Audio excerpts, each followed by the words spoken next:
That shit should be good, man. That shit was tweaking.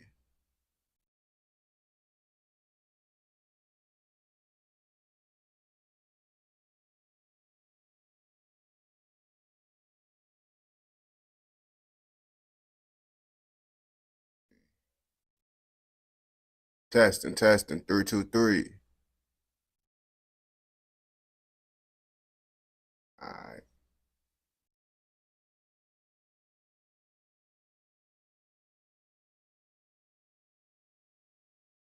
All right, bet.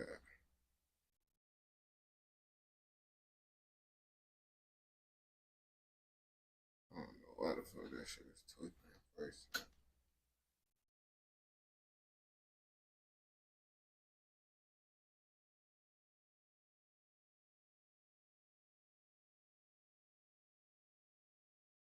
Yo, yo, my boy Corey.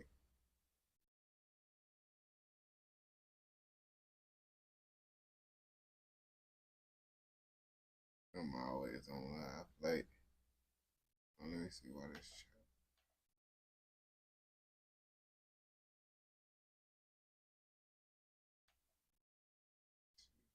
Why this shit. Why yo, yo, my boy General. Man, the last bro, but I'll be hopping on late. Like I said, I be doing TikToks, all types of stuff, bro. I be having to do so much stuff, bro. But I still gonna make it happen, even though I got stuff.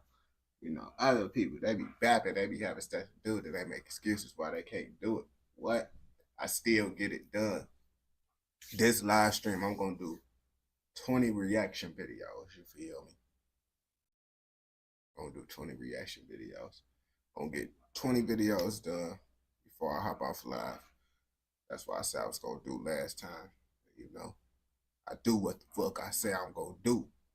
So we're gonna get 20 reaction videos done this live stream. The most reaction videos I ever did in one live stream. Now I said I was gonna do 20, but I'm gonna try to get 24. Why am I gonna try to get 24? Because I want to try to post a reaction video an hour for a day. So it's 24 hours in a day, 24 videos, an hour of video. I know I'm gonna get 20. I'm gonna try to get 24. I'm gonna manage to get 24. If I strategize how the timing on how I do, I ain't gonna do no real long ass videos. I better get 24 done for sure. I ain't gonna back to you. You should watch some more of the Caribbean stuff. Yeah, I do one of those videos aside the 20 and the 20 stuff, you feel me? I gotta roll up, don't got no video rolled, no blood rolled up. So while I'm rolling up, you already know, since I'm trying to get 20 videos out the way, I'm gonna react to, something that just pop up on my feed. His music video getting shot. Okay. I'm getting nice little 9-minute video. Cause I be talking, so I gotta get it out the way. But that's the point of the reactions, to talk. I be looking at at what people be saying about the reaction pages that just don't be talking and just be posting the stuff through. Lots of people be mad at those creators, you feel me? If you mad that a reactor is talking, just go watch the original fucking video. Not that fucking hard. Okay. But you don't understand, boy. Us reaction niggas gotta deal with niggas bitching. Oh, you stealing my content. You stealing my content. So now we talking and shit, boy. That's transforming the content. So them niggas can shut the fuck up. We honestly talk a lot, so they ass can shut the fuck up. That's what y'all don't know though. Okay, do your research on if you just sitting there watching the video, your ass down there go get fucked up, and your page go get took. Okay, do your research on it. To be a good reactor, you gotta talk. Okay, that's part of the reactions. I mean, of course, there's people that do bullshit and still get views, but you know how that shit be. You could get away with that when you got a lot of views.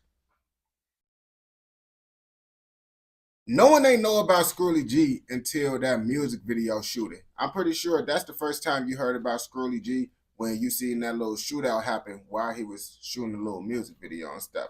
And he literally put that clip inside the music video. I believe he did that because he saw how viral it was going, because I seen that video all over Facebook and all that. And some people didn't know where he was from at first. So people was talking about, oh, a Chicago rapper got shot up got a music video, got shot up and stuff. Then people started to figure out who he was. We found out it was Scrooly G. Now Scrooly G, one of the biggest rappers from Gary, Indiana at the moment. So he finna explain the video that kind of made him get famous, in my opinion. I ain't gonna back to you. What you went to juvie for? Shit, I damn near like I had got booked for a pipe at like 16, and then yo, my boy Serge. Out there, like you don't get a bond like when you juvenile and shit. So I had to sit 2 weeks. So like, when I first got booked, you go to court the next day, unless it's a weekend. Yeah. I got booked on like dog. Sunday. I went to court Monday. Good night. They detained me. Then they let me out. I was felling hella drops and shit. You know what I'm saying? I just kept smoking like fuck them. Yeah. You know what I'm saying?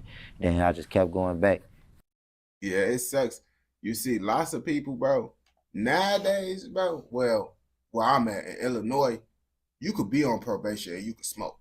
Like, that ain't nothing. As long as you 21, you could smoke while on probation, you feel me? It sucks to be inside those other states, though, you feel me? Like, my cousin, he on probation, but he ended up getting his medical card on game. He be like, oh, no, I got to be able to smoke. So, you know, he got his little medical card, so he still be able to smoke and stuff. But you on probation, that's over with depending on what state you in. Then I had there like 3 months. Then I came back, did the same shit again, failed my drop. Test? No, bro, I failed all my drops. I ain't passed not one drop. Yeah. And it was more than like 20 drops. So how long you had to sit?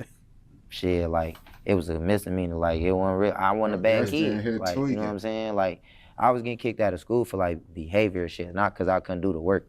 Like, a teacher ain't finna like put his hands on me aggressively or raise his voice at me and shit, and I don't say nothing back. Like, I wasn't no bitch ass nigga. I would. Yeah, but you know, I get rolled up, too many write-ups, you getting put out. I'm fighting and shit. So you just said that you wasn't a bad kid, but you just said you be bugging up with the teachers, you was fighting, you got kicked. Bro, bro, do you not listen to what you said, my boy? You didn't listen to what you said, bro. The average person is gonna think that you was a bad kid for what you just said. Now, honestly, doing that stuff, just fighting, that's just regular, you know, stuff that guys do. But you ask a teacher, you a bad kid, I ain't gonna back to you, bro. You know what I'm saying? When did you realize that it was a reality for you that you probably needed to bring a gun to school and shit? I ain't never did that. Yeah, my school, boy. That's not how you got caught with it? Hell no. Oh, okay. I was out of school already when I got caught. I just had one. Yeah. Right. Like, I gotta admit now, so I can say, like, you feel, I got a pink card, weed, and it's open carry in Indiana. Oh shit. You know what I'm saying? No, yeah, we seen that in that one a lot of vlog states like Atlanta, Miami, it's a lot of places I can go to Dallas, like I can get on planes with my shit, I just gotta lock it up. So folks not a felon. You see, folks not a felon. And I be telling y'all, bro, because people be out here talking about, oh yeah, folks got a legal pipe here, goofy. Bro, you was a goofy riding around with a hot pipe. Lots of y'all, bro, be riding around with hot pipes, bro. Get locked up for a pipe. You didn't even blow no one down with that pipe, bro. You should have got you a legal pipe because you was not putting in no work. Like, that be blowing me because I be hearing these goofy rappers talking about, oh yeah, folks got a legal pipe. He ain't gonna blow. I'm not sliding, but if someone slide on me and I got a legal pipe, I'm gonna blow you down. The only thing is with a legal pipe, you can't just be out here going to go slide on people. And if you want to slide on people, guess what? You could go get you a hot pipe. And then when you on some cool stuff, you could ride around with a legal, you feel me, you dig, and don't got to worry about going to jail. I know some people right now, bro, they ain't no fellas, but they still ain't going to go get them a legal gun. Bro, Justin, get out of here with this BS, bro. You tweaking right now. So like, I'm legit. So like, all them pipes motherfuckers be seeing, like, a lot of them be props, but like, you know what I'm saying? Like, even if we was to put all of them be props, but it's like, if we want to put real ones in there, we can, bro, because it's like, they legal, they legit. It ain't stolen, none of that. Like, you know what I'm saying? But in Indiana, he telling the truth, bro. I went to Indiana, bro. I seen a white dude with a whole bunch of tattoos with a Draco inside his pants, bro. He just got that bitch inside his pants, bro. Everybody see it, bro. Seeing an old dude, fat Glock 40 on his hip, but he got it holstered this way, the handle this way. You feel me? Facing this way, you feel me? You go to Indiana, bro, you gonna see everybody got their pipe out, bro. Everybody got their blicks out. Like, if you don't got your blick in Indiana, bro, I ain't gonna lie to you, bro. You a goofy, bro, because everybody got a pipe out here, bro, in Indiana, bro. In Indiana, not where I'm at, in Chicago, no. Illinois, no, they not legal no more. Indiana, literally 20 minutes away, they legal on game. But I ain't gonna lie, I ain't never did no goof ass shit like that. Cause like I wasn't a nigga, bro. I didn't get bullied. I ain't get picked on. I was best dressed. The bitches love my hair. My hair fucked up right now. You know what I'm saying? But the bitches love my hair. I used to just get hoes just cause of my. I don't open carry. I mean, you see, in Illinois, you can't even open carry. So that's not even the thing. You open carry in Illinois, you're gonna get in trouble. So out here, you can't even open carry. And even if I could open carry, I wouldn't open carry anyway because I don't really want people to know that I got it up on me. Because when people know that you got it up on you, they gonna pop you. They more likely to pop you. You feel me? Just over some stuff because they're gonna be scared you gonna pop them. So it's better to just keep it concealed and stuff instead of open carrying. Also, boy, you got your stuff open, boy. Someone gonna run off with your pipe. It's so many videos of goofies got their stuff on their hip. Someone snatched their stuff and run off. Like, bro, you was a goofy. Why do you got your pipe on in the open? And people be like, oh yeah, you got to get a secure holster, bro. So you gonna be talking about you got to unstrap your holster, bro. If you got to unstrap your holster and something happen, boy, you gonna get blicked down, bro. Just keep it concealed, and you don't got to worry about no one's taking your stuff, and you don't got to worry about all that other stuff. You know what I'm saying? So it was like we always had mics. My mama worked at Foot Locker for almost. How long OG worked at Foot Locker? Like 26 years, bro. Wow. I almost finna say like 10, 15. You was getting all the like, bro, she used to just come home with shoes, bro. Like them bread for us, like. I ain't gonna back. Now, my peoples, they ain't really give me Jordans, like, but I ain't really like. Well, my pops when I was younger and stuff, when I was around my pops, they got me Jordans and stuff. And then, my mama, my brothers and sisters' dad, he a trapper and stuff. My pops, all them some trappers, but folks, he was more so of like old school type trapper where he only wore like ones and Tims. So they always got me a nice pair of clean ones, nice pair of boots, Timberland boots, white tee, and that's why I literally wear now. You feel me? If you look at my closet, a whole bunch of ones and Timberland boots. I don't wear no Jordans, no none of that stuff. You feel me? But that's how I grew up. You feel me? Like the playoff eights, bro. Like that's a fit. Columbus, we had these a couple times. Like the cement, like all type of mics. The Thunder 4s when they first ever came out. Yeah. I didn't even know what they was. The OGs. Like she come with them.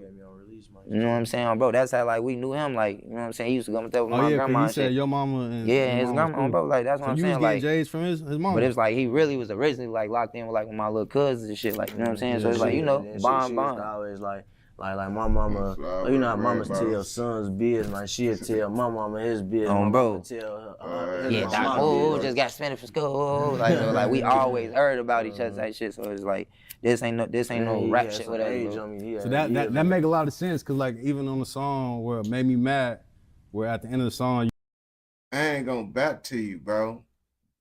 Q50 lived in Gary. I think folks lived in Gary, or he went to school in Indiana, so it's pretty believable. Man, you asking what's the Pally? Man, if you from Chicago, you gotta have the Pally, bro.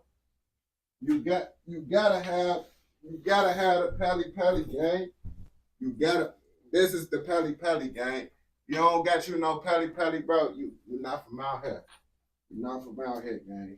Everybody from Chicago. If you from Chicago, gang, you gotta have a Pally. If you don't got a Pally, bro, you ain't grow up in the city, bro. You grew up somewhere else, bro. You gotta have a Pally, bro, being from the city, bro. It's mandatory, bro. You can't be from Chicago without owning a Pally. People don't wear Pallys no more, so it's cool if you don't wear it no more. Pally. You gotta own a pair of ones. Gotta own a pair of Tims. And you gotta have you like a little, you feel me? Back in the day, you had to have like a little Gucci belt, Fendi belt. People don't care about that no more, you feel me? But yeah, the Pally, boy, that's that, bro. You got that. You are that. You like his ops, my ops type shit. Yeah, it look like on the outside looking in, you niggas might think y'all ain't hearing this shit on some rap shit. Nah. But like, nah, y'all been knowing each other since Yeah, grade. cause it's like, but I ain't gonna lie though, bro. You gotta think about it. All right, so like, same ops. This how I look at it, blood.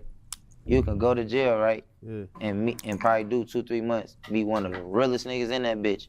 You know what I'm saying? Y'all really click. You get out. Like, not saying y'all sis because the type of people y'all is, but just say you was like a street type of dude. Like, y'all get out and y'all really see, like, you can meet a nigga in a day that you know for 10 years, and he be really for a nigga that you know 10 years. But some niggas can play you and snake you though, you know what I'm saying? But I ain't gonna lie, blood, like, to me, I ain't got no big family blood, so it's like, loyalty, like blood don't make you family, loyalty do. You know what I'm saying? So it just be like, his ops, my ops, his ops, like, you know what I'm saying? Like, that's just how that's gonna go, like. I ain't gonna back. You gotta make your family nowadays, bro, because lots of time, bro, family be wacky, bro. Family be wacky, bro. And it's like, I'm not finna lie to you, bro. I'm really only close with my immediate family, bro. Chirac, Chicagoans. We don't know him from Chicago really say Chirac, you feel me? Like that's more the older crowd that they still saying that, but yeah, we don't really, it's just Chicago, you feel me? Like, ain't no auntie, ain't no man left behind, like. Whatever come behind my big brother, my dad, cause then y'all gotta think about it too, like, I just turned 24, you know what I'm saying? Like, bro, like 19, 20, you know what I'm saying? So it's just like, when I was like 14, he 10, so it's like, we really couldn't, like. Also, bro, I ain't gonna back. I thought bro was older. I thought he was older. He literally 1 year older than me. We knew each other, but it's like, we can't be on the same, you know what I'm saying? Like, we ain't got cars to be going around and pick each other up and shit, like, you know what I'm saying? Like, come on, bro. You think about how crazy that is, though, that you guys both ended up becoming two of the most popping rappers out of this area? Hell yeah. I never thought I'd be this far, bro. Like, talking to y'all, doing millions of views and shit, bro. Like, bro, I've been rapping for 6 to 8 years, bro. Like, YouTube, like, and Facebook make it 8. But, like, YouTube videos been, like, damn, that's 6 years, bro. All right, so what you rapping for so long? He had been doing it for a little minute, bro. I ain't gonna back to you. You heard that, bro. Bro was trying to get little FBG Duck feature and stuff when FBG Duck and Ruger made that exposing me. So you know bro was rapping for a good minute. Bro was trying to get a feature when they dropped that exposing me. Come on now. And I'm pretty sure he was rapping before they dropped that exposing me stuff, like he said, 8 years, bro. Lots of people be doing this for a long time. And y'all be like, oh, they industry plus and all that. You just don't see them when they doing good. You don't see them when they doing bad. You only gonna see them when they doing good. You feel me? What do you feel like was the first song that got you to where you are right now? Fame for Murder. Word. Cause like I feel like No Pain, No Gain. Y'all gotta go get No Pain, No Gain. And Me Versus Me. And Thoughts of a Gunner. Cause a lot of that shit slept on. You gotta just really listen to me. Yeah. You know what I'm saying? But like my main one was Fame for Murder for sure. Right. And that shocked me. And who shot the? No Pain, No Gain. That's and what year is that? Getting on after. This before you dropped Murder Man? Yep. Like a couple, like probably like a year, maybe like 6 months before, cause I was dropping like at least four tapes a year. Yeah.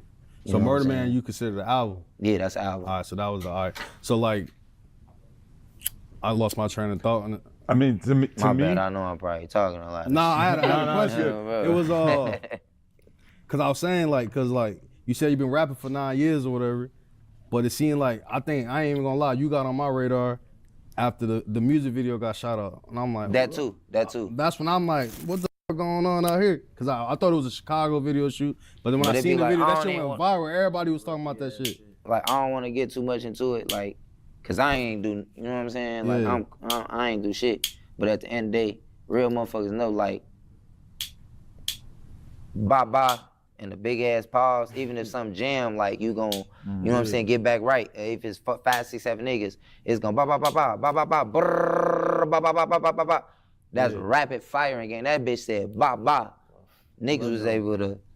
Rookie shit. Fuck what even happened. I'm out there, that's rookie shit. Yeah. You know, but like niggas still don't business though. Bro, cause niggas was saying some niggas hopped on the floor was hot and some niggas. Nah, but and this my thing though. This what I want to touch up on that part, like the shoe shit. Like some of them niggas that was that, bro, not my niggas gang. Like you got homies who got homies. Like I never threw a party, bro. That was my first ever party. That's why I don't like to go to parties, bro. You got people that's there that you don't even know, bro. I ain't gonna back. And that's another reason I don't like parties, boy. People be shooting up parties, bro. You don't got nothing to do with why the party getting shot up. You just there, bro. So it's like all the like I only go to like personal parties, gang. Like these my people's and it ain't really no outside people inside the parties I go to. I don't mess with that. And it's not even really parties for real. It's really just our people's having a kickback. Our people around cooler and stuff. So it was like, I'm a main face in my city. Niggas can hate all they want, but niggas know, like, you know what I'm saying? So it was like, this was their time to shine. Biggest face in the city. You know what I'm saying? So it was just like, I ain't gonna lie. This shit happened to the best of us, though. Like, we can't act like we, like, you know what I'm saying? Like, this shit happened to the I ain't gonna cap going to parties, clubs, all that, bro. Like, I ain't gonna cap. My party is different from what y'all thinking, bro. My party is we a barbecue, play the game. You feel me? We partying at our crib. We ain't going to nobody crib, boy. We at our crib, bro. If we doing something, it's my crib, my cousin crib. We ain't kicking it at nobody else's crib. We ain't throwing no parties at no Airbnbs, going to, we don't do none of that, you feel me? We at our own crib, ain't no one coming up in it but our people, you feel me? Because we ain't even letting a whole bunch of random people come to our crib. Only people that we know. the best of the best niggas. This shit be on wave footage and niggas don't even get a chance to toss back. You know what I'm saying? Niggas be getting they shit hit open on camera. You know what I'm saying? It was a goofy drive-by. Basically. Yeah. You know what I'm saying? Yeah. So it I mean, in my opinion, I consider it a party now, cause you know we smoking. You feel me? We eating, playing the game. We just having fun. It's not like a party where like it's kind of like a kickback more so. It's really more so of a kickback than you feel me a party. Cause a party people be lit. It was just like, you feel me? Like, but it's like I'm a gangster at the end of the day. Like, my bad, I keep hitting the mic, I'm sure. Like, I'm a gangster at the end of the day, bro. So it's like I ain't, what I mean by gangster, like a real, like, you know what I'm saying? Like a real dude. Like I stand up, I take accountability, like I tilt my head. Like, you know what I'm saying? Like, even if I hate you, if you do some, you know? Stand up, dude. You feel me? I tilt my head. I can still hate your guts, though. But I'm going to tilt my head if it's cause for it. You know what I'm saying? But that shit was rookie, bro. Like, you know what I'm saying? But that shit wasn't about nothing, though. Like, ain't nobody, you would have seen the article. Look up the article. You would have seen the article. Bro, ain't nobody died. Nobody got grazed. Nobody got shot. Everybody made it home. But after that video, it seemed like everybody knew who Scooty was after that, for right? sure. I ain't gonna lie. I can say that played a part of my success, and I don't regret it. But it's like, I still feel like it was gonna come regardless, though. You know what I'm saying? Like, that just helped because I feel like the industry nowadays looking for niggas like that. Like, you feel me? Like that drill. Like, you know what I'm saying? And then it's like on top of that, I got more. They looking for people that's involved in negativity. That's the exact words. They looking for people that's involved in negativity. It ain't, you feel me? Good morning. Well, it's not a good morning for me, my boy. It's 10 p.m. where I'm at, 10:30. More than just drill, bro. Drill is what I attract y'all with. I got pain, like, I got shit that'll make you probably sit in the car and cry you lose a homie or something. You know what I'm saying? Like, every album is like you got two different modes that you can get into. Because it's like I got two different sides. Like, I can be mad one day, I could be depressed as hell the next. You know what I'm saying? So it just be like, that's just how that shit go. Because like when I listen to you, Jamaica. I feel like, and especially when I heard you, and I was like, holy, so good. I can't believe I didn't know about this guy before. And then I go back to the older stuff, and I'm like, oh, he been refining his craft for a long time. Like you really like, you seem like you really care about rapping more than a lot of people. And that's what my thing was, bro. Like, my biggest criticizer, like, I'm okay with telling myself some shit don't rap, but some shit weak, but some shit off beat. You know what I'm saying? Like, I sit the stool, I'd be cool with taking 2-3 hours. If I'm mad, I can rap some shit. But it's like that pain, you gotta sit in that bitch like 2-3 hours, be in your feelings, probably be high, cry. Bro, it sounds like Scurly G. He the type of person that be crying while I'm making lyrics and stuff, bro. I don't listen to his stuff, but Scurly G, he do be in his feelings when I be seeing him on the net. Folks do be getting emotional sometimes. I be like, oh, bro, it's out his feelings for sure. He doing that light skin stuff, man. But I actually mess with Scurly, man. But if you watch this all the way through, I know you messing with another video, so go ahead and go watch another video. Don't forget, like, comment, subscribe, turn on post notifications so you never miss out on any content like this. Go! Let's go! Huh? Hey, you said you about to go get a burger? Wait, did we watch it? Nah, we didn't watch this. Basically, I don't like to watch the full interviews. I only like to watch clips and stuff, you feel me? So I'll be going to the No Jumper Clips page and all that, because I don't like to watch I don't be trying to watch no full interview. Like, I could do interviews if it's like a little 9-10 minute, they break it up 9-10 minutes. I could do those. But all that other long interview, I ain't trying to sit there, you feel me?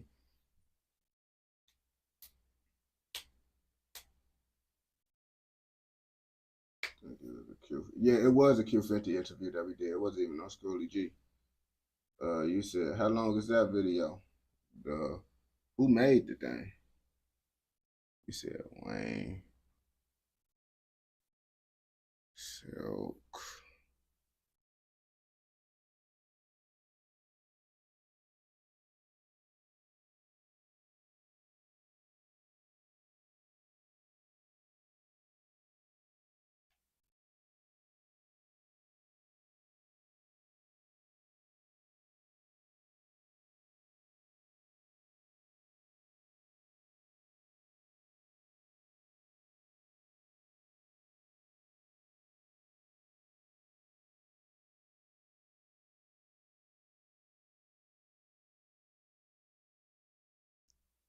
Well, I hope you ain't talking about the 37-minute one.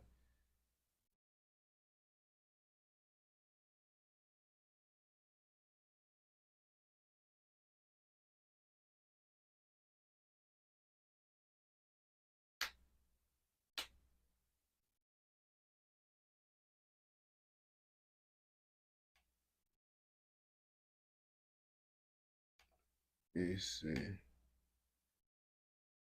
Are you talking about this certified savage dude? Alright. Wayne Perry was the biggest hitter in the history of the game, described as the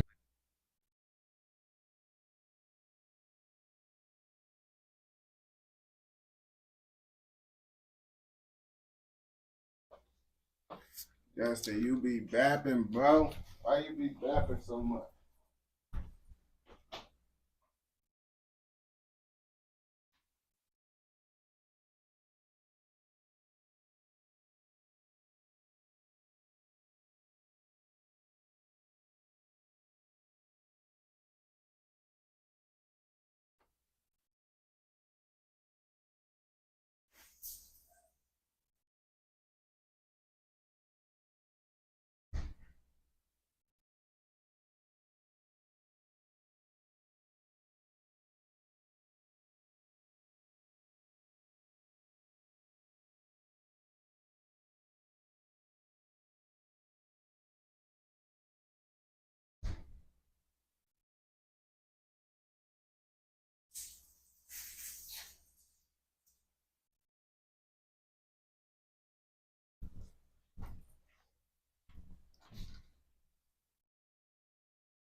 Bro from Washington, D.C.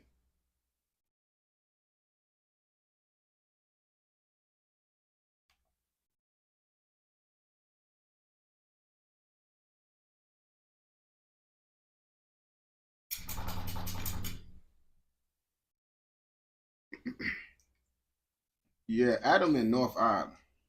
Adam from North Island.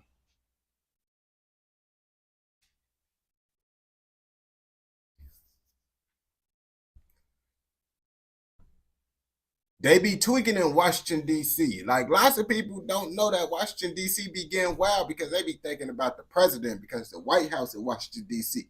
But they got a dark side to Washington, D.C. that you don't know about. But luckily, you came across this video and someone's at the live stream told me about this video. So we're going to react to this video and see what's really going on in Washington, D.C. Now, the person is named Wayne Silk Perry.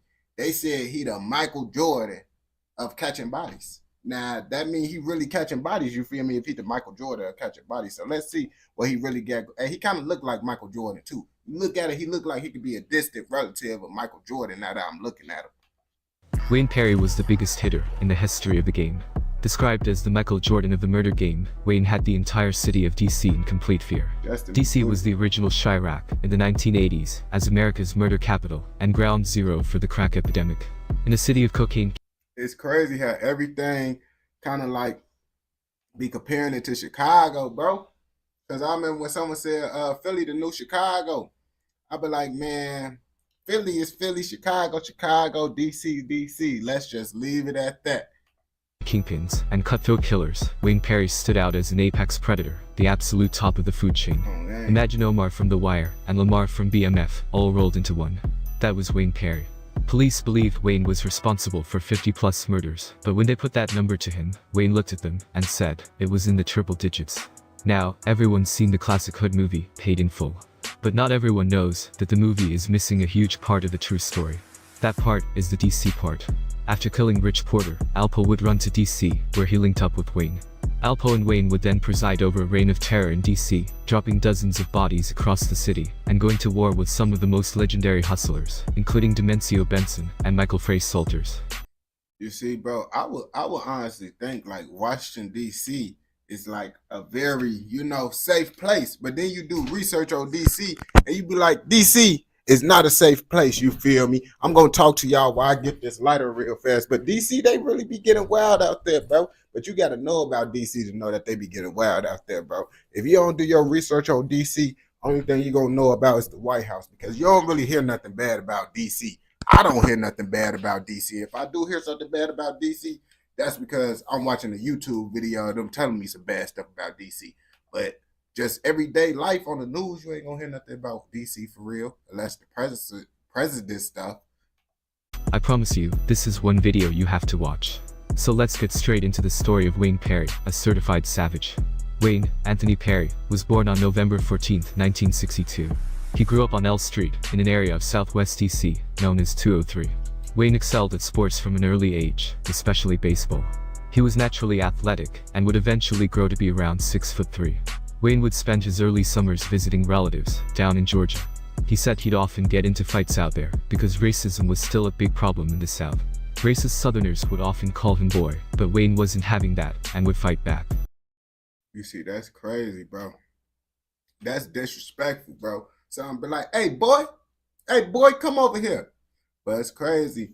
Now people be like, hey, white boy. Now it's the other way around. But let someone say black boy. Well, actually, I think I seen someone in the UK, bro. Their nickname was like Black Boy or something, Monkey Boy. I'm like, bro, what's going on in the UK? Like, they got something different going on out there. Even from a young age, he instinctively knew that violence was a way of commanding respect. Wayne would start building a reputation for violence from an early age, committing his first murder at only 12 years old. The story goes that, one day, Wayne had been approached by his older cousin. His older cousin was active in the streets and wanted to take out one of his homeboys, who he believed couldn't be trusted anymore. Wayne was only 12, but agreed to put his cousin's homeboy in the dirt. They figured that, if Wayne got caught, he'd only get a slap on the wrist. He was only a kid, after all. You see, this how they be setting them off, bro. They be like, oh yeah, they just a kid, bro. You gonna be good, you gonna get out, bro. Now, you gonna have that on your record for life. So even though you got that, you feel, even though they say, oh, they ain't gonna have that on your record, bro. Once you catch a body, bro, your life gonna change, bro. You mentally gonna change everything, bro. You gonna get to tweak it. Also, if Wayne did the hit, it would be easier to catch his cousin's homeboy slipping, since he wouldn't expect to get taken out by a little kid. One day, Wayne managed to catch up to the target. He then asked his cousin's homeboy for ice cream. Wayne was only 12, so it didn't seem like an unordinary request. His cousin's homeboy said, "Sure, I'll get you some ice cream." As they went to get the ice cream, his cousin's homeboy started walking in front of Wayne. His guard was down. Wayne saw his opportunity to strike. He pulled out a revolver, aimed it at the back of the target's head, and squeezed the trigger with his eyes closed before taking off running. Ooh, they said he a shooter with his eyes closed. But nah, Brody was young, so you know how that be, bro. Now after that, bro, oh man, I got away with it. What? He finna go get to doing it with his eyes open now on game. Although he got the job done, Wayne would come back to his cousin in tears. He had seen the shell casings still inside the revolver and was crying because he believed he had failed the mission. Being only 12, he was too young to realize that the shell casings of bullets remain in the cylinder after you fire a revolver. Dang, he don't even know how they go, bro. He over here tweaking. He cried because he thought he didn't catch the body. I'm thinking bro cried because, oh, he just caught a body. He a different breed. He's a different breed, bro. I ain't gonna cap to you. He's crying because he thought he didn't catch the body, bro. And you see the revolver, that's the type of thing I be telling y'all UK people, bro. When you got a revolver, you're supposed to be doing what this kid is doing right here, bro. You're not supposed to be trying to do drive-bys with revolvers and all that wild stuff. Y'all be trying to have blickouts with revolvers, bro. A revolver is like a backdoor type of gun, bro. A get someone off you type of gun. You can't like, nah, we finna do a drive-by with the revolver. Okay, with the shotgun, it's backup. Think about this for a second. The 12-year-old Wayne wasn't crying because he had just murdered a man. He was only crying because he thought he botched his first hit. It was clear from young, Wayne Perry was built different. Having done his first hit at 12, Wayne would start hustling by 13. Around this time, Wayne's older brother had also given him his now iconic nickname, Silk. Wayne was a fly dresser, charismatic and funny, and got all the girls. He was as smooth as silk, so the nickname stuck. In his early hustling days, Wayne would hang out with the older cats on the block and finesse the gamblers, cheating them with rigged cards and dice. The older cats didn't realize they were being finessed and would instead bring Wayne around town to gamble at various spots, believing the young boy was good luck. Dang, you see, and I feel like they just giving him a pass, bro, because he a young dude, so they don't expect him, you feel me, to really be able to, they don't expect no young dude to get over on them.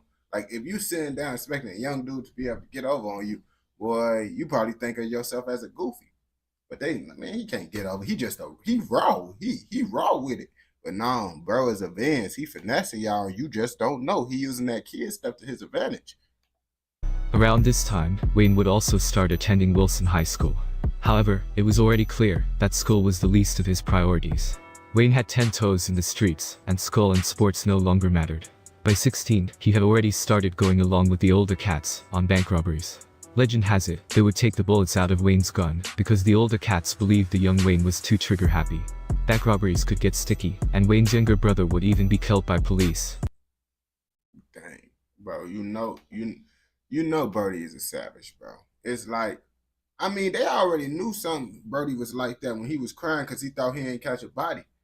Honestly, bro, if you got a hot head like that and you gotta take the bullets out the gun, I feel you just shouldn't be bringing them. Because what if he get inside a situation where he really gotta use it? He guesses, boy, he gonna get blew down, bro. Don't got no bullets in there, bro. Y'all took it, y'all might as well just tell him to stay home, bro. At that point, bro. During a bank robbery in 1979. In that same year, Wayne would also be expelled from Wilson after he was blamed for shooting a security guard during a fight there. According to Wayne, he had started a fight with some kids from a rival area inside of the school. One of those other kids then pulled out a gun, began firing, and shot the security guard in the process. But Wayne would end up getting blamed for it. Wayne was then kicked out and sent to Randall. But after beating a high school baseball coach there with a baseball bat, Wayne would be expelled from all DC area schools. He was then ordered by a judge to attend Franklin GED school. However, despite this being his third high school, Wayne couldn't manage to stay out of trouble. According to Wayne, I would have told him, bro, Birdie is out here hitting the teachers with a baseball bat, bro. I would have told him, bro, you can't be nowhere near a school. That's what I told Birdie. You can't get your GED. No, you can't be around those teachers, bro. Because we know how you get. Honestly, I tell him, bro, you banned from going to school. He committed his second murder while at Franklin after killing a boy who had threatened to rob his chain. With these early acts of violence, the teenage Wayne Perry was beginning to develop a reputation for himself as a violent and rising star in the DC underworld. The DC underworld is different than many other big cities, such as Chicago or LA. Unlike those other cities, DC has never done the whole color banging or set banging thing. The city doesn't have Bloods and Crips, GDs and BDs, or anything of the sort. In DC, what you have are local crews, like the R Street Crew or K Street Crew. These crews are normally based around geographical neighborhoods and extremely violent. However, the DC gangs are only focused on one thing: getting money. But Wayne, he didn't get money like your typical. I mean, it's kind of the same stuff, bro. You said it ain't like GDs, BDs, you know. They got their own little thing they got going on, and then it be GDs, you feel me? Depending on where they at, they GD, BD, you feel me? So it's kind of the same thing, bro. And nowadays, everybody got their own little name and stuff, bro. They don't even say like they, oh, GD, BD, Stone, they, oh yeah, we FBG, you feel me, 051. They don't be saying what they is, and that's kind of the same thing, bro. DC hustler. Wayne's bread and butter was murder and fear. Wayne would target the various hustlers and drug dealers in DC for robbery and extortion. The hustlers and drug dealers respected Wayne's murder game, and so, when Wayne would approach them, they often paid whatever he demanded. They figured it was better to feed the wolf than to have him eat you. You talking about they respected him. Nah, they didn't respect him, bro. They was scared of him, bro. And that's the type of stuff that get you back door when people scared of you, bro. They don't respect, bro. They scared he go blick them down. That's why they doing that. As a matter of fact, Wayne's murder game was so notorious that DC dealers were known to go out of their way to avoid stunting in flashy cars or rocking iced out jewels. They knew that if Wayne smelled money, it was only a matter of time before DC's Grim Reaper would come knocking. However, Wayne's run would come to. Bro really had people tucking their chains, bro. Like, he is the definition of you better duck your chain. You better tuck your chain when he come around, bro. He a real life Depot in DC. Brief pause after he was locked up for a shooting in 1984. The 22-year-old Wayne. Bro, why do old people always be trying to look so menacing? Like Unc them, bro, they take a picture, they be trying to look like the most toughest individual in the world every time, bro. They could just be get done, smiling, laughing, joking around. Take this picture. They make this type of face. They was just smiling though. That'd be crazy. Wayne was walking down the street when another man pulled out a gun and started shooting at him. Acting on instinct, Wayne then pulled out his own gun and returned fire. He would kill his attacker. The only problem was that the shootout had happened right in front of a police officer. Wayne was then arrested. And, despite that cop testifying that Wayne had only acted in self-defense, the court ended up finding him guilty of manslaughter. That's crazy, bro. No, that's bogus, bro. That's bogus, bro. If the police, bro, is even testifying that he shot back in self-defense, bro, it's no reason why he shouldn't have got out in self-defense, but they probably know that folks is a crash out. It's like, when they know that you a crash out, they know you be tweaking, they gonna find a way to lock you up, bro. If they really want you, they gonna find a way to lock you up. As you can see, the police even said it was self-defense, but they wanted him to be locked up, bro, so they found a way to lock him up. He was then shipped to the infamous Lorton Youth Center. Lorton was the go-to prison for DC's most serious offenders until it was closed in 2001. While many kids his age were off to college, Wayne would spend 3 years at Lorton, mixing with some of DC's finest and getting his own version of a college degree. Wayne would then be released in 1987. However, the world he was released back into was a completely different one. First, Wayne's father had become sick after suffering 2 strokes. He would die shortly after Wayne was released from prison, and Wayne would later say that this devastated him. He finna crack. Oh my God, bro. You see, this the worst person to have some tragic stuff happen to him, bro. Like, this is not the type of person that need any more bad stuff happen to him, bro, because he already tweaking out, bro. Now this just giving him even more reason to tweak out, bro. He probably was gonna try to come back a different man, and then he'd be like, oh man, my pops just passed away. I guess I gotta go back to the old ways now, bro, because it ain't nothing else I can do now, bro. He was the reason I was probably trying to do better. Nah, he don't got no reason to do better. And sent him on a warpath fresh out of prison. Second, in the time that Wayne was gone, the crack epidemic had made its way to DC. Crack had spread through DC like wildfire, and was also making many young hustlers millionaires, seemingly overnight. The city was awash in drug money and an orgy of drug-related violence. Ask anyone who lived in DC in the mid-1980s to early 1990s, and they'll tell you, DC was an absolute war zone. DC was Chirac before Chirac was Chirac. Beginning in 1987, the same year that Wayne got out, DC would break its own murder record for 3 consecutive years. The city would also be crowned the murder capital. Who is Brody Point? Bro, is this the U.S. Marshal? Bro, who is Brody, bro? What is going on right here, bro? This how they was coming back in the day, bro. Like his brother undercover or something, bro. Like, I don't know what's going on right now, man. Cause this just not, like, who are these people, bro?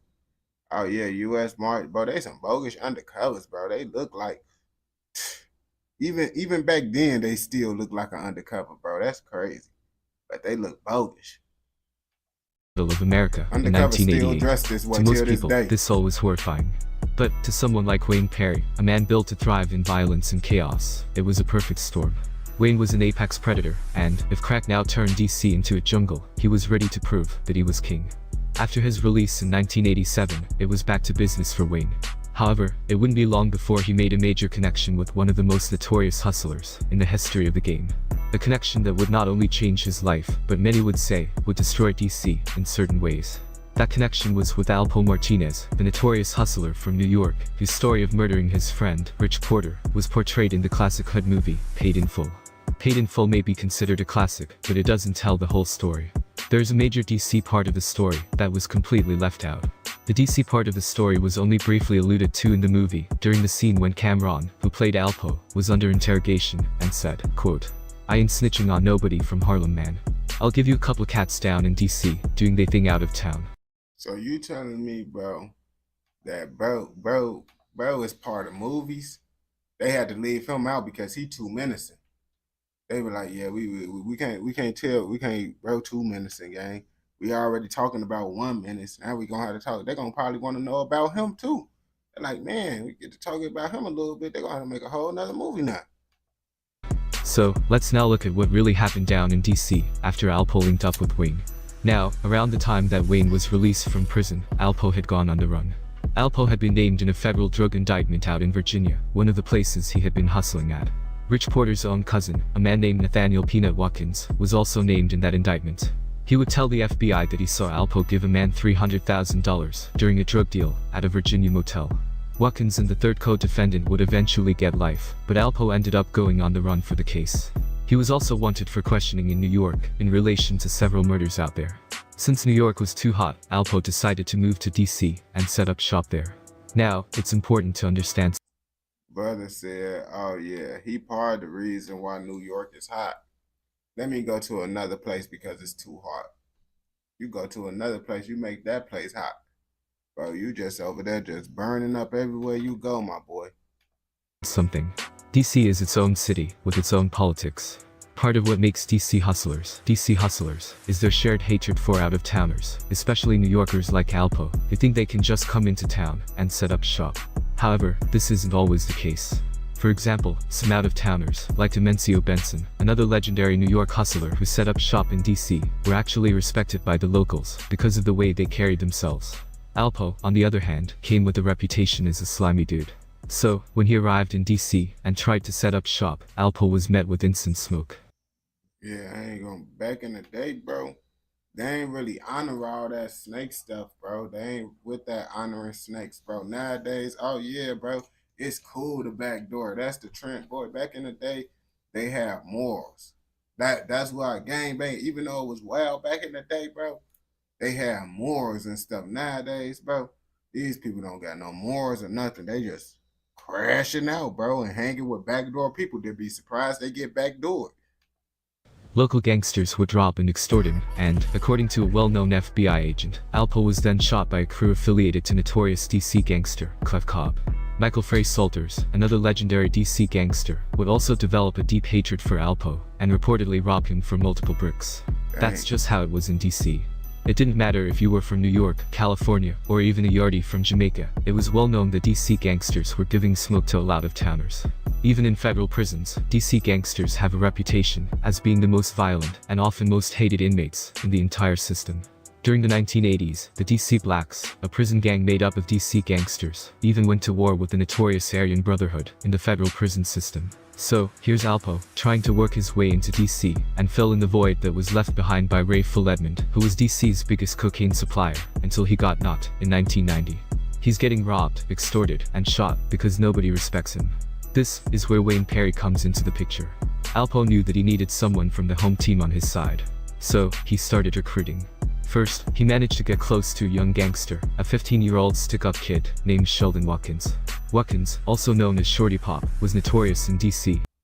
Bro, they was putting BTA so much, bro had to start looking for YNs. That's crazy, bro. You know you really getting BTA when they got a grown man out here looking for some YNs to help him. I need protection from the YNs, bro. They putting too much BTA right now. A street legend in his own right. Alpo would then get Wayne Perry on his team. The story goes that Wayne had gotten locked up once again and was being held on a $10,000 bail. However, nobody wanted to bail him out. The reason being that both the civilians and gangsters in DC could all breathe easier now that Wayne was behind bars. Alpo saw this as an opportunity to get close to Wayne. He then posted Wayne's $10,000 bail. Bro, now they ain't finna like Alpo even more. You see, well, Alpo like, bro, they didn't like me anyway. So since they don't like me anyway, if I could get the person they most scared of with me, I'm gonna have more power, bro. So I guess he might as well do it since they already ain't messed with him. Yo, my boy. Bail when nobody else would. This simple act would eventually lead to the formation of one of the bloodiest criminal organizations in DC history. The police's official name for this new organization was the Martinez Drug Organization. Alpo was the moneymaker, the hustler with the bankroll, and the man with the connects. Wayne was the enforcer, the bodyguard, and the contract hitman who had DC in fear. Alpo would feed Wayne, and, in return, Wayne would keep the wolves from Alpo's door, and keep his name ringing in the streets. You see, that's why you need them hot heads, bro. Hey, Alpo, like, hey, man, I already was out there doing hot stuff, catching bodies in New York. I am not finna be out there doing that hot stuff again, bro. We need some hot heads to do the hot stuff this time, bro. I'm just trying to be strictly on money. I see what type of timing he on, bro. He thought it was sweet out here. He thought he was finna be able to get that money on without having no connections. Nope, you can't be doing that, especially back in the day, bro. They don't play about that territory stuff. Their relationship was the definition of an unholy alliance. The Martinez drug operation operated in DC, New York, Virginia, and Ohio. A later federal indictment would state that Alpo had moved over 500 keys of coke into DC during the lifetime of the organization. Wayne Perry would become the head of Alpo's security team, overseeing a squad of in-house killers, all trained to go. Anytime someone needed to be put in the dirt, Alpo would give the order to Wayne, and then either Wayne, or one of his underlings, would get the job done.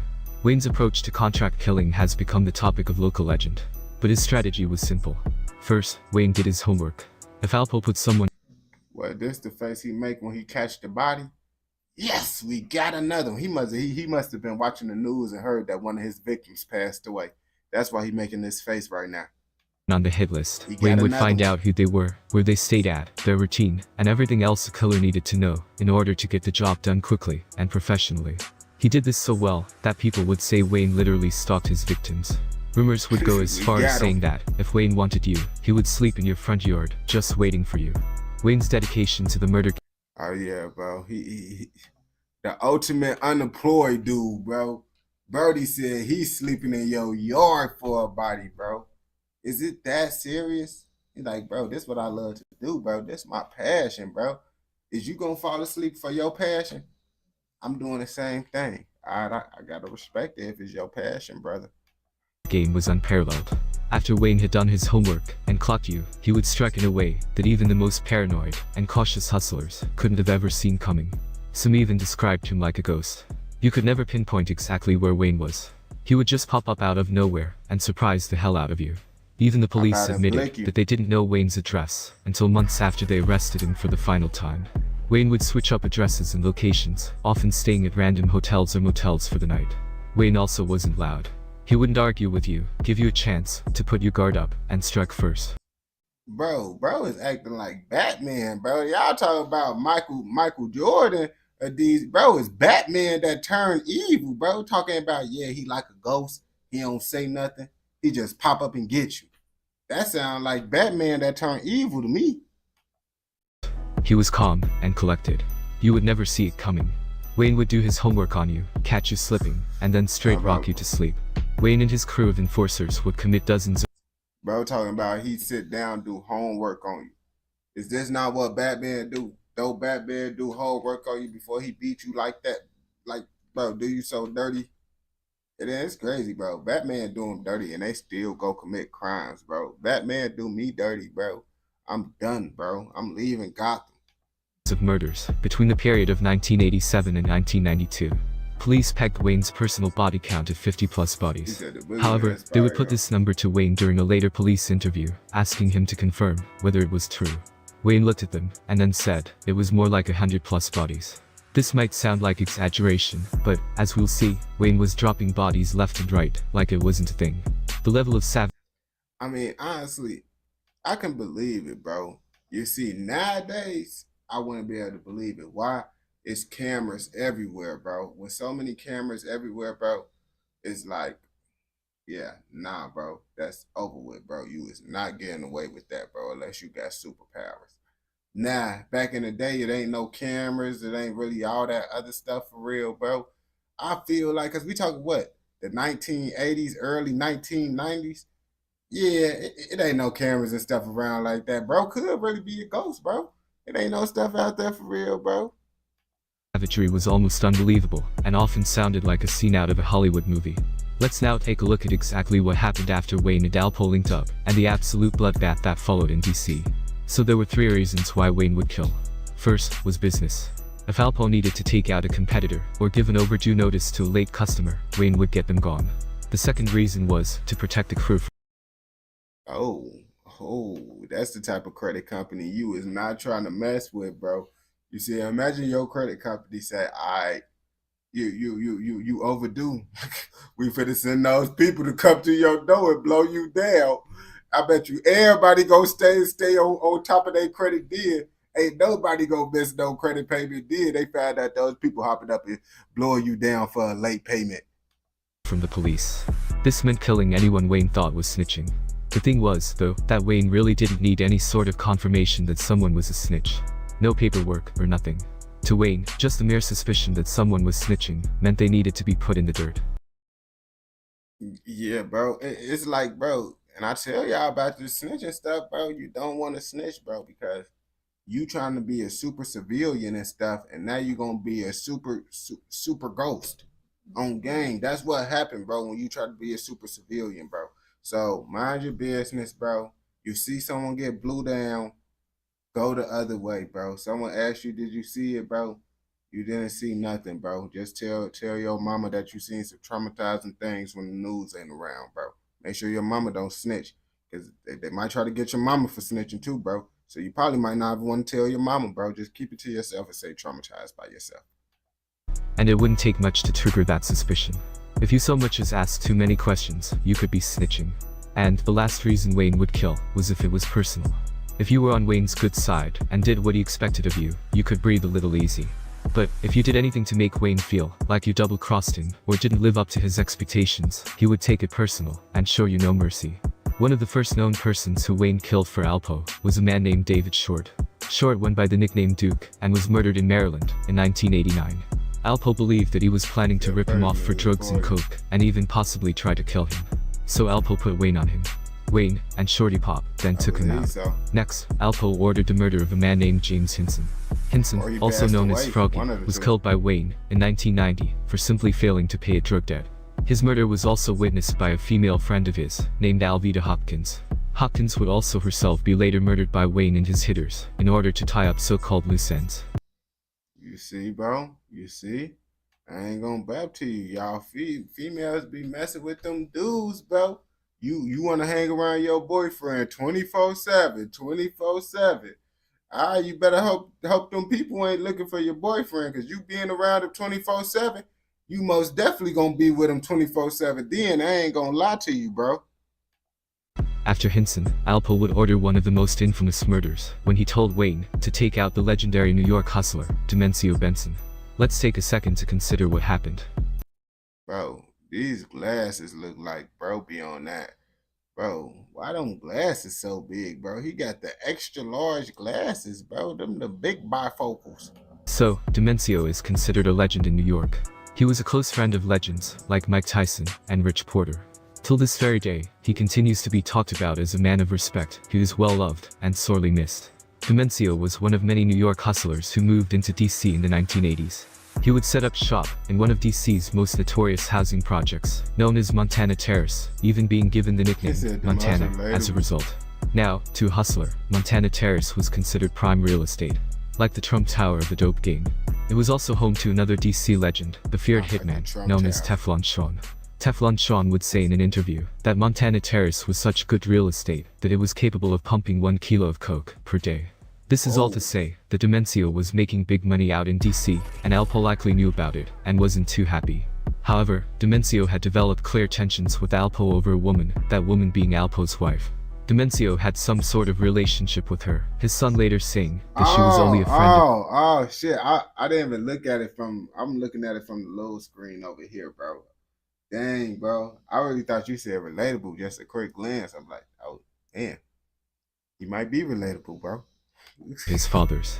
However, Demencio had gotten into an argument with her, words were exchanged, and offenses were taken. She then reportedly relayed this to Alpo, telling him that Demencio had disrespected her. Like I said, Alpo already had a reason to hate on Demencio. They were both New Yorkers, but it seemed like only Demencio had managed to get love and respect out in DC. But, with Demencio now disrespecting his wife, Alpo was charged up. Initially, Demencio and Alpo appeared to have talked out the situation. Demencio was always known for being diplomatic, and the two seemed to have squashed the beef. Alpo then invited Demencio out to a basketball tournament as a show of good faith, showing that they had smoothed things over. Man, you can't trust these type of people, bro. You can't talk about, yeah, bro. Once you get into it with certain people, I feel like, bro, just leave it be. Nah, bro. We could just stay into it, bro. I'm not trying to be cool with you. Well, I think I'm cool with you. Then I get backdoored. Demencio thought nothing of it and agreed to come. When Demencio later showed up at the tournament, he spotted Alpo. Alpo, Wayne, and the rest of their crew were all there. As Alpo and Demencio were shaking hands, Alpo gave a head nod in Wayne's direction. This was Alpo's signal to send in a shooter. It was a setup. Shorty Pop then ran up with a gun and executed Demencio in full view of thousands of stunned onlookers. According to Demencio, you see, bro, I told you, bro. You over here getting back cool with people, bro.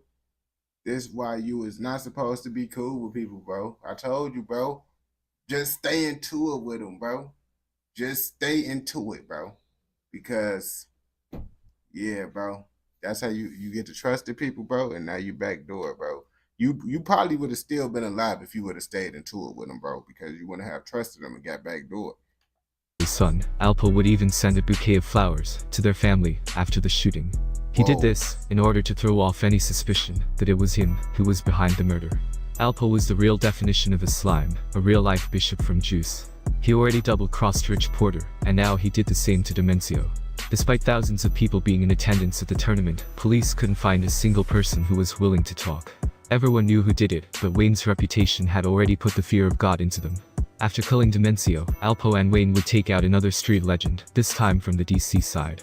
Michael Frey Salters was a legend in the DC drug game. He was like the mayor of DC. This meant that, if local gangsters started having problems with each other, they would sometimes come to Salters and ask him to mediate. It also meant that Salters loved DC and despised out-of-towners, especially Alpo.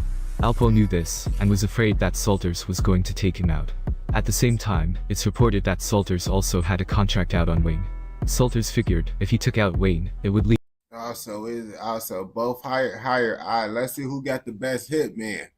I put my money on Wayne. I put my money on Wayne. Brody said he put the contract on Alpo. Yeah, bro. I think Alpo hit, man, gonna come for the win, bro, on this one. Leave Alpo unprotected, and he could easily then either kill or extort him. So, Alpo and Wayne both had a reason to want Salters gone. Initially, Wayne set out to kill Salters himself. But Wayne wasn't able to track Salters down, and they had to switch up their strategy. Instead, they ended up taking a page out of Alpo's book. Alpo reached out to a man in Salters' crew, named Michael Jackson. He offered Jackson $9,000. Michael Jackson. Man, don't tell me Michael Jackson ended up faking his death to go out. Nah, this was way before Michael. This was before Michael Jackson's death. I ain't gonna bap to you. I was gonna say, don't tell me he faked his death to be out here gangbanging inside DC. Dollars cash and a half brick of coke in exchange for double-crossing Salters and killing him. Jackson accepted the offer. On July 16th, 1991. That's why you don't. Bro, I ain't gonna bap to you, bro.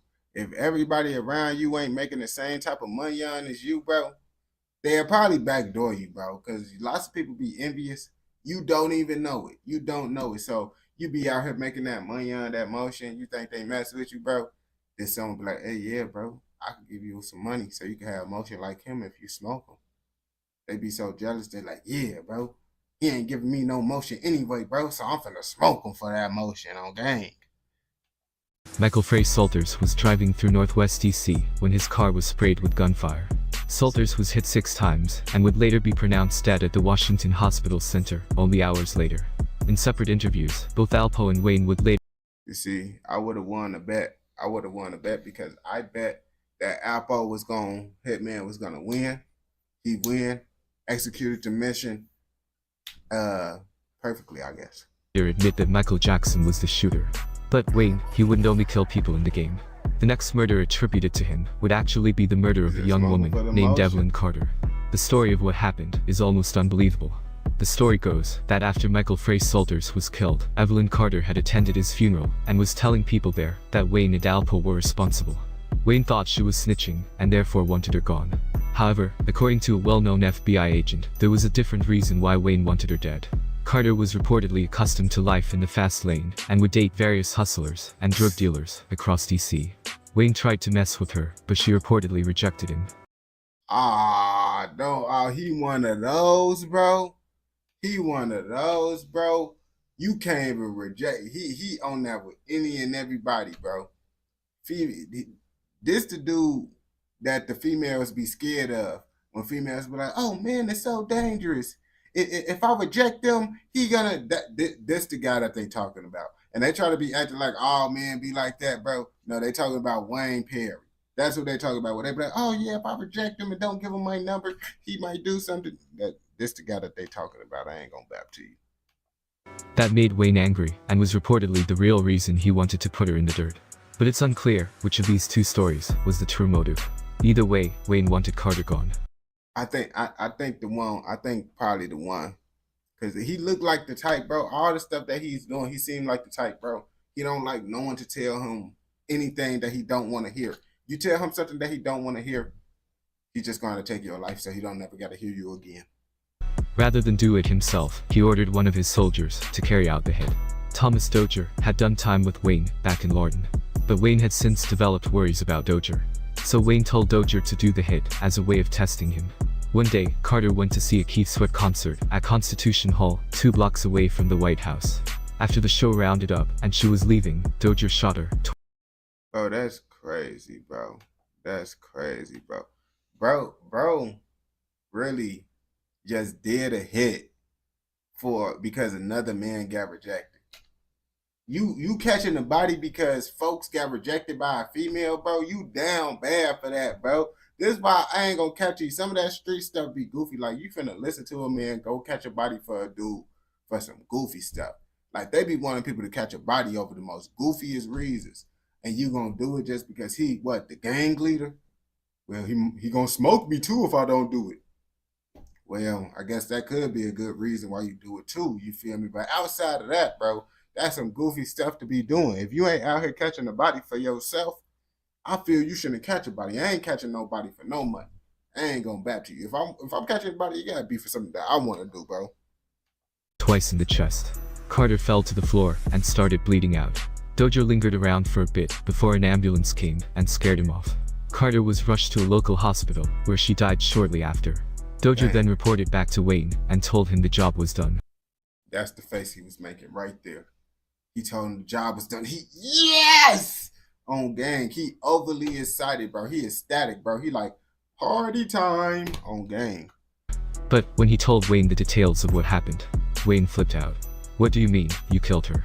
You can only kill somebody if you shoot them in the head, Wayne yelled at Dozier. Then, Wayne pulled out a gun and shot a random stranger in the head who happened to be on a nearby payphone. That's how you kill someone, Wayne then told Dozier. Bro, we can't. This guy, bro, he gets to be in jail, bro, at the bottom of the prison, bro. It's hard to believe some of this stuff. I ain't gonna cap. It's hard to believe some of this stuff. That you talking about, bro, talking about, oh yeah, I smoked someone, but he ain't get a headshot. So bro pull out his pipe and pop a random person in the head to show that's if he is doing this, bro, he gotta get the chair. They gotta give him the penalty, bro. If they know that Birdie did all this stuff, bro, this is not the type of stuff that you could just get life in prison, bro. They gotta give him the chair, bro. I ain't gonna back to you. If all this stuff true, bro, he gotta get the chair, bro. You can. This some supervillain stuff, bro. This is stuff that a supervillain do. Be like, this how you do it.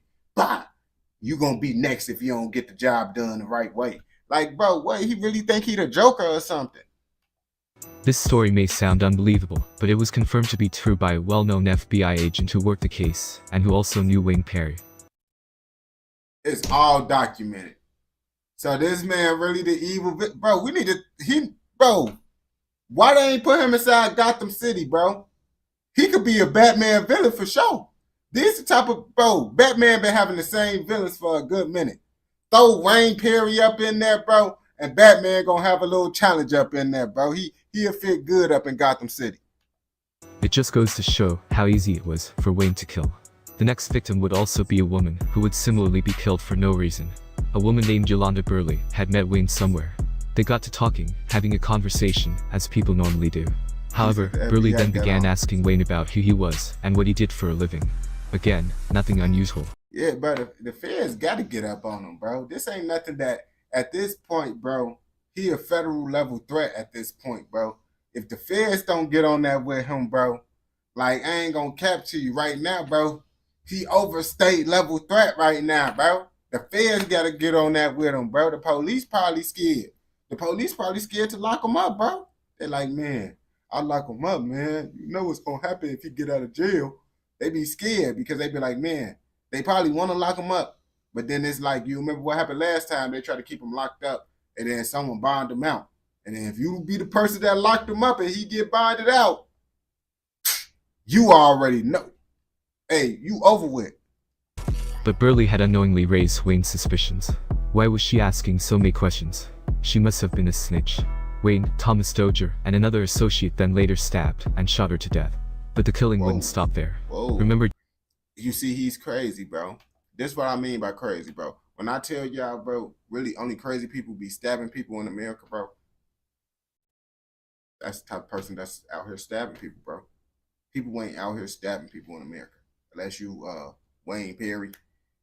Then you probably the type of person that might be on that type of time, and as you can see, you feel me? But they still using blicks. James Hinson, the man Wayne gunned down in 1990 for failing to pay a drug debt to Alpo.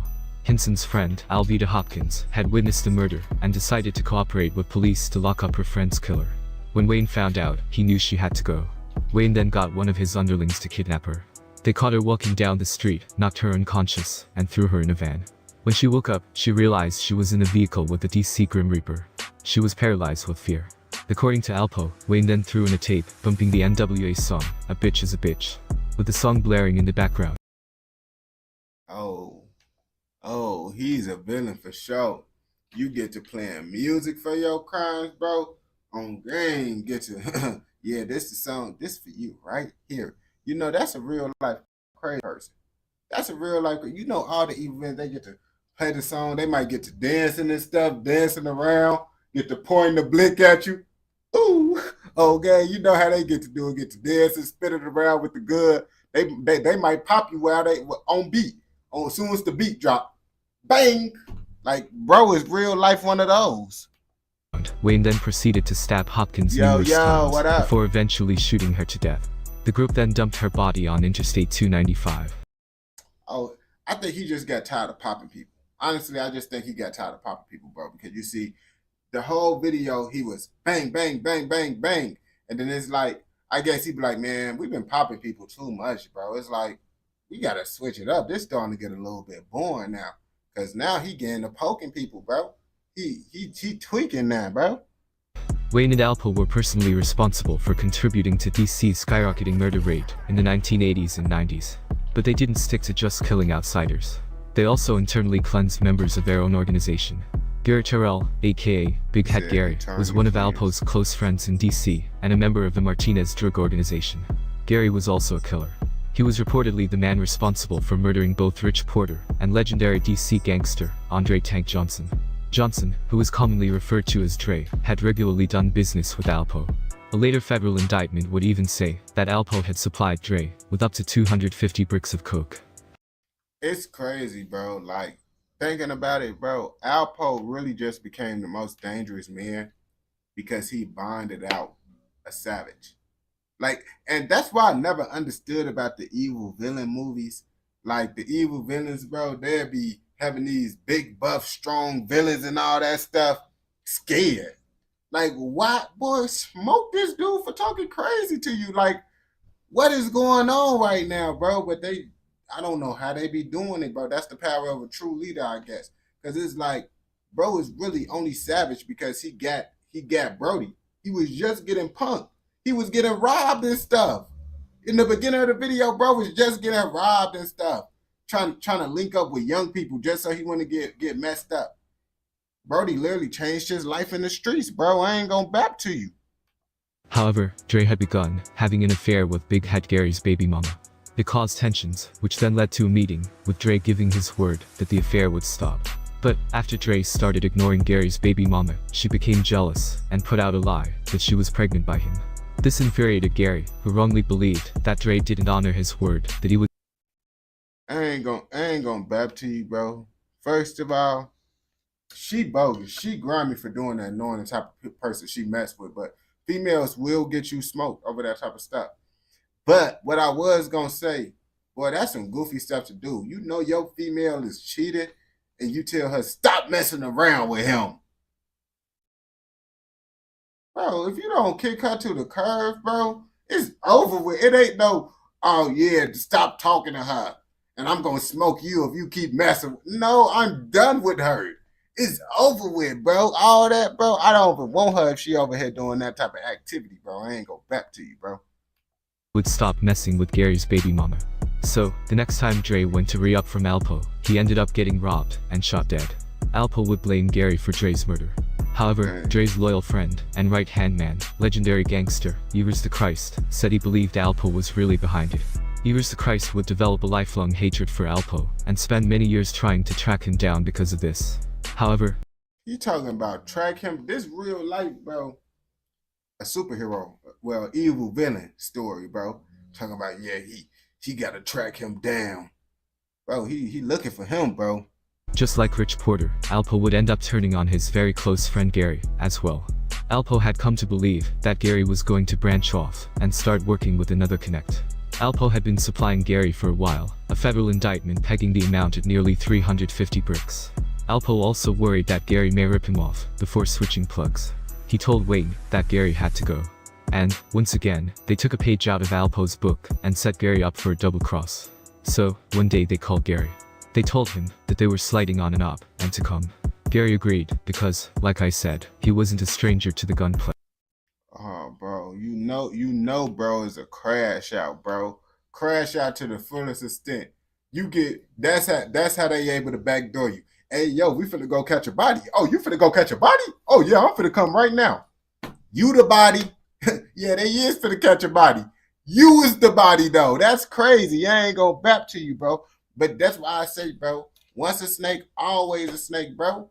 Like, bro, y'all see Brody is backdooring everybody, bro. It's no point of even trying to be cool with Brody.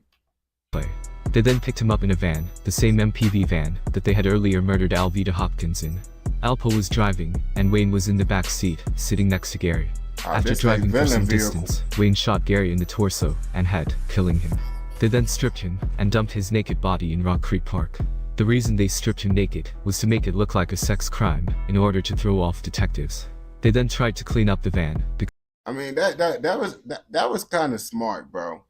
Because I'm like, hey, bro, I was finna say, bro, hey, we got some freaky shooters, we got some freaky savages, but that actually kind of makes sense, bro. But you know, because they really catching bodies, so you know they thinking of all types of diabolical ways, bro. Because Gary had left behind a bloody mess. However, Gary's fingerprints and blood were later found in the van, and unique fibers from the van's carpet would also be found on his body. All of these murders happened in less than a 3-year time period. And these were only the murders. You see, bro, they probably just got the technology to even be able to do the fingerprint stuff. That be the crazy part. That's how, because you got to understand, bro, they be find out about lots of crimes, bro, years later because they don't got the equipment to even find the stuff out. So people, you got to think about it. It's probably some people, so many people that's out there doing this type of stuff, bro, but we don't know about, bro, because they ain't catch them. And, you know, they didn't have the equipment to even find out about it. They ain't have no fingerprint stuff. People out here catching bodies, they probably got the bloody fingerprints all over the wall. They still can't figure out who it is, bro. I ain't go back to you. They had to develop a little bit more before they could catch Wayne. That the police had sufficient evidence for. Needless to say, there were definitely more than reported. By late 1991, it became clear that Wayne and Alpo were spinning out of control, murdering everything from left to right. On November 7, 1991, Alpo's run would come to an end after he was arrested by police in Southeast DC. A Washington Post article would then report that, at his first court appearance, Alpo, quote, sniffed loudly as tears welled up in his eyes. Alpo was crying because he knew it was over. The government pressed him to snitch, but he initially refused. His lawyer then told him that he was facing either the death penalty or the rest of his natural life in jail. He further said that the government was willing to make a deal and that the person they really wanted was Wayne. The same Wayne that had risked his own life and freedom to protect Alpo all these years. Once a snake, always a snake, bro. And this, bro, he the reason why you even turned up in the city, bro. You was even not even like that. Don't tell me, bro, from the snitch. But I'm assuming that he's gonna snitch just because he a snake. The same Wayne, who many DC gangsters told to be cautious of Alpo because he couldn't be trusted. However, Alpo wasn't concerned with Wayne, he only cared about himself. He had no problem snaking Rich Porter, Demencio, and the countless other people he did dirty. So, in order to save himself, Alpo turned rat and agreed to give up Wayne in exchange for a lighter sentence. I mean, it's like, I ain't gonna bap to you. You got that diabolical monster off the street, but it's like, you is the part of the reason why he was already doing it, but you the reason why he was going to do even more savage stuff. You feel me? So, nah, bro, you shouldn't get less time, bro. You a part of that stuff too, gang. You out here snitching and stuff, bro. Alpo would plead to 14 murders and numerous drug trafficking charges before being sentenced to 35 years in prison. He would end up serving 25 years of that sentence before being released in 2015 and immediately put into the Witness Protection Program. In the meantime, Wayne had been picked up on a minor charge in Maryland and held in a local jail. The government was preparing an indictment against him and wanted him behind bars while they secured their witnesses and got their ducks in order. While in custody on that minor charge, Wayne would be visited by legendary DC hitman, Teflon Sean. Wayne believed that his soldier, Thomas Dozier, was snitching and wanted him gone. They came up with a plan straight out of Alpo's playbook. Rather than kill Dozier themselves, they figured it would be easier to have someone else do it for them. The someone else was Daryl Pucci Salters, the nephew of the late Michael Frace Salters. Wayne and Teflon Sean put out a rumor that Dozier was responsible for Salters' murder, hoping it would provoke his nephew, Pucci, to get revenge. Pucci would bite the bait. Days after hearing the rumor that Dozier was responsible for his beloved uncle's death, Pucci went to the apartment complex where Dozier lived and pumped 50 bullets from an assault rifle into him. However, taking Dozier out couldn't stop what was coming. Wayne, Michael Jackson, and another associate named Tyrone Price would be hit with a 27-count indictment in 1993. Man, that's crazy. We got someone that looked like Michael Jordan. We got someone with the name Michael Jackson being indicted. It's crazy, and they going up against America, bro. This a crazy little group they got going on. The indictment would link Wayne to 8 murders, allegedly committed on behalf of the Martinez drug organization. The indictment would even read, quote, "These defendants allegedly served as hitmen to eliminate witnesses, assassinate rival drug dealers, and murder disloyal gang members." The organization used these defendants as paid executioners to establish their drug organization in Washington and to eliminate those who threatened its operations. Federal prosecutors considered asking for the death penalty, which hadn't been carried out in D.C. since 1971. However, because it was D.C., they ultimately decided against it. In 1994, the now 32-year-old Wayne pled guilty to 5 murders. He would admit to killing Demencio, Evelyn Carter, Yolanda Burley, Alveda Hopkins, and Big Head Gary, and was sentenced to 5 consecutive life sentences, without the possibility of parole, guaranteeing he'd die in prison. The level of death and destruction. You see, the reason, bro, how do they know all this information? Oh, because he pleaded guilty, I guess they did it. Didn't charge him for everything, I guess, you feel me? But, because I'm like, boy, if they knew about all the stuff that he did, ain't he supposed to get the chair? Like, if you know all this information, shouldn't they know all this information? About Birdie just popping people just because, you feel me, he wanted to use them as an example. Destruction Wayne was responsible for is unimaginable. To a normal person, Wayne is an absolute monster who deserves to never get out of prison. Man, that's what bro, they just like to be extra in America, bro. They just like to do that. That's why I be like, bro, it's like, bro, you know, they just like to prove a point, bro. Like, yeah, bro, we slapping you with everything we got, bro. However, in the streets, where right and wrong don't exist, only strength and weakness, Wayne remains a legend till this very day. He single-handedly had one of America's most violent cities in absolute terror. Decades later, we can still hear him getting shouted out by rappers, from Jay-Z to Boosie. And that's why he's a certified savage. Please comment, like. You said Jay-Z and Boosie shouting them out, bro. What do they not know what Brody was doing, bro? They shouting them out, bro. People always just trying to shout out people just so they can look like, yeah, I mess with the savages, bro. Like, bro, Brody is out here just popping people, bro. Like, he too much of a savage, bro, on game. When you get to just hit innocent females, all type, bro is a little bit too diabolical, you feel me? But if you watch this all the way through, I know you're messing with another video, so go ahead and go watch another video, and don't forget, like, comment, subscribe, turn on post notifications so you never miss out on any content like this. Go! Let's go! Damn, bro, it's really just shake at the bottom of this shit. What the fuck? What the fuck? What the fuck?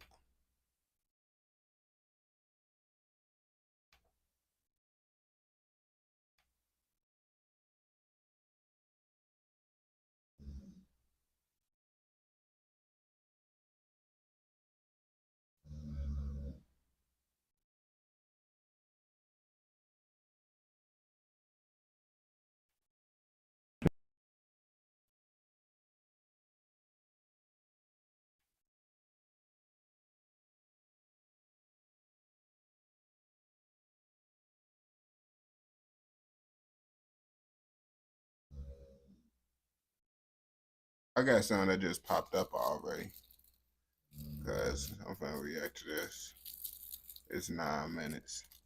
If y'all got it, let me know some shorter things too. But I'm gonna do this one because people be in my comments saying, bro, got 11 hats, bro. And the clip just popped up of Birdie talking about 9 hats or whatever, bro. So let's see what Birdie got to say about him having all these hats. Hey, Fat, Luna, TT. Hey, out, wake up. Y'all snoring, go. Fat, up, go.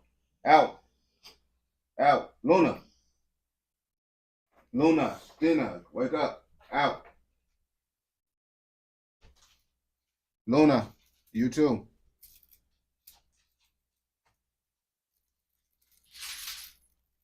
Go, Luna. Thank you.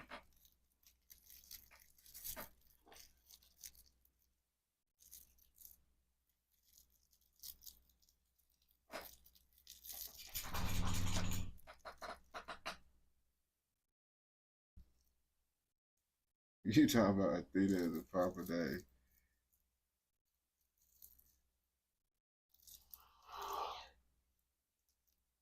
Her nickname is TT though.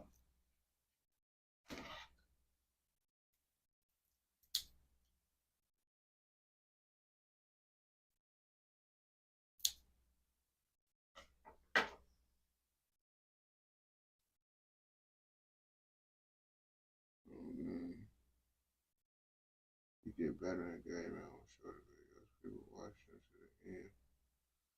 The shorts.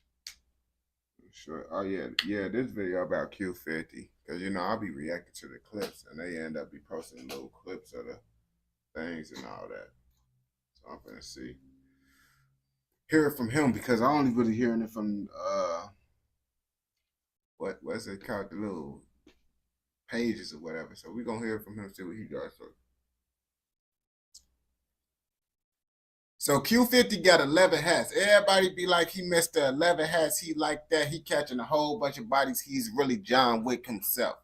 And honestly, I don't believe that he got 11 hats, bro. I'm not the type of person that just sit here and just believe anything I see on the internet now. You feel me? We might talk about it, but just because we talk about it don't mean I believe it. I don't know him. Lots of people be lying in Chicago. If you from Chicago, you know that lots of people be bapping. So I'm just not finna sit here and believe anything now. But Q50 finna speak on this body situation. And let's see what he got to say about this whole situation right here.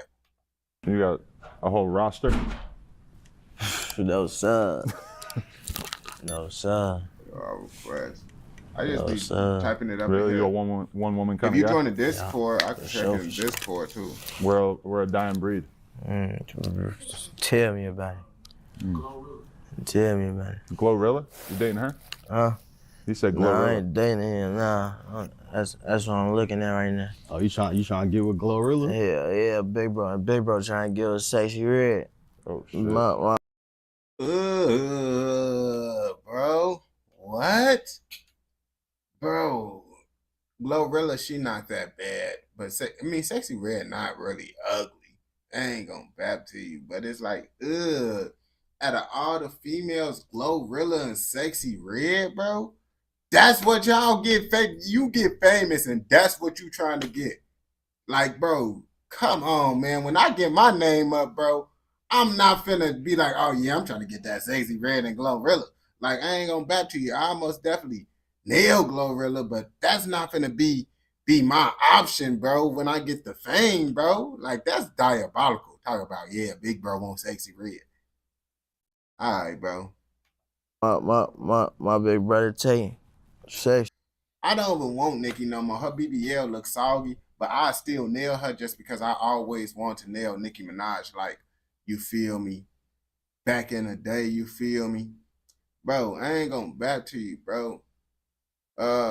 What's her name, bro? Mariah Carey, gang. Mariah Carey, Beyonce. On gang, bro. Bro. Halle Berry, she too famous though. Halle Berry, she's so famous. But it's a couple, you feel me, little digs out here. My big brother tell you, wanna see us too, girl. Stop acting like you know me. Who's the hardest female rapper? I ain't gonna cap. Rihanna, I used to like Rihanna, bro. But then I seen one picture of her without makeup, bro, and she looked like E.T. And I never looked at her the same after that. I ain't gonna bap to you, bro. But she was my little boo thing for a good minute though. Like rapping, man? Yeah. I like Glorilla shit. You know, she teed up. She raw as hell. You think she's nicer than Sexy Red? Huh? She's nicer than Sexy Red? I ain't gonna lie, they got two different, like, real, like, I can't really compare them type shit. Like, they both turn. You know what I'm saying? To me, they both turn. I won't about. They both turn to me. Definitely. Man, you recently went viral. You shot a music video, and everybody's like, man, this nigga tripping. You had 9 hats in the music video, and everybody on the internet went to frenzy after you shot the video. Yeah, I don't know what the that was about. That was just how many hats they had at the store that time. Yeah, bro. I didn't even read the title for real, bro. I just said he posed with 9 hats. What? I thought he was saying he posed with 9 hats, basically capping, saying he got 9 hats. Bro, so he took a picture or posed with 9 hats? Posed with 9 hats. That's what you see, this is what I mean by they sauce up these titles, bro. Like, I don't even be reading the title. I just glance over and be like, oh, he talking about his little body situation, bro. I seen 9 bodies, mean 9 hats. I'm like, oh, yeah, bro. Let's see what they talking about. We tried to buy all them bitches, but they only had 9 of them bitches. I'm like, fuck it. What video shoot that was? That's King Draco. Mm-hmm. Just can't jerk on the shit. That's all. They be making shit bigger than what it is. Shit, they would have had 15 hats. I would have had 15 hats on them bitches. You know what I'm saying? It's like, that's all the hats they had available, shit. How do you feel about like all the, you know, we were just talking about like the documentaries and shit, and like all the, like Trapper Ross got a documentary where he said Jeff had over 10, 11 bodies and shit like that. How do you feel when you see titles like that? I think but I think he seen like, cause me and Lil Jeff, you know, we play Warzone and shit, and that was like Lil Jeff's favorite number Warzone. Like, I ain't lying, we was raw as hell at that shit. So I think that's really what he's seen. Cause a Traveler Raw, he need to start being specific. You really talking about us playing Call of Duty and shit, bro. You're not talking about no reels. How the can you even do that? Like, that's impossible. Can't nobody do all this shit. It's real life, bro. There's not no movie. Unless got booked and like one shit. Unless I don't really know nobody one. Unless I don't know nobody with one shit. Unless hell no. Cause that DJU interview. I don't know nobody with one shit. It's real life, bro. There's not no movie. You never known anybody who had like 10 bodies? Nah, that's what a logical person gonna think when they hear that. That's what a logical person gonna think, bro. When they hear all that 11 bodies, all that stuff, I know he probably trying to be sarcastic or whatever he try to be. But most logical person, when they hear 11 bodies, bro, they're gonna be like, bro, this is real life. I ain't gonna bap to you, bro. Someone blew me in the comments, so I call my grandpa, gang. I call him because he got hats, real hats that did the time for. I be like, grandpa, you think someone right now got 11 hats in the city of Chicago? He grandson, no, that's bap, that's bap, bro. He said, bro, if you out here believing this grandson, you a goofy. I don't even know, Birdie, but don't nobody got no 11 hats in the city and not do no time for it, not get locked up for it, bro. He said, but the people that believe, my grandpa said that's propaganda. That's how you know it baffles his mind. When he said that these kids is believing propaganda. That's what my grandpa got to say, bro. We heard that. Hell no. Cause that DJU interview. I don't know nobody with one shit unless I don't really know nobody with one unless your ass got booked and like, you know what I'm saying, beat it like something. I don't know nobody with no. Man, hell no. Cause in that one Jeff interview you did, that was the title. Yeah, I don't even got it in me to even hang around somebody that do that type of stuff to people. That's bogus as hell, man. Hell no. So when Jeff was talking about taking niggas to kill school, he was talking about teaching them how to play Call of Duty type shit. Exactly. Like eat game and like, you know what I'm saying? That's why I'm finna start doing the Twitch shit too. I'm finna start streaming on Twitch and shit. You be playing the game a lot now? Still? Yeah, still. I mean, he being sarcastic, but it's truth in his sarcastic, bro. He don't got no 11 hats, bro. Like, I ain't gonna bap to you, bro. Like him and Jeff, they was out there doing their little stuff from what I seen in the little thing, but that 11 stuff at most, bro, they probably got at most, I could say, what, like 3? And what, because they said it's confirmed that Jeff did that too. So, boy, people is not out here catching all these bodies and getting away with it, bro. Y'all gotta be from the hood to you feel me? Like, I ain't gonna bad people that believe that stuff 9 times out of 10 not from the hood for real. They fantasize about the hood, bro, but ain't nobody, boy, getting no 11 hats, bro, and walking free and rapping about it. Not today, boy. This is not back in the day like buddy that we was watching. This is not back in the day, gang. You a kid if you believe that 11 body stuff. It's not even now, I need to get a new PS5. I should be cutting out doing this dumb ass shit. I really want to get a PC though. What would you say to Trapper Ross if you saw him? What's up, bro? Keep up the good work, man. That's what I'm saying. That's crazy. Because Tay Savage found himself in that situation. They ran into each other, and he had made a whole video about Tay, and they ended up patching it up and becoming cool. Nah, I'll just keep up the good work, bro. But I ain't gonna cap with Tay Savage situation, bro. That's what I'm saying. He beat his case, bro. Like all this stuff that you feel, because I made a video about Tay Savage, bro. They got all the court documents on the whole situation, bro. So that situation, you just speaking on court documents, you feel me? people that actually did that. That's why I be like, someone caught it like King Von, all them, bro. They beat their cases, bro. I'm not trying to like everyone that I know that caught bodies, bro. They got locked up for it. You feel me? And even the rappers that y'all see that's catching bodies, they got locked up for it. You feel me? So y'all just think someone just magically got 11 bodies and not get locked up for it. When every rapper that's really living this lifestyle got locked up and they got less than 11 bodies, you got to use your head now, bro. On game. I'm proud of you. I want to see everybody win. Keep doing you, my boy. So you appreciate the promo, even if it's I told you, I just wish. Yeah, the only person that's doing those type of numbers is like top 5, bro. Top 5 real, like top 5 in like Central C, bro. Like that day Central C, bro, before he started rapping, he got like 10 hats, bro. And then he cooled out on that. She kind of like cleared up and say, he talking about the fucking game. Like, yeah, that's all. Who that is?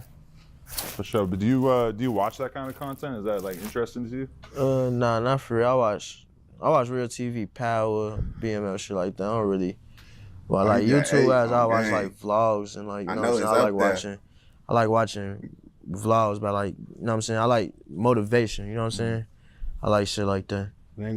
Bro, Q50 seemed like a cool dude, bro. Like Q50, bro, like watching the interviews and stuff, that's why I be like, bro, don't be letting those rap songs judge y'all on how y'all think these people is, bro. Cause people be seeming cool, bro, in the interviews, bro. You will hear the music, man, they some certified tweakers. Then you hear them in the interview, you be like, oh yeah, they actually cool people. You feel me? So it's like that's why I be like, bro, people be acting like this stuff. You talk about he play video games. Man, you know, bro, being sarcastic. He really do play video. Everybody play video games. But y'all know folks being sarcastic with the stuff, bro. That's the smartest thing to do if you actually catch your bodies. Like, if you actually catch your bodies, bro, you out here saying, honestly, I would think you not catch your bodies if you come on an interview talking about, oh, yeah, I caught this body. Boy, get that bapping on. That bapping on, bro. If you ain't get beat the case, bro, why are you talking about it, bro? Unless you bapping, bro. I ain't trying to hear none of that. Ain't gonna be no more season of BMF no more. Look like that shit funny as hell. I ain't gonna lie. This shit be funny as hell. They be tweaking. How you feel about 50 Cent be tweaking with rappers and? Nah, Q50 do look like Peaks 100 though. They could be related or something. Shit. That shit funny as hell. I fuck with 50 Cent. I ain't gonna lie. Who that is? Tell them check it out. So all right, it's some current events recently. So I think Adam had leaked a video. Or Adam? Yeah, Adam had put out the shit with Sosa and Rico Reckless. And then I think International Drill posted it on IG. Hey, who the f is that? Y'all f with the International Drill? I don't know him personally, but I didn't talk to him. But what you were saying though? Like, all right, so Adam had posted some shit with Rico. He trying to find out who them, because they probably be saying all types of stuff. He like, man, I need to figure out who Brody is, bro, behind these pages. And that ain't gonna cap. That's one thing that do be blowing me about Faceless pages. Like, they be doing all types of stuff, posting all types of stuff, and there's no face behind your page, bro. Like, bro, you can't be doing all this type of stuff, bro. People don't even know who you is, bro. Rico Reckless, whatever. And Vert had commented underneath that shit saying that Rico Reckless be lying or whatever. Right. He said that nigga always be lying. Right. And then Rico kind of like said some shit, got a little disrespectful in the comments and shit. And then I think Vert said that when y'all was hanging out with him, that YBC dude wanted to take his watch, but y'all stalled him out because y'all said he had a fake watch or some shit like that. So y'all let him slide or whatever. What was y'all friendship with Rico? Cause I think you might have went on the story and said some shit. I don't know that too. nigga, man. I wasn't with them folks. I don't know that nigga, man. His ass weird. His ass weird, folks. I was gonna say, bro, fucking smoking a square, a black and male? What is that? I don't know what's going on, bro, but Rico Reckless, bro, I ain't gonna back. Rico Reckless do got a little reputation of, lots of people do be calling him goofy. Rico Reckless just be tweaking, but he be funny, bro. Rico Reckless be funny to me. I ain't gonna cap to you. when his interviews and stuff be popping up, it be funny. Rico Reckless commented on one of my videos before, one of my reaction videos. Bro got mad because the reaction video, bro, I forgot what the reaction video said, but I said folks was a goofy for whatever. He got mad at it, talking about that's not even true. Woo, you a goofy. Gang, I'm reacting to the video, bro. I'm not reacting to what you saying. I'm reacting to the video. Bro, on my dead grandma grave, on everything I love. And the post didn't even get views like that. That's how I know folks didn't have nothing really going on at the moment, bro. That post didn't even go up like that, bro. You copied it, bro? Like what? And then you had to watch that a little bit too for you to get to the point. You ain't just hearing what I said, bro. You had to watch it through a little bit for you even know that I called you a goofy, bro. You see? So I know people be watching the videos and stuff. That's why. Hey, man, I don't know that nigga though, so I ain't gonna lie. What you on, brother? Damn. Got Struly in the building. How you doing, bro? Nice to meet you, bro. My boy. What up, man? No, yeah, though, phone, know that nigga, man. His ass weird, though, okay. That's another I was talking about.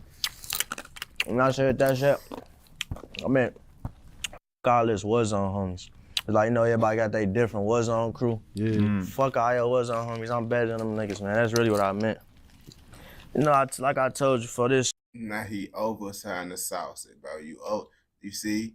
Now you was doing good with playing it. Now you trying to oversell, talking about, yeah, I was talking about the homies in the war zone. No, bro.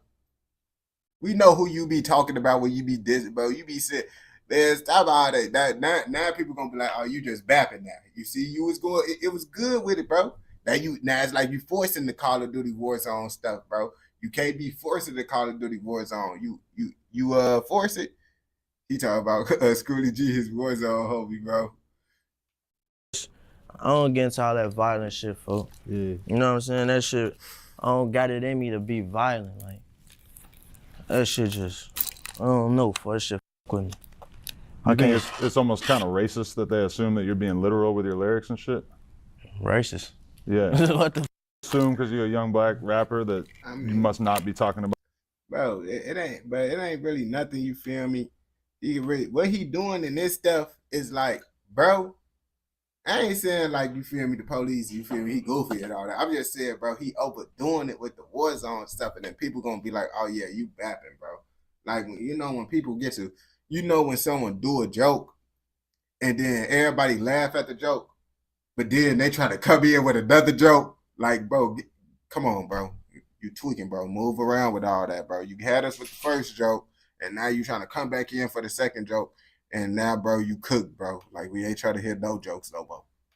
About video games? Man, I think, yeah, see, that's the thing. I don't know, folks. Because like I told you, everything I rap about, if I ain't talking about money or hoes, I'm talking about the game, bro. And y'all need to clear that shit up, folks. I'm real good at the game, y'all ain't know. But yeah, though, that's not it. That lyrics shit, like, that be pissing me out too. Like, how y'all gonna tell me what the my lyrics, man? Y'all crazy. But yeah, I see what you're saying, though. It makes sense. Shit weird. Like, there's a moment here and there in your songs where you gotta like bleep a word out. And that's because wait, finish up. Well, okay, there's one song where I'm pretty sure because of how it rhymes and shit that you say, me and Jeff got more bodies than Hitler. Is that what you said, or am I just Hell tripping? no, man. Oh shit, okay. This is what it was, for when I be bleeping out the words, it's like I don't be knowing what to say at the time. So I gotta bleep it out. You know what I'm saying? Right. But hell no. Who is Hitler? Hitler was a dictator. Bro, you know Birdie. I heard Birdie wasn't Birdie not the brightest, bro. You probably don't know. Cause I've been like, bro, I'm finna say, bro, how don't you know? And I'm like, bro, probably might be that slow, gang. I won't put it past him, bro. I ain't gonna back to you, bro.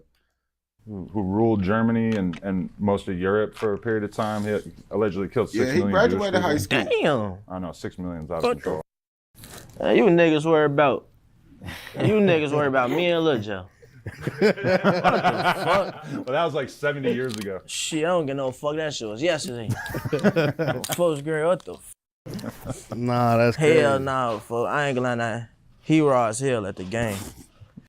You said, bro, know who Birdie is. He bapping about not knowing who Hitler is. But nah, hell, I don't know nothing Hitler about raw at the game. Nah, not Hitler. Hell nah. Oh. I'm talking about Adam. Hell nah, I don't know nothing. Adam be saucing up these interview things, but I ain't gonna catch you. That's why I be liking interviews, because you can sauce up the title and stuff. People be like, you clickbaiting. Bro, this is what they talking about, bro. The title gonna be Q50 is not like that. He's a game shooter. Oh, they gonna get mad at me for the title. They gonna see Q50 said that, bro. Now I just got views off of this, bro. Like, cause you can sauce it up so many ways with the interviews, bro. That's why I be liking them, bro. But if you watch this all the way through, I know you messing with another video. So go ahead and go watch another video. And don't forget, like, comment, subscribe, turn on post notifications so you never miss out on any content like this. Go! Let's go. Yeah, bro. That's the main reason I be liking the interviews, bro. Is because you can sauce it up, bro. And because I be seeing they be saucing it up, bro. That's how they begin by saucing it up. So it's like, I can sauce it up the same way, bro.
Yeah. Chat, I ain't gonna bap. I'm kind of hungry, so I'm finna put a pizza in the oven real fast, bro. Okay, I'll bring y'all with me, bro. I'm at it, bro. We finna get back to reactions, because I gotta do. I'm like on my third reaction, bro. That's why I ain't trying to do no real long. We're gonna do some longer ones once we get closer to the end, to the like the 15th video. Then we'll probably be able to do like some 30-minute ones and all that stuff. Once we get to like the 15th reaction.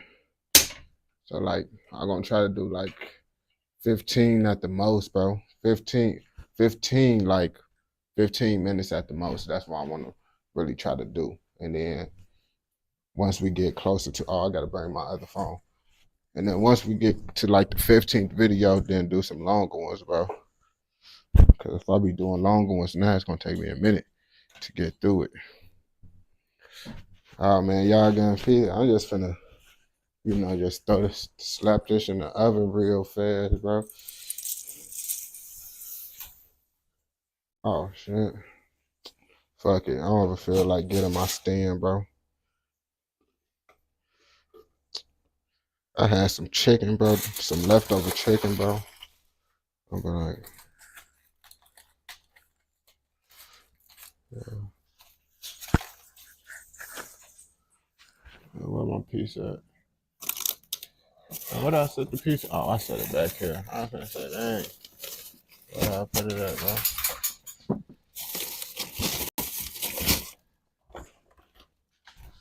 That's the pizza, bro.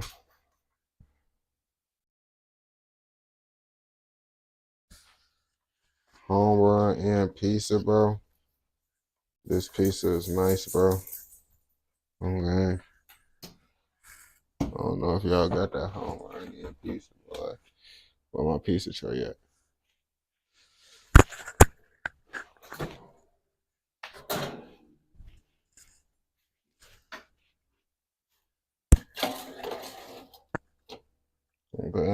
Y'all got that home run in pizza, bro?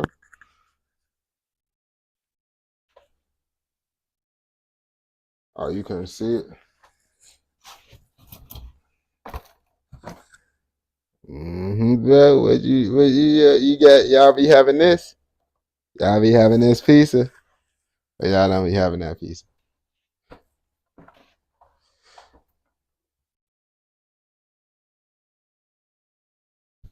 You said, nah, y'all don't be having it.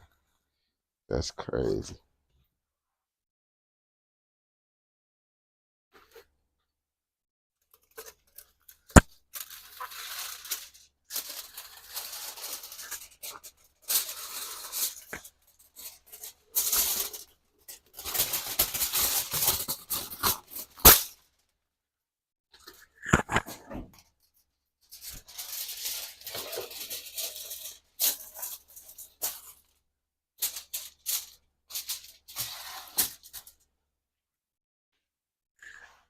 I thought you was Hawaiian. How about Hawaiian? No, UK pizza. What you mean UK pizza? You said home run in? Yeah, home run in pizza, bro. What do you not mean by home run in, bro? Y'all know. Bro, stop playing with the home run in, bro. Guaranteed freshness, bro. Ain't gonna back to you, bro. If it ain't guaranteed freshness, bro. Look, I'm finna show y'all this pizza when it's done, bro. And then when y'all see this pizza, y'all gonna be like, you thought you said who Hawaiian? Me Hawaiian? When y'all see this pizza, bro, y'all gonna be like, dang, did he get this from a 5-star pizza restaurant? And I'm like, nope. Got it from my oven. Okay. Look at this, bro. You see you even open up the box luxury, bro. Like you open up this box, bro. You see we get real luxury boxes around here, bro. When you see this luxury, bro. Then you see kind of state of the art plastic, bro. Like we don't use all that. You get this, bro, real life plastic, bro. We don't use that other stuff, bro. This real plastic. Pop this open, bro. It's like Christmas. Open this up. Damn, you slap it up in there, bro. What, bro? Real life making pizza, bro. I might be the pizza man. Dang. How long is that supposed to keep this in the oven? Let it bake for 15 to 17 minutes. On gang. 450. Position in the middle. Alright, bro. Bro, I know no one ain't this slow. They talking about make sure you remove plastic wrap before you put in the oven, bro. Who would be that slow to put the pizza in the oven with the plastic wrap on, bro? If someone doing that, bro, they don't need to have the option to even cook anything, bro. Like, what? Someone would probably sue them over this. Like, yeah, no one, they ain't let us know that we couldn't put the pizza inside the oven without the plastic on. Someone would be that slow, bro. I ain't gonna back to you, bro. Hold on, bro. I'm texting my grandma good night. Gangster.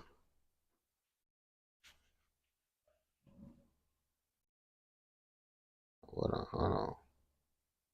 I need to set a timer too. So I'm gonna burn my pizza. I'm setting it right now so I won't forget.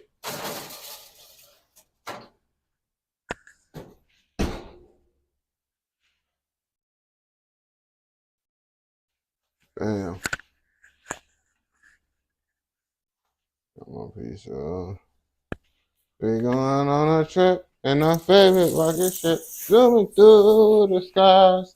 Little Einsteins, come aboard, get ready to explore. There's so much to find. Little Einsteins. What are you talking about? What y'all know about that shit? What y'all know about that little Einstein shit, bro? If you don't know about that little Einstein shit, bro, you just don't know about it, bro. Okay, y'all know about that little Einstein shit, bro.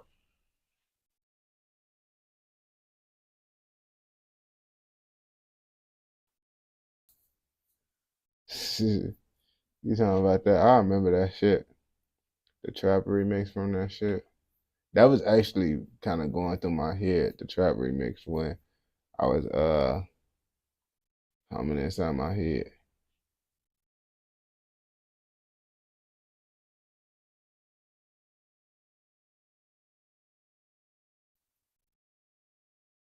What she not in here? What you mean?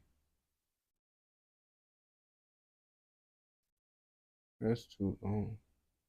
Oh yeah, someone told me to react to this dude page. They don't even join it live though. I don't believe they join it live. They told me to react. They from the UK. They said instead of watching that scarcity society, they said if you want to know about that new UK shit, that shit that's still going, that right now in the current UK, you know, I look at the comments. They said this shit right here. I'm like, I checked it out already, but they said it's short content. So let's see what's he said. This recent UK shit. So let's see what the fuck going on. Okay, you react to the deadliest war of Oakland. How long is it? Cause I'm just doing little short things till my pizza get done. I don't have to take it out the oven.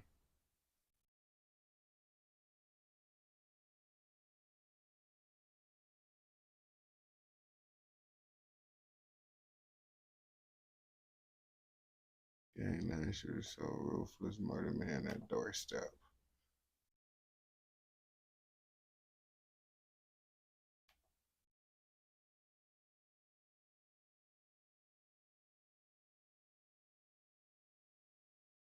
Unofficial child.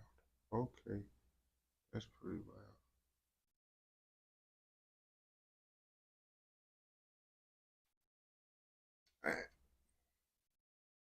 Yeah, I do that one a little bit later if you remind me. Once I get some of the shorter videos done, cause I'm only on my 4th video right now, and I gotta do 20 videos, so I want to get at least 15.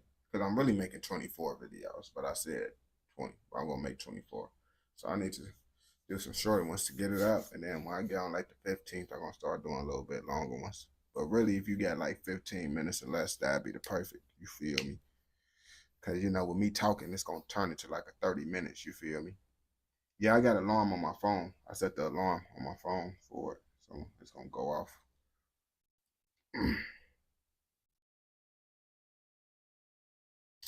Really, bro, it's 13 minutes, bro. Fuck, I'm just gonna wait to do it, bro. It's 13 minutes. We just gonna smoke a blunt real fast. But I'm gonna react to this though, because someone told me to react to this page, bro. And it's basically like the scarcity page. But he said this more recent stuff is out the UK. I don't know if y'all heard of Gangster Times, but they said this more recent UK stuff. But we just gonna smoke a little bleezy real fast. Smoke a little bleezy. Well, smoke this. And then, you know, we're gonna do it because it's only 13 minutes left. And it's like I don't like to pause the get outs and go do all that stuff. And I'm not one of those people that's gonna leave the video playing while I walk away. I ain't gonna bab to you. I ain't doing that CQ stuff, bro. I ain't gonna bab to you. And then smoking a blunt gonna make the pizza be better. Cause you know I'm gonna get the 20 videos done, bro. I like to do challenges.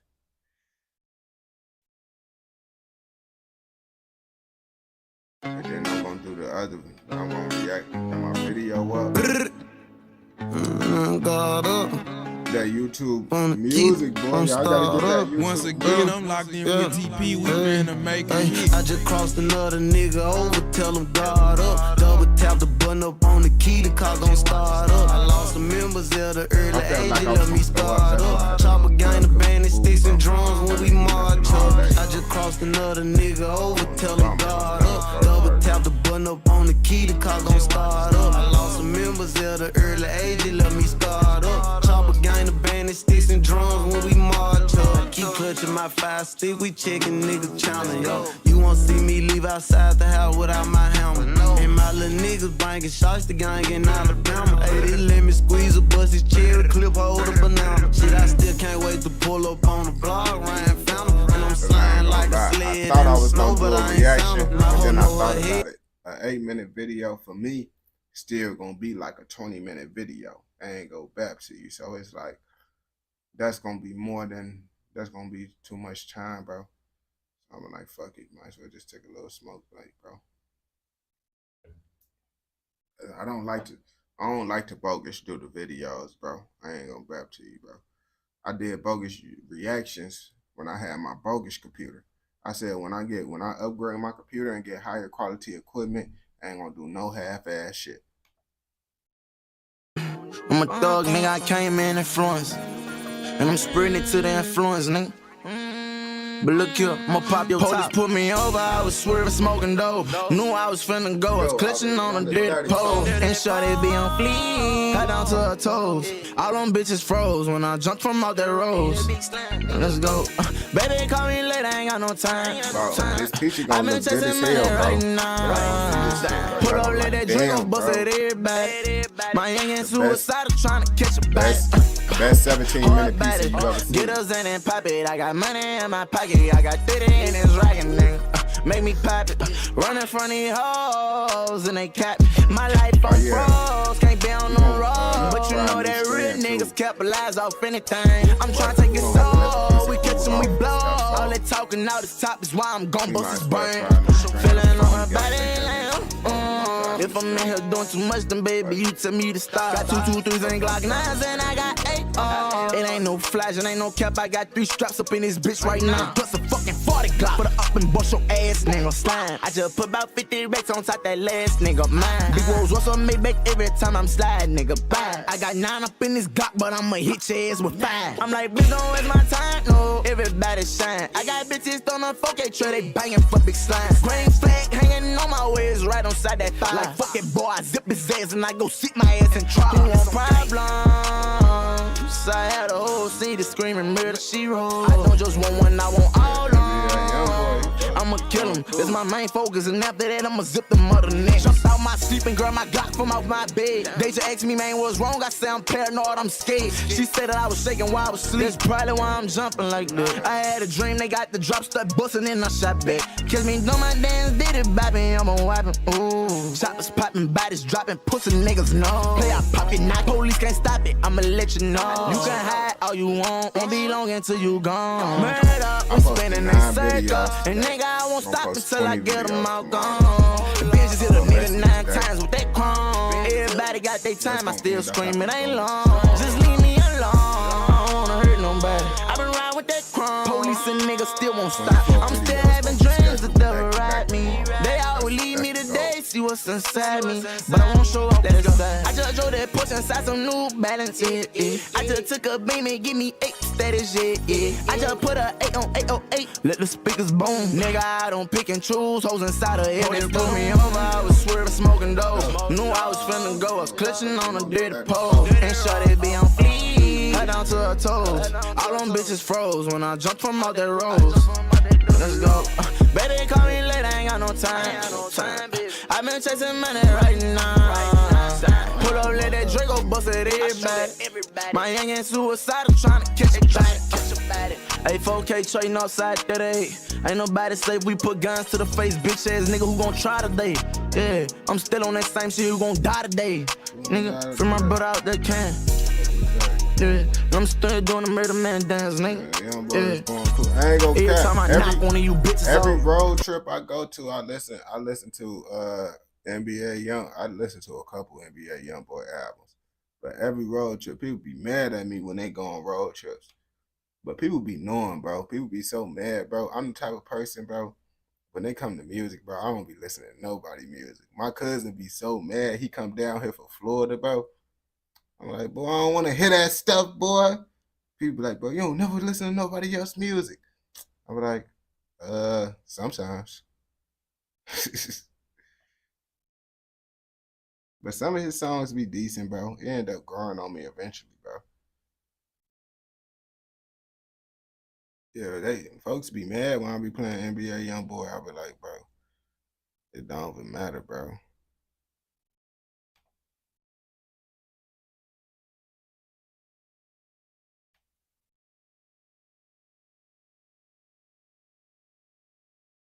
That is AK Batman.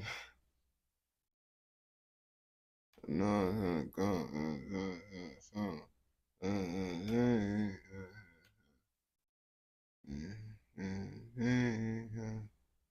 I know I was going on crushing on 34.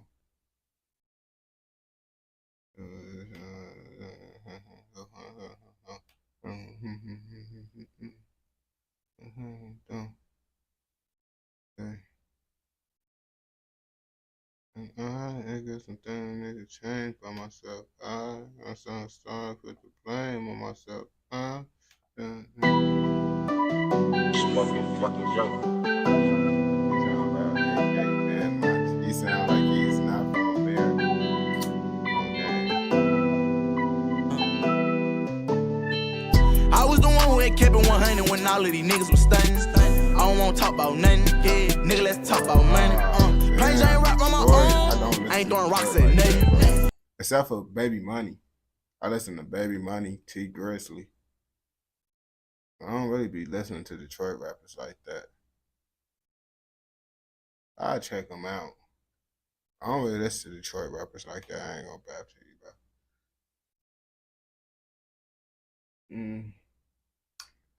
bro. I don't listen to him. His music not bad, but I don't listen to Peasy.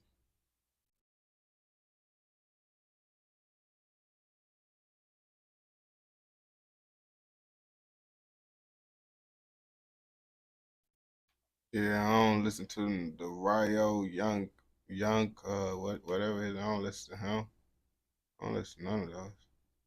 I'm just gonna click shuffle and see what song they play by him.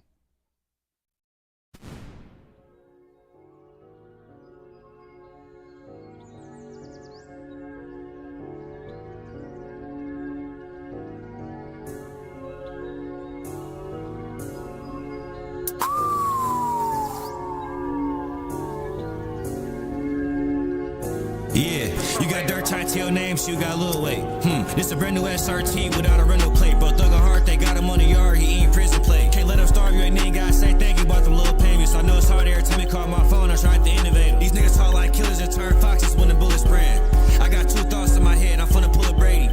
If I see 12, then it's a movie, I got full tank. He say the pool crazy, I got her dripping and we ain't helped yet.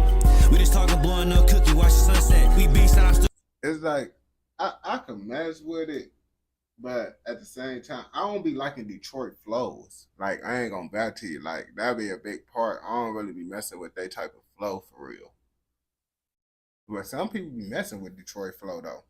But that type of flow style, bro, I don't really be messing with. But even, I don't know, like, Detroit rappers, bro, I never really like. Really, when people play Detroit rappers, I never be like, oh, yeah, let me get that song. I never really said that. And T Grizzly I knew about on my own. Of course, everybody know about T Grizzly. Baby Money, I found out about folks on my own. Like, I listen to folks. Like, and folks from Detroit, I mess with him.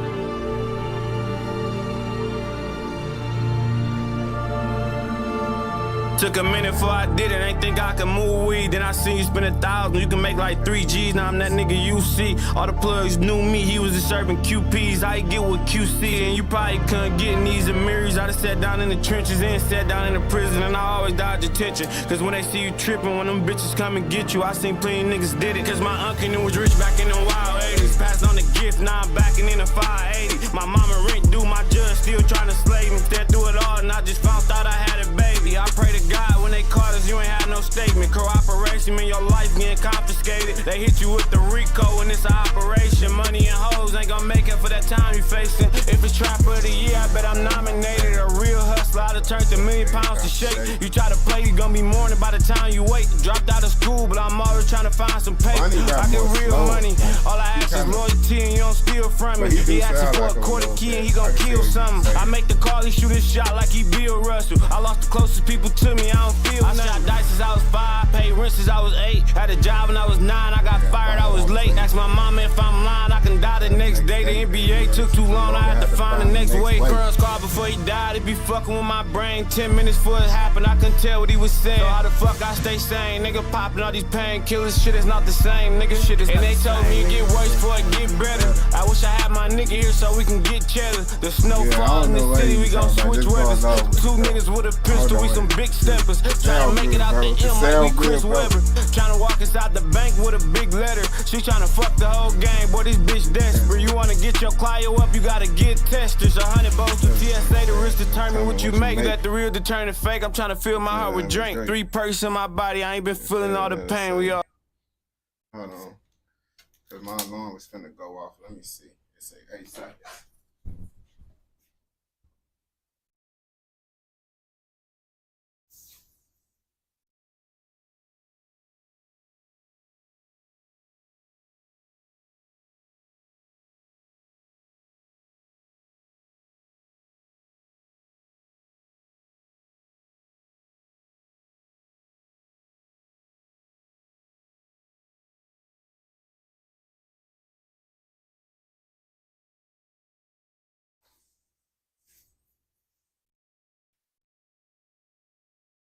I'm gonna give it like 5 more minutes because I like it to be a little bit more darker. That piece is like the perfectly white complexion, bro. I don't like it too light, bro. Dang.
The rest determine what you make. Boom, gang. Alright, chat. So guess what strand we smoking on this time? Y'all probably can't even guess the strand. Y'all 9 times out of 10 not gonna. Dang, it's 3 minutes.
What you say?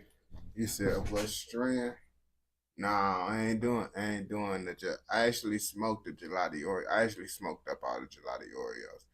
The strand that we smoking on today is called Frosty Banana. Oh, gang.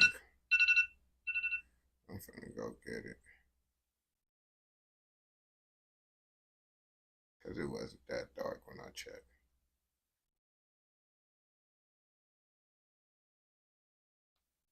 Hey, y'all ever heard of the strand Frosty Banana?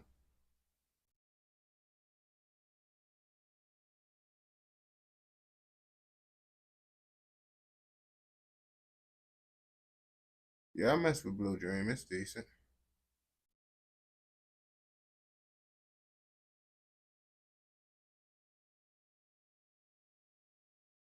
Frosty Banana, bro. And be smoking.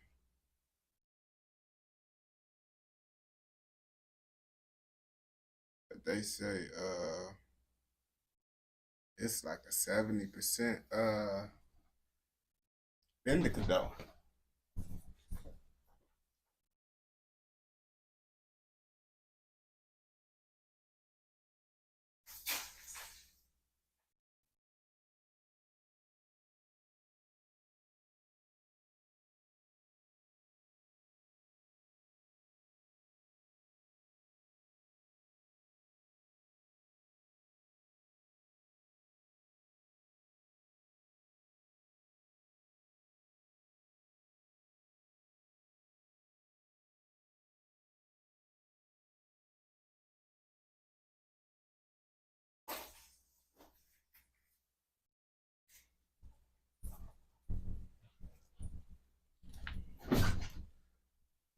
Y'all ever had Frosty Banana?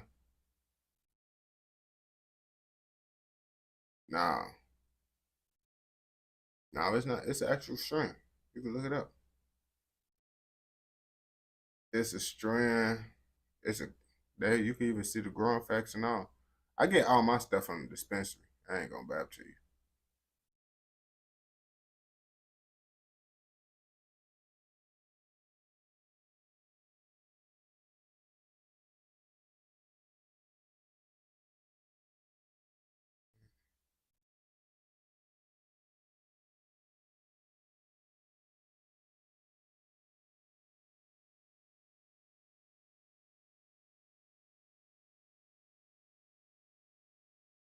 Frosty Bananas, apple and bananas, and tropical gelato.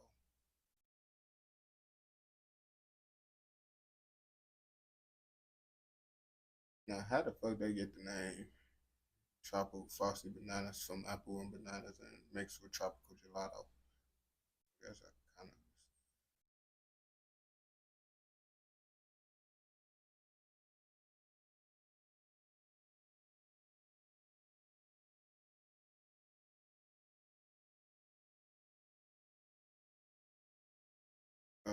what you fuck with.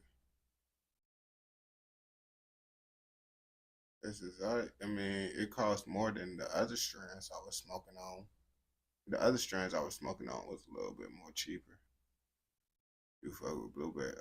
I haven't had blueberry. Well, I think I did have blueberry before. I actually did have it before. I forgot how it was though.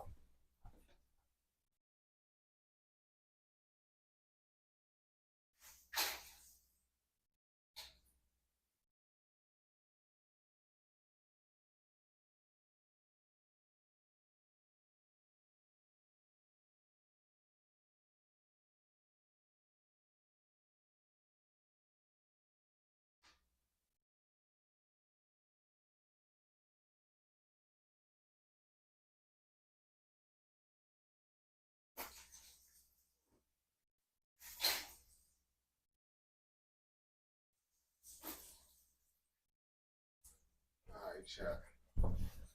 Let me see what y'all thinking on the pizza. Why cool? I just took it out because I like my pizza a little bit more darker, bro. I don't know if y'all. That's why I wanted to show y'all. See, do y'all like y'all pizza this type of darkness, or y'all be wanting it like a little bit more lighter? Let me see. I don't want to break this one like I did the other one. Which side do I even disconnected from? All right.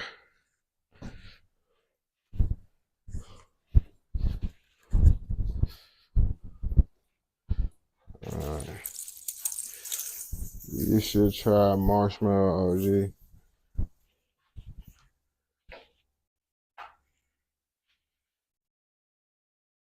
Do y'all like it like this type of color?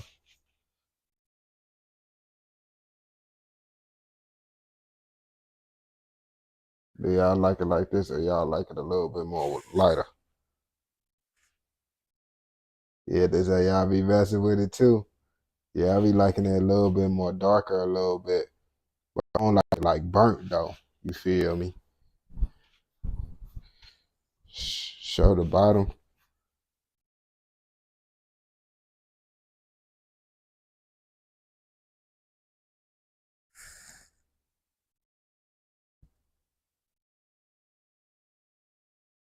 You said your one darker. He said, okay. He said, I made mine's dark for sure. Okay. I ain't gonna cap. I'd be cool with mine's a little bit more darker too. Like that's a cool. You feel me? I was cool with that. But if it was a little bit more darker, you feel me? I wouldn't have a problem with that either. You see, that's why I need to get another one of my stands that I've been had, bro. Cause this one's not connected to nothing, so it could fall down if I don't move it the right way. I should just. Why don't I just start picking this up, bro, and taking this with me? Cause I can move this around. Yeah, I'm just gonna start doing this instead of this taking it off each time. I can just do it like this, bro. When I'm getting up. I don't know why, cause this one already broke, bro. So yeah, hey, we ain't trying to have another. I really should go get me another stand, but you know, I really be cheap. I ain't gonna bap to you, bro. I really cheap. As long as I got smoke and it get the job done, I don't care. That's my motto. That's why I'm still using these TikTok mics and shit.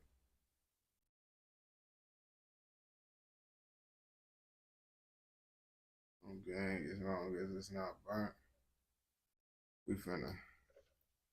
While this pizza cool off, we finna try this frosty banana. And I actually smoked a little blunt of it before, but I forgot because it was a little minute ago.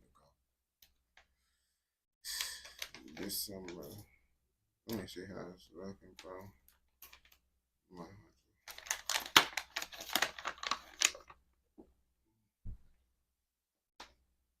Yeah, this is Zaria. It looked like some banana stuff. I ain't gonna lie to you. Yeah, it do look like banana. It smell. I don't really do that because they age restricted. When I used to do that on my older videos, they used to age restricted. So I don't be doing that because them age restrictions, them stuff, goofy. I ain't gonna bap to you.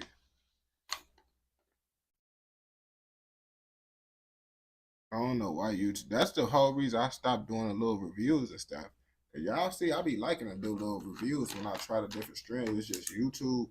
They kept on age restricting my videos and stuff every time I was doing the little reviews. I started streaming like not too long ago. Like we haven't been on live for that long. I think we only been on live for like an hour, 2 hours. 2 hours. Yeah, we was only on live for 2 hours.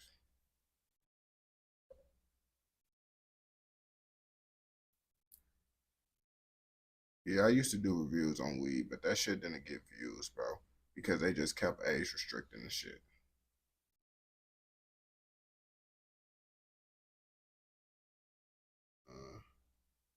What I would do, good flow. Yeah, bro, that's crazy.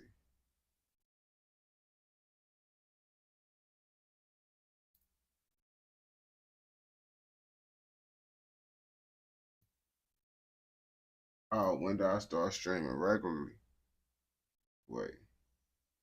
I mean, when did you start? When did you start? Oh, I just started regularly posting on YouTube 2 months ago.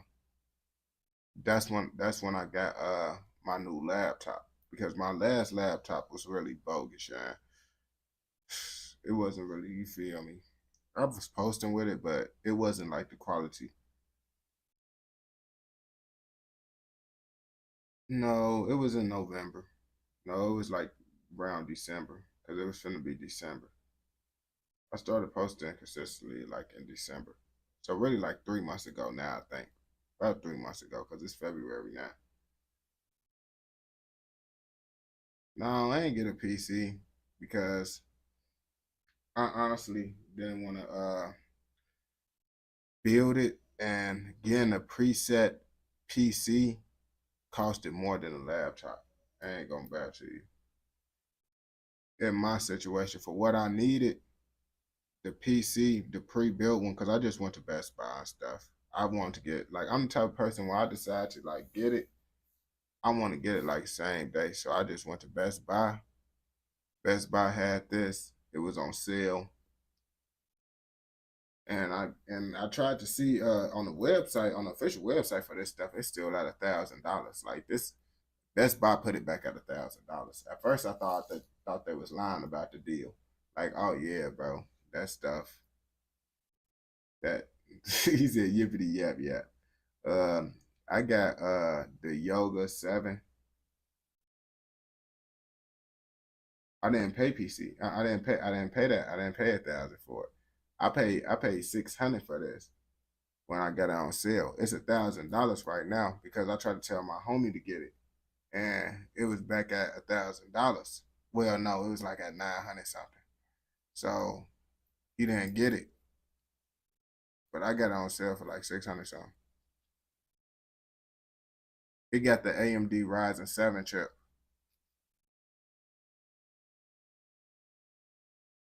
But I ain't like no gamer. I ain't no gamer or nothing. I got the Yoga 7. The Yoga 7 with the AMD Ryzen 7, because it's 2 Yogas. It's one that got the Ryzen 5, and I got the Ryzen 7.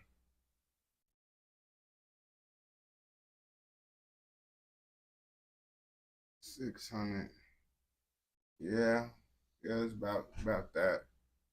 If you catch it on sale, bro, you could probably get it on sale for like, yes, 600, 700. But if you go, but you gotta go to like Best Buy and all that, check online and all that, cause the website, they be waxing. They don't really be doing deals like that. Nah, he is funny with that. Yeah, I'm rolling up this frosted banana. But yeah, nah, this is a decent little laptop. Like, if you trying to game, this ain't like the best laptop if you plan to use it as like a gaming laptop. But I could game on this just because I use my Xbox and I just game through my Xbox. And the laptop is just showing what's going on my game. So that's how I game.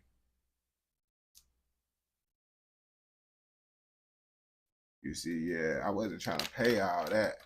I ain't gonna tell. I was trying to pay a nice little 600, bro. I saw this. It had the Ryzen 7. I'm like, it got a good CPU. I don't really care about the GPU like that, because what I do don't really need, like one of those gaming GPUs and all that.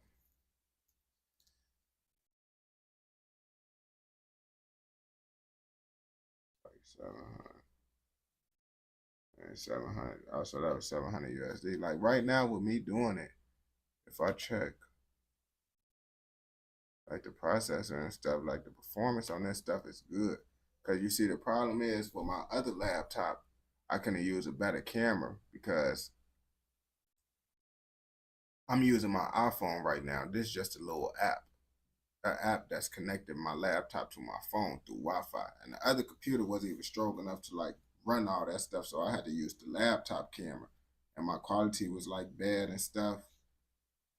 But now this, I game my PS5 and watch all my videos.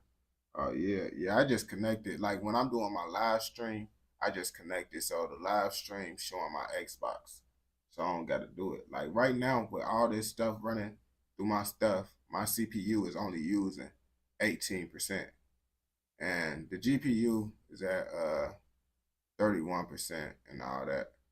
Cause I got a couple tabs open right now, and then I'm using 8 gigabytes of RAM. But yeah, it's a good CPU. It's only using 18%. I got a whole bunch of stuff running right now.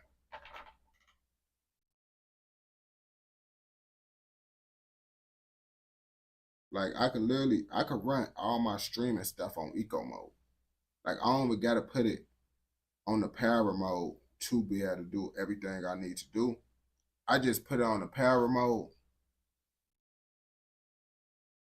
He said, I don't know what that means for real. Yeah. So so all that stuff, really my main problem with my old computer was the CPU. So like when I was connecting my phone, streaming and all that stuff, it was maxing out the CPU. Like I had like an Intel, whatever. It was a little $300 laptop. And when I was trying to stream, because I stream on YouTube and Twitch at the same time. So yeah, the CPU, the GPU is running at 35, but the GPU ain't really like, it's gonna kind of stay around that. Like when I play a YouTube video, like if I play a YouTube video right now just to see, let me see how much it go real fast when I play it. Just to see something. Cause I don't even really check it because I don't got no problems. But what's a little video that I ain't gonna watch? Oh yeah, just do this real fast so I can see what it said when I got this up. Smoke weed every day. To some, this is their mantra, and to others, it is just something they said in 4th grade to sound cool, along with, of course, getting money. But did you know, smoking weed isn't just some 21st century trend where after COVID everyone just realized, man, this sucks. And the GPU. Yo, did you hear? The lockdown is ending next week. We finally get to leave our rooms. Man. This sucks. No. People have been getting high off that homegrown natural supply for decades, centuries, dare I say millennia. And over these countless years, a lot. How fast is the laptop? Basically, yeah. Yeah, that basically means how fast the laptop be going, how much it's processing and all that stuff. And my other laptop was not able to, like, with me playing a video and doing all that, the CPU was at 100. This one, with me playing the stuff, as y'all can see, it's a big difference. This one only using 33% of the CPU when I'm playing the video while live streaming on 2 platforms. But that other one was at 100. Tweaking.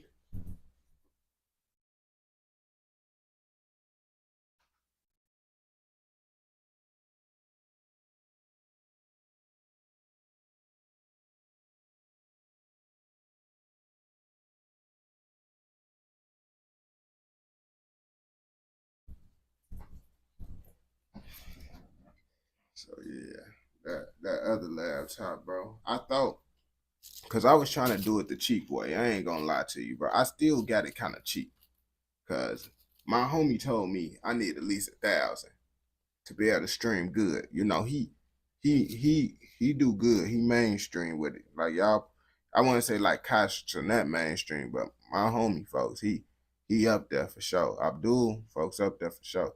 He told me like a band. Man, what? I could get this done with a little $300, you dig? My little cheap ass Wi-Fi. I tried to stream, boy. That experience was horrible. That's why y'all didn't see me. Y'all probably wasn't gonna never see me if I didn't get it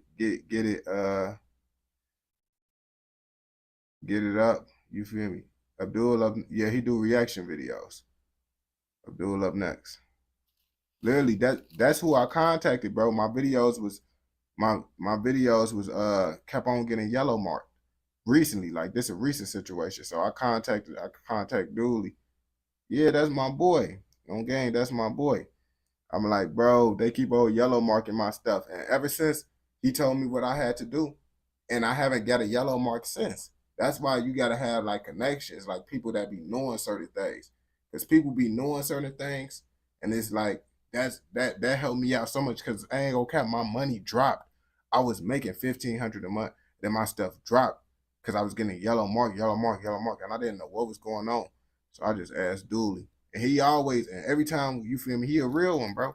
Every time, you feel me, someone needs some help, you feel me? Well, I need some help and stuff. He always give me the good advice and stuff. Like, he a big reason why I'm doing reactions.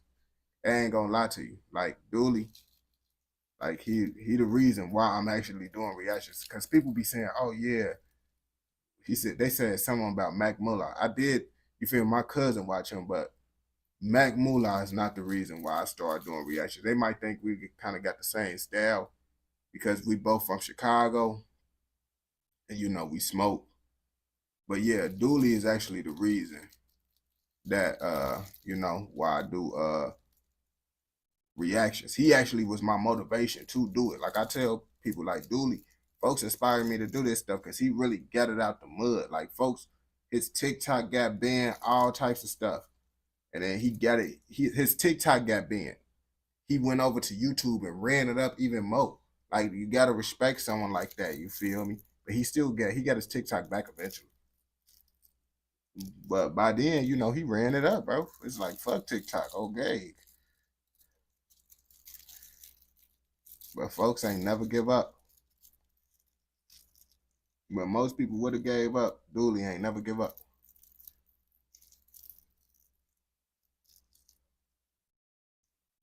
Now, he got his TikTok back now, but TikTok be tweaking, bro. He don't be posting on TikTok like that for real. Like, he don't be taking that serious. His main thing is YouTube. Because TikTok was on BS with him. I'm finna cut this piece. But yeah, TikTok was on BS with him. So it's like, you know, he just ran it up on YouTube.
I damn that cheese was still hot. I damn near cut that bitch still. That bitch motherfucking cheese started sliding, bro.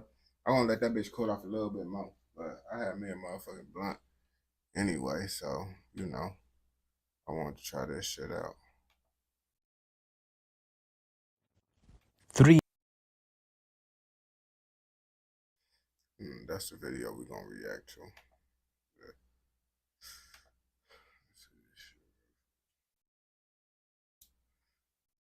And then I could react to this shit while I smoke this shit. See how it hit on gang. Gangland shooter, so ruthless murder man on doorstep in front.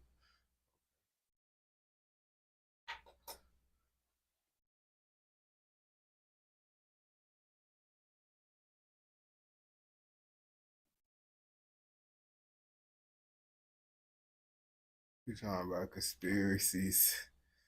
I might see what's to them. The UK back tweaking. Once again, man, a gangland shooter. He ruthless. He savage. He the most vicious. He caught someone lacking on his porch in front of his kid. Like, that's one of the most diabolical things you could do.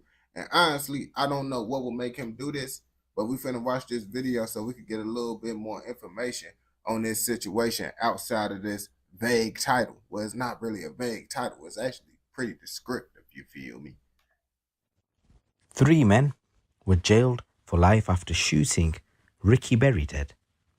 The 36-year-old, who was known as Nuggy, died after being shot 3 times by a balaclava-clad assailant. He real UK. I haven't got used to this. A new UK accent has unlocked on gang. A new UK accent has unlocked. Like, I ain't gonna back to you. I got used to all the other UK accents. Then I hear Brody. Is he from a different part of the UK or something, bro?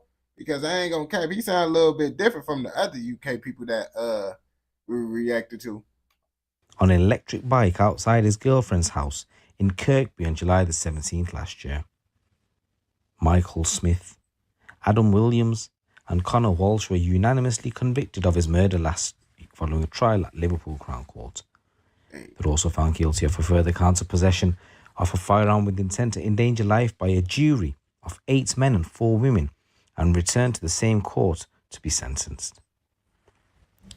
Gunman Smith and Williams, who drove a car which travelled in convoy with the man on the e-bike, were handed life sentences with a minimum term of 31 years behind bars.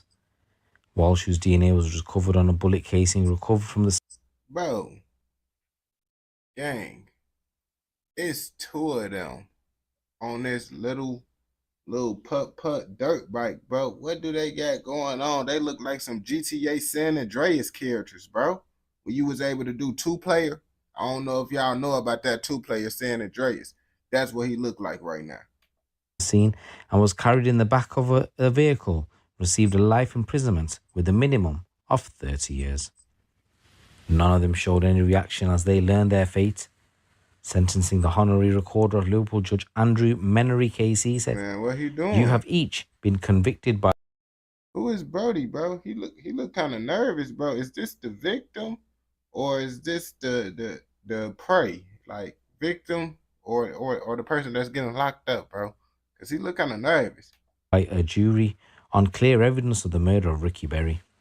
Circumstances in which Mr. Berry was killed are entirely straightforward, but no less disturbing for that. It was crystal clear from the CCTV footage that's captured the events, and the jury found by their verdicts that all 3 of you were working together and you were jointly involved in this attack. You were all at the scene for a purpose, and that purpose was to shoot and kill Mr. Berry. It is not possible for me to determine why... Bro, was that back door? Is it back door, bro? Like, bro, I ain't gonna bap to you, bro. Was this back? Is that the same person that the motorcycle? Is this the same guy that he just hopped off the motorcycle? Did he just turn back around and pop him, bro? Like, am I tweaking? Or that's the same motorcycle that he just got off of? Like, I don't know, bro. This kind of, because I'm trying to get used to the UK accent at the time and see what's going on. He said, nah, that's the front door. Mr. Berry was shot, he was plainly the intended target, but what the motive was has never been clearly identified and remains a big mystery. It would be tempted to conclude that it had something to do with drugs because all three of you, to a greater or lesser extent, were involved in the supply of Class A drugs, but equally it might have had to do something with the dispute that had nothing to do with that activity. You all obviously know why you thought he deserved to die, and others may know or suspect why it happened, but I cannot guess what the reason was. Whatever it was, it did not justify shooting someone dead, and it was ultimately a futile response because it has achieved nothing other than the destruction of one life and the destruction of the futures.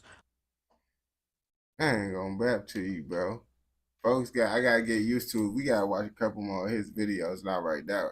But I gotta get used to his accent, bro. I ain't gonna rap to you, bro, because I barely know what's going on, but I know what's going on. It was over a little transaction of some substances, some street substances, you feel me? Of all your lives and your families. What I do know, and I'm sure about, is that the three of you, maybe with others, spent some time that day planning what was effectively an execution. He was trapped in the doorway with nowhere to go when he was shot at close range. He was trapped, bro. That's bogus, bro. Like, I don't even know what's going on. Like, so basically, he hopped off the motorcycle. As soon as he hopped off the motorcycle, they just got to blowing him down. Why was he even on the motorcycle? Oh, well, they said it was all back door because, folks, I guess it was a back door. Okay. He said this was, in every sense, a cold-blooded, premeditated slaying made all the more outrageous by the fact that it happened in broad daylight on a quiet residential street where families live and children play. He said you obviously had no regard for Ricky Berry, and you also had little regard for anyone. I ain't gonna bow to you, bro. If I see this little kid right here, bro, well, not a little kid bike, bro, I don't know if y'all can see what I see. You feel me? This little kid bike right here. If I seen the kid bike, bro, I would not shoot up no crib, bro. Just because it's like, obviously, it's 9 times out of 10 a kid up in there, bro. So there's no reason you should even be shooting near that house that got, you feel me? You know it's a little kid up in there, bro, but people don't care, bro. They out here tweaking. Someone else you put at risk. The 4 shots were aimed not just at your victim, but also by definition in the direction of the house behind. In that house at the time were 2 young adults and 2 young children, and at least 3 of the bullets whistled on through the kitchen of that property. Bro, he looked like someone, bro. A goofy actor though. On game, not the actor Goofy, but the role that he was playing, bro, was a Goofy, and bro looked like him, bro. I don't know who he looked like though. Where Mr. Berry's partner was doing a friend's hair, so it is only by good fortune that there were not other casualties. He showed reckless arrogance similar to the lawlessness of the Wild West. You simply didn't care and thought that some code of silence would protect you, but you didn't reckon on the diligence and efficiency of the subsequent police investigation. I ain't gonna back. We can't sit here and say he don't look like one of those like little Indian monkeys. You know, the monkeys that be running around stealing stuff, like in Aladdin and stuff. We can't sit here and say folks don't look like them right now, bro. I'm not even trying to be funny, bro. I'm telling the truth, bro. So Williams is 26 from Satan. He looked like that little monkey thing in Call of Duty. When you twist it up and you throw it and it get to clapping, that's what folks look like.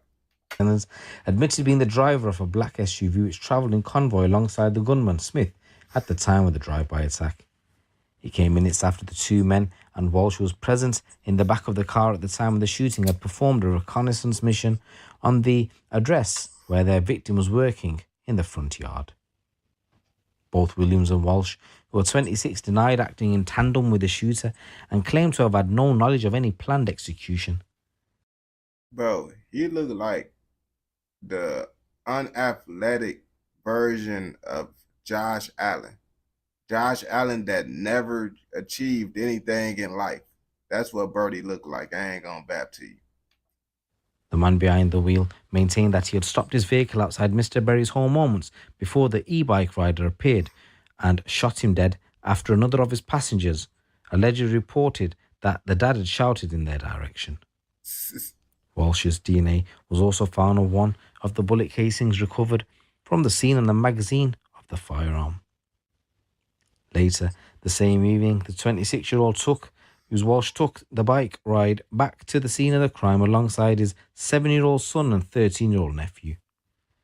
Smith pleaded guilty to the lesser offence of manslaughter and possession of a firearm with intent to cause fear of violence midway through the trial after his co-accused submitted revised defence statements naming him as the rider of the electric bike.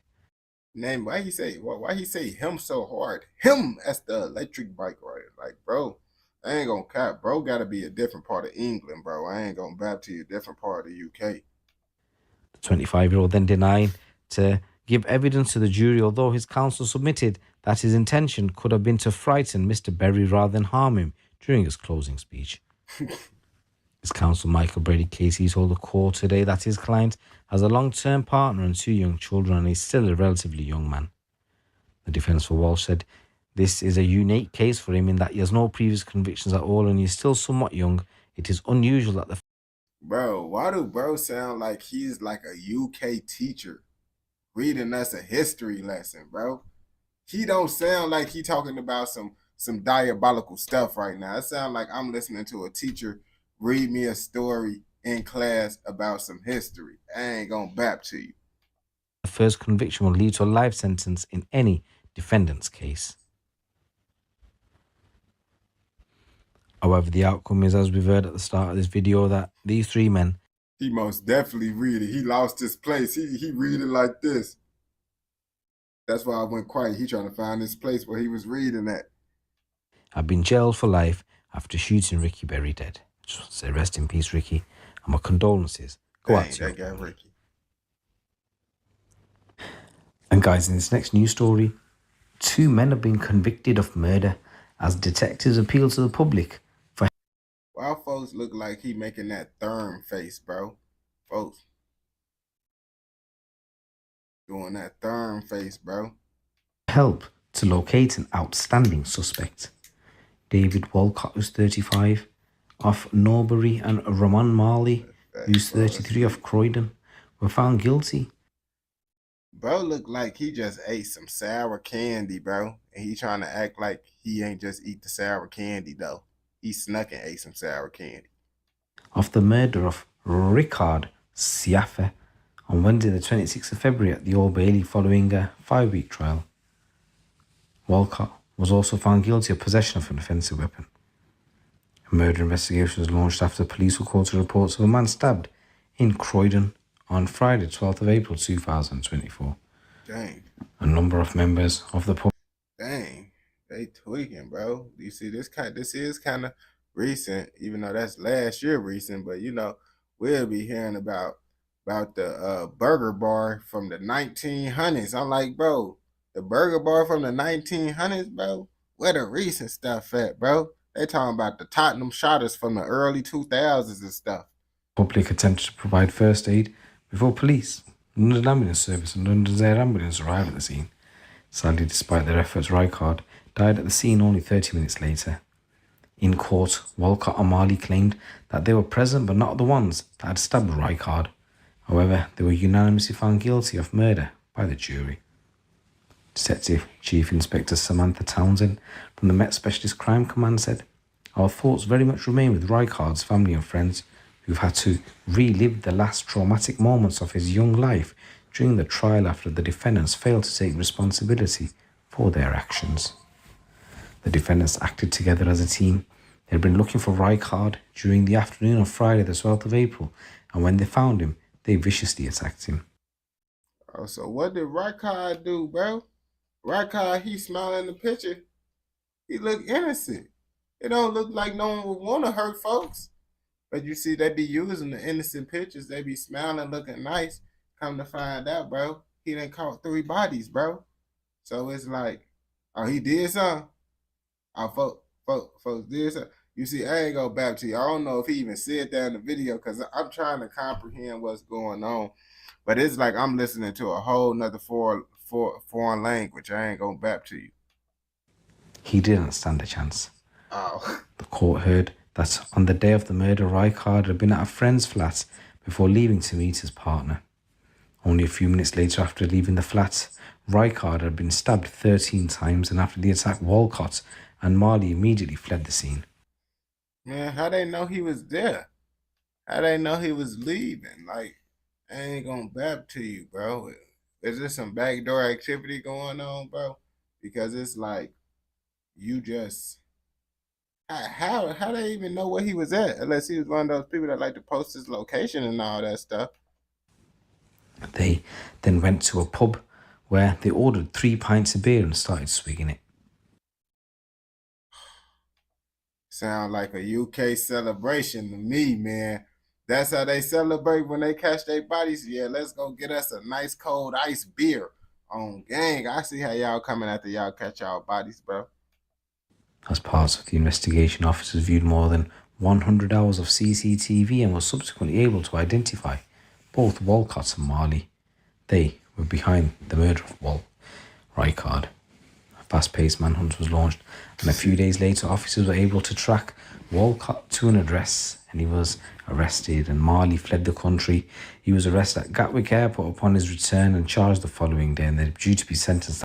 Bro, I don't understand, bro. Why do they leave? Like, they be like, oh, yeah, they left the country. If you was able to leave the country after doing some diabolical stuff, don't come back to the country. Obviously, if you come back to the country, bro, you want to go to jail. You want to go to jail at this point, bro, because if they ain't never catch you for some stuff, you know you did, bro. You know you're going to go down eventually, especially if you go back out there. They'll get you when you go out the country. So what you think going to happen when they catch you out there? You just made their job 10 times easier. At a later date. Detectives are continuing to offer a reward of $10,000. Award of $10,000 on game for anyone who knows some information on anyone else. You see? Like, this is crazy, bro. I thought I was getting somewhere with this UK stuff. I thought I was for UK and I understood y'all, bro. And then after listening to this, I realized I ain't for UK yet, bro. I ain't cause y'all understand, bro. Y'all understand what he's saying right now, bro. I understood, but I couldn't understand. I don't know. Maybe because he don't talk that loud either. The other guy, this is Squashy Studios back with another video. I'll be like, okay, yeah, we can hear him for sure. The other guy, yeah, they called him, he got knick-knacked. Yeah. Like, it's hard for me to understand you, brother. I ain't gonna bap to you. But if you watch this all the way through, I know you messing with another video. So go ahead and go watch another video. And don't forget, like, comment, subscribe, turn on post notifications so you never miss out on any content like this. Go! Let's go! On gang. Yeah, that's what I'm saying, bro. He be risking.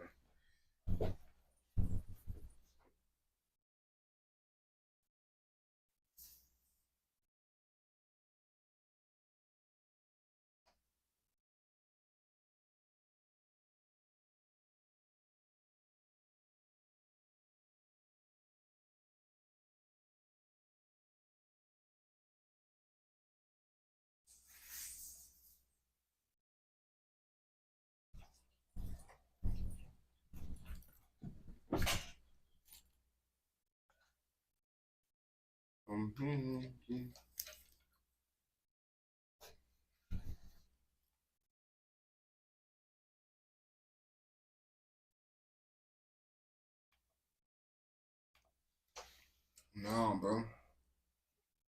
So what part of the UK y'all think Brody's from?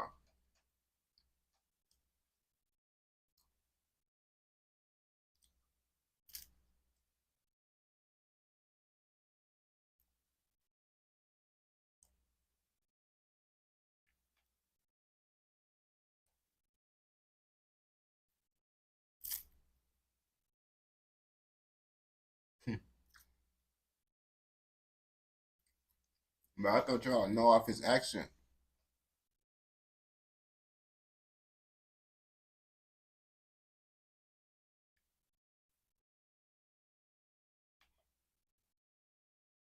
Y'all supposed to know where y'all UK brethren from.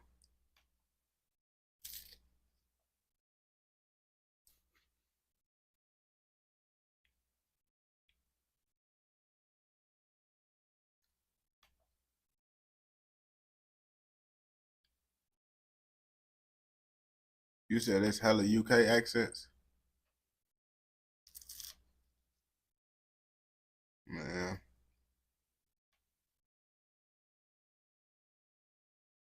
His accent sound different, bro.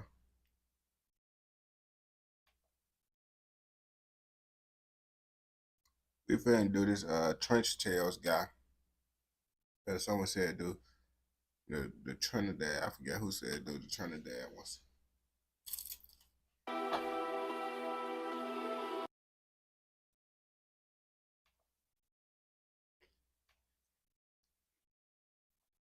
Bro only got 6 videos and disappeared.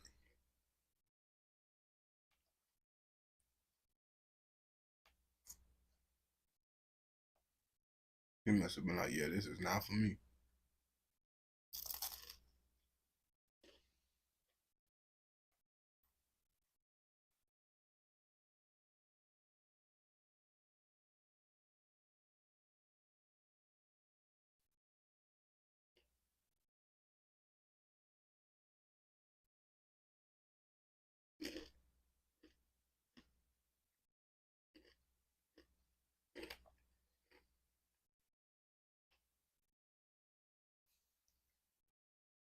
All right, I got you, my boy.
Move.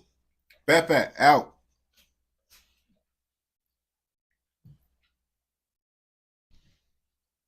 Move. Out. Fat. Out. Go. Damn, fat.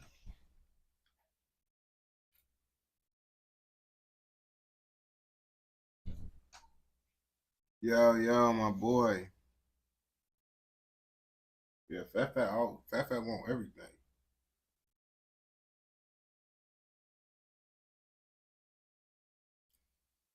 The Muslims gangbanging. Well, they gangbanging in Trinidad. Well, they actually gangbanging in Chicago too, because you know the Stones be Muslim. It's actually a couple Muslim gangs if I really think about it. You feel me? But today we talk about the Muslim gangs in Trinidad versus Rasta City. You know, when it's like those places like Trinidad, Caribbean, all that stuff, I don't even want to go there because I already know they be getting wild. Like, they gangs is totally different than America. If you don't believe me, come on, watch this video so you can see what they got going on out there. Welcome back to another episode of Trench Tales. For this episode, we finally head back to the Caribbean, where we cover some important history that nobody knows about. But despite the lack of publicity, this is a major problem that Trinidad has to deal with. So get ready, because this is a good one. But before we get into it, make sure to leave a like and subscribe if you are new. So let's get into it. We start off about 3,000 miles southeast of the United States in the beautiful Trinidad and Tobago. In the underbelly of Trinidad, dancehall artist Rebel 6 emerged as a mysterious presence, captivating attention by releasing powerful diss tracks, targeting his adversaries.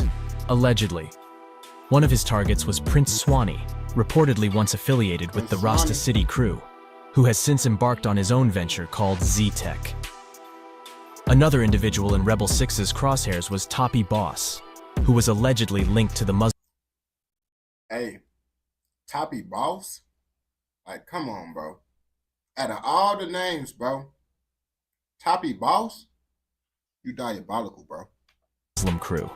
Rebel Six's powerful lyrics resonated deeply within the nation, carrying a merciless and deliberate message.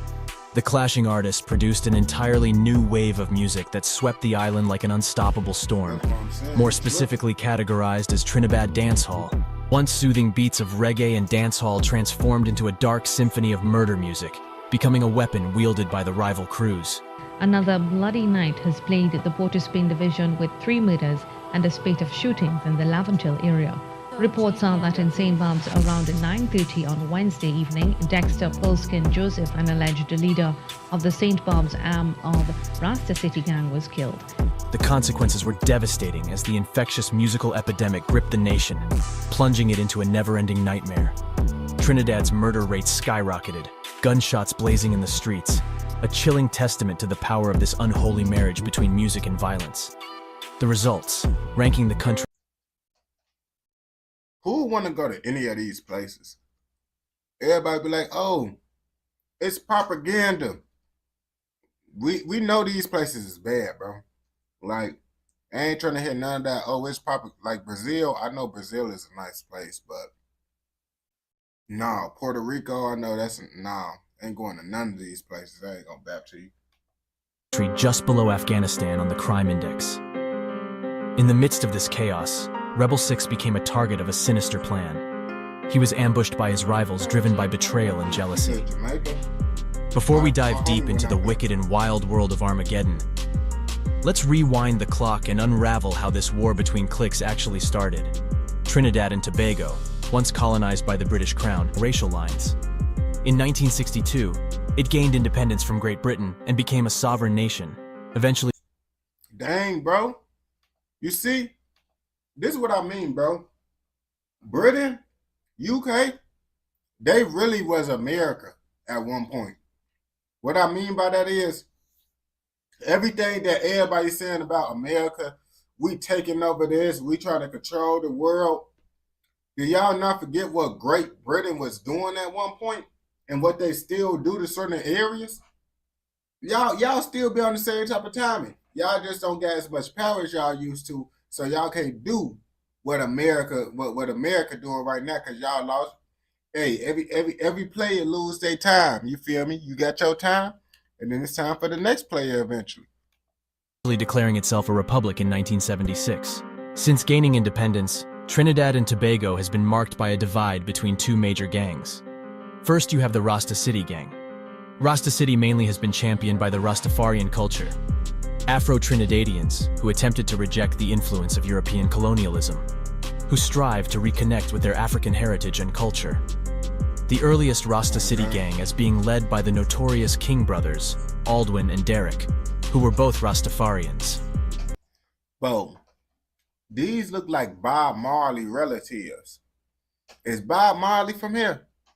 No, Bob Marley, is he from Jamaica? I think Bob Marley, ain't he from Jamaica or something? On the other hand, there were the Muslims. According to historical accounts, the early... I ain't gonna bap to you, bro. You just can't just... I feel that's kind of like disrespectful, bro. That's kind of disrespectful for your gang to just be the Muslims. Because, you know, it's lots of, you know, Muslim is a religion, you feel me? So you kind of giving the religion just a bad look, you feel me? Just because it's like, bro, now you got people thinking like when certain people hear Muslim, they think, oh, they finna be gangbanging now, you feel me? That's what I'm saying, bro. They got the religious wars for sure. The earliest Muslim gang was allegedly led by a man named Abu Bakr, who was also the leader of the... Abu Bakr. Like, I expect that like to be like a Middle East name. I ain't gonna bap to you. Abu Bakr. A Muslim religious group called Jamaat al-Muslimin. The Muslim community in Trinidad has its roots in 2 waves of migration. The first wave consisted of enslaved Africans, and the second wave was made up of indentured Indians. Bakr chose to follow Islam instead. Whoa, That's a crazy little place, bro. So it's Indians and black people. So they be blood Indian or in black. What was an Indian and black person mixed together? Because you know how Blasian is Blasian. Wait, Asian and black is Blasian. Like what is a black and Indian? Like what's that called? You feel me? They be mixed with Indian and black. Blood Indian. That's what I was saying. Blood Indian, bro. Same with Guyanese people. So Trinidadian. How can they be Trinidadian, bro? What you mean, bro? Nicki Minaj is from Trinidad. So what is the black person and Indian? That's what I'm saying. What is that called, bro? Is it a name for that, bro? Instead of Rastafarianism, in the turbulent era of 1986 and 1991, the young nation faced serious financial challenges from the IMF. Under the leadership of Prime Minister Arthur Napoleon Raymond Robinson and the NAR administration, who was brutally beaten and shot by Bakr's Muslims during an attempt by the Muslimim to take over the country. Adding to the challenges, Trinidad became a hub for drugs, arms, and human trafficking. How, bro, you bapping, bro? Indo, black, bro, what? Y'all just making up stuff now, bro. Y'all out here bapping.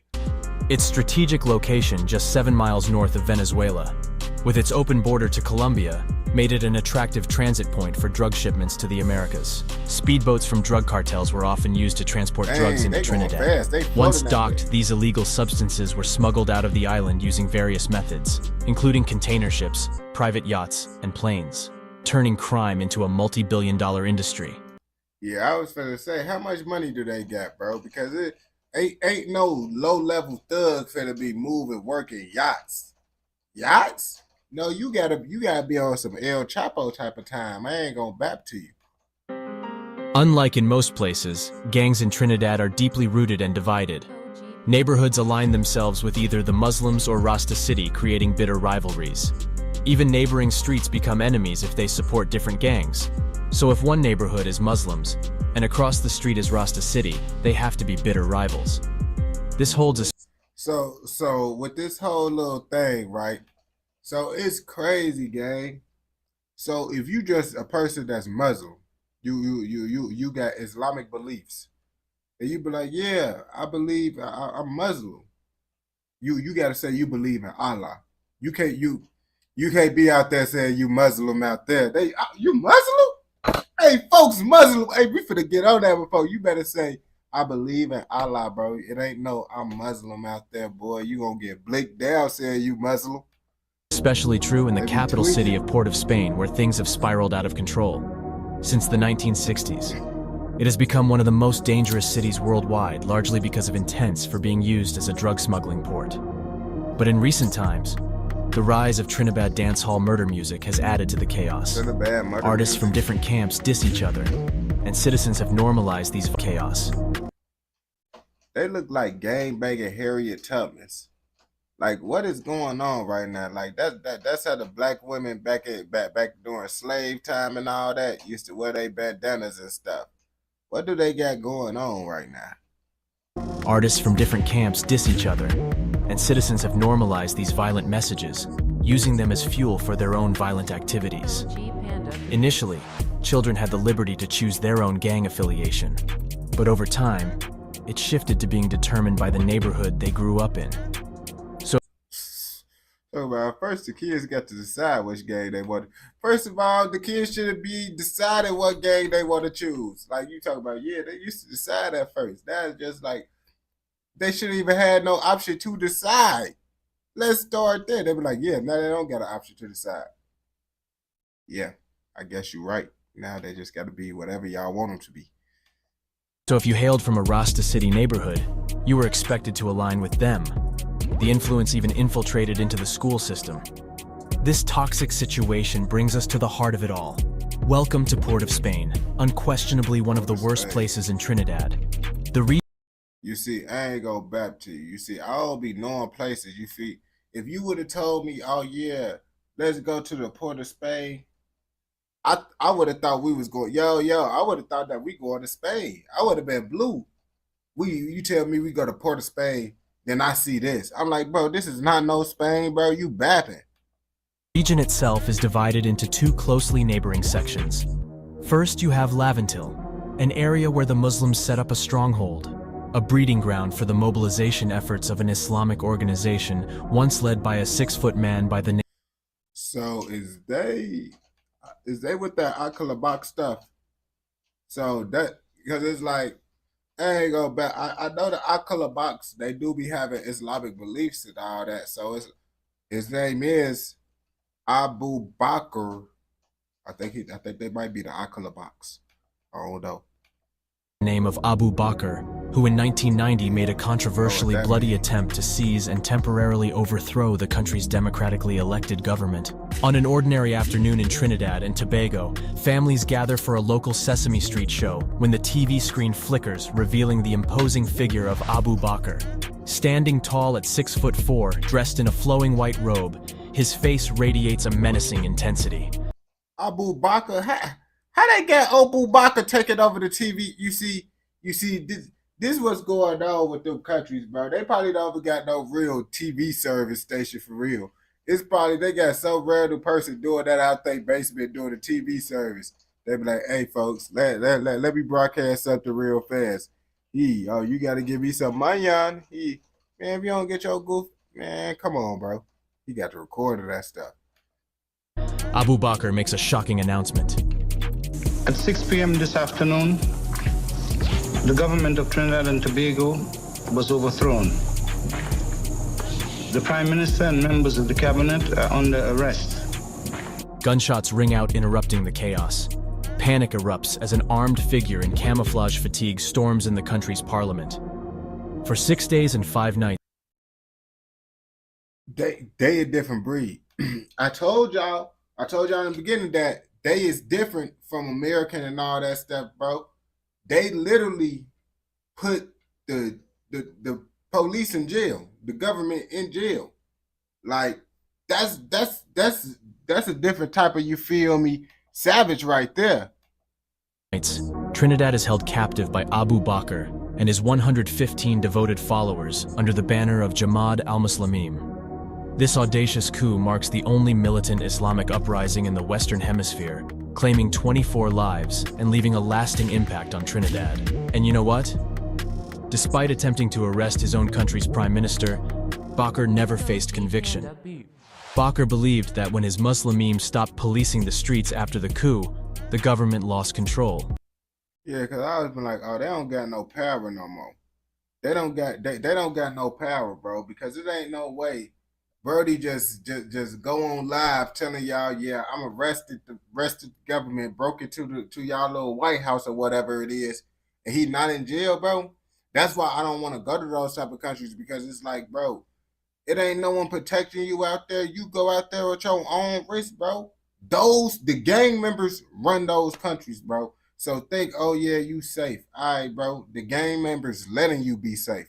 Just remember that the gang members is letting you be safe out there, bro. It ain't not like all these countries how the police really run stuff in these countries. I ain't gonna bap to you.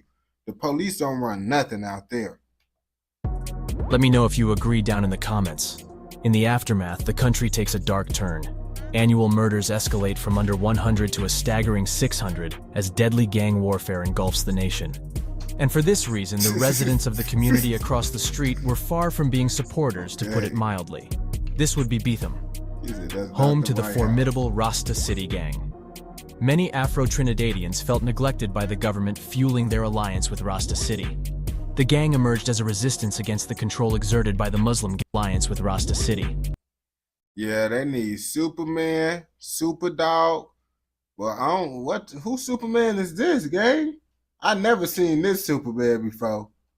Like, I ain't gonna cap to you, the dog, but why the dog feet like this, gang? Oh yeah, bro. Yeah, y'all over with, bro. Ain't nobody coming to save y'all, bro.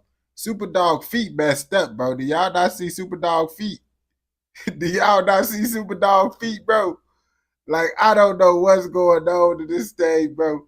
But Yeah, this right here is not it. The gang emerged as a resistance against the control exerted by the Muslim gang. The Muslims controlled the majority of the area's weapons, drugs, and wealth. While Rasta City has deep Rastafarian roots originating from Jamaica, and their reverence for Emperor Haile Selassie, whom they consider the embodiment of Jesus.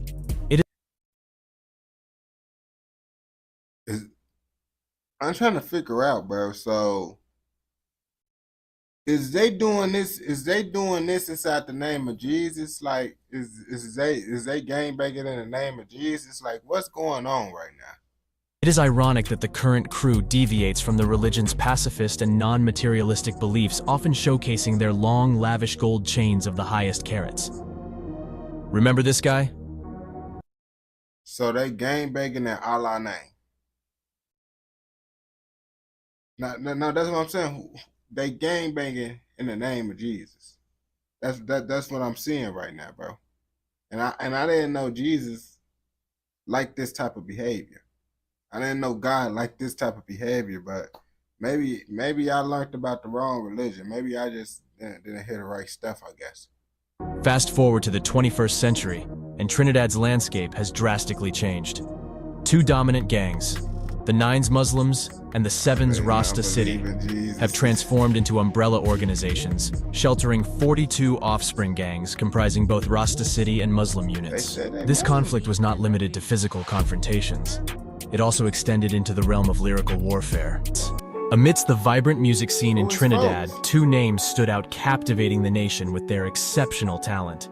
Prince Swanee, mesmerizing audiences worldwide with his chart-topping hit, Catch 22, and Rebel Six, a highly favored dancehall artist. What many may not know is that these two artists were once close friends, and allegedly even a part of the same Sevens Rasta City camp. Growing up together, they collaborated on songs and shared dreams of using their musical gifts to escape the streets.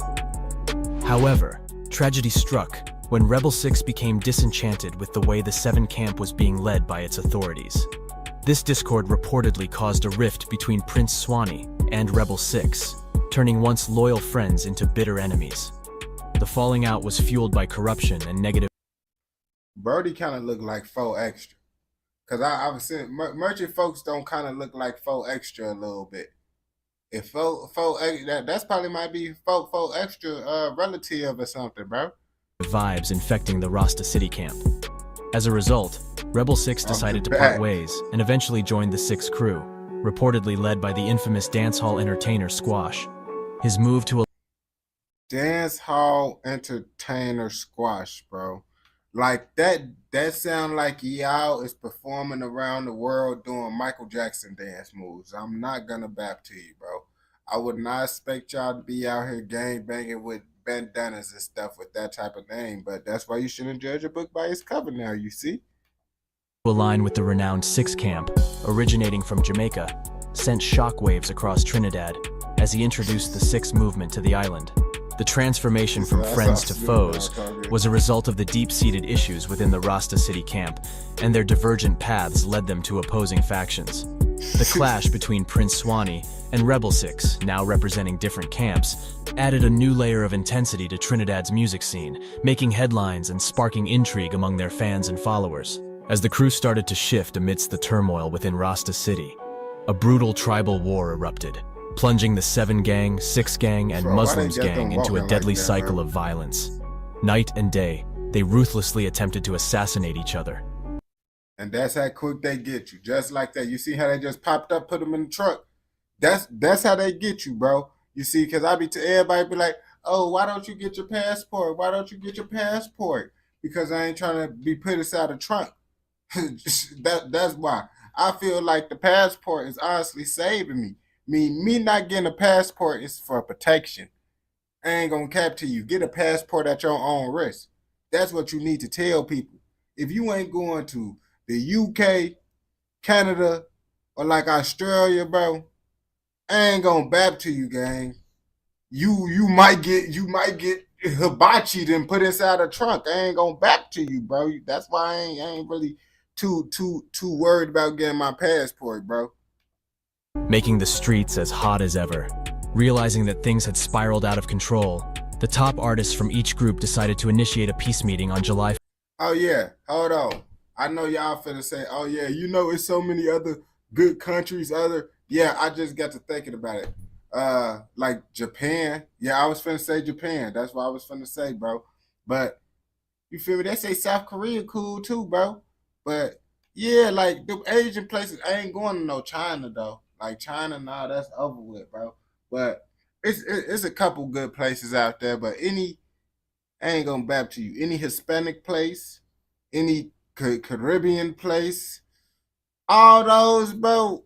I'm not going no Russian, not sliding to no Germany. I don't care if they say it's not the same no more, bro. I don't care about none. I'm not sliding to no Germany, no Ukraine, and they ain't even, it's a couple places I ain't sliding to.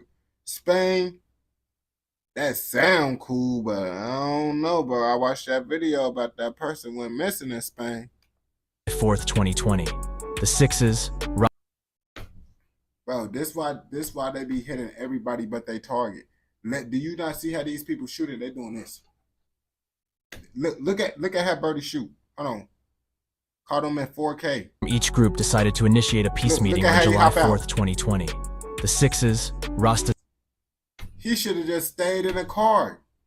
Brody should have just stayed in the car. He hopped out like he was finna be on some minute. Like, you would think the way he hop out, he finna hop out like John Wick. Bro, hop out like this. Like, bro, get back. And then he did like 2 seconds. 2 seconds he came out the car and went right back up in there, Group decided to initiate a peace meeting on July 4th, 2020. The Sixes, Rasta City, and the Muslims were poised. He wasn't even looking when he was shooting the other shots. Like, Brody wasn't even looking. Brody was literally doing this. Like, bro, this is why innocent people get hit, bro. This is 4K live action on why innocent people be getting hit. Y'all see it now. To set aside their differences and sign a treaty. A glimmer of hope they leaving Brody. Darkness. They left It was Brody. A chance to extinguish the bloodshed and restore harmony to a city teetering on the edge. From today onwards, there are no groups, gangs, or organizations, informal or otherwise, by the names Unruly ISIS or Rasta City in Chaguanas or any part of Trinidad. The former gang members are changing their ways, and they ask for the public's forgiveness. Shorty, so you finna lie to me? Like, that's why I don't trust women. That's why I don't trust women. Cause she just gonna sit here and lie to me like that. She gonna sit here and lie to me like that, talking about, oh yeah, it ain't none of that. They changing their ways. Ain't nobody that was just doing that type of diabolical stuff just finna change their ways, bro. How many villains you seen change their ways? They don't do that, man. Stop it, man. And help. Nah, she's However, like decent, as though. the appointed hour approached, she was like Rebel decent, 6 chose to betray the truce. Suspicion gripped his mind, convinced that the peace meeting was a treacherous trap, a cunning ploy to outsmart him and fake reconciliation. By deliberately snubbing the gathering, Rebel 6 sent a chilling message to the Rasta and Muslim camps. They interpreted his absence as a deceitful sign, a signal that the beef remained far from over, and he craved war instead. The shadows grew darker on that fateful Sunday night, enveloping Rebel 6's residence in Viceroy Crescent, literally less than 24 hours after the peace meeting. Lost in the virtual world of video games, he remained oblivious to the impending danger lurking just beyond his open front door. Unbeknownst to him, his sanctuary was about to be violated by an unfathomable darkness. Suddenly, the tranquility of the night was shattered as two figures silently infiltrated his home like footsteps of stealthy Navy SEALs. Allegedly. Startled by a sound, Rebel 6 momentarily removed his video game. You see, bro, that's why you need dogs, bro. That's why I be telling people, everybody be like, oh, I don't want dogs. They so much work. A dog will save your life. I ain't going back to you.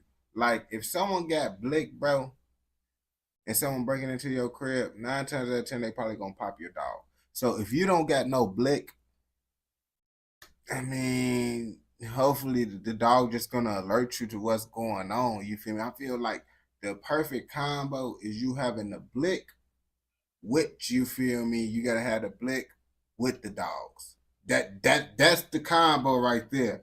Now, if you can't, you could just have a blick. I feel like if you can't get the blick, then I guess you can get the dog, bro. If you can't get a blick, but that's the combo right there, because you feel me? I keep the chopstick right next to my bed. The dogs get to making noises and stuff at a certain time. grab the chopper. You feel me? Don't let no one hit my dog, bro. I'm gonna turn to John Wick. Headset, but dismissed it as nothing, placing it back on instead of reaching for a weapon. Unaware of the intruders, he turned towards the door and felt a chill run down his spine as he confronted the looming presence before him. In a horrifying symphony, the walls echoed with the eruption of gunfire. Bullets cut through the air, their deadly purpose homing in on their target.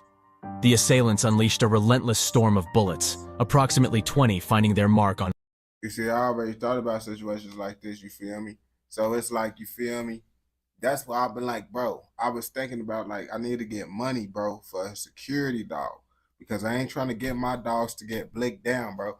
I got too much connection with these dogs, bro. So I'm trying to get a specific dog that's gonna go for the intruder, and he might go down, but we gonna get the revenge for the fallen dog for sure if he do go down. Of course, we don't want him to go down, but I be like, sometimes they come, bro. They might take one of your dogs out, bro.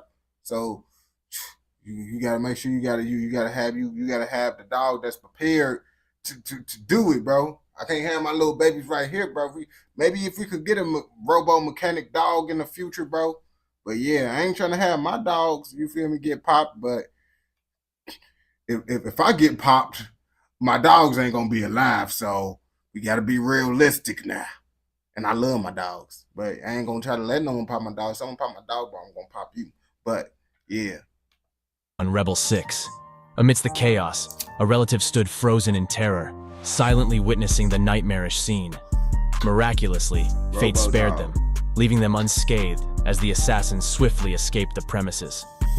You don't speak it, but you gotta think it, bro. You see, when I see situations, I think about that stuff. Like when I hear about someone break it in, I be like, okay, so if someone broke in, how would that situation kind of play out? Like, of course, you ain't gonna know how a situation play out until it actually happened. But you gotta be prepared to think like that, bro. You feel me? Because if you don't, that's how they catch you slipping. You feel me? You gotta be prepared. Of course, I ain't gonna want my dog to get blicked.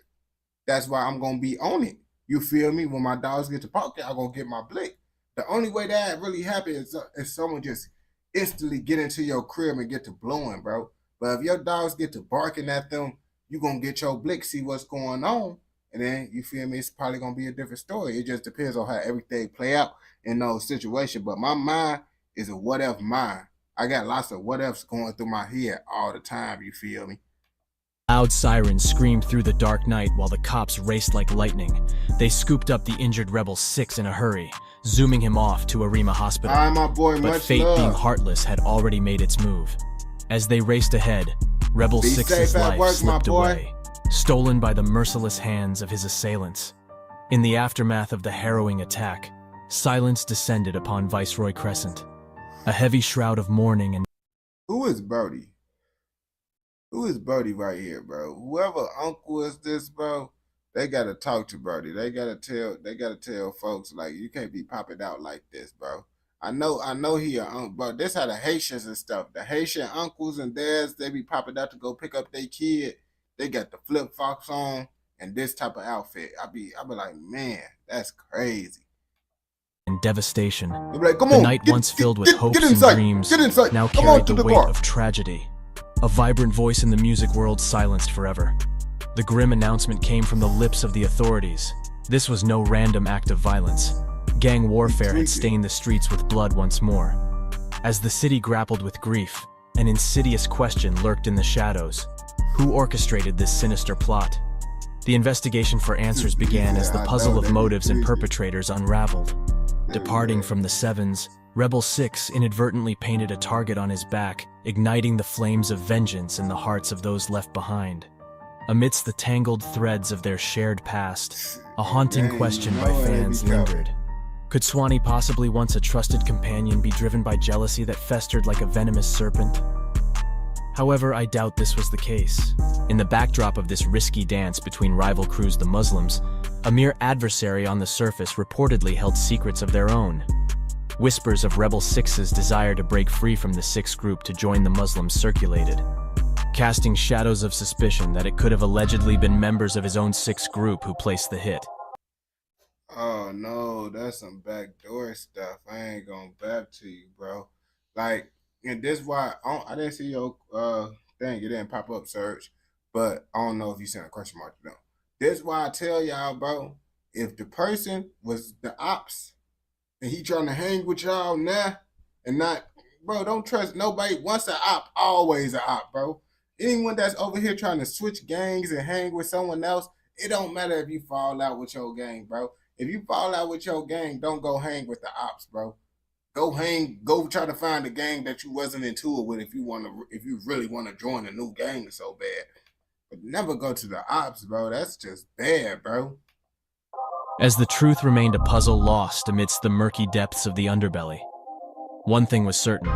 Rebel 6 had become a pawn in a dangerous game, entrapped in the clutches of the Trinidad gang culture, his fate sealed by forces beyond his control.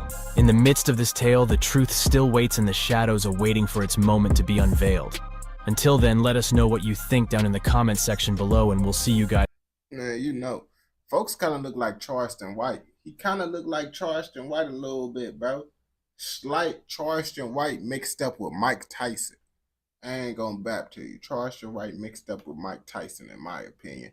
But as you can see, they tweaking out there. They wilding. They really get savage. They be popping out the cut. So honestly, you don't even need a passport. I mean, I guess if you're inside the UK and all them other countries, you need a passport because our states is like, I don't know what to say, bro. They be going to different countries a lot, and it's like going to a different state for us, for us, bro. You know how they get, bro. It's all wild. So if you in America, bro, do you really need a passport? They gonna be like, oh yeah, bro, it's propaganda. I see someone on TikTok all the time, bro. Folks in like Thailand or something, bro.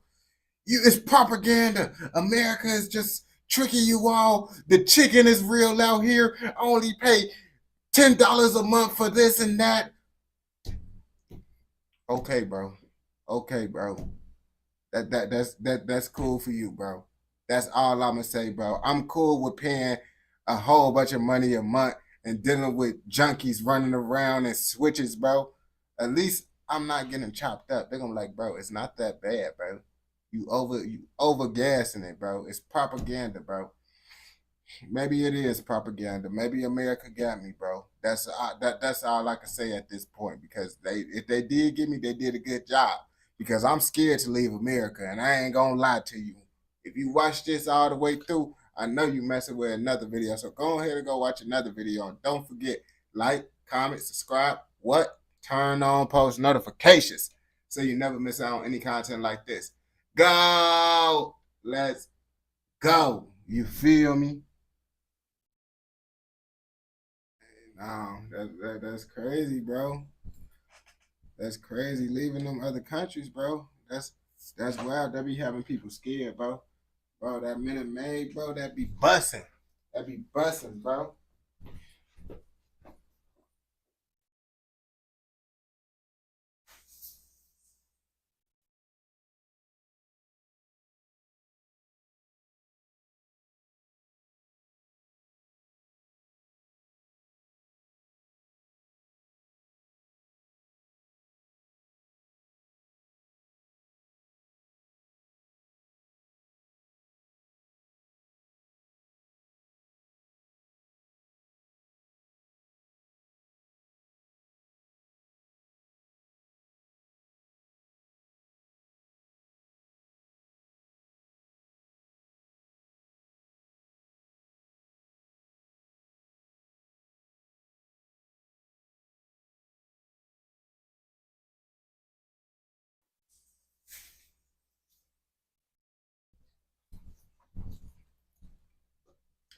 In Canada, so certain provinces, or what they call provinces, states, they don't gotta follow the Canadian Constitution.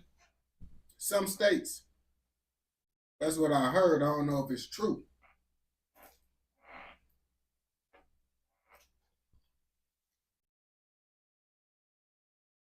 So is that true?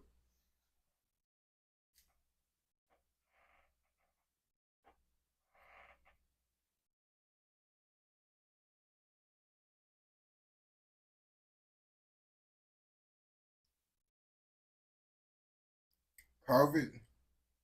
I believe that's what they call. I was watching the infographic show, and he was talking about a province is like, yeah, that. So y'all province, some of them don't got to follow the Canadian Constitution if they don't want to. Like certain of them don't follow the Constitution.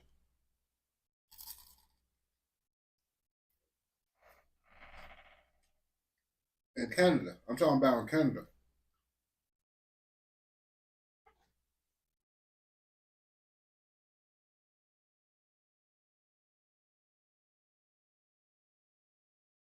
I'm trying to figure it out because I was watching the infographic, and he was talking about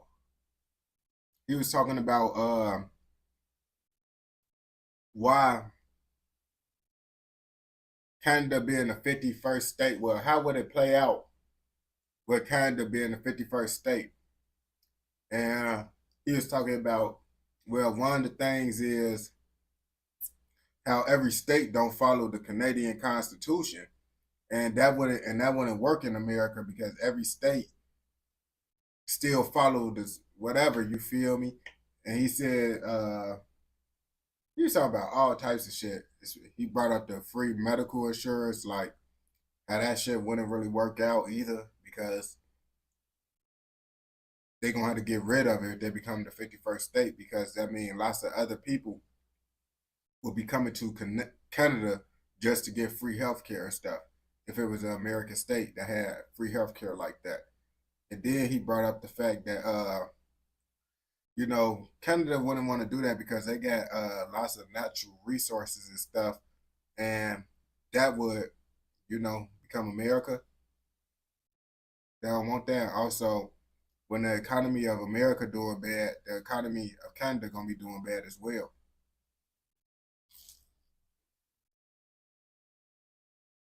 He ain't gonna be able to take it.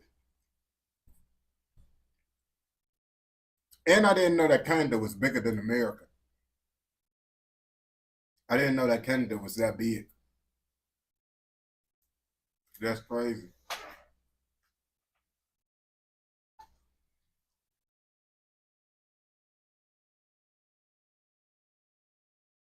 It is, bro. I didn't know that. I always thought America was bigger than Canada. But Canada is bigger than America, bro. That's crazy. Hang on back.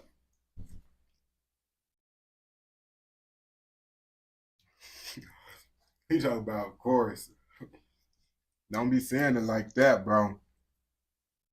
Don't say it like that, bro. Cause we big over here. I just didn't know. Yeah, that was a big thing. They bigger, but they got more uninhabited land on game. That's what they said. They got more land, but they got more uninhabited land. We got more people taking up our land.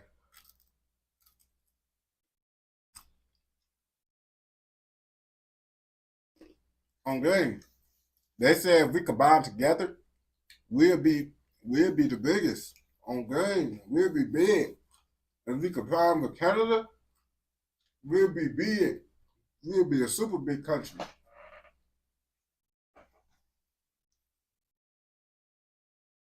Like, bro, if Canada and America came together, bro, our GDP gonna be high. We gonna be the biggest country, bro. We taking over everything. I ain't gonna bap to you, bro. We taking over everything, bro. But y'all military is weak, bro. They said y'all had like 100,000 people. Y'all got a couple ships, a couple aircraft. Y'all got a couple. I'm like, dang, bro. They only got a couple of things over there, bro. They ain't trying to go to war. They ain't gonna bap to you. They don't want to go to war with just a couple on game.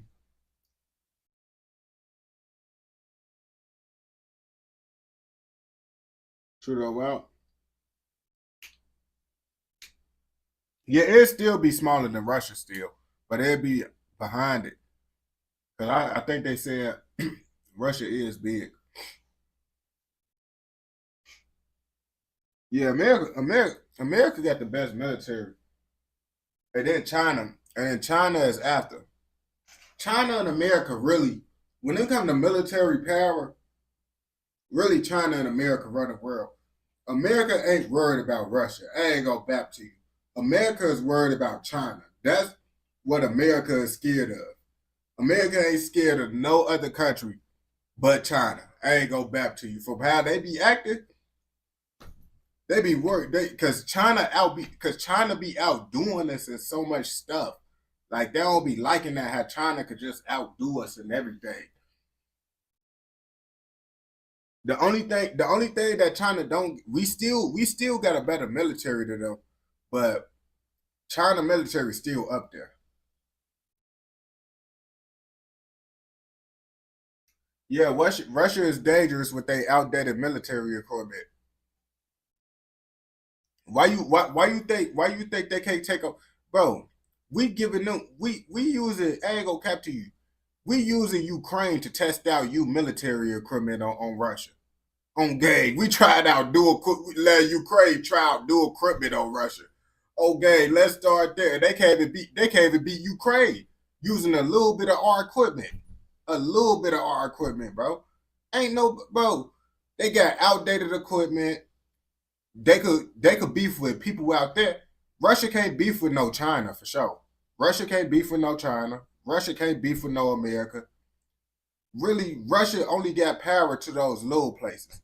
But when it comes to like places like that, Russia on game, they getting BTA, bro. With that old Soviet equipment they got going on, bro. They get a BTA game. Like they got new equipment, but lots of their equipment, bro, it just looks so massive because they still got lots of their old Soviet equipment with their new equipment on game. I can guarantee they got more outdated shit than new shit in their military. That's what they said, bro. On game. And I ain't hear this from America, but I heard this from but it is an American page. But I ain't hear this from the fucking government. It's just research and shit. Like North Korea, they do the same goofy ass shit, bro. All that bapping, bro. North Korea is the biggest bappers. I ain't gonna bap to you. They over here. Oh, they got that weak ass military, bro. Fake, man. They be bapping, bro. I ain't gonna bap to you. North Korea, they be bap. All that bap for the birds, bro. On game, like them and Russia. Russia and North Korea the biggest bappers. I ain't gonna bap to you. They bap too much. You see, that's what they want you to think. They want you to think that. Bro, China and America, bro. Boy, we letting North Korea do that. Just remember, we is letting North Korea do that, boy. North Korea ain't nothing, bro. I ain't gonna cap to you. Russia is letting North Korea, bro. The UK probably let it, bro. North Korea going. They probably can't even go blow for blow with the UK. Let's start there, bro. I ain't gonna bap to you. North Korea is good at bapping, bro. They good at bapping, bro. I ain't gonna bap to you, bro. We not finna play with all that, bro. Bap, bro. They over here. All right, bro. The UK putting BTA on North Korea, bro.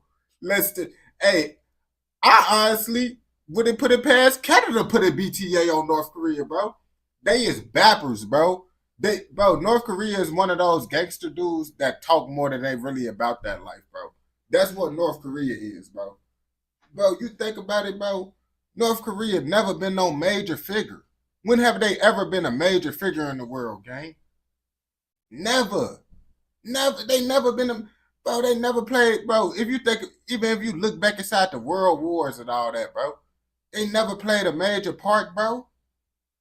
They ain't never really played it, bro. They ain't capable of playing a major role. Let's start there. They is not capable of playing a major role. But they're capable of talking that back, scaring you with that propaganda. They could be new. They gotta worry about South. They gotta worry about South Korea before they worry about dealing with anyone else. Before they worry about dealing with they gotta deal with them. And I don't even think they could deal with them for real. They having a hard they gonna have a hard time with South Korea, bro. And you already know. Alright. The South looks sweet till they boy, it's a reason why North Korea ain't never take over South Korea. And it's the reason why South Korea never took over North Korea. On game, they can't. They at a standstill, bro. They been at a standstill for years. On game, all that, bro. North Korea talking about they gonna take over the world. They can't even take over South Korea. How am I supposed to believe someone that can't even take over their next door? That BAP. I've been telling people, bro, that's BAP, bro. That's BAP, bro. I ain't gonna, no. Boy, ain't gonna, bro, they ain't sliding like Russia. They ain't sliding like Russia. Like I said, bro, but we worried about someone. We worried about North Korea. But they ain't sliding, they ain't sliding, you feel me? They ain't sliding. They not, bro. Russia sliding through Ukraine. North Korea know better not to try to slide through South Korea, bro. I ain't gonna bap to you, bro. Yes, because Russia slided, bro. They ain't bapping. They ain't bapping like North Korea bapping. That's why I'm trying to tell you, bro. North Korea been bapping for years now, bro. They been bapping for years now, bro. I ain't gonna bap to you. If North Korea could, they would have been took over South Korea. Let's start there. If they could have, they would have, bro. So I never believed that, oh, they gonna take over the world, bro. They can't even take over their next door neighbor. Let's be real now. That's why I never believed Kim Jong-un. You can't take over your next door neighbor, bro. Folks be acting like he finna just like he just slide, like he could just slide on us, bro. Like he could just slide, like he cooled out with all that stuff, bro. But that's because Trump got into it with folks. You remember when Trump got into it with folks? And Trump told folks, my button is bigger than yours. That's what he told folks. He was like, my button is bigger than yours, gang.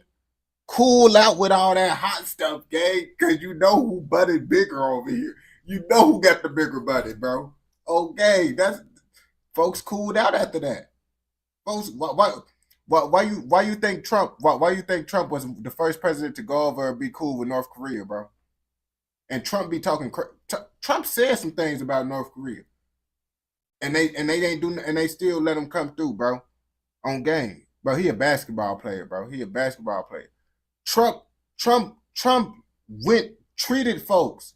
Trump treated Kim Jong-un, and he still came through North Korea. The stuff that send the rockets over to your country. The butter is the rockets going to the country. Okay. That's what that means, bro. All that bapping, bro. Who got the bigger butter? Okay. That's what they gotta tell folks. Like, that's one thing I like about Trump, bro. He stopped all that bapping, bro. Cause they be letting them other countries bap, bro. All that Russia bapping, all that. Trump ain't gonna let that happen. Trump gonna be like, slide, bro. Slide. Okay. That's what Trump gonna say. Slide. And bro, they don't even gotta send they don't even gotta send nuclear, bro. They could just send, boy, do you know what type of stuff, boy? On game. That button could send not just nukes, bro. Okay, just know whatever, when he pressed that button, whatever that button could send. He's not trolling about that military, buddy. That's one thing he's not trolling about. On game. That's one thing. The reason why Trump wanted to be the president is because folks really got the power. Like, other presidents don't abuse the power of America, bro. That's what other presidents don't do. That's why people don't understand. Like, Trump not bapping. You feel me? When he be saying he could do that. Like, he don't be bapping with that stuff, bro. I don't know why you think them other countries don't be playing with Donald Trump, bro? Why Donald Trump get to talking crazy to Putin, he talk crazy to Kim Jong-un, and then they still get cool with Donald Trump. because they know the truth. They know the truth. You feel me? They don't want y'all to know the truth. But it's the reason why they don't do nothing to Donald Trump, bro. On game. What? What? You said Trump hasn't talked trade? Chat, y'all telling me that Trump hasn't talking crazy to him. You telling me that Trump never talked crazy to him. That's last time that he was in presidency. Yeah, they all cool because Trump had to tell them about they self gang. You must don't know the first time Donald Trump was president. How folks was apply that pressure. They all cool. Nap, bro, you just don't know. They got into it, bro. North Korea was talking crazy at one point, bro. I remember I was in high school at the time and I was scared, bro. I was scared. And then I was like, man, then I realized, bro, they be bapping, bro. Donald Trump told him that button bigger. Ever since Donald Trump told him that button bigger, bro, I've been like, boy, I'm not worried about nobody. Our button is bigger, bro. I ain't trying to hear none of that stuff, bro. On game, our button is bigger. That's all it is to it, bro. That's all we had to say on that one. Oh yeah, they said they was gonna give us a Christmas present.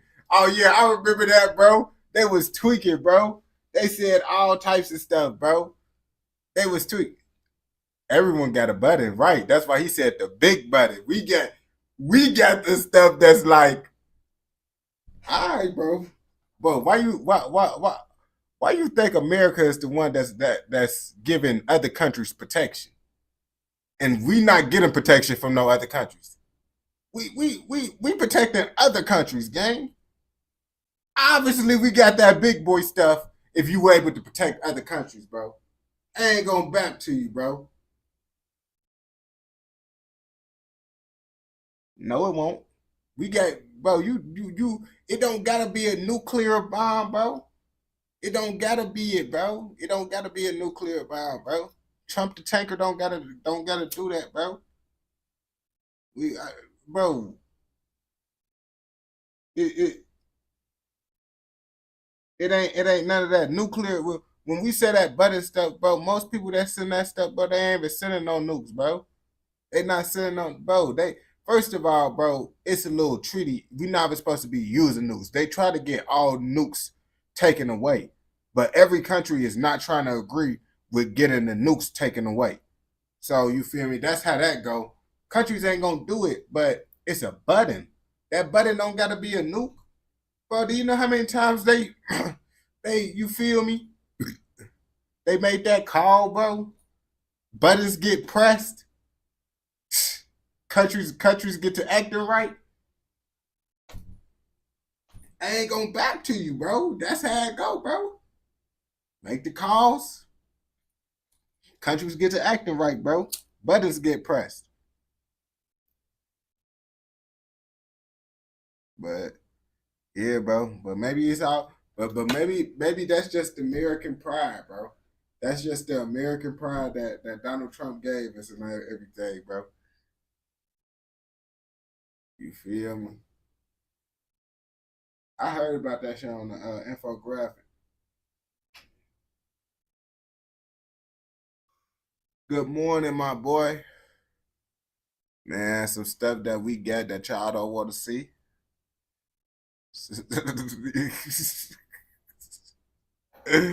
Oh, bro, whoa, Trump just dropped a couple, bro. We talking about Trump the taker. Why Trump got 3? Boy, Trump just made a speech, gang. Why all these news articles dropping a whole bunch of Trump? Trump delivers his first speech, recorded return. Trump the taker speaking, bro. Okay, bro.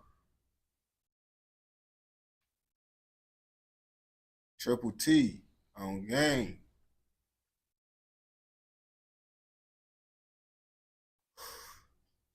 They already know Trump really be taking stuff. He be tweaking though. He be trying to take too much stuff, bro. But they ain't gonna let that slide, bro. He tweaking, bro. Bro, Canada talking about they finna cut off our power, bro. And I seen someone say Canada can't do that, but they don't know that Canada. We get lots of Canada got we use their energy and stuff, bro. I watched that video. Hey, we use Canada a little bit more than Donald Trump told us. I ain't go back to you. I got a little bit worried, like, hey, you tripping, bro. You tripping, gang. I didn't know that we used all this for Canada, bro. I thought we didn't need to. Yeah, we got our own power. But Canada, they said Canada, they got a certain type of ore too. They got a thicker ore, and we got ore, but the type of ore that we got is different from their ore and all that stuff. So it's all types of stuff that was like, man, dang, that's crazy, bro. Because Canada been talking crazy, bro. So I've been trying to see, can Canada really talk crazy to us, bro? And I'm like, oh man, they got a little bit of power.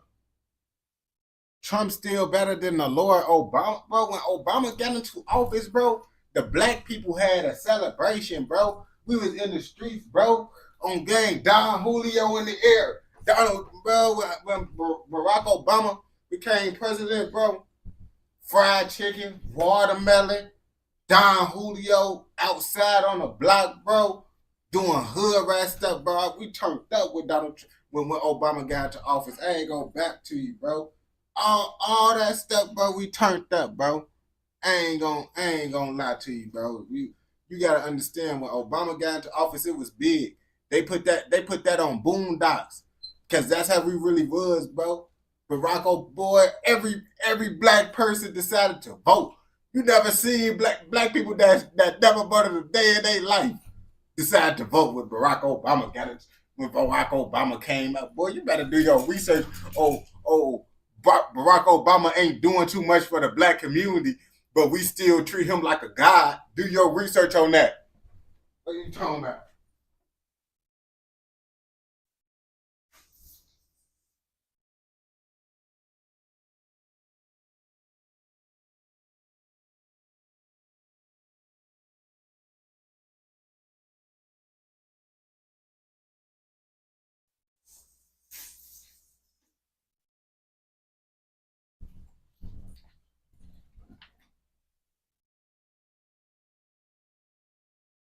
But they tried it with Kamala.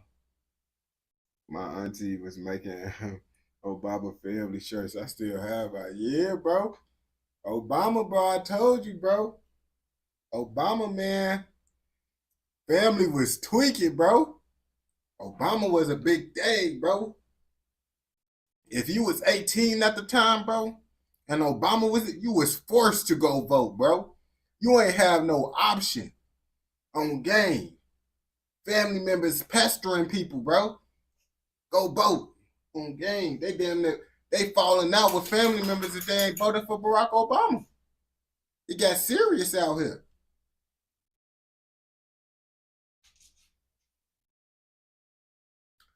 Man, that's some fruit punch.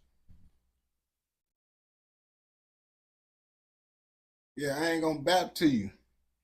Barack Obama for us was like when Justin Trudeau got into office for Canada.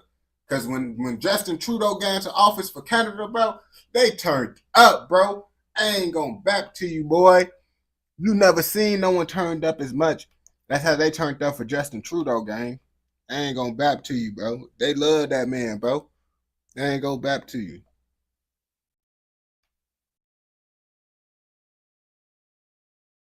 I remember it like it was yesterday, bro. Canadians had a happy protest when Justin Trudeau got into office.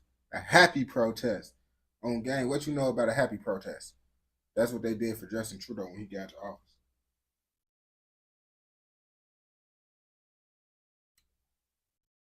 They was protesting that they couldn't get Justin Trudeau in office sooner.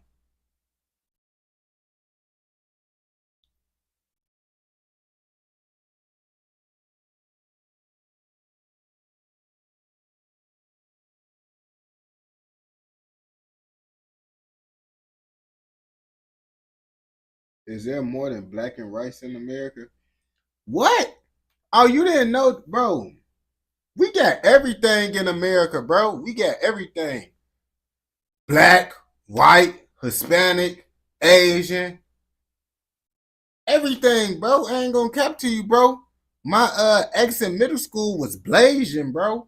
Bro, you go to Florida, New York. It depends on where you go. Like, certain states gonna have more diversity than other states. I ain't gonna lie to you.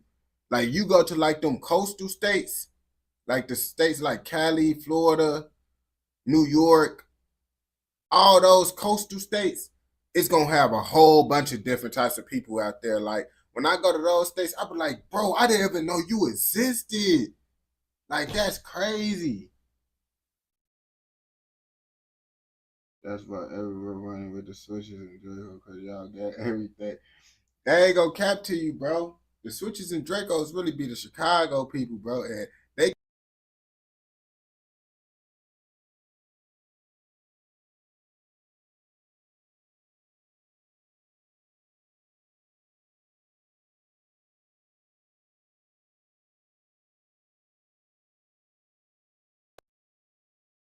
now my mic turned off. So basically, I got this little free mic on TikTok. I got 2 of them. So they die. I just gotta recharge. I recharge one while I'm using the other one. Okay. I told y'all, bro, I be cheap with everything, bro. I be cheap with everything, bro. Like, if I'm able to make it work, bro, I'm able to make it work. Like, the crazy part about it, bro. Yeah, I just turned on my other mic, bro. My motto is I got everything I need to be successful. I just gotta do it the right way. Like, that's how I figured out with the iPhone, this mic. Cause I thought I was gonna have to get me a mic and all that stuff.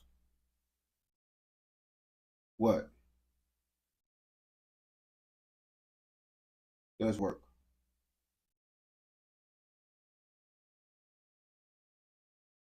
And I'm back to you. But yeah, America diverse though. We got everything. Everything for sure. We got lots of baddies out here, bro. Lots of baddies.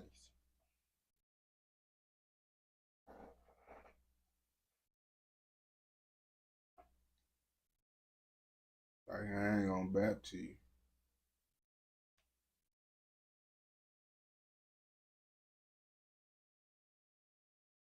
Oh, you're talking about more whites. I mean, I wouldn't say they really more whites. Whites out here. It's like, cause white people, it depends. It depends on where. It depends on where.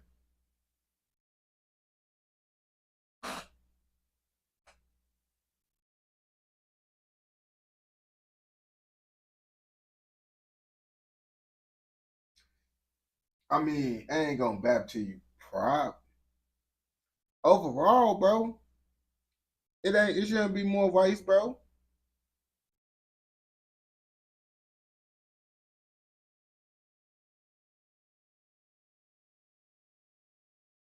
Cause I thought it was like, it's like, I ain't gonna cap to you. I ain't gonna back.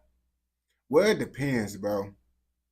I just started really seeing white people more when I moved out to like my house, like this house that I'm in. Cause really, bro, it wasn't really too many white people at my school. I ain't gonna back to you. Like, I grew up more so around Hispanics than, like, you feel me, Caucasians, you feel me?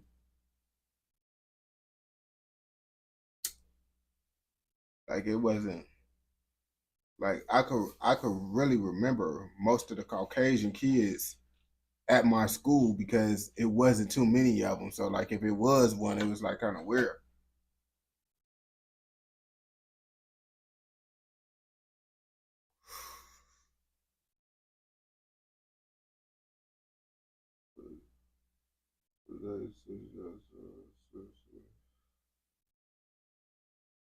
I mean, Chicago, I mean, if you go downtown, you will see lots of Caucasians. You will see Asians. But really, you would see Caucasian. It's areas where it's lots of Caucasians at. It's just, you grew up on the east side where I was at, like really in the hood areas, like my area was more diverse than other areas, you feel me? Like it was Hispanic and black in my area. So it's like Latin Kings over there and all. So it was lots of Hispanics and blacks inside my area though. It wasn't really no whites. It wasn't no Asians, no none of that inside my area for real. Just really, that's why I used to call all Hispanics Mexicans, because the only Hispanics I was around was Mexicans. So I just used to say I used to just be like, all Hispanics was Mexicans. Till I started actually meeting different Hispanics and stuff, and they used to be like, I'm not Mexican. I used to be like, oh well, all the people I was around that speak Spanish was Mexican, so that's why I thought that. Oh dang, you see, I'm not the only one.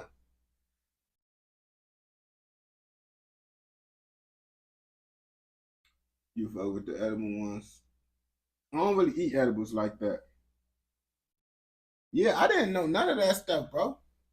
I didn't know none of that stuff. I just knew about Mexicans, bro. I'm not gonna back to you. Like, I couldn't tell the difference or nothing, bro.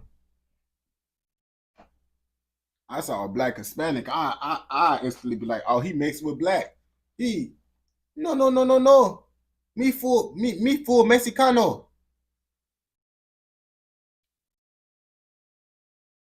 Bro, you my skin, you darker than me, gang.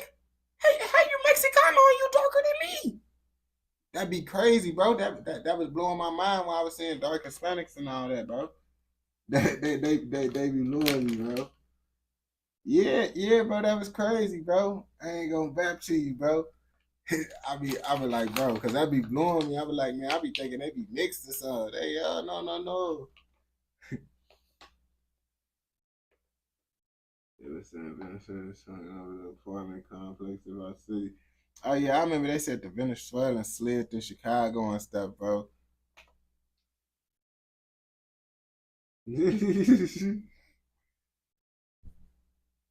Yeah, Mexican. I grew up around like Hispanics really like my other side, bro. And it's like, I didn't even know why, bro. I just been grew up around lots of Hispanics. Like, even though it was like, I so I never really lived like when I lived with people outside my family, it was Hispanics. You feel me? And I wouldn't say like live with, but like in high school over east, I worked in the avenues. Now that's real Hispanic. That's really like the east side. Like G Herbo and all that. We say we the east side, but we really the southeast side. But it's the east side. But technically, we the southeast side. Like all the way in the avenues, that's like the east side, bro. They Hispanic. They all Hispanic over in the avenues, bro. But I ended up working over there and I had some peoples that got me into the job. And they was some Spanish vice lords. So I used to stay at their crib and stuff a lot. And I was tuned in with the Mexicans. Then my ex on gang, I moved in with her. I didn't even graduate high school. I wasn't even out of high school yet when I moved in with my ex. I just went to her crib. Me and my mama got into it, so I went to my ex crib. I was still in high school at the time, and she was Hispanic. Well, she was mixed. She was black and Hispanic. So it's like, but her mama and them was Hispanic, so she lived with her mama and them. So it basically was a Hispanic household. Chicago looking like a black pot. Vice Lord. What?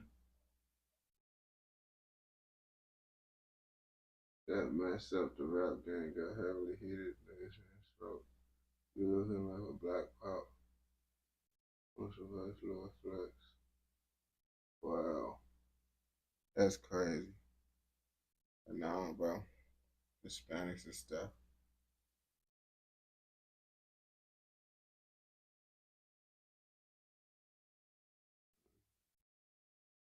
Oh, he over here rapping lyrics, bro. Do Black American? Nah, bro. We don't be knowing about our ancestors and our history and stuff, bro. I ain't gonna back to you, bro. I just found out that my great grandpa was Cuban. I just found out my great grandpa was Cuban not too long ago. So it's like, I ain't gonna back to you, bro. Like literally like 2 months ago I found out that.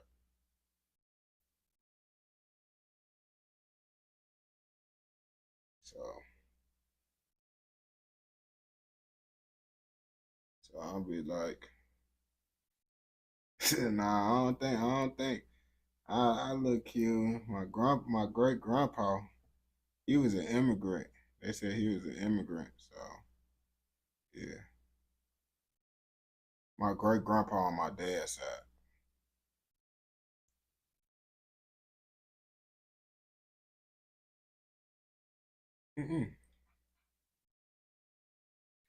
No, I really get the light skin. I really get the light skin just cause my mama dad is light skinned, but my grandma is dark skinned. But really, and my grandpa is dark skinned. Like they was like dark skinned like Cubans. They wasn't like no light skinned Cubans. Like I'm still lighter. I still was lighter than he showed me a picture of my great grandpa and all that. I was still lighter than them. Like I'm lighter than I was lighter than them. So I ain't get that. There was more dark Cubans, but Cubans be more darker though.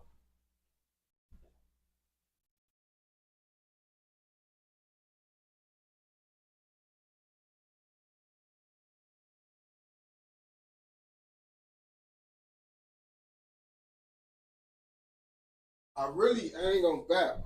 I really get my light skin, bro. I get my light skin from my mama and them side. I ain't gonna back to you. Even though my pops, he kind of light skinned. He light skinned too. But my mama, she real light skinned though. But I think that came from cause my great grandma on my mom's side, she like we got like with that weird old slavery stuff and all that, we end up getting white inside our bloodline. So this why my great grandma on my mama's side look like this. Because we end up getting white down the line from this slavery stuff and all that. You know how that stuff go, bro. So my grandma honestly did not like that she looked like this. My grandma said she hated the fact that she looked like this back in the day because the white people didn't accept her and the black people didn't accept her. So she really didn't like that. That's why she ended up my great grandpa, he's super dark skinned. She said she didn't want to give her no light skinned man at all. Like she said she didn't want to give her no light skinned man because she didn't want her kid to go through what she went through. Because back in the day, she said, hey, it's cool to be light skinned. It wasn't cool to be light skinned on gang. Like black people didn't accept you and the white people didn't accept you. You feel me?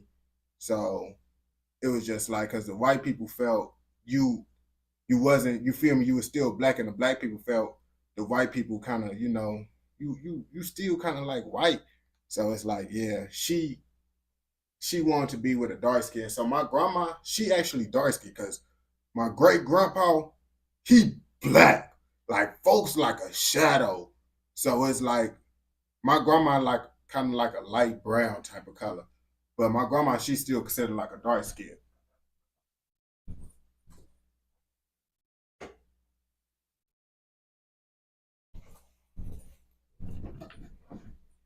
Yeah, he black, bro. I ain't gonna back to you. Folks is black, bro. I ain't gonna back.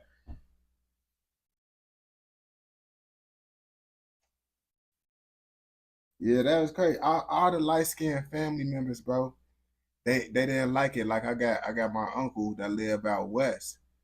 He got green eyes and stuff, and they didn't like that they had green eyes and stuff either.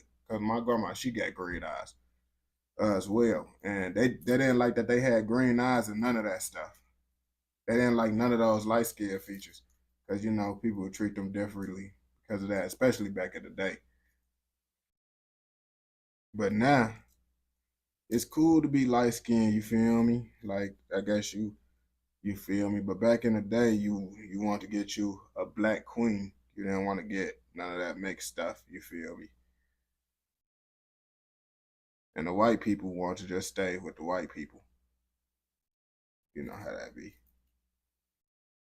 So yeah, my grandma, I used to be listening. My grandma died when I was like 5, 6, you feel me? But I was still old enough to like talk to my grandma and stuff when she passed away. I'm literally like the only one of my mama kids that got to like meet my great grandma. The rest of them didn't get to meet them.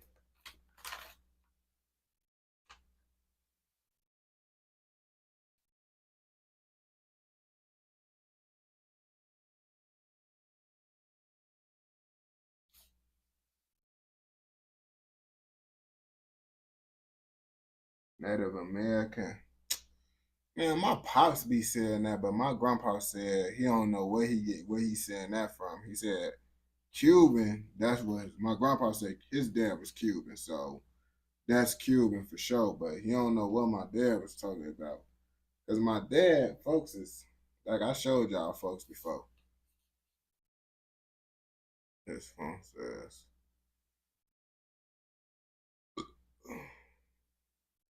Folks still look young.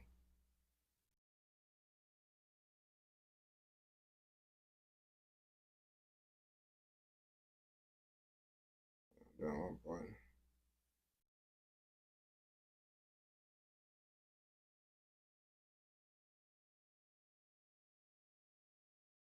Man. My pops still look young, bro. I got a picture of folks from back in the day. Oh, he will always be posted. So, got a whole bunch of tattoos. I ain't gonna never get no face tattoos like folks. He tripping with the face tattoos, gang. I would not get no face tattoos. Folks tripping. I told him I wouldn't get no face tattoos. That's my dad, bro.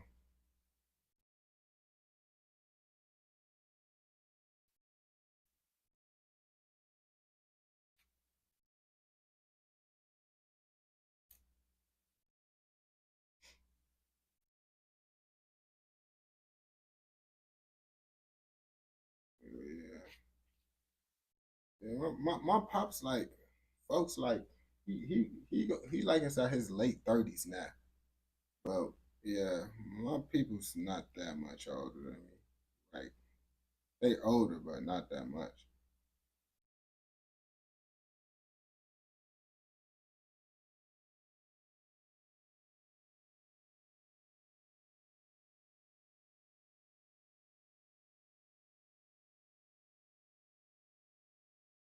Uh, they more closer to like 20 years older than me. I ain't gonna back to you. They more closer on the 20 years older than me because they finna be like 40. He finna be like 40. And I'm 23.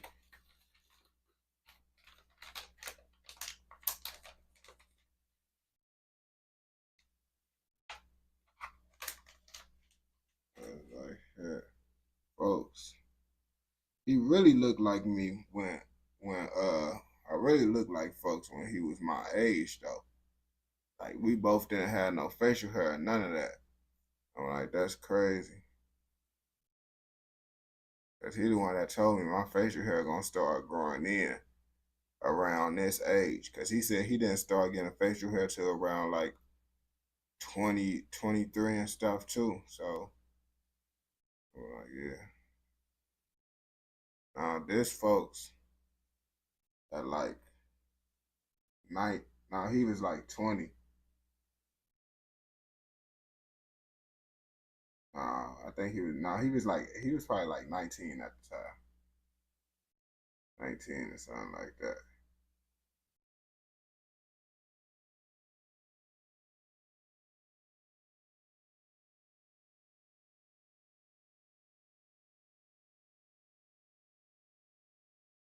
Yeah.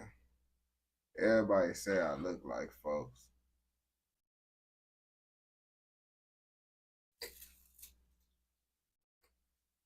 Everybody be saying I look like him. That's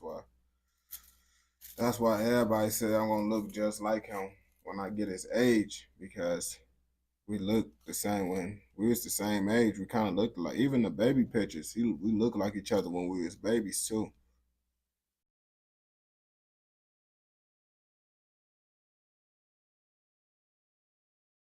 Like they was gonna, I ain't gonna cap, they was gonna name me.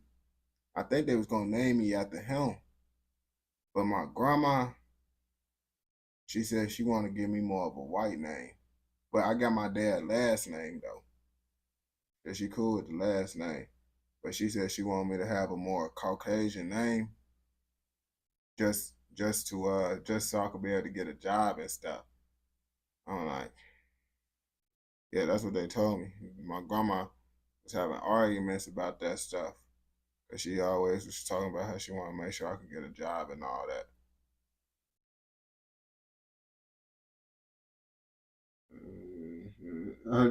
Bro, he just rapping bars still, bro.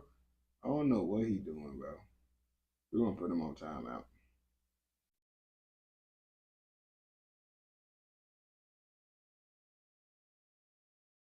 I don't know what he talking about. Okay, he in it tweaking.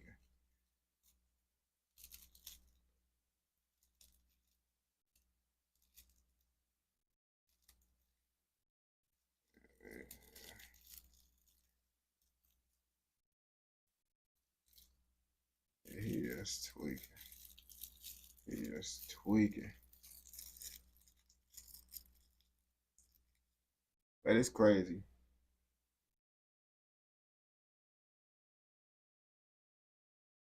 I got like a basic like white name, bro. Like I got like a basic like white name. But it's like low key on some now. I wanna say it's Justin, bro. I tell people to call me by by a certain name on live stream.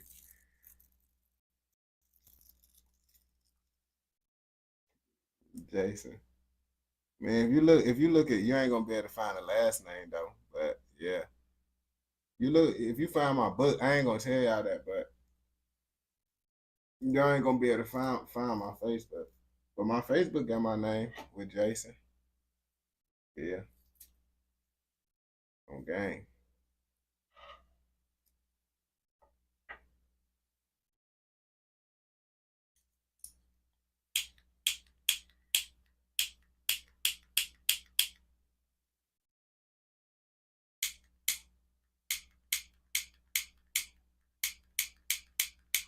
Or it might be Jimmy.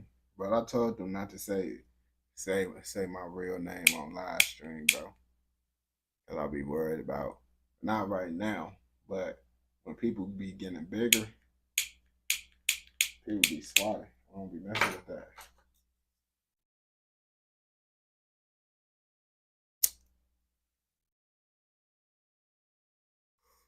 I go by multiple names, brother. I go by multiple names. But just know it's a Caucasian name, bro. Just know it's a Caucasian name, bro. Okay. My grandma said it's the best thing to help me get a job. Crazy part about it, I'm not working the job, so. But the crazy part about it, every application, every time I did apply for a job, I did get approved for that job when I did apply for it, bro. Maybe my grandma knew what she was talking about with that. I ain't gonna lie. Maybe she knew with that. Cause I don't got no ghetto name or none of that. Like,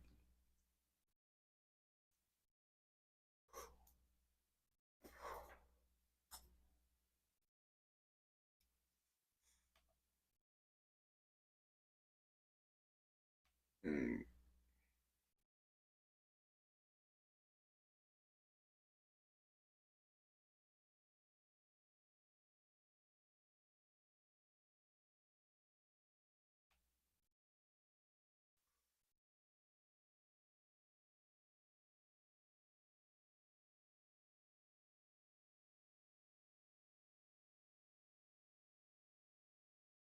Oh dang. That's why I don't know how people don't be getting jobs and stuff.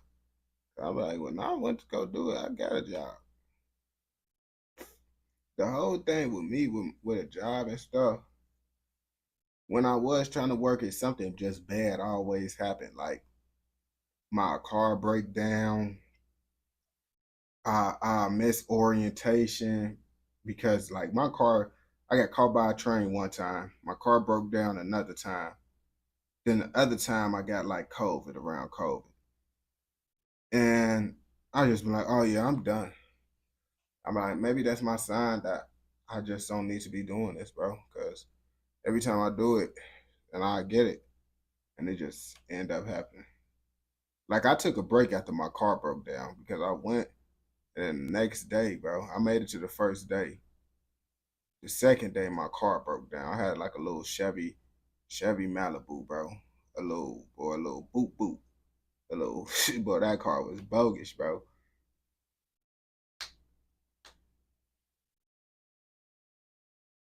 I thought that could be your name. Sergio. Yeah, that car was bogus. I ain't gonna bap to you. I had a little bogus car.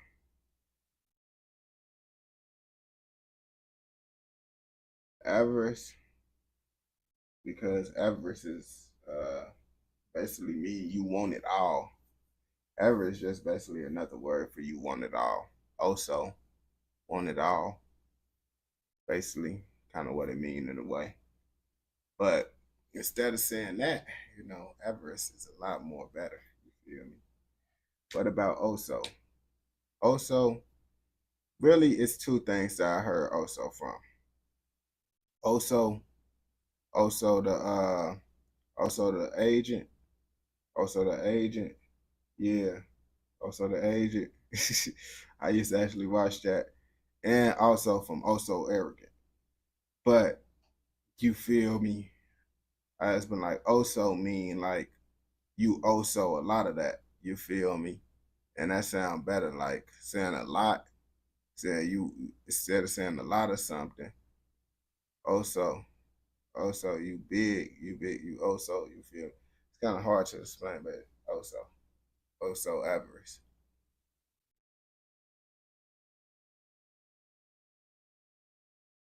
Also avaricious. Avaricious. Yeah, that's another way to say it. Avaricious. Man, no one ain't trying to listen to that. I was so arrogant. You talking about that JoJo? Or Lil J? Because I think JoJo was also arrogant.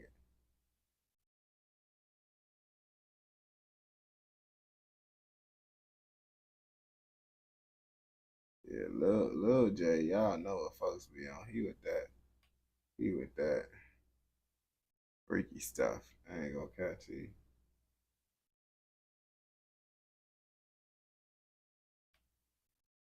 Yeah, and then black. All right, what video y'all want? Y'all got any like 15-minute videos? 15-minute videos or something?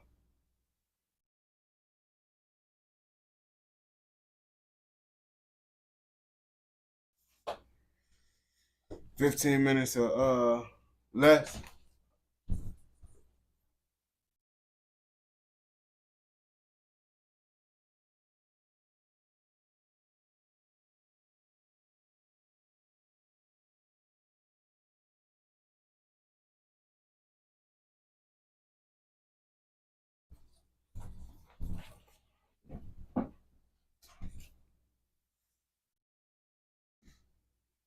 I do the longer ones when I get closer to get closer to the mark.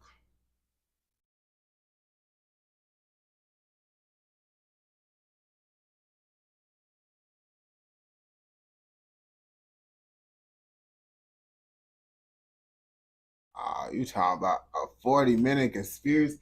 That's too diabolical right there, Serge. I ain't gonna lie to you, bro. That's a little too diabolical. I ain't gonna cap the fastest things to really do with me talking. Really, Hold on. Oh, I think I know something.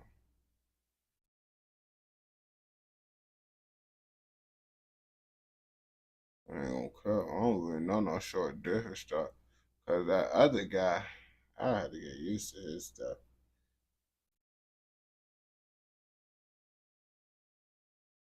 I had to get used to his stuff. Let me see.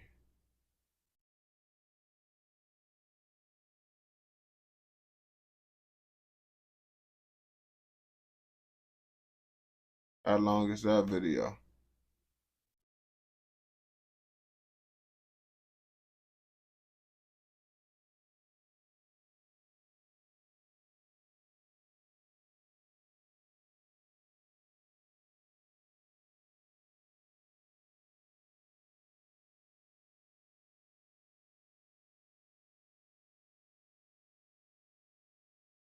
I'm gonna watch this. I'll check it out after this.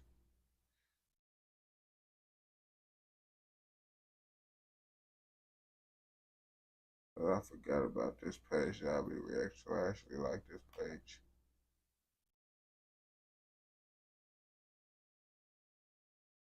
And I'm subscribed. I just went through my subscription. Because normally I don't never really go through my subscribe videos. But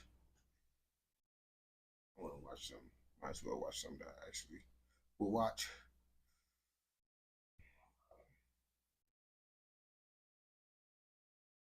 You seen Planet of the Apes? Yeah.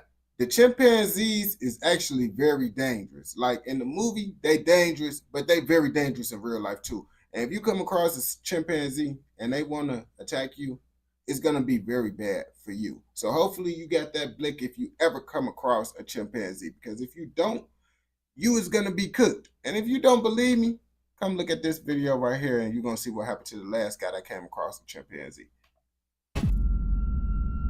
When Andrew Oberle sat in class as an 8-year-old boy, his second-grade teacher taught him and his fellow pupils about Jane Goodall and her amazing research and life with chimpanzees in Africa. He rushed home, inspired by the story, and told his mother then and there that when he grew up, he wanted to work with chimps. Oh, gang, that's my third cousin right there. That's bro now. There was something about them that fascinated him. He spent as much time as he could at zoos as a child, and then as an... I ain't gonna cap. I see my kid get to acting like a, hey, gang, what's to you, brother? Hey, we came too far for you to be doing this stuff, bro. Adult, he would sit in front of the chimp enclosures and observe their behavior. He would watch them on TV documentaries, demonstrating their tool use, their cleverness, and human-like qualities. His chance at fulfilling a lifetime's ambition came when he was studying for his master's degree in anthropology and primatology at the University of Texas at San Antonio. He arranged to research chimp behavior at South Africa's Chimp Eden for his dissertation project. The sanctuary was founded by Eugene Cousins. I ain't gonna bap to you. That monkey low-key look cool, bro. Like, if I had that monkey, bro, I'd feel like that guy. Like, wait, that's a chimpanzee?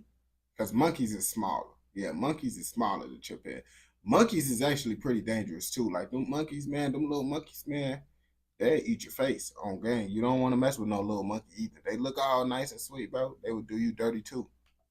In collaboration with the Jane Goodall Institute in 2006 to house rescued chimps from Central Africa. Many of the great apes have been victims of the bushmeat trade, having watched their parents butchered by poachers and left to fend for themselves. Others... I ain't gonna bap to you. You see, I feel chimpanzees is the type of, animal that you can't do those type of things in front of because the Planet of the Apes might actually happen. Because chimpanzees is very smart, bro. You keep on treating them bad, bro. We might turn into the real life Planet of the Apes, bro. Keep messing around.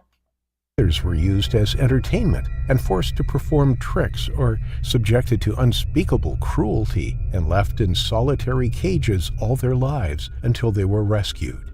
When Andrew arrived at the sanctuary, he was in heaven. It was exactly the kind of work he had waited his entire life for. I ain't gonna bap to you, bro. Traumatized chimpanzees is not for me, bro. You know what a traumatized dog will do to you. A traumatized dog will mess you. An alley cat will mess you up. Any animal that's traumatized will mess you up. Now, imagine dealing with a human-like person that's 10 times stronger than you and could eat your face off. That's traumatized. Yeah, I'm not trying to work with that type of crowd of chimpanzee. And he was eager to get stuck into his research. But tragedy was waiting for him just around the corner. After less than a month working at Chimp Eden, he was giving a tour to some visitors when disaster struck. He paused outside the all-adult enclosure to speak. Bro, folks, that you see, look at that, bro. Now imagine that's how they be looking with no fur. Imagine that. You see, they look way more scary with no fur. You see the muscle that he got, bro? He smack you, bro. He look like a werewolf, bro. I ain't gonna bap to you. Imagine if, bro, that'd be low-key raw, bro. They'd call me Monkey Boy. I'd turn into that on gang. I'd go crazy. About the individuals they had there and their past history when he spotted a large stone just on the other side of the low-lying electric fence. He casually stepped over the wire and removed the stone. It was something that the chimps could easily have picked up and hurled at unsuspecting visitors. But as Andrew went to step back over the... That's what I was thinking. I'd be like, man, don't tell me the chimpanzee threw the rock at him. I'd be like, man, this is a crazy one, because lots of times people get ate up inside these stories. I'm like, that's a crazy way to go, a chimpanzee throwing a rock at you. And honestly, I think they powerful enough to unalive you. Because, I mean, a human could throw something hard enough to unalive you. So imagine a chimpanzee throwing a rock at you, bro. Yeah, that might be, that's basically like a bullet. Nah, that ain't a bullet, but you get the point. Electric wire, he suddenly felt a sharp tug on his legs. The adult males were enraged by the intruder. Although Andrew had meant no harm, he was still in their territory without their permission. They dragged him across the dry ground for more than 30 feet and began pummeling him with their fists. The blows raised. Oh man. So this is not just one chimpanzee. You see, first of all, gang, I'm not going into no chimpanzee enclosure. Like, I ain't gonna cap to you, bro.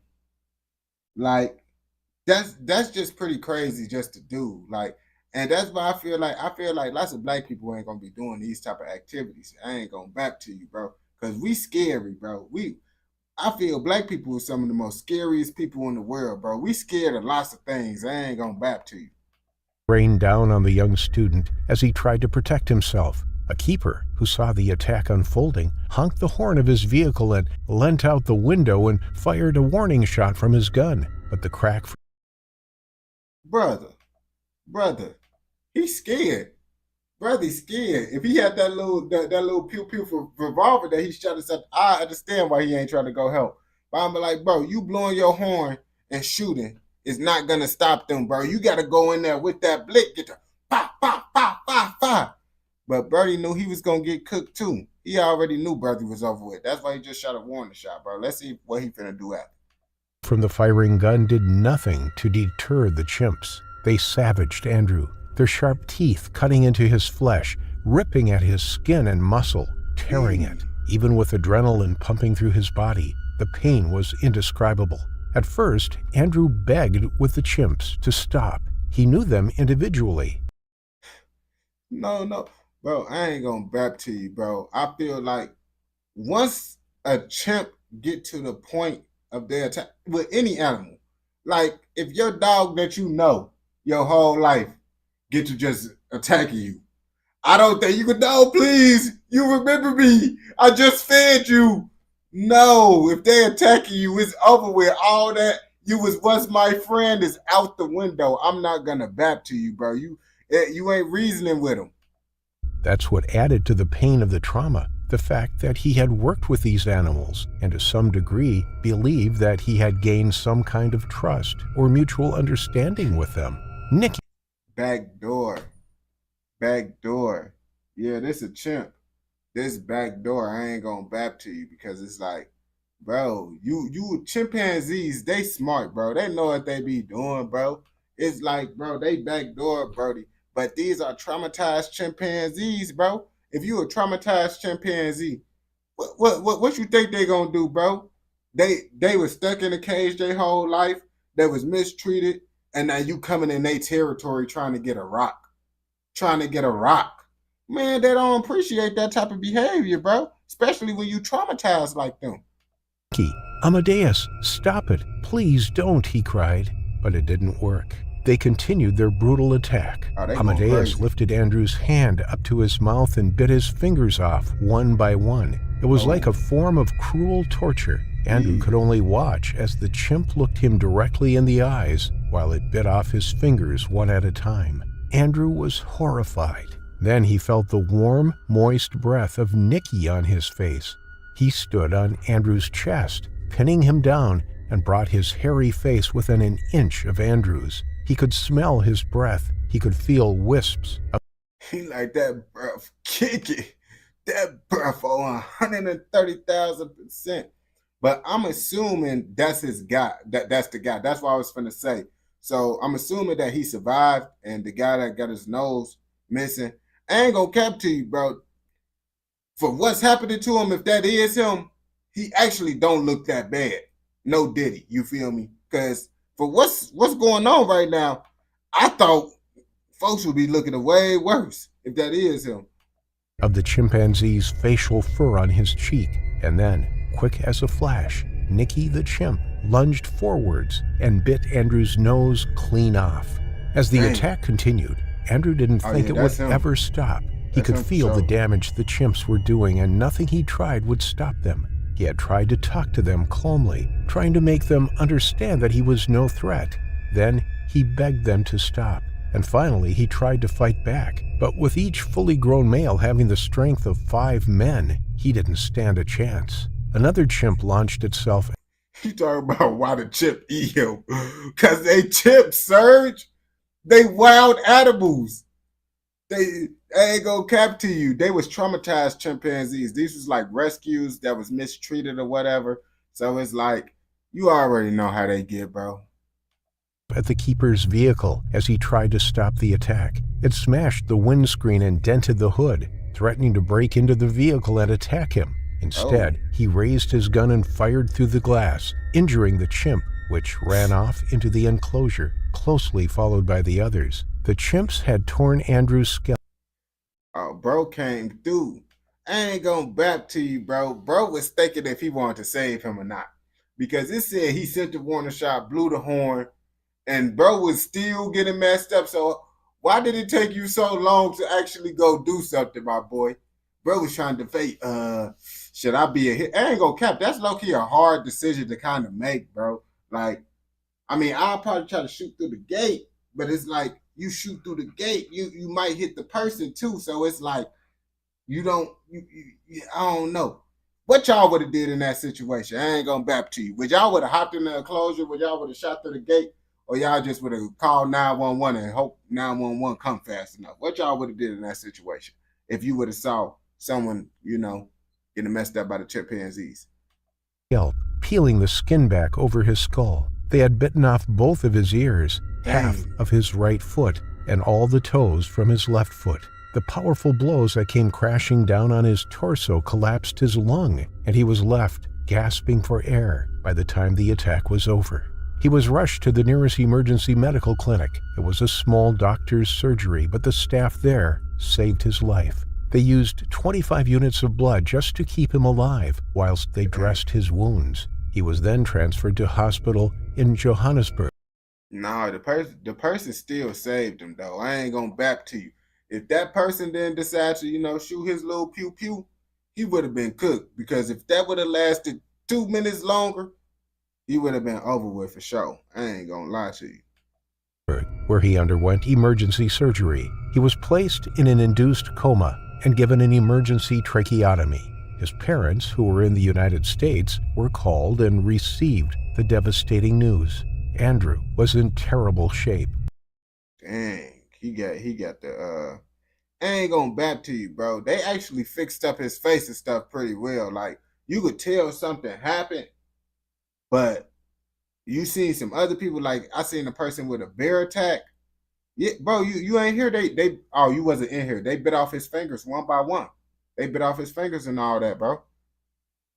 And they should try and get over to South Africa as quickly as possible. His mother was told not to get her hopes up. Andrew's chances of survival were slim. He spent 2.5 weeks in the induced coma, whilst doctors worked around the clock to tend to his battered and torn body.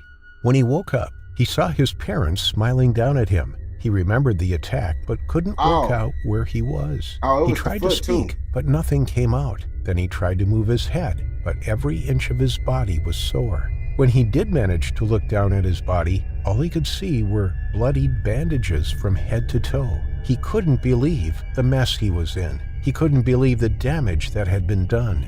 Then, when the realization of the situation sunk in, he began to feel the physical pain that came from being shredded by the chimpanzees. Most of his backside had been torn off. A goal the doctors set Andrew was for him to sit at the end of his hospital bed for 2 minutes. If he could manage that, then he could fly home and continue his recovery over in the States. His longing for home. Bro, man, chimpanzees, they dangerous, bro. Like, even the small monkeys, they very dangerous. They'll rip off your face and stuff, bro. And to see his faithful dog again drove him to keep going. But sitting up was more difficult than he ever imagined. The pain was incredible.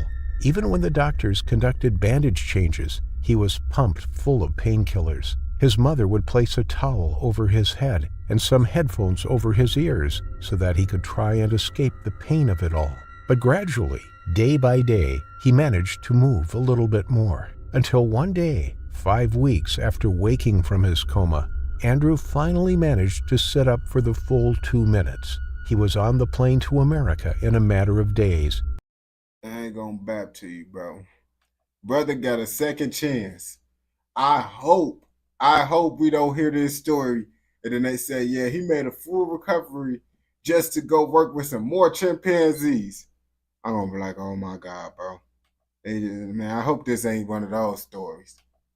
Where he met some incredible doctors and plastic surgeons to try and fix his broken face and body. At the St. Louis University Hospital, Chief of Plastic and Reconstructive Surgery, Dr. Bruce Kramer, took skin and muscle from Andrew's belly to fix his wrist. He then rearranged the tendons in his wrist, enabling Andrew to move it once again, and even get the use of his thumb back, which he lost during the attack. Chimpanzees be like the size of like an average man or a little bit taller, and they be buff. But was sewn back on. Using the skin from Andrew's forehead and the cartilage from his ribs, Dr. Michael Bernstein reconstructed Andrew's nose. It took time for Andrew to come to terms with the attack that left him scarred for life. It changed him in so many ways, but due to the strong support network around him from family and friends, to doctors, surgeons, and mental health specialists, he was able to recover. Yeah, I ain't gonna bap to you, bro. For what happened, bro looked like Michael Jackson, bro. So it's like, that's not that bad, bro. Because Michael Jackson ain't have none of that happen to him. And Michael Jackson looking like Michael Jackson. So I feel they actually did a good job. Found a new determination to finish his master's thesis. It wasn't going to be the same one he started out in South Africa. He wasn't able to work with chimps again, but this one he completed behind his computer in the comfort of his mother's home. He was eventually awarded his master's and walked out on the stage on his new prosthetics to collect his certificate on Mother's Day, with his mother watching proudly on. Since then, Andrew has helped to set up the Oberle Institute, a trauma program that helps patients thrive in recovery and get back out into the world after devastating and life-changing events. But no matter the amount of trauma recovery programs Andrew has taken, he can never escape the terrifying memories of the day. Yeah, no, that's some real life PTSD for sure. Getting jumped by a whole bunch of chimpanzees, yeah, that's like something that I would not want to happen to me, bro. Like one chimpanzee, bro, that's already bad enough, but getting jumped by multiple of them, bro, like he really lucky to be alive. I ain't gonna back to you, like, bro, this really like a savior story. Bro got blessed in this situation because you can't fall into a chimpanzee enclosure. Well, now No, it wasn't. It wasn't just he didn't fall into the chimpanzee enclosure. He climbed up in there to get a rock, and the chimpanzees put them up in there. And yeah, I'm like, yeah, he lucky to be alive with that, bro, because ain't too many people survive and get a jump by chimpanzees for sure. I ain't go back to you. Man, some humans could unalive you if they jump you long enough and hit you hard enough. So what you think a chimpanzee gonna do? But if you watch this all the way through, I know you messing with go ahead and go watch another video. Don't forget, like, comment, subscribe, what? Turn on post notifications so you never miss out on any content like this. Go! Let's go! Game. Yeah, that's the stuff I'll be watching on my page and stuff. I watch stuff like that too. And they be like short little videos and stuff. That's why I'll be liking that.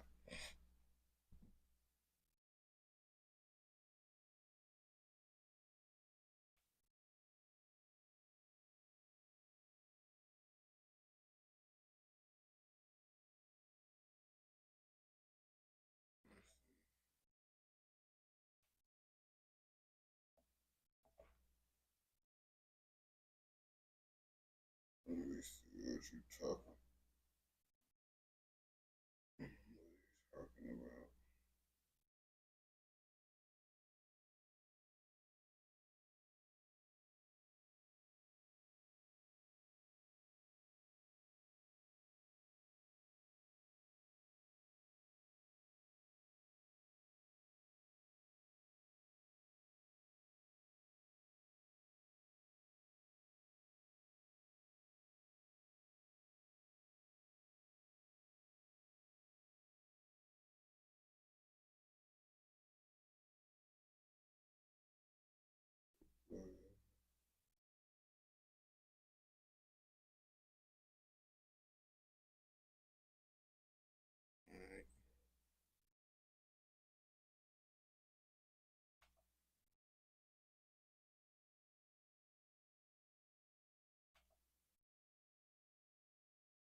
Man, it depends on what's up in this video.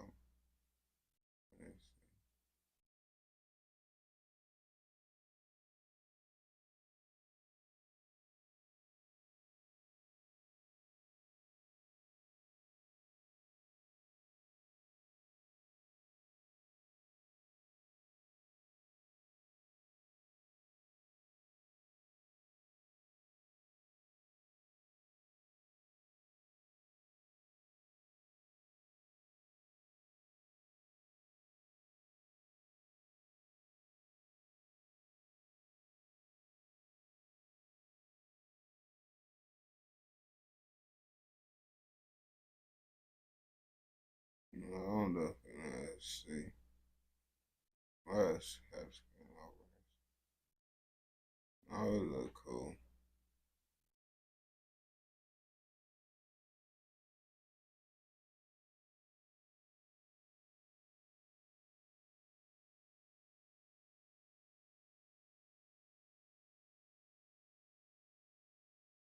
I have to make sure there ain't no bad stuff.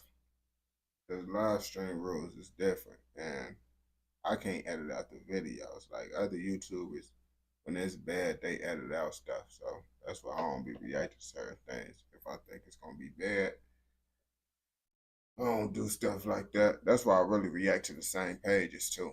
Because I know they ain't going to do no stuff against my live stream. But I scan through this and stuff. So I don't think it's going to be no problems.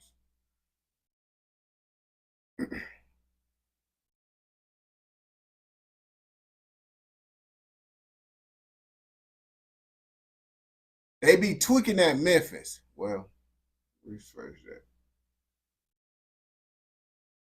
Be careful at them gas stations, especially at them Memphis gas stations, because they be tweaking out there.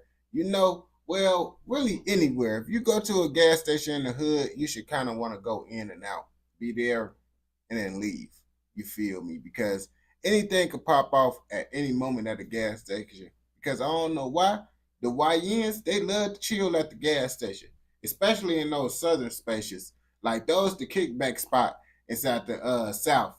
The gas station, all of them just be at the gas station. Like in Chicago, they do be at the gas station too, but not as much as the down south people. And they be tweaking at them gas stations. You don't believe me? Come on, watch this video so you can see what's going on out there.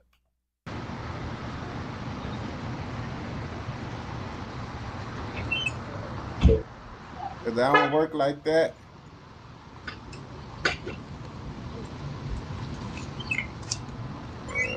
What's going on?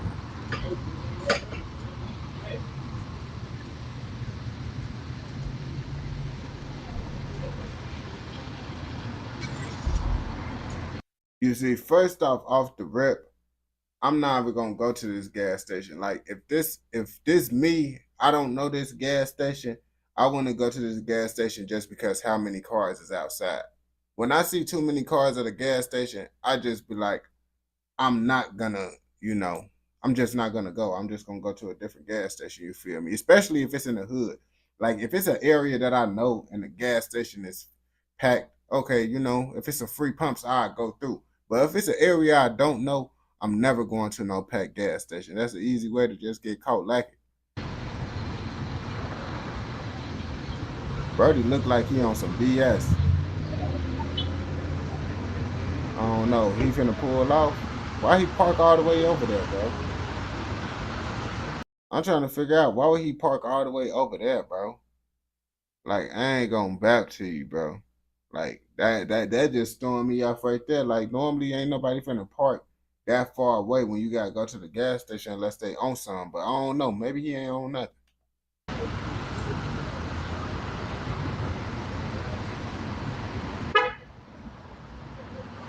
Oh, I guess they ain't on nothing.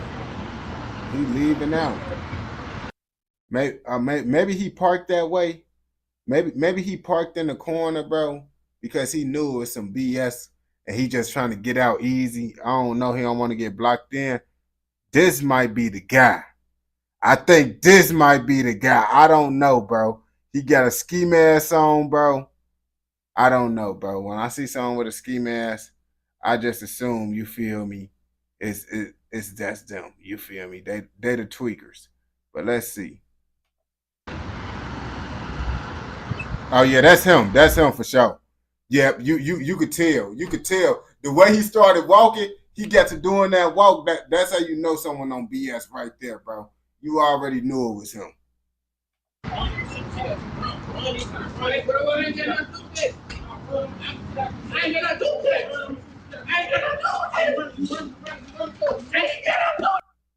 Is he said, I ain't do that. Bro, you see, and Brody that hit, it's crazy, bro. Folks that he was at the car, bro, he just pulled out, bro. That's crazy, bro, how people do that to you, bro. First of all, bro, why is you just cooling at someone's car at the gas station, bro? This is what I mean by people just be liking to chill at the gas station, bro. Just loafing, bro. Like, that's the problem right there. And people just pulled off. Look, they pulled off. Pulled off quick. And he rolled up the window. You see, mind your business. You see how folks just kept walking, bro? That's what you gotta do. Growing up in the hood, my grandma always told me, that's a perfect example of what you need to be when you see some crimes going on. On game, just keep minding your business, bro.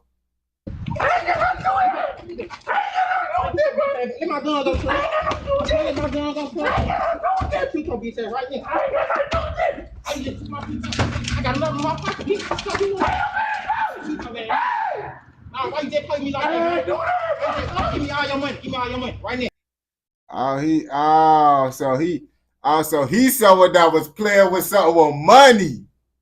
He was playing with, bro, I ain't gonna cap. I don't even think he trying to blow him down, bro. Because if folks wanted to blow him down, he would have blew him down right there when he walked up on him, bro. That's why I knew. I'm like, he ain't trying to blow him down. But he must have played with his money, and now he trying to get his money back the hard way. Well, whatever he could get off of him. He probably can't even get all the money he owed him. I ain't got no money. Give me everything in your pockets, cuz. Give me everything. Everything. He said, give me everything. Give me everything. Like, bro, that's that down south stuff. Right now. Give me everything, cuz. I'm not Give me everything, cuz. You got to. I ain't got shit. Your back pockets too, cuz. I ain't got shit. Your back pockets too, cuz. Fuck wrong with you, bitch ass nigga. Wait till I get you. Wait till I get you. Fuck you, get nothing to you.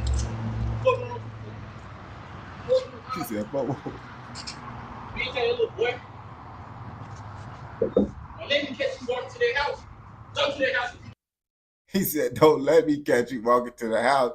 So basically what he's saying is, we at this gas station, it's cameras and stuff around. If I blow you down, you feel me?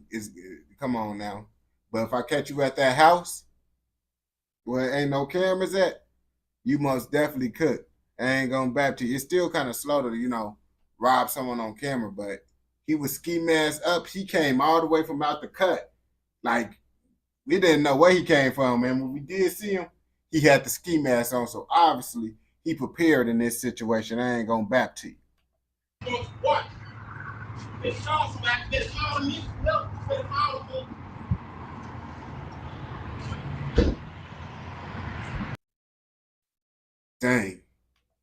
Dang. Just like that. Just like that.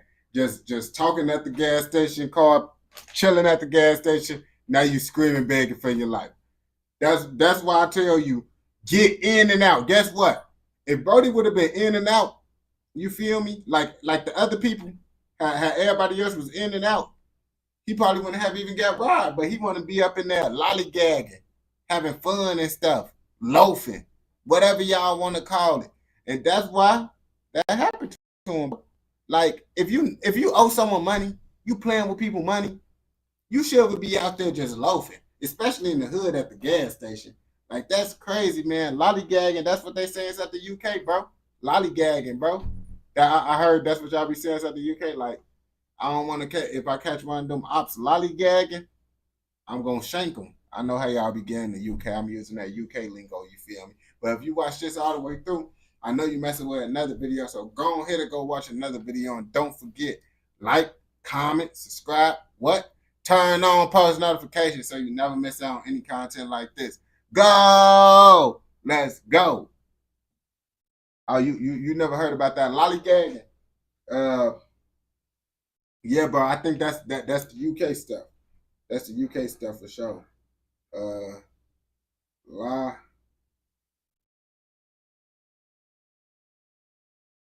Yeah, I believe that's UK. I don't even know, bro. Lollygagging is to fool around and waste time. Drill. So yeah, basically, yeah, lollygag. To fool around and waste time. That's what the UK people be saying, bro. I caught you fellas lollygagging, eh? Did I catch them mates over there lollygagging? Go get my musket, honey. On gang, I already know how y'all get. Next time I catch them madnum lollygagging, when I catch them madnum lollygagging, I am gonna hit them with that ZK. Yeah, it's a real word. It's a real word, bro. Nah, bro. Lollygagging that ain't no urban dictionary, bro. That's a real in the dictionary, bro. That's a dictionary word. Specifically a UK word. Specifically a UK word. I ain't going back to you, bro. That's where that word originated from. The UK. Lollygagging. That's what we be making fun of the UK when we be like, yeah, the UK, they be saying lollygagging. don't get caught lollygagging around, mate. Don't get caught lollygagging around, mate. Yo.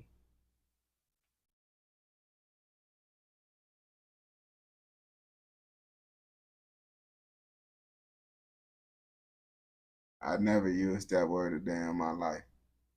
Well, listen. Since you maybe I think that's what the gangsters use, Serge. I think that's what the gangsters be using when they catch. That's the word for like caught lacking, like in the UK, caught lollygagging. Like that's what they say in the UK. Caught that mate lollygagging on gang. So I know how they be getting out there. Look, I'm finna Google where did lollygagging come from. Who?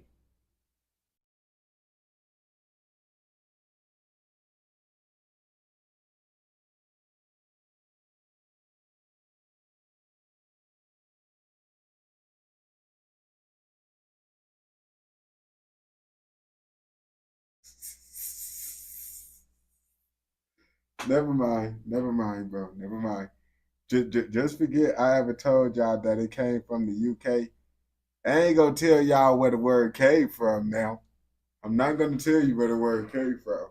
But yeah, it didn't come from y'all. That's all I'm gonna say. It didn't come from y'all. It's a real word in the dictionary. It just didn't come from y'all. That's all I'm gonna say, bro. But we joke around like it came from y'all because it sounds like something that y'all would say. I guess that shit came from America and like the World Wars.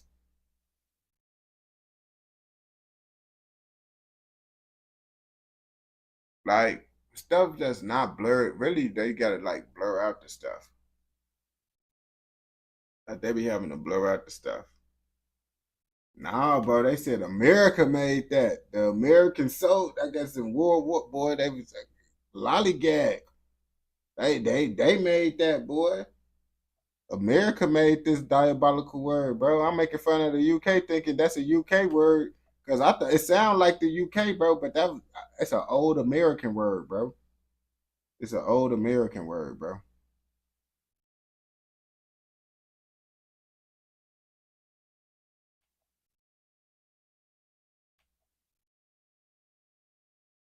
So yeah, no, that's crazy, bro. I ain't gonna bap to you, bro. So y'all got me. Oh, my video popped up. Why is my Q50 video next to the Q50 video? Ah, that's funny. Well, I'm gonna give that word lollygagging to y'all. Even though it didn't come from y'all, I still feel that lollygagging is a good word for the UK. You feel me? It sounds like, imagine the UK accent. The UK accent saying lollygag. That's funny, right? Come on now.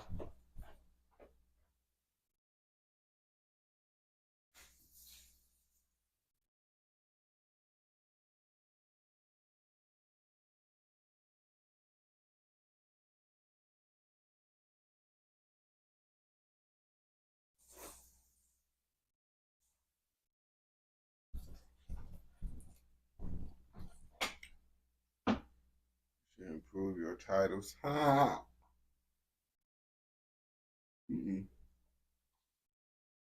It's no improving the titles. Everything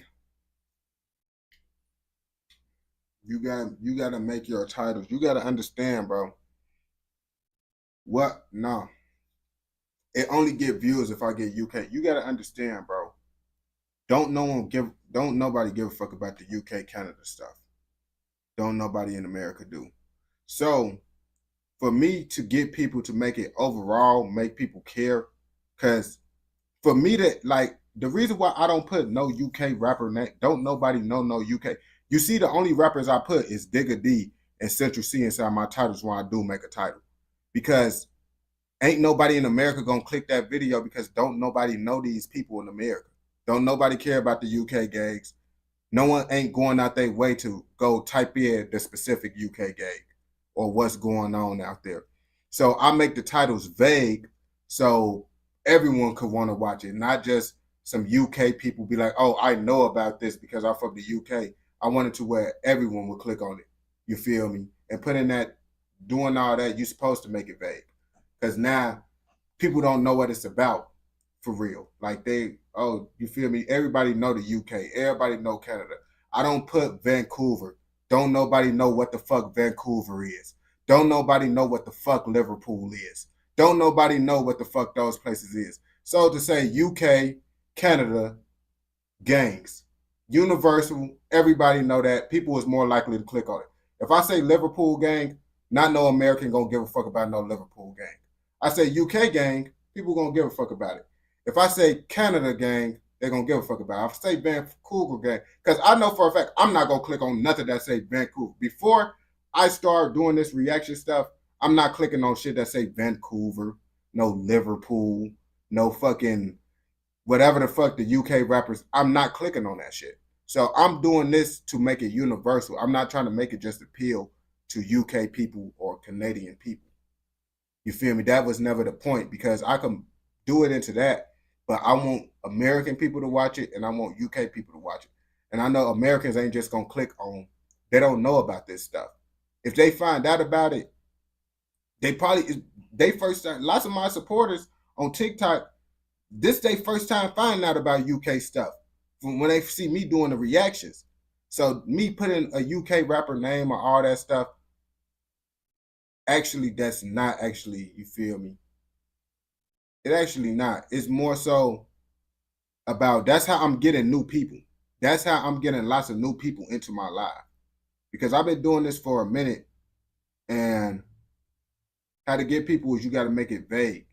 You don't want to make a title. Even when I do my TikTok videos, you don't want to, I can't really add no clickbait, because it'd be like, what, this Canadian man did this, but it's like, people ain't gonna care about no Canadian man or no UK. Like, you feel me? The only thing that really interests people in America is gangs in the UK or Canadian gangs. So that's why I just say Canadian gang, UK gang, and then I say more dangerous then, and how I titled it out, it always space it out where it say more dangerous than America. And then when you click the video, it say thought. I spaced that out on purpose, so it'll be looking like the UK gangs is more dangerous than America. Canada gangs is more dangerous than America. I do that on purpose, so it look like that, but then when you click it, you be like, oh, it say thought, but it still be people that just don't read the whole thing and just read that, be like, what you mean? UK is nowhere near as dangerous as America. You fell for it. You fell for it. That was the point that I did that.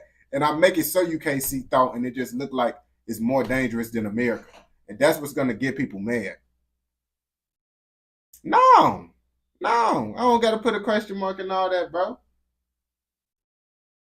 Yeah, that's what I'm saying. That's why I do it, bro. That's how you get it right there, bro. Because you want to get people mad. You want to get an emotion. The best way to get views is to really get people someone sad or mad. What's going to make someone mad that said another country is more dangerous than their country? That's going to make Americans want to click on that. Just because America going to be like, what the fuck? The UK is not more dangerous. What the fuck is he talking about? Now they going to click on it because they think I'm just like, boy, why the fuck is he saying that shit? You feel me? So that's why I do it like that, to get the Americans to want to watch it as well. Kind of like, kind of rage bait them in a way. That's what I'm kind of doing when I do that stuff. And then, the people from the UK, they don't want to see it like, dang, people in America saying the UK gangs is more dangerous than America. Why is he saying this stuff about the UK? Let's see what he's talking about. But they kind of make it a little appealing to both sides, you feel me? Instead of just making it appeal to one or the other side.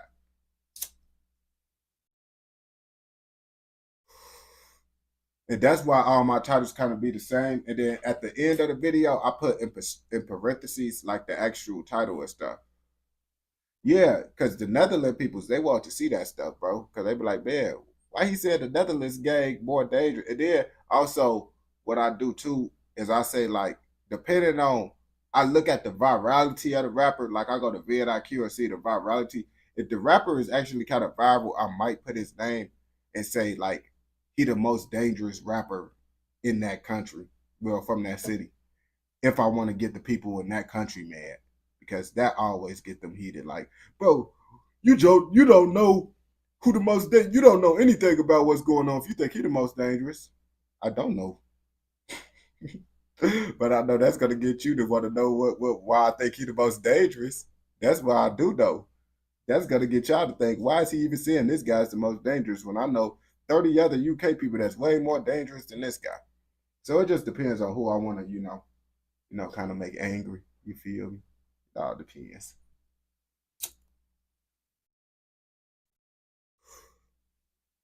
Shorts was actually what I made most of my money off of for a good minute. Off of YouTube. Like, now my long form content pay more than my shorts. And my shorts get more views, but long form content get paid way more. I get paid like $5 per 1,000 views, bro. Like my RPM been going up like super higher. I ain't go back to you.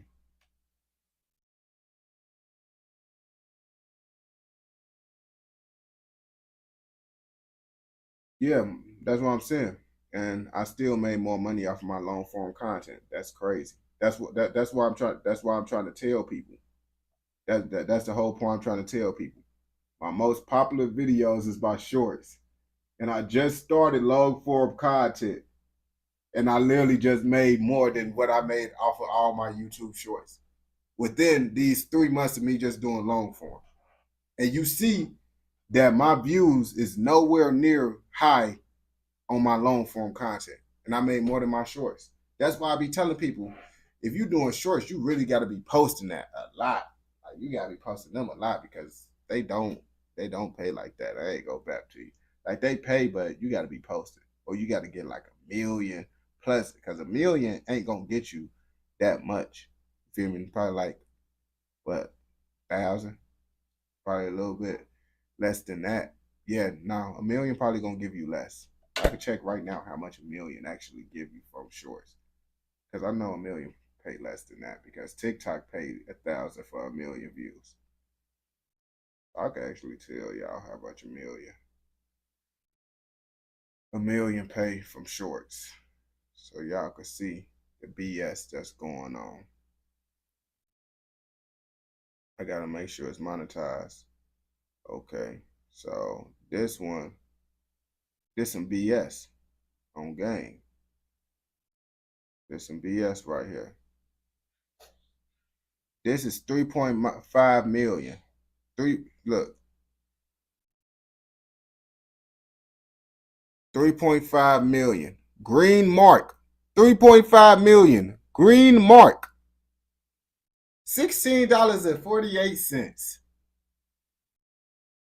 But we're gonna give it we're gonna give it a little bit of pass because that was 2 years ago. Let's do one that's 1 year ago. You feel me? That's a little bit different now. Okay. 3.4 million. 518 for 3.4 million. Okay. That's crazy. Now, I got 1 million. I got 1 million that was, 3 months ago, but we can't count that because, as you can see, it's yellow mark. So we can't count that one for monetization. They be yellow marking lots of this stuff. So as you can see, yeah, they YouTube for the shorts, bro. they don't be paying for real, bro. Like they be on BS. So it's like, that's why I say you gotta post that a lot. That's why I said you gotta post a lot for you to get it on shorts, bro. Shorts ain't just paying. You can get a whole bunch of views on that, bro. That ain't nothing, bro. You gotta keep on getting a whole bunch of views. Do Twitch? Nah, I'm not getting paid on Twitch. I ain't gonna back to you. I just hit I'm just now starting to get subscribers. I ain't gonna lie to you. Like, I don't even know how the people on Twitch is seeing my stuff because I don't think it's y'all that's coming in from YouTube. Like, the people that is in on Twitch, how is y'all seeing my live stream? Like, I've been getting a little decent little amount of Twitch subs. You feel me? Not nothing crazy, At first I was getting none. I'm getting like 2 to 3. I'm like, how's y'all finding out about this page on Twitch? How's y'all seeing this right now?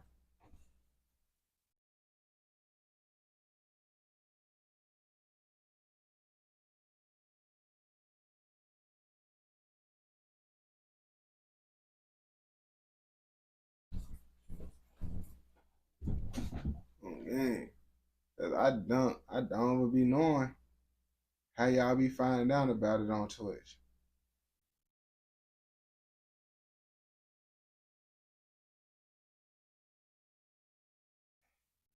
Cause the Twitch people, they be coming in and out. They'll say, yo, then they'll disappear. I'm like, man, they don't be commenting like that. But I'm at 72 now. Like, I literally was like at like 10 for like a good minute. And then I just boosted to like 72 some, bro. 72 is a lot when you've been at like 10 for like a good minute. And that just start, well, followers, subs, whatever it's called, followers, subscribers, because I know subscribers on YouTube. I don't know what it's called, followers, whatever. No, on Twitch, followers, subscribers, whatever they call. I got 72 now.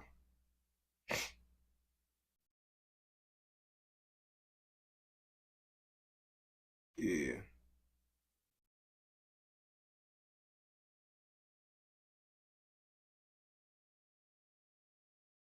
What the fuck is going on YouTube?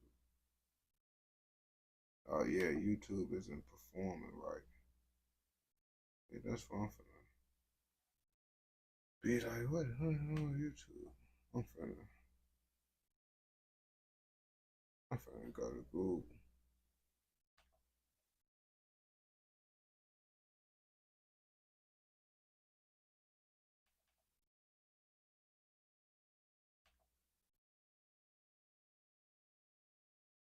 Hold on. I'm setting up this, I'm finna use my Google browser. This right here. I'm finna see if it's here. And how long did it take?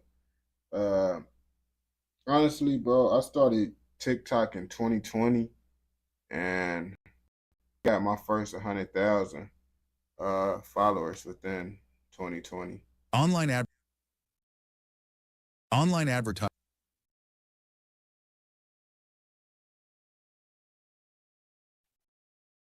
And then I was getting paid by the time I graduated high school. Well, I wasn't getting paid from TikTok at the time, but I was getting like sponsors and promos and all that.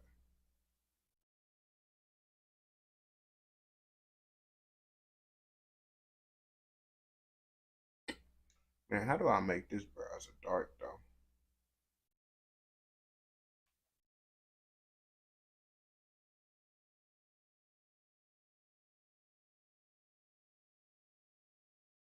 I don't think I did that. I mean, I did lots of videos, bro. I don't even remember like lots of videos I even made. Like they'd be saying, "Oh yeah, I did." I'll be seeing like pages repost some of my videos. I'm like, "Dang, I forgot I made that video." Bro, I don't like this white browser. How do I change this? I'm just gonna leave it on how it is. What do I? If I go to indigo mode, it would do it. Oh, indigo mode, make it black.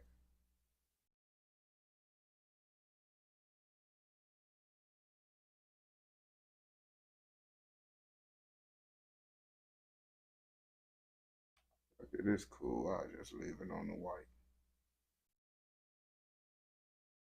Even though I don't like this, bro. This shit ugly, bro. I ain't finna have the white YouTube, bro. How the fuck can I get this on black, bro? It's too light.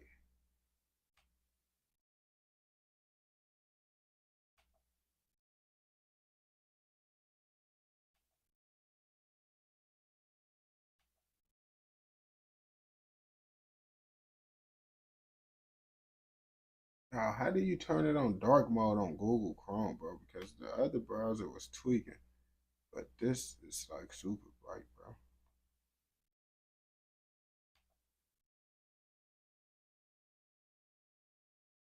So I might go to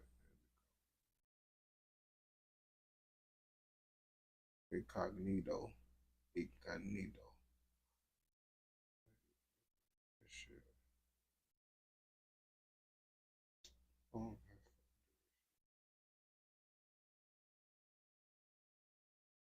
Oh, I think, man, Dirk, I ain't gonna bap to you. It's not looking good for folks, bro.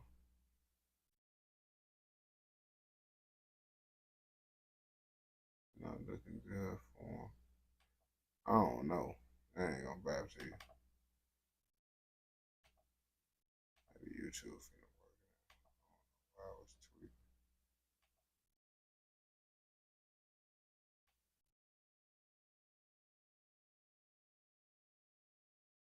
Alright, now it's working. I don't know why it was tweaking at first, bro. One. It was going.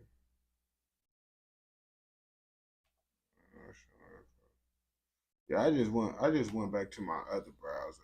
I just closed it out and opened it back up. Cause it was tweaking. It kept on saying YouTube not responding when I was trying to find a video. That's why I've been like, boy, what the fuck? I just like shit. Cause that white mode, cause you know I don't be having my shit on full screen. So the reason I don't put it on full screen is so I could transfer back and forth though. On full screen or low screen on my cam.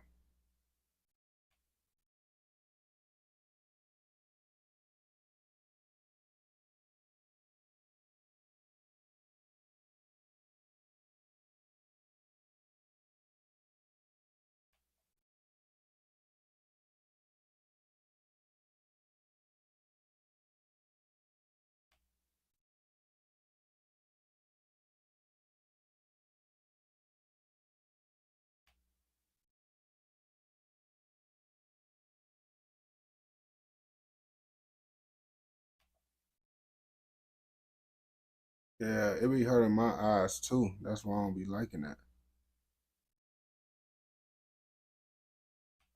That's the main reason. That stuff is too bright on my eyes. And I'm like, bro, I'm not trying to just keep on looking at that bright stuff.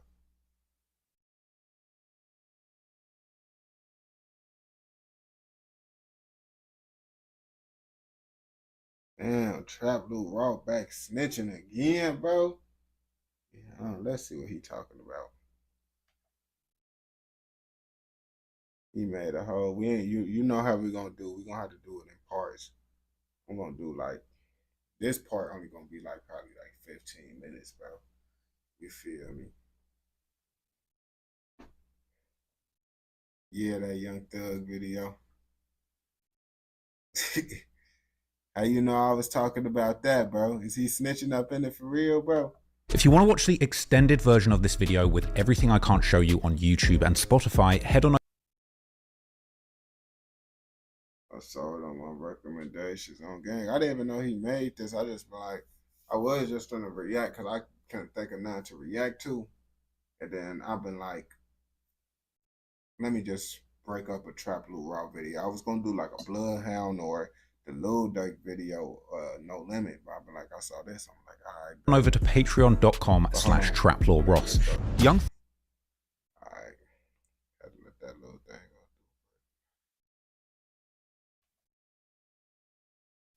go.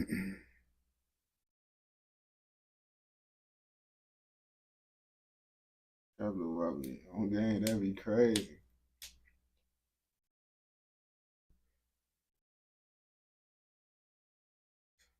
Trap Blue Raw back snitching again. Well, would you consider it snitching if he found all this information from the internet?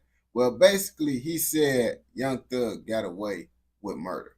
You know, with the little Rico situation, I'm pretty sure he's talking about that situation and how Young Thug is currently free, but he allegedly really catching bodies, you feel me?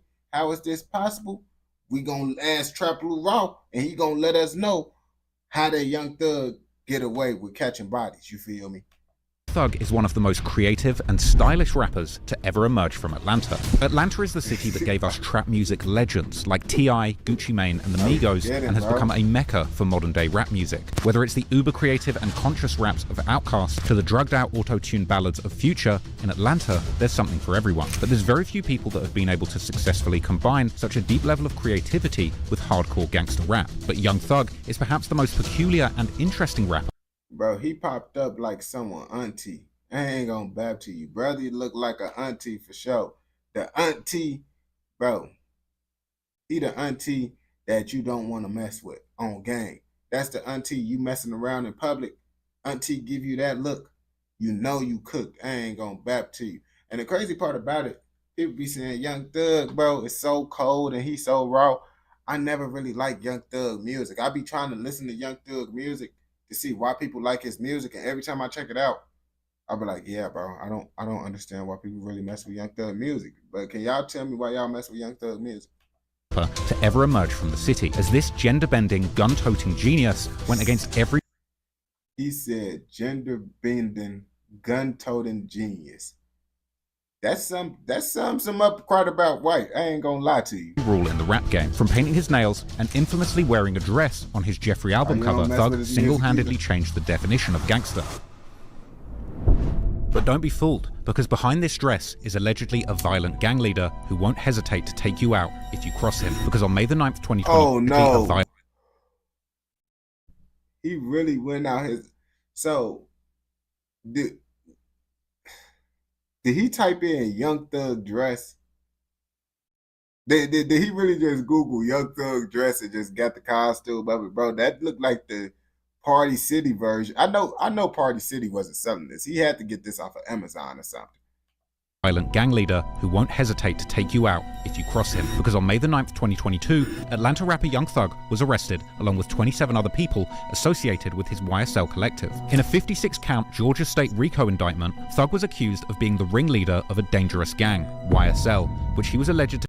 It looked like the knockoff Japanese. It's where you asked to be a Japanese person for Halloween and your mama come back with that and you said you want to be a samurai.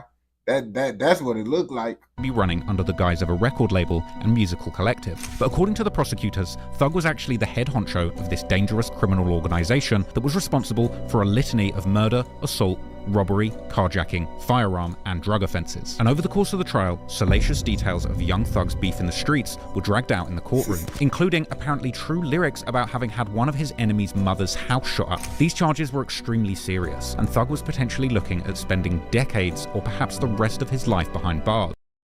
I ain't gonna back. He was looking stressed out. Like, it was so many pictures we had of Young Thug going around the internet talking about how stressed he looked. I ain't gonna bap. It's crazy. Lil Durk going through the same. Actually, Lil Durk is not going through the same situation. Lil Durk's situation is a entirely different situation. Why? Because I believe Young Thug was like a little state RICO. Lil Durk is a federal RICO, and you know they ain't gonna be all messy and doing all that other stuff like Young Thug's situation. But considering the seriousness of his charges, many people were shocked to hear the news when just over 2 years later, Young Thug was released from jail on Halloween, October the 31st, 2024. He had spent over 700... Perfect day to release a demon. Come on now, could it be a better day? Could it be a better day to release a demon? October 31st on gang. Days in jail before accepting a plea deal that saw him pleading guilty to several serious charges for participating in the criminal street gang. He was ultimately given a 40-year suspended sentence, with the first 5 years incarceration commuted to time served, meaning that his roughly 2.5 years in jail awaiting trial would actually allow him to get right back onto the streets. You see, 40 years of probation, bro. Like, you see, these rappers could barely stay out of trouble for 3 years while on probation. 40 years, bro? I ain't gonna cap to you. Young Thug, bro, I mean, it's really not that hard to do. He's rich, he don't got a trap, he don't gotta risk his life no more. It's honestly not that hard to commit a crime once you're a rapper that's making money. So he should be able to stay out of jail, but we thought YoungBoy was gonna be able to stay out of jail while on the mountain, and you see, he right back locked up, you feel me? This was an absolutely jaw-dropping move by the court, which shocked many. People were left asking, how is it that someone can be the leader of a violent gang that committed crimes as serious as murder be allowed back on the streets so easily? Well, behind the scenes, there were a series of insane dramas that played out both inside the courtroom and in the back rooms, with one of the most sloppy prosecutions in Atlanta history combined with some ingenious tactics that seemed to put Young Thug and his team one step ahead of prosecutors at all times. But today... gang, look, the way he was doing that, you know they came up with the plan. They got it in the bag, bro. The way he moving like that and the way his lawyer smiling, they got it in the bag. And in the back rooms, with one of the most sloppy prosecutions in Atlanta history, combined with some ingenious tactics that seem to put Young Thug and his team one step ahead of prosecutors at all times. But today, with Thug back on the streets, many questions remain unanswered. Was all of this just luck, or did Young Thug and his team learn from other body-beating rappers like King Von and create an ingenious tactic of playing both sides in the courtroom? Moves which allowed them to replace unfavorable judges. Talking about learn from King, Bro, Trap Blue Raw, bro, he fantasized about King Von. I mean, folks literally got a tattoo of King Von, bro. But I mean, King Von literally did change his life. That's why he literally known today. But come on, bro, just because someone out here catching bodies doing this stuff and they beat bodies don't mean they taking notes from King Von and stuff. Like, come on now. And I'm from Chicago, and I'm not saying no goofy stuff like that.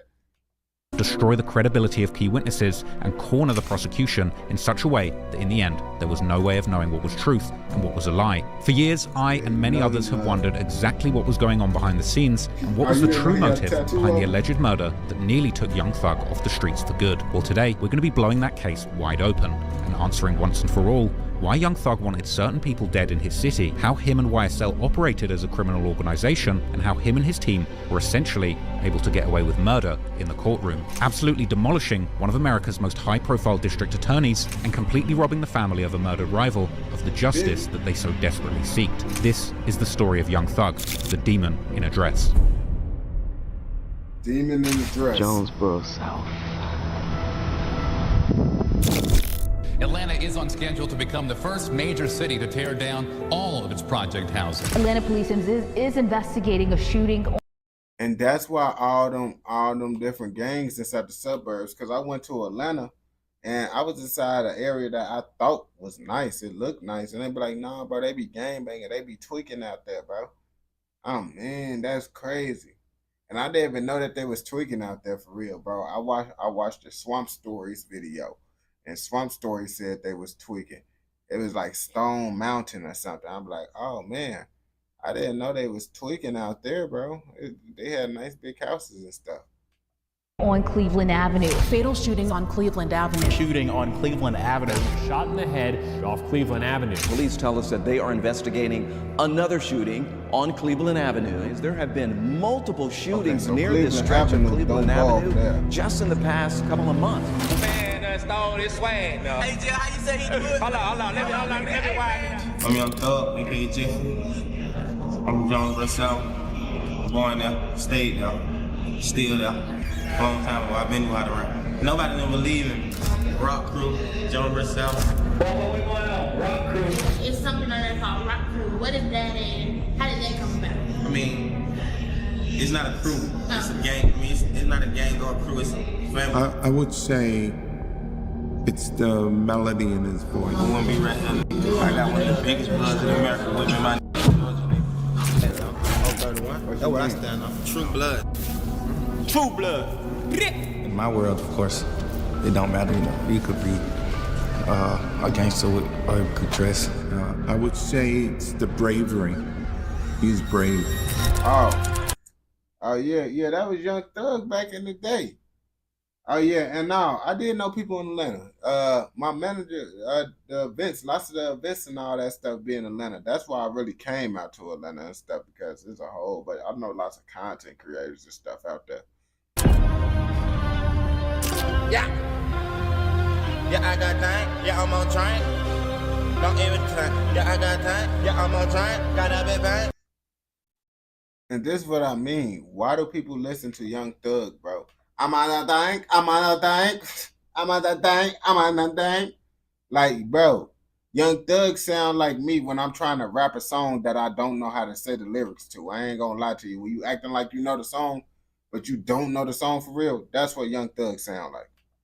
Don't even think. I met Baby.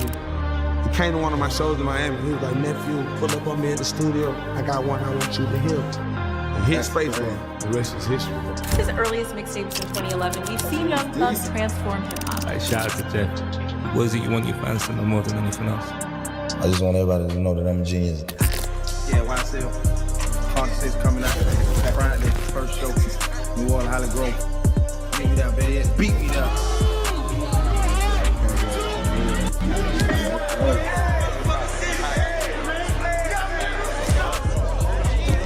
Now, you're the close friend named Nut.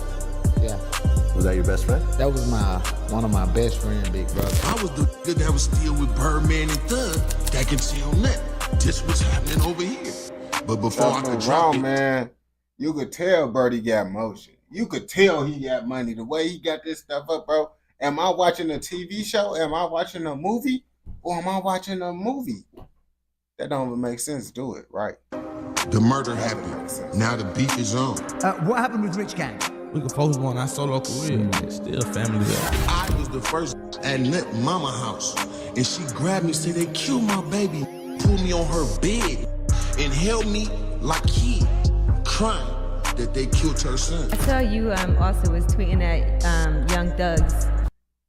Bro, what Birdie got going on, bro? He biting his lip, bro. He biting his lip the whole time, bro. What is he? Well, look at folks. They killed her son. I saw you also was tweeting at Young Thugs. Bro, biting his lip.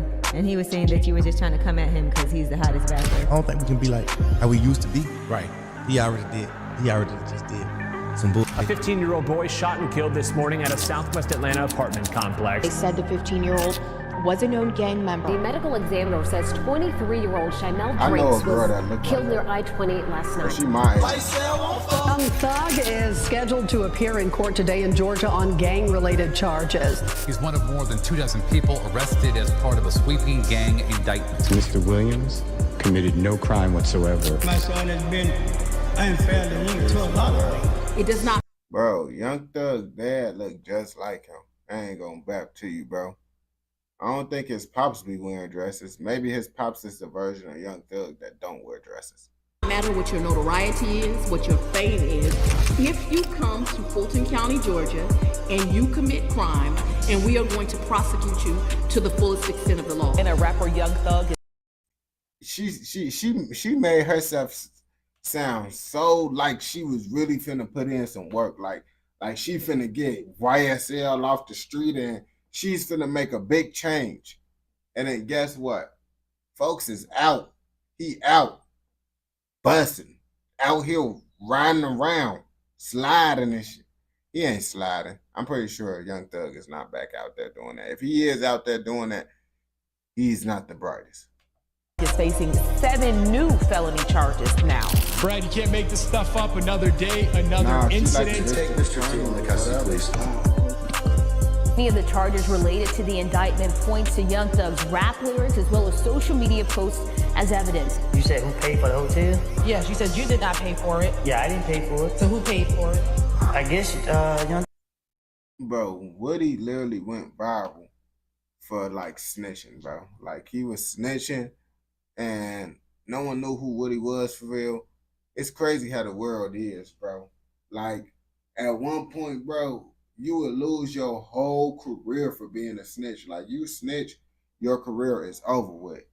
Nowadays, you can snitch and you get more viral. You get more success because you snitch. And he's a street dude. So it's crazy how the world changed now. I ain't gonna cap to you. Good, yeah. Charged in this indictment, but he says wanna be slime, go catch you a body. Count 1, Rico. My niggas really be slime and we committing them crimes. Take this to mother trial. I bet my life for real. For slime, you know I kill. When we heard, you see, rappers was I don't know why rappers be saying that stuff. Like, yeah, you can say, oh yeah, it's just entertainment purposes. But you talking about take me to trial, bro. I'm really like that. I'm catching bodies. And then when they take you to trial, I'm an innocent man. I didn't do nothing wrong. Yeah, bro. It's just like, yeah, we understand, bro, but it just don't look good when you telling these people to do this. This is what you telling them to do in your music. They just doing what you said. heard things like this is all just fantasy. Your Honor, that's not fantasy. People are dead. I take full responsibility for, my crimes or my charges. You feel what I'm saying? Right way. Pick it up. Yeah. Pick it up. Pick that shit up.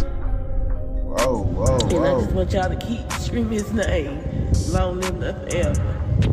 Let them know they haven't done anything.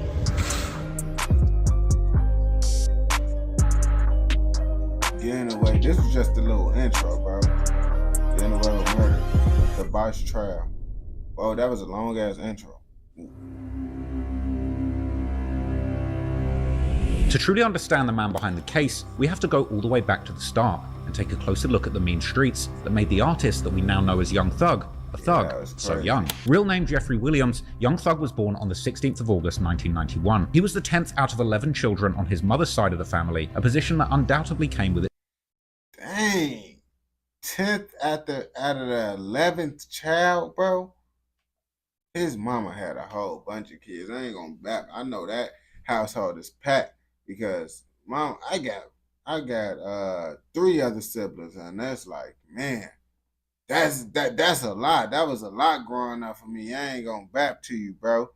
Now 10 in your mama household. Now I got like close to 10 siblings in total, cause I got like I got 5 on my dad's side, and I got 3 on my mama's side.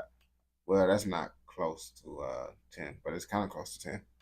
Its own set of challenges, particularly how the Williams family grew up in extreme poverty. Thug spent much of his childhood in Jonesboro South, also known as JBS, a rough public housing project on the corner of Jonesboro Road and Williams Road in the southeast of Atlanta, not far from the infamous Cleveland Avenue that Thug and his YSL set would later begin to claim. Since its opening in the 1970s, Jonesboro South was plagued by poor living conditions, and it soon became a hub for gangs, drugs, and violence, such as the tragic 2004 shootout that would end up killing a 4-year-old girl named Cedriana Rosser. When speaking with the Fader magazine about his come up in these projects, Thug would underscore just how run down and poor the conditions were where he grew up, saying how these projects were nothing but rats and roaches. As part of Atlanta's effort to get rid of all the large public housing projects in the city that had become synonymous with crime, Jonesboro South apartments were eventually closed in 2007 before being demolished in 2008. Housing Authority is pushing ahead with plans to demolish 2 public housing high-rises. Some members of the Atlanta City Council are trying to delay the demolition. They're concerned about the impact on residents of the Roosevelt Tower and Palmer House, but the authority says it's time to make way for something new. You see, they tweaking, bro. How you just gonna destroy some people's stuff and say, I mean, projects is the government building, so I guess they do have the right to do that, you feel me? But at the end of the day, you just spreading the gangs around. Every state that destroyed the projects, at the end of the day, they just spread the crime to different areas, bro. They made certain suburbs get worse because those people end up moving to like certain suburbs, bro, cheap suburbs with the Section 8 vouchers, and now the suburbs bad now because y'all want to destroy the projects. Our government should not be in the business of subsidizing poor living conditions, and we're not doing that any longer here in Atlanta. The Atlanta Housing Authority has already demolished several older public housing complexes. The city gave residents vouchers and assistance in finding new affordable housing. Atlanta is on schedule to become the first major city to tear down all of its project housing. The worst of those projects have been replaced by developments that were once unimaginable. Housing Authority contractors began the demolition on Carver homes in late 2001. That cleared the way for private partners selected to invest in and manage the new developments at Carver and elsewhere across Atlanta. Centennial Place. It used to be Techwood, located near Georgia Tech. This is the country's first mixed-income community built 13 years ago. Poverty, the shootings, the drug abuse. 2 guys got in a fight right across in front of my house. I mean, y'all seen the ACs in the window. 2 guys got in a fight right across in. When y'all see the ACs in the windows, like, I mean, if you see an apartment building like this, 9 times out of 10, you in the hood. But if you see the AC in the window, now you know 100% you in the hood, and they gonna crash out. I ain't go back to you. In front of my house, I saw one peep his head around the corner. Pow, pow, pow. It was just like you was in a movie. Western movie. Eva Davis moved into Atlanta's East Lake. Hey, Granny don't sound like she's scared. She don't sound like she's scared. It sounds like Granny was about this life. I ain't gonna bap to you. What's the point of the AC in the window? because we don't got no built-in sanctuary. Meadows housing project in 1971. It wasn't long before murder and mayhem became a way of life.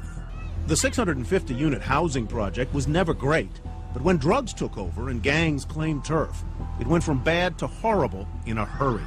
They would shoot and cut and stab and kill each other. That's what they did. By 1995, the crime rate was 18 times the national average. But Thug would still seemingly remain living, or at least spending time in this area, as he and his friends would now move their main hangout spot down to Cleveland Avenue. Now, as many fans of Atlanta rap would know from the music of some of their favorite artists, locals commonly divide Atlanta up based on the city's different police precincts, or zones, that go from 1 to 6, the Jonesboro South and Cleveland Avenue belonging to Zone 3, which covers much of the city's southeast neighborhoods. Zone 3 doesn't quite have the same notoriety that its neighbor in the north, Zone 6, has, also known by locals as East Atlanta, an area that's been made famous particularly by the godfather of Atlanta trap music, Mr. Zone 6 himself, aka Gucci Mane, who made his name in those streets whilst living in a Section 8 housing project called the Sun Valley Apartments, now known as Artisan East Village, located on Boulder Crest Road. Although ironically, these apartments are technically located in... Bro, yeah, lots of places be having, well, really that's be more so in like the hood areas now. I ain't gonna bap to you, but it's certain areas in Chicago, bro, that's like, you know, you had to throw the AC in the window, and it's not even like a bad area for real. It's just like a little older spot, so you gotta throw the AC in the window. But 9 times out of 10, you see the AC in the window, you probably not inside a good area, you feel me? Because most areas that's good got central air, so you don't gotta put no AC in the window. In DeKalb County. Therefore, they're actually policed by the DeKalb Police Department, not the Atlanta Police Department, which is why they're also not officially part of Zone 6. But anyway, while Zone 3 might not be as famous as its neighbor, it's still one of the most active areas in Atlanta when it comes to crime and gangs. And it's as its neighbor, it's still one of the most... This is why I end up going to, I think I end up getting an Airbnb out there in Decatur, and then I was in Stone Mountain too. I went to Stone Mountain too. I had an Airbnb out there, and then I had an Airbnb inside Atlanta before too. I can't really see where that's at in Atlanta, but I was like downtown Atlanta. Most active areas in Atlanta when it comes to crime and gangs. And it's particularly around Cleveland Avenue where much of this activity takes place. Police tell us that they are investigating another shooting on Cleveland Avenue. We've been looking into crime around this area and realized there have been multiple shootings near this stretch of Cleveland Avenue just in the past couple of months. Atlanta police are investigating a shooting on Cleveland Avenue. Police say someone shot a person, leaving them in critical condition. Tonight, we are learning more about a fatal shooting overnight in southeast Atlanta. It happened just after 11 o'clock at an apartment complex on Cleveland Avenue. Several people were shot during this incident, including 4 women. Police confirming a person in a car is at Grady Hospital after being shot. This happened near I-85 South at the Cleveland Avenue exit. Police say 34-year-old Kira Baker was found shot in the head outside American Wings and Seafood. I ain't gonna bap to you. Atlanta's scene, when you go out to the A, you could just tell it's a hot place in certain areas. Like I went to go get, I went to the Bando to get some of that chicken, some of them crack wings, and it real life looked like the Bando. Like, bro, it's people outside, just, yeah, bro. It looked like you would get shot in Atlanta for sure. I ain't gonna bap to you. Cleveland Avenue. And police is investigating a shooting on Cleveland Avenue. Officers tell us one victim in his 50s was shot multiple times and pronounced dead. I want to say all down south because Texas and Florida, I got a different vibe. I ain't gonna bap to you. You going through Tennessee, Georgia, all them, that's a different vibe. Florida and Texas feel more like a tourist place, tourist down south, you feel me? At the scene. Cleveland Avenue, often called Bleveland due to its heavy blood gang affiliations, or Little Haiti due to how rough the area has been over the years in a comparison to the third world country, the area played a significant role in shaping young Thug's early life. Sometime during the 2000s, Thug would allegedly get involved with a set known as Raised on Cleveland, also known as ROC, or the Rock Crew. Swag. Jacking out here. Put it on there. Hold on. Look, my partner say this man stole this swag now. Hey, Jill, how you say he do it? Hold on. Oh, he looked like Bro, I'm trying to figure out what he looked like. He looked like a little mole, the way his teeth is, the things that don't got no eyes, but his teeth look like the moles. Hold on, let me wind it out. Let me wind it out. Hey, Papa, get on the nigga. Hold on. He kind of looked like he the king of white swag, right? Stand on one time. Let the lady folks see what you doing now. Straight out the goddamn. Rocked out right here, man. Know what I'm saying? All right, you check him out now. Now he said that he want to blow the whistle on young Christian right here. Blow the whistle on that right here. Nip the only take cameras, take pictures in his camera phone, and he don't got a camera. Do what he do. Do what he do, Joe. Do what he do, Joe. When you walk up. Listen, guys, this is what he does.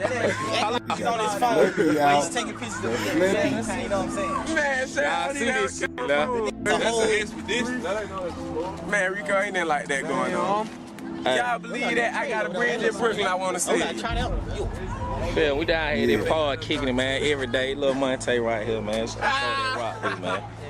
D484, no, man. Check in with him one time. The Rock Crew would rep the color red for their affiliation to the wider Blood Gang, with at least some of the members repping particularly the New York-originated Money Murder, or SMM, a Blood Gang faction that's part of the so-called United Blood Nation, or UBN, an East Coast-originated Blood Gang alliance that also includes gangs like the 9 Trey Gangsters, G-Shine, aka Gangster Killer Bloods, or GKB, and the 183 Gangster Bloods. Money Murder is also known as the Two Gun Gang, which the gang reps by throwing two guns up, making gun fingers with both hands, as Thug and other members can be seen doing in this picture. Because of their blood affiliation, the Rock Crew would also call their set R05, replacing the C with a 5 due to their supposed hatred for the Crips, with the 5 also standing for the 5-point star that particularly the East Coast Bloods rep as a symbol for the People Nation Gang alliance that originated amongst gangs in the city of Chicago, that later spread to other areas. Young Thug would later make extensive use of the 5-point star and a number 5 instead of letters in his Spider clothing brand as well. But anyway, the Rock Crew would also rep their set by doing the famous diamond hand sign, originally invented by Jay-Z for his Rockefeller record label, and members of the Rock Crew would also show their alliance by rocking Jay-Z. Man, you can't be doing that type of stuff. You let Conscious X find out that you out here making those type of symbols like this. You doing it, bro. Don't let Conscious X find out about that, bro. You sold your soul and you part of the Illuminati. You was a true evil being. Rockaware jeans brand. Now, members of the Rock Crew in Atlanta would also seemingly rep numerous other monikers and cliques, such as Young Loyalty or YL, which was known together with the Rock Crew as YL Rock, ABC, which stands for All About Cleveland, and YB, which stands for Young Bloods. YRC stands for Young Rock Crew, or simply Young Crew, which they would call Young Brew, again replacing the C with a B, or sometimes abbreviating it to Y5, with the 5 also replacing the C. The Y5 moniker is still repped by many people from the area, such as the rapper Y5 Hit, also known as YSL Hit. Also, as was popular at the time in many cities, the Rock Crew would also have a female crew called the Rock Girls. The Rock Crew was also affiliated with numerous other blood sets and cliques from nearby areas, such as the Red Cartel, who were also from around Cleveland Avenue, and many had seemingly spent their early years in the nearby Gilbert Gardens apartments that were closed down in the mid-2000s, although the welcome sign for these projects would remain in place.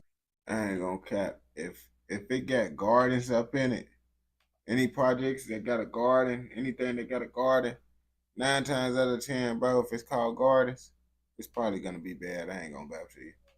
Until the early 2010s, and it was repped by their set in their music videos, which would also showcase their heavy blood affiliation. Some of the sets affiliated with the Rock Crew were also more far away from Cleveland Avenue, such as the Mechanicsville Bird Gang, or MBG, who unsurprisingly hail from the Mechanicsville neighborhood near downtown Atlanta. MBG were also part of a larger gang alliance called 30 Deep, from Mechanicsville and the neighboring Pittsburgh neighborhoods, which also included cliques like DRC, or the Robin Crew, and YRC, Young Robin Crew, who were raising hell in Atlanta and the nearby areas during the 2000s and early 2010s by committing numerous burglaries, robberies, and shootings. In fact, one of the key members of YSL, who later became a household name after his controversial but entertaining appearance during the YSL RICO trial, was Lil Woody. He would originally hail from 30 Deep, being allegedly part of the Robin Crew, and even writing on his Facebook in December 2009 how he had barely avoided arrest where several other members had gotten locked up. Hey, Woody's pretty good at avoiding getting arrested. Anyway, perhaps somewhat surprisingly, the Rock Crew was also cool with a set called ABG, or Atlanta Blood Gang, also known as Anybody Get It, who would later become some of the biggest rivals of YSL. But of course, ABG is better known for their close connection with YFN, or Young Fly N-Words, also known as YFNBC, or Young Fly N-Words About Cash, a crew who were made infamous by Young Thug's future arch nemesis, YFN Lucci, who just like Thug is...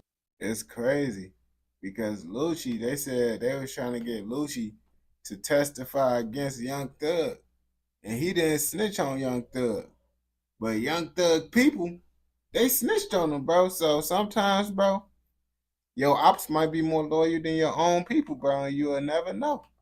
Has been locked up on RICO charges since 2021, with him eventually agreeing a plea deal with prosecutors and currently having a rumored release date of January 2025. But for some reason, the prosecutors in Lucci's RICO case would claim that YFN was formed as a subgroup of ABG around the mid-2010s. But in reality, YFN has actually existed at least since the late 2000s, and Lucci has seemingly been involved with the crew since the very beginning. ABG and YFN hail from the Summerhill and...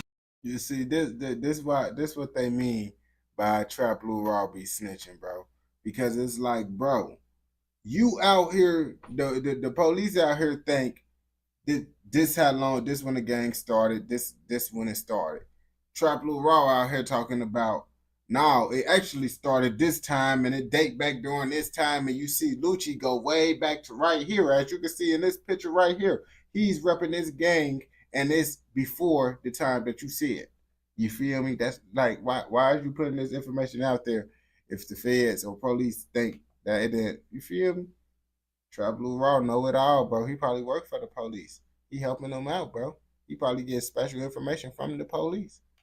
Peoplestown neighborhoods that are located on the other side of the Interstate 85 from the Mechanicsville neighborhood of Lil Woody. And like the name Atlanta Blood Gang boldly proclaims, they rep the wider Blood Gang just like the Rock Crew, with their main faction of the Bloods seemingly being from the Los Angeles originated Inglewood Family Gangster Bloods, or IFGB, also known as the IF Gang or Nine Deuce, based on the 92nd Street in Los Angeles where the gang originated from, which is often stylized as WH92P, with the 92 replacing two O's in the word whoop, a word that members commonly use to rep the gang. However, ABG used to also be closely associated with Sex Money Murder, with some of their main members, like the rapper Ola Player, repping the gang heavily. During the early 2010s, there was seemingly great unity between the Blood Gangs of Atlanta, with ABG members, like another one of their main rappers, Bloody J, shouting out numerous gangs, sets, and cliques on social media, such as 30 Deep, DRC, YLC, Bird Gang, Rock Crew, Y5 aka Young Crew or Brew, and Sex Money Murder. The Rock Crew and ABG were seemingly getting particularly close around 2012, as Young Thug would collaborate with them numerous times on the music side, with Bloody J, Ola Player, and Thug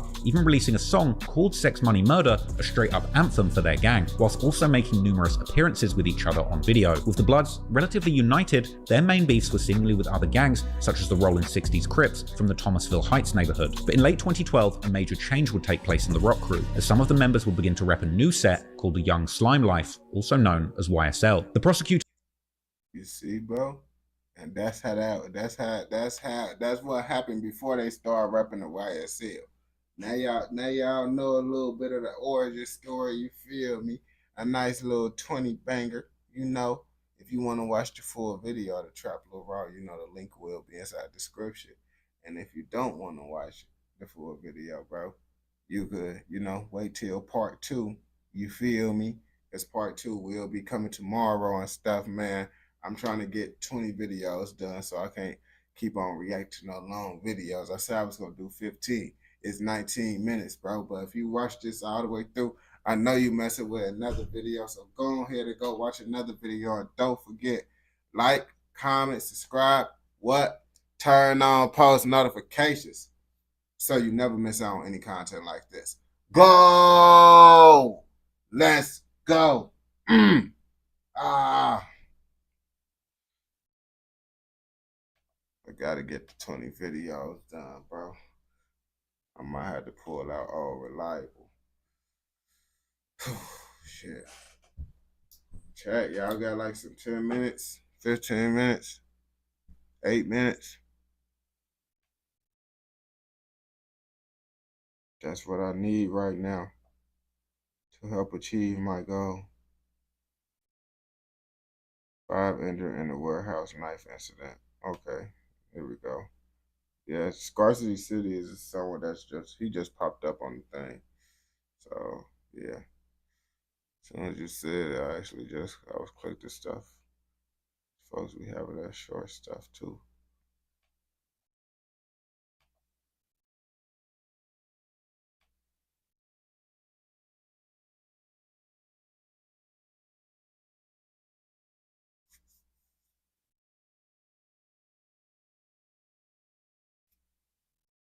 So this what y'all be doing in the UK. Like, y'all really had me fooled. Y'all had me thinking that y'all just be drinking tea and reading the newspaper and eating crumpets and stuff. But y'all really out here doing diabolical stuff. Sometimes I be thinking that the UK is a nice place to be. But then I see these little videos and stuff, and I be like, is the UK really a nice place to be? Because I thought it was nice, and then I started watching all these videos and see y'all out here cutting people and doing all this diabolical stuff, just like in this video right here. You don't believe me? Watch this. This is the Scar City Studios YouTube channel, and this video is sponsored by Morris Andrews Solicitors. Get in touch today for all your legal advice. That's crazy. Ha! This man right here, bro, is talking about people committing crimes, and he's promoting a lawyer. Like, yep. Well, I mean, that's actually a pretty good thing. You feel me? You talking about that type of stuff, you might as well promote. Yeah. If you inside this video, this is the lawyer you should contact, you feel me? Because he'll be able to help you out. I really appreciate you joining me today, and this story comes from Croydon, the first story of this episode, and thank you to Dave Nathan and Crime Scene Images for their coverage from the scene. 5 people were injured after one man is believed to have attacked them inside a warehouse in the Croydon area.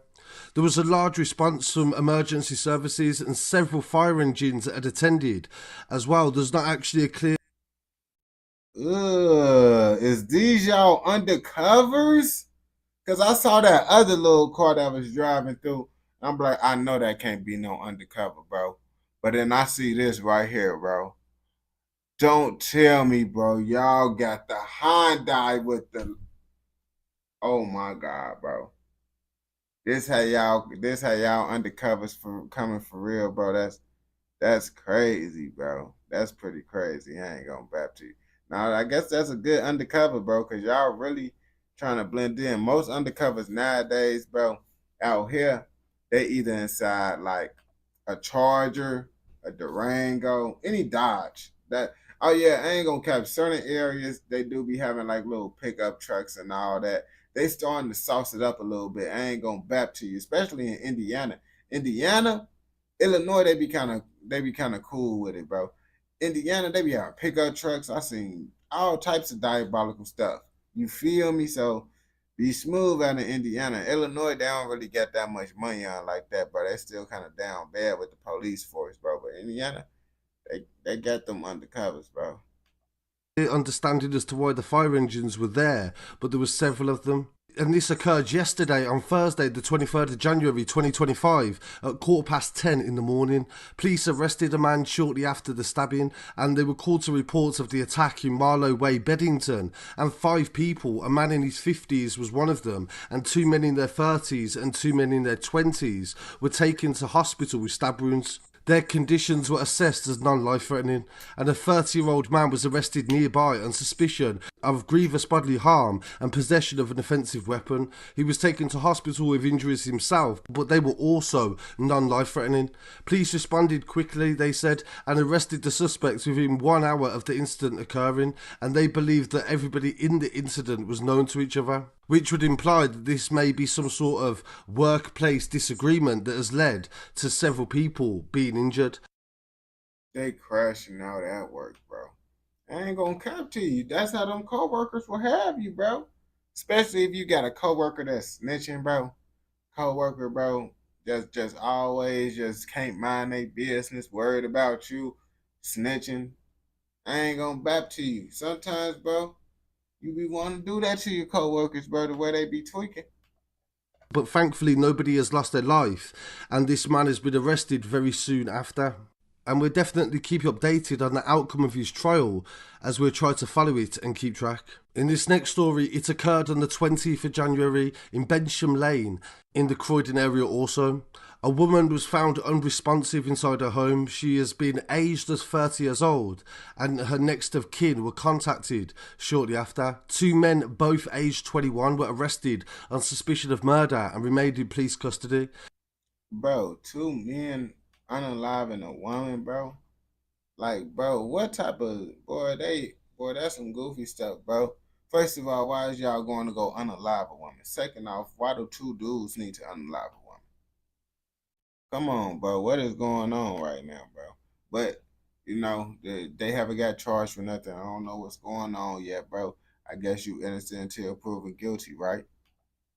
Chief Superintendent Andy Britton, who led the policing in Croydon, said, "We are saddened to hear about the loss of this young woman, and we are currently supporting her family while they process this shocking news. At this early stage, we believe the two men were known to the woman and there is no threat to the wider public. We understand the impact this incident will have on the community and we are doing everything to investigate the circumstances of what occurred." The latest update in this story is that a man has been charged with murder and the victim has also been identified. Larry Nimov, 21 years old, has been charged with murder on Wednesday the 22nd of January. And will appear in court on the 23rd of January. An investigation was launched by police after they were called to the address on the 20th of January. I thought he said two dudes, bro, so it's just one dude involved, bro. Maybe I'll be mishearing this UK language, bro. At 7 p.m. on Bensham Lane, Croydon, following reports of an unresponsive woman. Officers attended the address along with the ambulance service and despite their best efforts, she was pronounced dead at the scene. She has been named as 31-year-old Gemalatu Siwa and she was from the Croydon area. Her family have been supported by specially trained police. So I want to send my condolences to the family of Gemalatu and we'll definitely keep you updated on the outcome of the trial that can come from this. And of course answers as well because we really have no idea why this occurred or what the motive was. This next story, we're still going to be staying in London and it's about a police officer that has been convicted of serious sexual assault and he was convicted of rape just this week. Oh, brother, keep him locked up. I ain't going back to you, bro. Police be some of the messed up individuals. I ain't going back to you. I seen a little article that said most police officers, they got like what's that called, bro? Lots of them narcissists. They got messed with and they want to be in position of power, bro, because they was goofy when they was younger. A Met police officer has been convicted of rape following an investigation by detectives. PC Samuel McGregor, 33 years old, who was previously attached to the Central North Command Unit, was found guilty on Friday the 24th of January following a trial at Inner London Crown Court. He previously pled not guilty to the offence at Inner London Crown Court on the 23rd of June 2023. Chief Superintendent Andy Carter said, "I'm sickened of McGregor's abhorrent behaviour and the pain he has caused the victim. There is simply no place for individuals like McGregor in the Met Police and we will continue to root out such vile individuals." Bro, New York be hiring anybody. Like, I be seeing that stuff. I be like, bro, you literally hired the person that was probably getting put in a locker in high school, bro. You know how they gonna be acting once they got control and power. Bro, they gonna be doing any and everything. Bro said that's Conor McGregor. Man, that ain't no Conor McGregor. Bro look like one of my old teachers. I'm proud of the police officers that investigated him and displayed the care and compassion deserved by the victim as they carried out the interviews and gathered forensic evidence to show the extent of his abuse and also built a watertight case against McGregor. The court heard that the victim, who was known to McGregor, had been attacked on the 11th of May 2021 at an address in London. She confided the incident in colleagues at a later date and they reported it to the police on the victim's behalf on the 2nd of June 2021. A misconduct hearing will take place to obviously remove him from the police force, and he was suspended from duty on the 3rd of March 2022 after he admitted lying during a police interview. So this story I thought was really important because I've not seen it anywhere. I've not really seen any publicity around it. Bro, what's that hairstyle even called, bro? Bro got the high top with the bro. Is this a high top or did he get a taper, bro? I don't, bro. I never peeped the beard, bro. I ain't going back, bro. I don't know what bro got going on, bro. Folks look like he said, yeah, the created, bro. That's the player, the default player that they give the Madden kicker on Madden. And also it coincides with the fact that today another Metropolitan Police officer was charged with sexually assaulting 3 men and a woman over the course of 10 years. Whoa. Now it's not okay to do this to anybody. You shouldn't be doing this to no one, bro. But brother, wait, did he say 3 dudes and 2 women? Wait, did he say he did more dudes than women? Was charged with sexually assaulting 3 men and a woman. Oh no, 3 men and 1 woman. We know which one he like more. That's Diddy behavior for sure. That is both. This is a Diddy disciple. This is one of the people that Diddy need at his parties. I'm not gonna bap to you, bro. This is diabolical. Like 3. I'm trying to figure out, how do you let this happen to you as a man, bro? Like, did he put something inside your drink or something? Like, how did you let this man? Well, they said he was a police man. I ain't finna let he ain't finna use his police power to. Boy, you better lock me up, gang. I ain't gonna bap to you. Over the course of 10 years. This officer, they said, he's a serving police officer and he's been charged with committing sexual offences against 3 male victims and a female victim, and he was suspended from duty in 2022, but he's only just recently been charged with more offences. Police Sergeant Lee Simmons, attached to the West Area Command. Bro, you see, the people of power, bro, I ain't gonna bap to you because I be telling people, bro, I ain't gonna cap, bro. Them people of power, bro, they be forcing themselves on people, bro. I ain't gonna back to you. Now, some people, they be willingly want to get they cheeks clapped for a promotion, bro.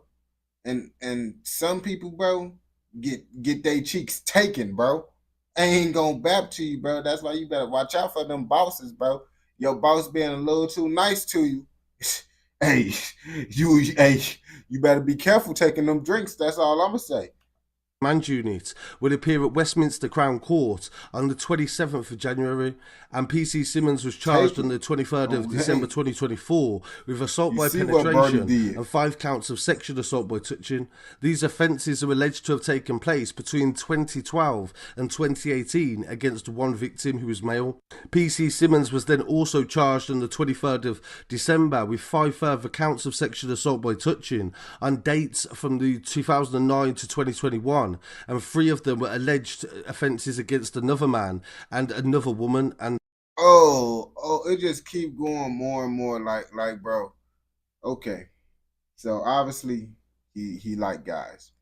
He like guys, and I feel he probably trying to mess with the women to make himself feel better about, like, oh yeah, nah, bro, you like dudes, gang.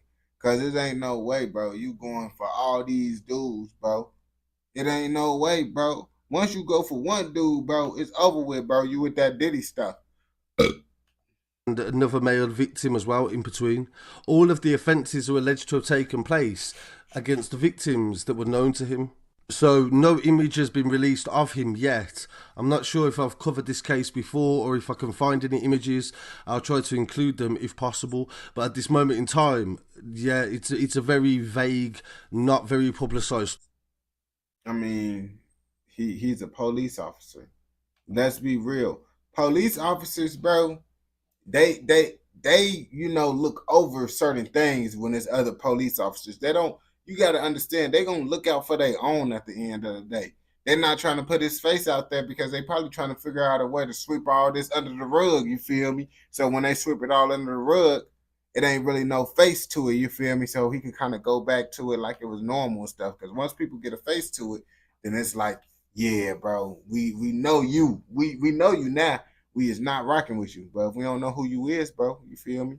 He could just be like, oh yeah, I got the same name as that sergeant guy, but that's not me. Story, and I think this is really important to make sure that it gets shared. In this next story coming from Sutton, she did it. She did it. I don't know what she did. I don't know why she in this video, but she did it. Mother has been jailed for 10 years for manslaughter after her 4 small sons were left alone at home and died in a house fire. The boys were 2 sets of twins, Bryson and Kyson Hofe, aged 4, and Leighton and Logan Hofe, aged 3, and they'd been left alone at home in Collywood Road one evening in December, just over 3 years ago. A fire broke out and it would end their lives. Their mother, Deveka Rose, 30 years old, from Collywood Road in Sutton, appeared at the Old Bailey on the 24th of June 2025. She was sentenced to 10 years. I'm trying to figure out, like, it's messed up what happened to the kids. But who is even trying to have kids with that woman? That's what I'm trying to figure out. Like, who decided to get her pregnant? Like, she don't even look like she's fit to be a mother. She don't even look like she's fit to be a sneaky link, if you ask me. But that's what I'm thinking about. Like, this whole situation messed up. I'm like, who is trying to tap that? Like, that's what I'm trying to figure out. Like, bro, what do you got going on, bro? I ain't gonna bap to you, bro. She can't even be a sneaky link. I ain't gonna bap to you. She can't. The children's grandmother said this sentence marks the end of a 3-year ordeal. Bryson, Kyson, Leighton and Logan were cruelly taken from us in a senseless act of negligence by their mother.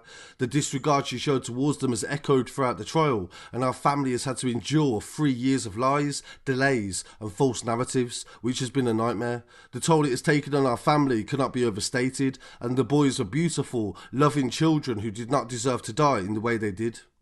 Detective Chief Inspector Samantha Townsend said that Devika Cole was a mother who placed her own self-interests above the safety of her children. Bro, I'm trying to figure out, why is we just watching this lady go get groceries? Is this what she was doing while the house was burning down or something? I'm trying to figure out, why is we just seeing this woman walk around, bro, on the phone, bro? You ain't giving no details on this video right now, bro. That's what I'm figuring out. Like, you're not talking about this. What am I looking at right now? If she had not left the children to go shopping, she may have been able to... Yeah, so that's her going to go shopping. Okay, now we know. So, I ain't gonna bap to you. Them kids look too young to even be left alone, you feel me? And, parents... Dude, they not the brightest, you feel me? Like, my mama, bro, she wasn't the brightest, bro. She left things and the house could have burnt down if I wasn't capable of, turning off the fire. So it's like, yeah, lots of parents, you feel me, be tweaking, bro.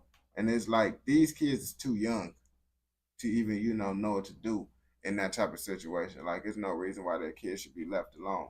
And it's like, I was going to ask, where is the dad at in this situation to watch the kids? But then I had to remember who the mama was and be like, the dad probably ran far, far away.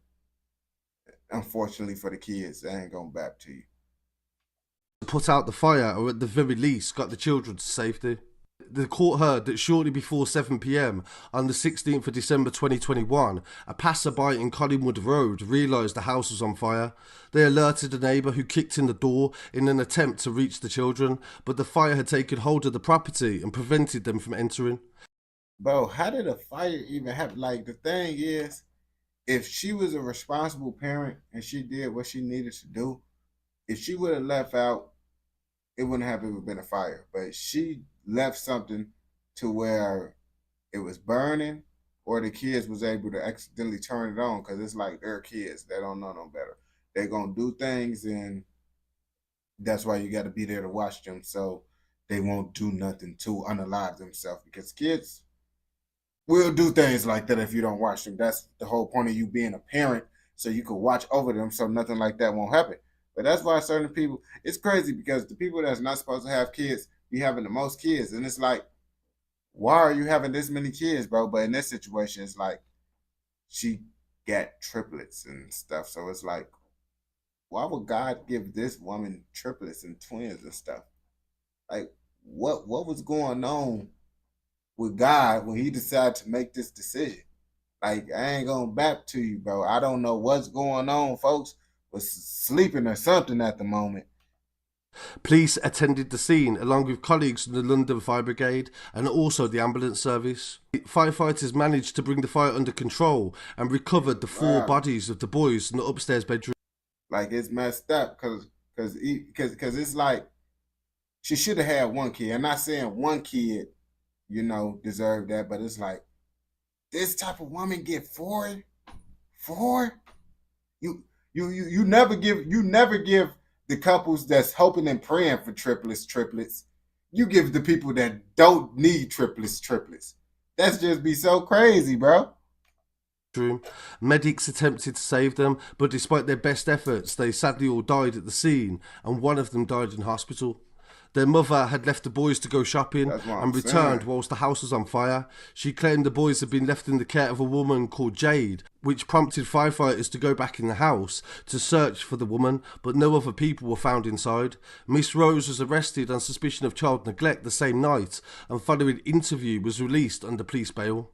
Post-mortem examination found the boys died from inhalation of smoke fumes, whilst detectives undertook a meticulous investigation in order to identify the alleged... And that's a messed up way to pass away. Because I was going to say they probably passed away for asphyxiation. Oh, that's what it's called. That's like, man, like just smelling just something burning and stuff. I forget where I was at. Something was burning. And it was just so hard to breathe it, man. I forgot what was burning. Like I be forgetting lots of stuff, but I remember like, yeah, that's a horrible thing. Just breathing that stuff in, man. Alleged babysitter Jade, but detectives considered that the passerby who raised the alarm may have been Jade, but the description of the woman who alerted the police was different to the description that Devika gave to the police about the woman that she said was looking after her children.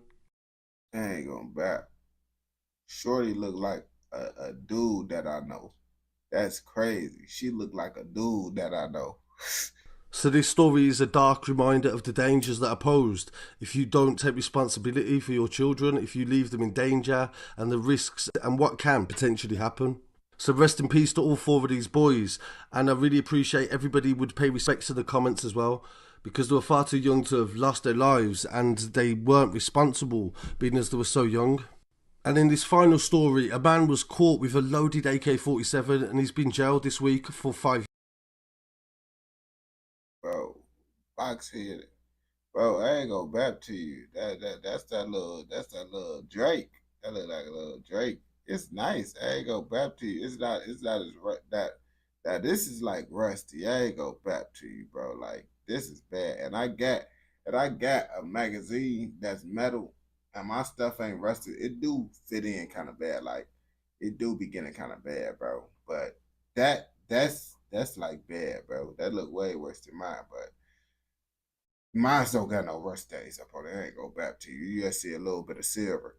That's rusty. I ain't go back to you. You get cut by that, you might get, what's this called? Like tetanus poison or whatever. Rest poison. Police found a deadly automatic weapon with 30 rounds of live ammunition hidden in the cellar of Kane Clark's home in Kelsall Road, Hyde Park, Leeds. When they searched the address on the 20th of November last year, following his arrest on suspicion of unrelated offences.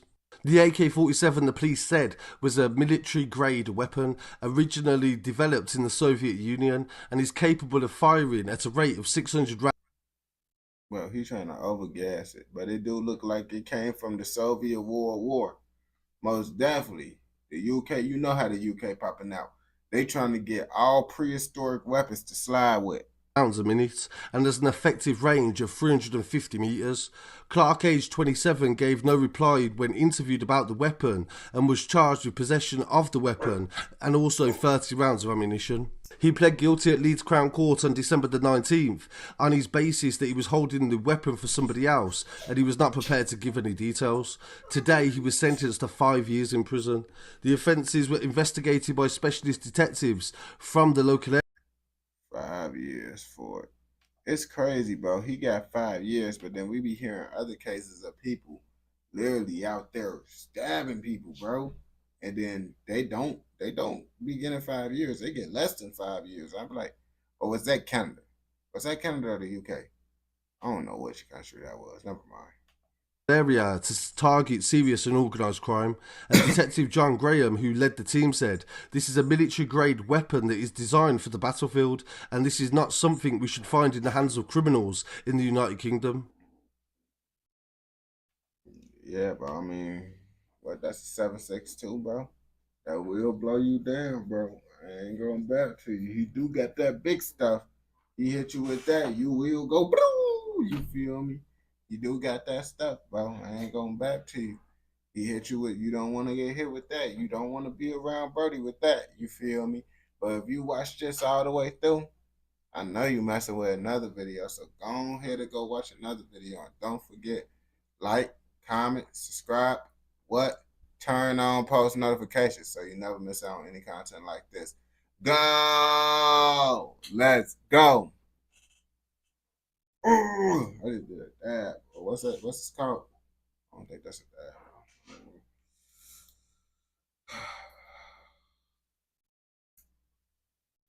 See, grind. This is a part of the grind. What's a part of the grind? Yeah, you know what's a part of the grind, bro. This is a part. Let me get a bottle of water. This is a part of the grind, bro. Part of the grind. Let me put on my slap. You got a coffee. Sorry, just it's like 3:30 where you at right now.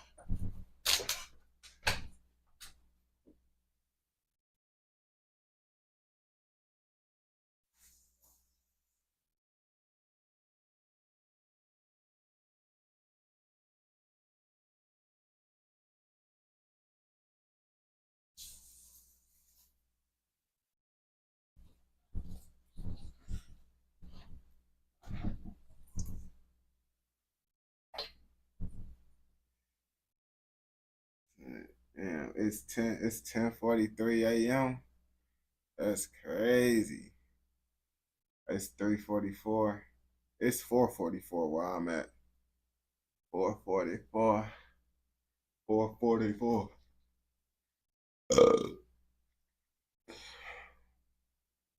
5-hour energy. Never thought my life was gonna come to 5-hour energy. Hey, you know someone black when they don't know what to, when they just get watermelon. When they don't know what to get, they just go to watermelon, bro. And it's like, and sometimes it be nasty too, bro. You taste that watermelon, you're like, man, I need to stop with this, bro.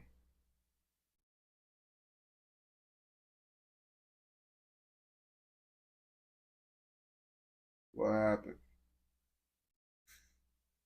This crazy. This just smell like, I never really liked these, but these honestly work the best out of all the energy drinks. When I take this, bro, it give me like a good,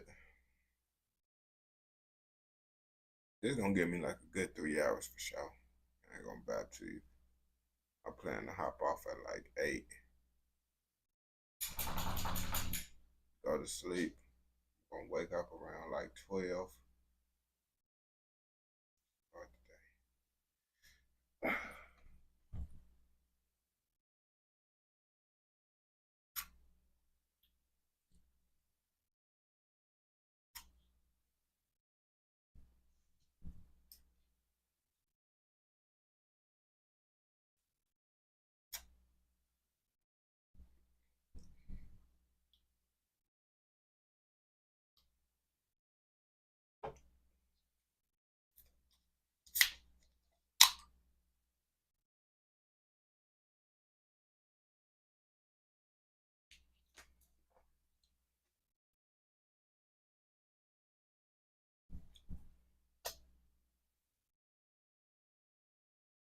What it's called? I don't know how to. I think they only be letting me send a link, so I don't know. Because I didn't even know I could send a link until when I tried to send a link.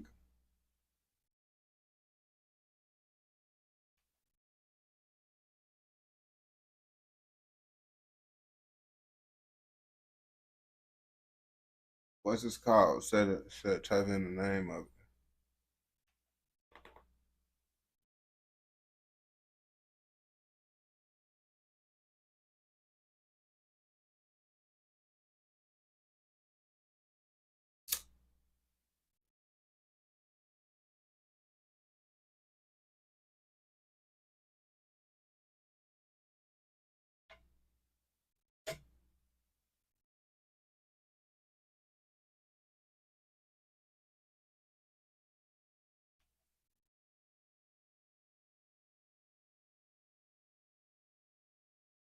I say it without that. I could really figure it out once you just say, like, what is it?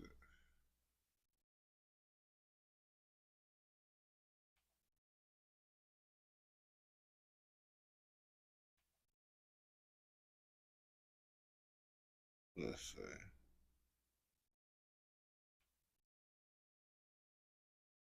The death of the hipster subculture. Is it the death of the hipster subculture? Or the death of what is it? The death of the most hated subculture.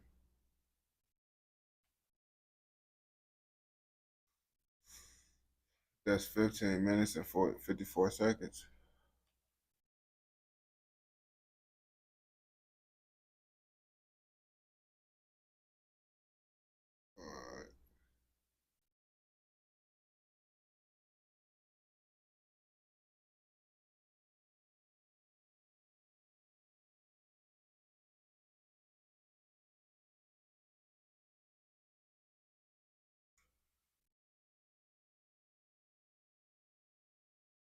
It's over with. What's over with? This subculture right here. Now, I honestly don't really know too much about subcultures. The first time I really started hearing about subcultures is from this exact page right here called Jimmy the Giant. You feel me? And someone requested Jimmy the Giant once again. You feel me? So lots of people mess with Jimmy the Giant content, as y'all can see. You feel me? But sometimes it don't go up on YouTube because I don't know why y'all don't watch it, bro. I don't care, bro. We gonna watch Jimmy the Giant anyway, bro, about this subculture. I believe like they from the UK because when you talk about subcultures, they do be in the UK. I'm pretty sure subcultures is everywhere though, but I don't know. In the UK during the 2000s, there was no word that could invoke as much anger as the word chavs. No one wanted to know one, no one wanted to be called one, and no one wanted to be one. But somehow, they were everywhere. Not too fast, like dickhead. That's f***ing too fast, dickhead. Clothing brands that you didn't like were called chav. Rough neighbourhoods were considered chav infested. But what exactly is a chav? And most importantly, where did they all go? Day, it's not a f***ing good day, is it? Yeah, because it's like it's a lot to process, bro. I ain't gonna bap to you. I'm trying to see like what are those people like? What do they get going on? Like, is they like a little like college kids, like a frat group or something? Like what is going on? The year was 2004. The prestigious Oxford Dictionary had just started its new feature called the Word of the Year. You know, this was a way of snapshotting the British public's conversation of the year. To give you an example, in 2013 the word was selfie, you had toxic in 2018, and in 2014 you had vape. So you kind of get the gist. However, in 2004, this was the first year they had ever done this list. And so what would be the most trendy word of that year? Well, it was chav. The word itself is said to have had its origins in the Romani word chavi, or chavi. This was a word used to describe the youth. However, there has been many disputes over who is the originator of the word chav. Some claimed it came from a popular expression from a town called Chatham, where the phrase Chatham's average was abbreviated to mean chav. However, the most widely believed origin of the word was an acronym: Council, Housed and Violent. But look, before we get into how chavs behaved, let's get into how they looked.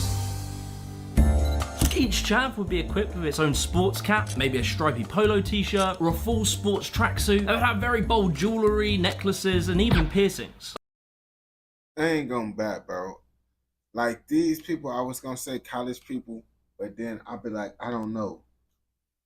These are Caucasians that want to be a rapper. I don't really know how to. That's the only way I could explain how they look. I ain't gonna bat to you. Of course, a few tasteful tattoos. For haircuts, you had two options. Either you shaved it really low as a buzz cut, or you took half a job of hair gel, slapped it in your hair, and just spiked that baby up. If you wanted to go that extra mile, you could get some slits cut into your hair, or even a big Nike tick in the back of your head. Bro, I remember at one point, bro, that people really used to get the designs. I remember I got the designs at my point at one time, bro. Like, when I was younger, bro, people used to go crazy with it. Like when I was like young, bro, they used to be getting real life designs, bro. I remember they had design pictures up on the wall. People would be getting all the time. I'm like, dang, bro, got that raw design up on it, bro. People don't do that design stuff no more up in their head. ahead. And of course, no chav was complete without great footwear, which was typically something like a Nike Air Max. But then we had the ladies. Every female chav came with big hoop earrings. They would tie their hair back as tight as humanly possible, cover it in hairspray so not a single hair was out of place, and then tied it all off with a nice hair bunchie. Of course, they would wear thick makeup, bringing them to a slight orange hue, big colourful eyeshadow, yeah, obviously tons of jewellery, and then usually... So basically, what we would say now, a current day IG model, or a female influencer on the internet. That's what they are. They would wear some sort of bright pink, maybe white or baby blue tracksuit. But you might have noticed one commonality between the two, which was a staple of all chaps, and that was Burberry. Burberry was established in 1856. It was a high-end British clothing manufacturer. But you see, things would start to change in the 1990s. With the introduction of the logo wave. Now suddenly, big, loud branding and logos were becoming fashionable amongst the working class. And what were considered more working class people were starting to get their hands on these big luxury brands like Burberry. And they were somewhat considered like a status symbol. I ain't gonna back Burberry, bro. I didn't even know that was a UK brand, bro. Cause man, we was out here rocking that Burberry, man. You put on that Burberry, man, you already know. Man, don't let me put on that Burberry, someone female around. Yo, shorty around, I got that Burberry on back in the day, bro. Just know she coming my way. I ain't gonna back to you, that's all I'ma say, bro. That Burberry something different, man. In a community. And interestingly for Burberry, they started to lean into this new demographic. So much so that in the year 2000s, Burberry decked out Kate Moss in full Burberry for her wedding. He gave me a diamond necklace which he had hidden down the crack of his ass. However, things started to get a little out of hand pretty quickly. Just quickly, I've got a really important channel announcement to make. I've officially become a Lord. As you can see, my real name, Lord Kieran. I will also accept Lord Jimmy. Today's sponsor is Established Titles, and you too could also be a Lord like me. Each of these title packs give you 1 square foot of land up in this place called Eddleston in Scotland. Well, since we're doing promos right now, man, if you try to make easy bread through your phone, man, like it ain't gonna be a whole bunch, but you know, it's a little slight money, you feel me? Check out the link in the description, man, and get some easy bread, you feel me? Now, I added another version. I end up contacting my manager and be like, yo, it ain't nothing for the people in Canada and the UK. And then he said, the only thing that I can promote for y'all is the survey things. If you want to do the survey things, put it in the description. But if you're in America, Scrably, that's the one that I really like promoted. You feel me? I just added the other one because the people in the UK and Canada is not eligible. You feel me? I asked my manager what was going on. They said it's just not eligible out there. But they gave me a promo that's eligible out in the UK, Canada, and Australia. Scotland. This is the certificate. I've got a unique planted and trees for the future. If you want to surprise one of your loved ones, get them one of these. Be calling me Lord! And what's more is I can now officially change my name to Lord. I can have that on my credit card, on my plane tickets. Most importantly, I can put it in my dating bios. Established Titles told me that the first 200 people purchasing a title pack using my link will effectively be next to my plot so we can own our own kingdom. So depending on how many of you want to become a lord or a lady, we can build our own little Jimmy the Giant kingdom. It's an amazing last minute gift. Established Titles are running a Labor Day sale right now. So if you use the code Jimmy the Giant, you can get an additional 10% off. So be sure to go to Established. The tables started to turn on Burberry. And despite worldwide sales of Burberry on the rise during the 2000s, Burberry in the UK, where it was founded, had actually started to dip. In as little as 10 years, Burberry had managed to change its image from like this high-class brand to chaps. But you might be wondering, why is that high-class brand to chaps? Bro,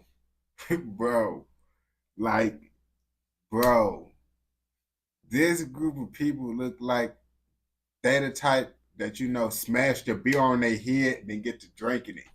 Like, these are the type of people that do the shotguns. I don't even know how the shotgun thing work, but yeah, it looked like they be doing that. But you might be wondering, why is that necessarily a bad thing? Well, you see, how chavs dressed was only part of the reason they were so controversial. The other half was their behaviour. Here you are! Oh.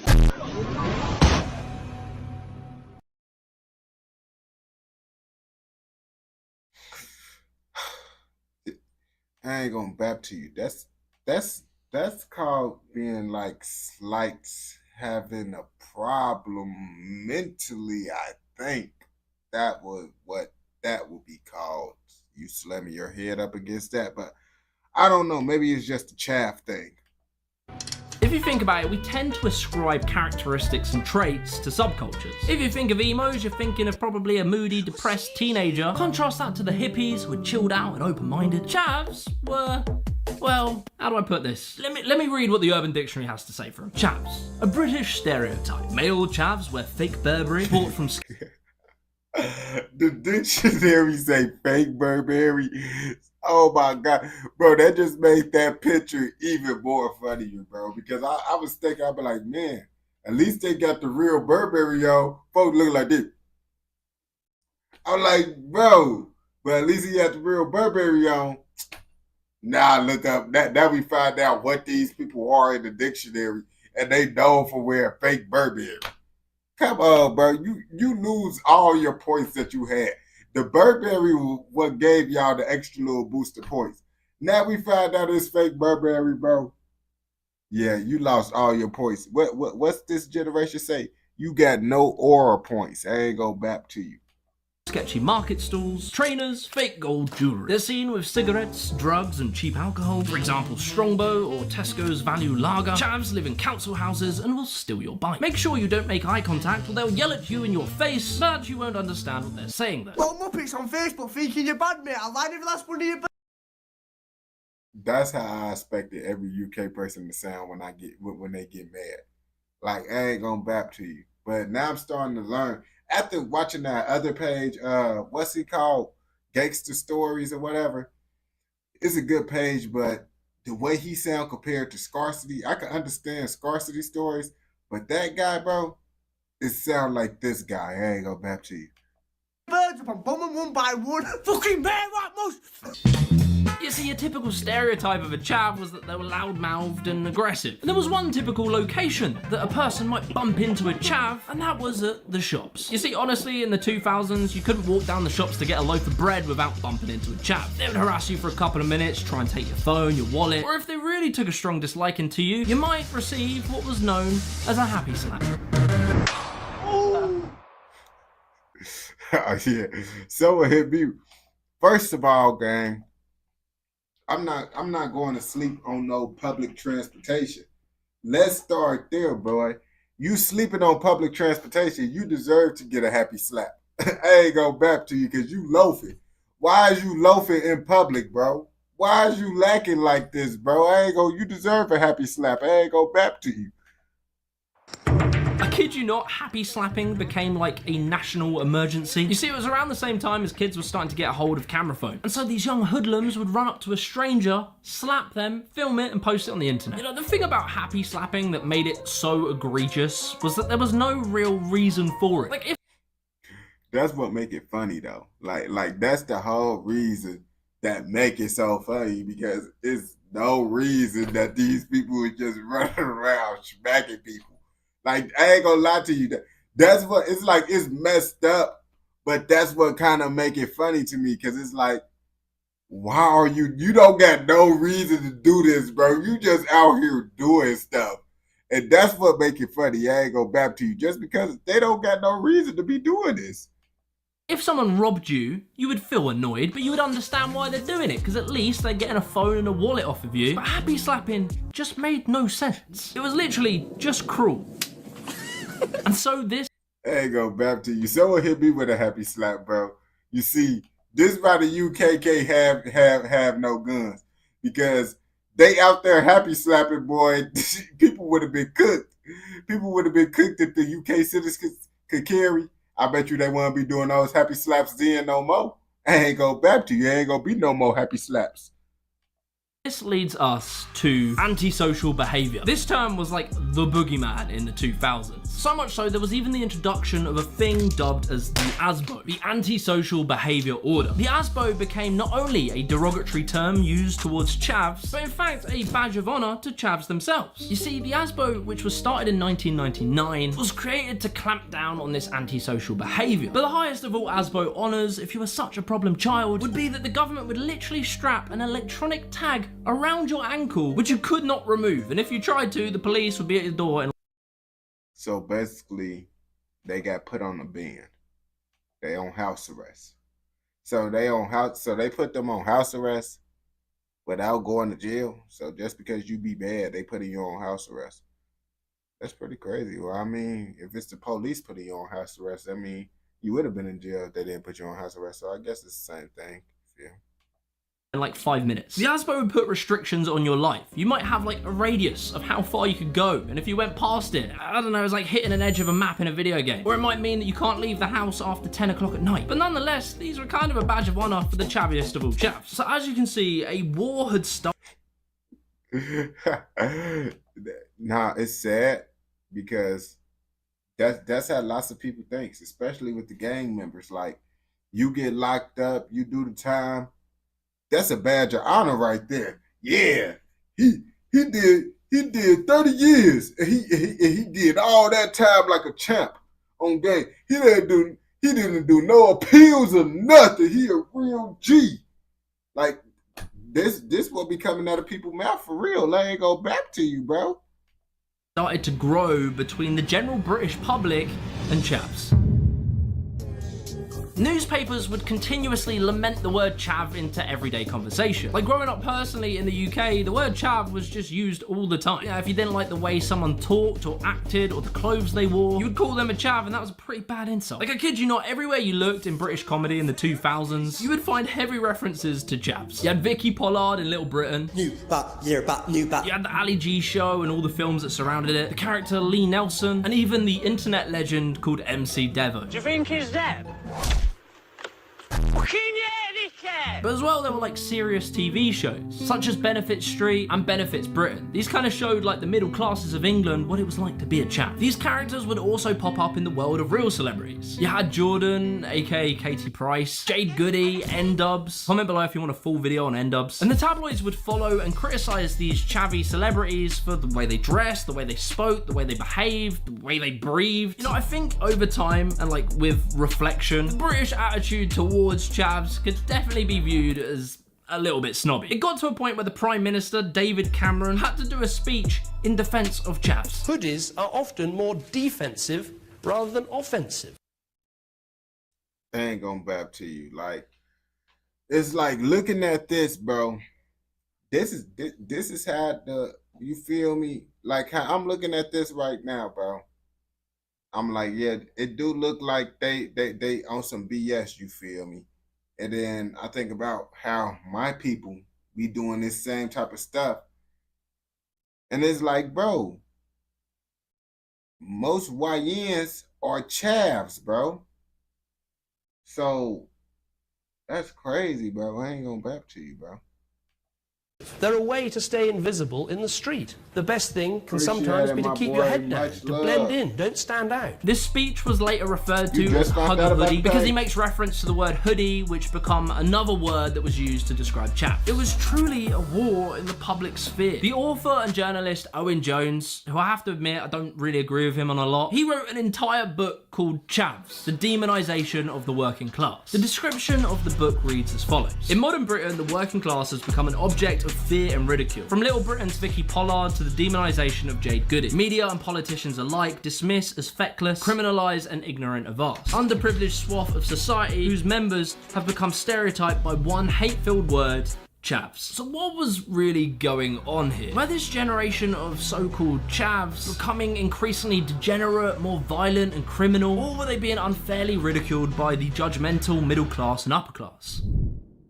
But then somewhere around the mid-2000s, something interesting started to happen. In 2004, a film called Bullet Boy was released. In 2006, a film called Kidulthood was released. This led to a series, Adulthood in 2008 and Brotherhood in 2016. There was this definite rise in films that showed a different perspective on chav. One that showed it more from the inside and not the outside as we had been looking at it before. But something's not quite right because the word chav doesn't really fit in here to describe what we're seeing. Chav was usually used to describe a working class person with a specific taste in fashion and aggressive attitude and were predominantly white.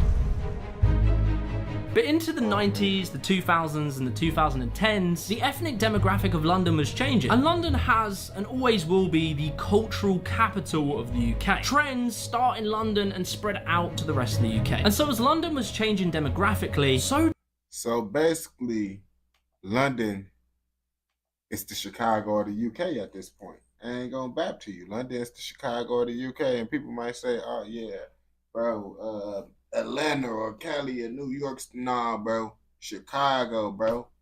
Chicago even inspired gangs in UK.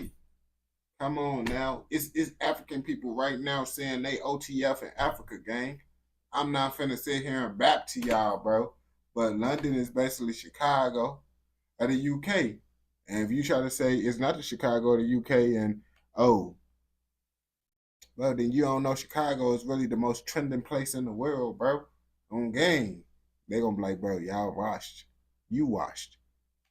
So too was the culture, which started to influence the working class and I suppose you could say chav culture at large. I'll give you an example. If you look at this clip here from Adulthood,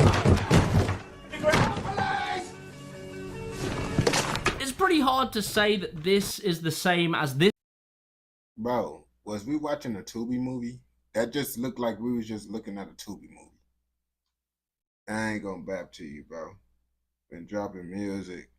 This clip of MC Devo, at least aesthetically. Like little kids don't mind me or all like that. They call me like Uncle fucking Devo and that. And like I hand out sweets and a bit of booze and they fucking love that. They're not exactly wearing the loud, colourful designs and Burberry, etc. Something was changing. Toward the end of the 2000s and into the early 2010s, the word chav itself was kind of in a limbo. This once trendy word used to insult everything was now kind of old-fashioned. And people started to notice as they walked down to their local Tesco's, there were a few Burberry-clad chavs that were throwing sweets at you and yelling mean things. And look, it's not only me that noticed this. If you type in, where did chavs go into Google, there are plenty of other people that... Well, have you ever thought about just chavs just been like, man, we gotta grow up and start acting like adults eventually. Maybe they just matured. It was a whole little, like, it's not like no, you know, generational gang banging thing.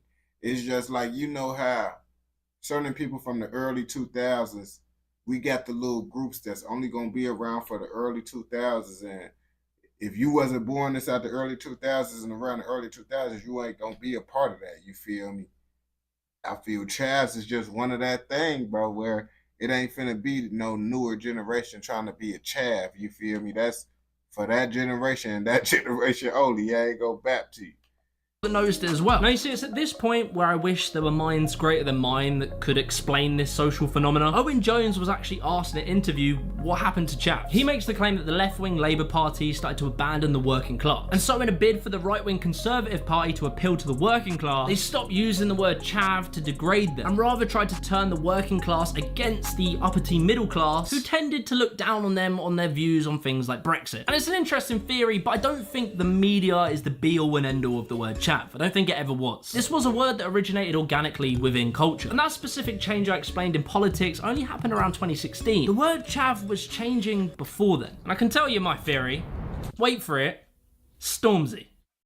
Okay, look, it wasn't just Stormzy, but just hear me out. I personally feel like Stormzy and the second wave of grime music in the UK was a massive influence on the rebrand of what was originally called chavs. Around the sort of mid-2010s, Stormzy and Skepta, as well as specifically the song German Whip by Meridian Dan, they had started to be very successful in the charts. For the first time in a very long time, grime music and UK rap was starting to be popular again. And this new wave of UK rap brought with it an aesthetic. When you saw Stormzy and Skepta, they didn't dress tacky, but instead they kind of looked stylish. I think one really pivotal moment was the lyric that Skepta said in the song That's Not Me, where he states, and I shall read, "Yes, I used to wear Gucci, but I put it all in the bin, because that's not me." I mean, this was just a lyric in a song, but I do think it was kind of a powerful thing to say. Because what Skepta did was show that he was proud of who he was and where he was from. And he didn't feel that he needed to wear the designer clothing to fit into society. But instead he could just be himself and be respected for it. And very quickly, Skepta himself became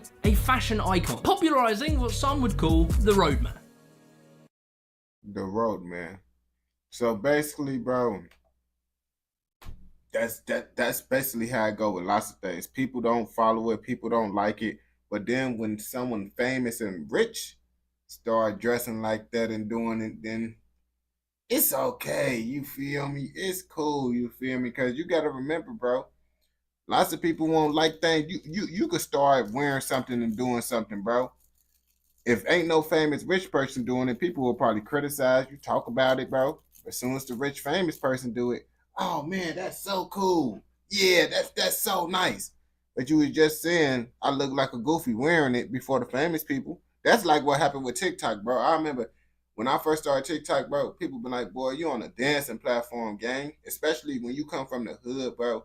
It's like they criticize you way more for trying to be different. So you on a dancing platform. Woo, I'm not dancing on no TikTok. But now, everybody that was talking about the TikTok, they trying to do TikTok because why? The rappers and everybody start getting up on it, bro. But that's how it be. The roadman aesthetic changed fashion globally. Nowadays, you could see someone like Rishi Sunak wearing a hoodie. If he did that in the 2000s, he would be fired. And sportswear brands are no longer seen as only worn by like the poorer working class, but instead is stylish and worn by celebrities globally. Like I kid you not, there has been runway models dressed as roadmen. The rise of UK rap and drill has changed what working class youth culture looks like, but not only that, also what it thinks of itself. Because there is like a notable attitude change between roadmen and chavs. Your chav was typically seen as lazy, aggressive, and tacky. However, roadmen are seen as ambitious, aggressive, and stylish. And the celebrities that represent that culture have been very well respected. Man, whoa, ain't roadmen gang members? UK gang members? The road life, the gang life? I thought you was gonna say like the chavs is the Caucasians and the roadmen is like more so the African American gang members type stuff. But of course, anybody could be a roadman. But I feel like the chives was more of like a Caucasian thing, you feel me? But I don't know. I could be wrong because I'm not from the UK, you feel me?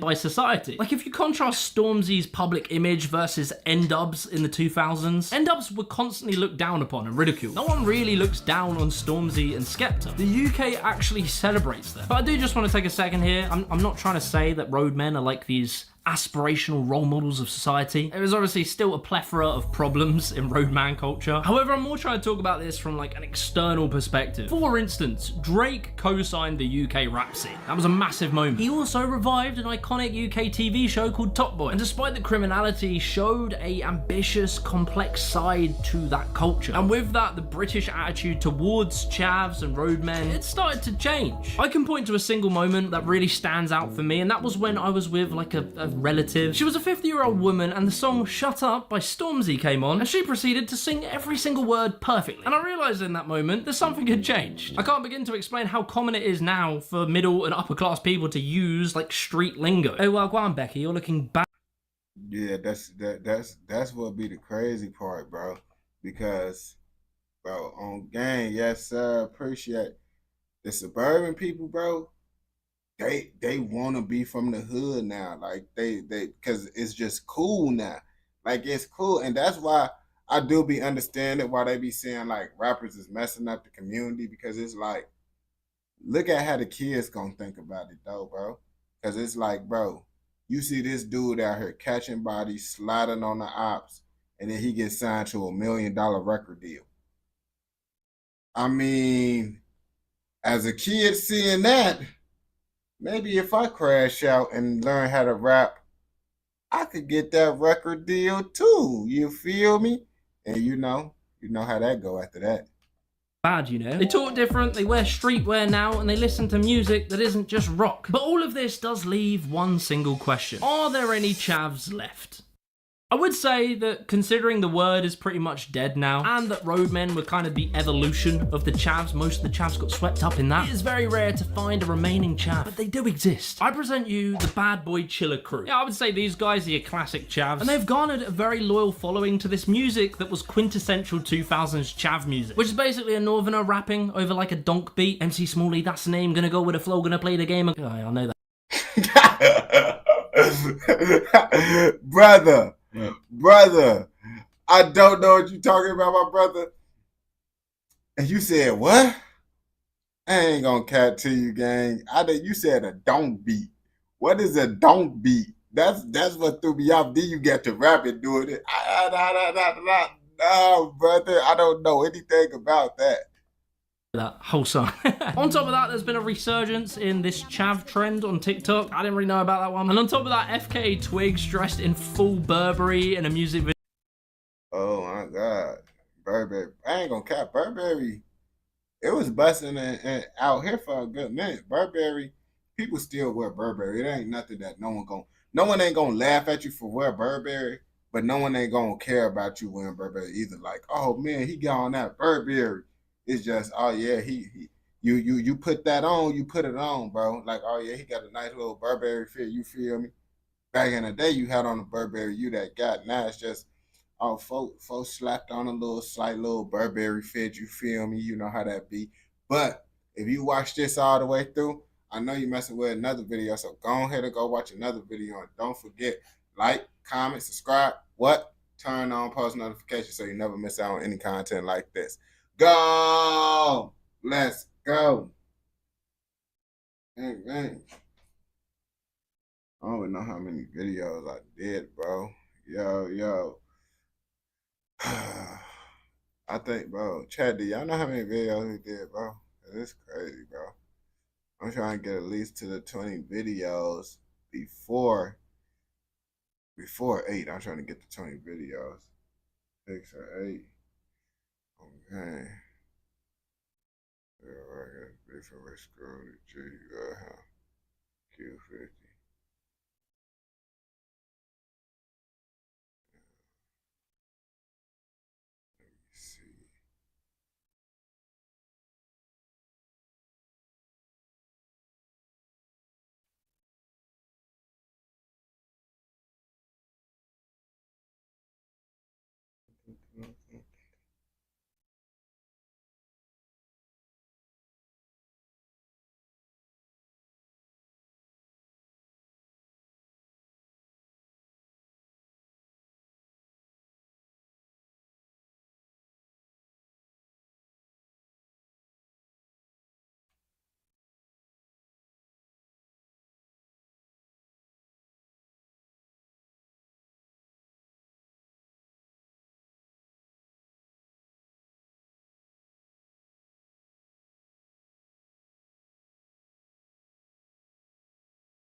This may be an L take, and I apologize in advance.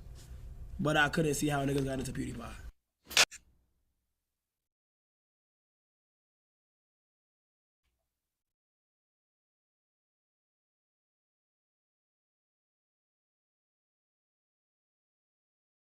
I might do it later. Right now, I'm getting 20 reactions done. Be out around at the end of the live stream. I might do it, but I'm off track right now, so I gotta get my 20 videos done. Cause really, I'm trying to get 24 videos. Cause I'm gonna post a video an hour. Really, gonna start once I get off the live.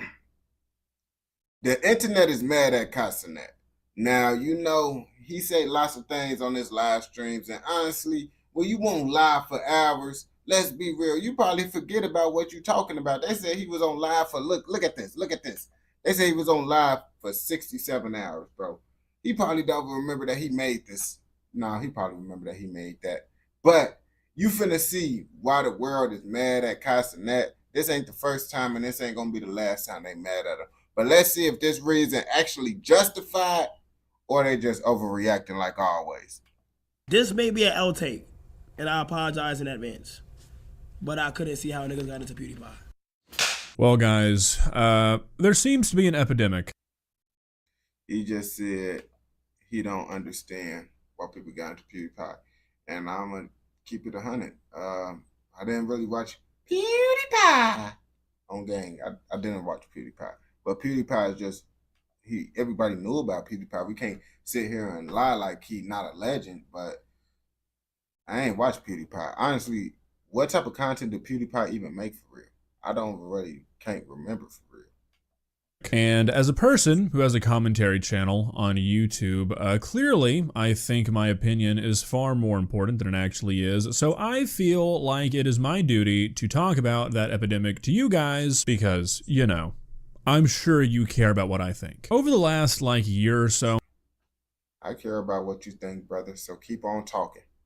I'd say, but especially the last 3 or 4 months, I've seen a pretty significant rise in something on the internet, especially in the content creation / streaming world. It's become what I guess you could call a problem. It's not really a problem because, you know, stuff like this doesn't really matter in the real world all that much. Maybe a little bit, we'll get into that later. But I feel like it's definitely affecting the integrity of content creation as a whole, and you know, that means something to me, so here we are. Now, what's inspiring today's video, if you will, was a couple of days ago, a clip of Kai Cenat went viral on Twitter, where on stream he basically said he doesn't understand how anybody used to watch PewDiePie or got into watching PewDiePie, implying that his videos were boring. And since PewDiePie was one of, if not the first content creators to really master the whole put your head down and let shit blow over method when it comes to getting out of controversy, these days I feel like the average opinion on PewDiePie is relatively positive. So this comment coming out of left field for seemingly no reason rubbed some people the wrong way. Now, I promise this is not going to be 10 minutes of me talking about what Kai Cenat said about PewDiePie, but just for context, I'll show you the clip just so you have an idea of what actually happened. Please subscribe. That shit was fire to me. Hold on.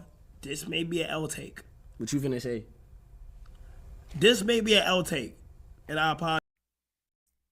Bro said this finna be an L take, and he said, what you finna say? Obviously, he finna say what he finna say if he just said it's finna be an L take, bro. Common sense, brother. Common sense. But nah, that's something I do too. Someone say they finna do an L take. I'll be like, yeah, what you finna say? On some goofy stuff. I apologize in advance. But I couldn't see how niggas got into PewDiePie. I'm sorry. Nah, I agree. I feel like I didn't watch him. When I looked into him, I'll be honest. That might be an L take though. You feel me? It be like that sometimes, but everybody's not for everybody, because some niggas might say that about you. Not facts. It be like that. Not for me personally though. I don't know. Okay, so there's the. You personally, you don't know.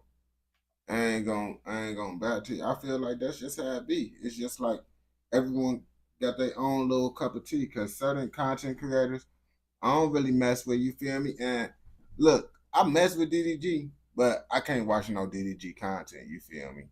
And I used to rock with DDG. Honestly, bro, if I'm being 100 with you, bro, DDG is more of a legend to me than PewDiePie. But stat-wise, bro, PewDiePie is way more than a legend. It's considered, you know, he way bigger than DDG. DDG is you feel me, this compared to PewDiePie. But DDG, in my eyes, watching his story, maybe because I watched DDG too, just growing up, I just really messed with his little come-up story. He actually grinded out the mud. Even though I don't mess with the corny content, you got to respect it. He got his family out the trenches or whatever Pontiac is. He make it seem like it's the trenches. So I'm just going to say Pontiac the trenches. I don't know. The clip, and obviously nothing terrible is said. It is honestly a little worse in context. Usually that's not the way these things go. Usually things are cut out to make things sound a little bit worse than usual. Not that that's really applicable here. We'll get to that in a second. But I scrubbed through the 25 fucking hours of this stream to find where it was said. And right before this, Kai was talking about how Jake Paul and Team 10 used to run shit. So to follow that up by saying, yeah, PewDiePie was kind of ass is kind of weird, but you know, who cares? But as I was saying, it's not like Kai really says. He said Jake Paul and Team 10 used to. I mean, if I'm going to be honest with you, bro, I was watching Jake Paul and Logan Paul before I was watching PewDiePie. And I don't even mess with the Paul brothers. But if I'm being honest, bro, I'm pretty sure I didn't probably seen more Logan Paul videos as a younger person than PewDiePie videos. PewDiePie is just like you feel me? He kind of like the Michael Jordan of YouTube now. Everybody know of bro, but ain't nobody going back watching no old Michael Jordan clips. I mean, of course he's still getting views or whatever, but it's you feel me? You know how it be. As anything too bad here. He's just giving his opinion. Says he doesn't know how somebody got into a YouTuber. Who gives a fuck? Not everybody's gonna like the same YouTubers. But a lot of people on Twitter did seem to really get upset about this. I've seen dozens of YouTube videos made about this. And yeah, that was the intention. Rage bait has taken over the internet in a way that I have never seen it before. Ladies and gentlemen, boys and girls, Kai Cenat is the kind of content creator right now where everything that is coming out of his mouth, everything that he's doing is being formulated by a team. He is basically like the Mr. Beast of streaming. This is not organic content. He has teams within teams of people looking for the most efficient ways to go viral, the best ways to get clips of him out there, people constantly looking for new and more effective ways to get people saying the words Kai. Man, you making it that deep. I think brother just said his opinion on the internet. I mean, I don't think it's like that much of a calculated thing of him just saying, it's not too far off. Like, lots of people probably feel it. I feel the same way. So it's like, I'm not really like, oh man, this is a calculated thing. It's just, bro, it's on live for like, it say 67 hours, my boy. When you on live for 67 hours, you gotta like, come on, bro. I did 12 hours and stuff, and that's pretty crazy, bro. 12, 14 or something. That's crazy, bro. 24 hours, 67 hours, bro. I don't think that's really planned and formulated. That right there, that little section, like, of course, lots of all his stuff is like planned, calculated, all that stuff. But I think that's just him just saying his little opinion on live. And, you know, people was watching it, they seen it, so it went viral. Because, you know, people like to clickbait, clip farm or whatever that's called. And they get, you know, they like to get views off of clip farm. And they know a clip like that is going to go viral for them. And Castanet just probably speaking his mind. And y'all probably made it more viral than what it was supposed to be. Cenat, and every single fucking person on the internet plays right into it. Now look, rage baiting, engagement farming, clip farming, whatever you want to call it, it's nothing new. People have been making a fool of themselves or intentionally pissing other people off for views forever, but I feel like recently people have been able to take it to new heights. I feel like it's pretty fair to say that YouTubers or content creators in general, really, being genuine celebrities is still a relatively new thing. Sure, you can go back 10 years ago and there were a ton of content creators that were pretty big names, and most of the but they was not like, I ain't gonna cap to you, bro. Back in the day, it wasn't too many Freds. Fred was really mainstream, like he was on Nickelodeon, all that stuff. It wasn't too many YouTubers that had the, honestly, that's why I said I feel Fred is more of a legend than PewDiePie. Honestly, he had the movies on Nickelodeon. John Cena was in the movies, all types of stuff. Folks was low key kind of annoying, but folks, he ran it up. I ain't gonna back to you, bro. So y'all know how that be. Well, my opinion, bro. What do y'all think, bro? Who y'all think is more of a legend, bro? Fred or PewDiePie? What do y'all think, bro? I want to ask y'all.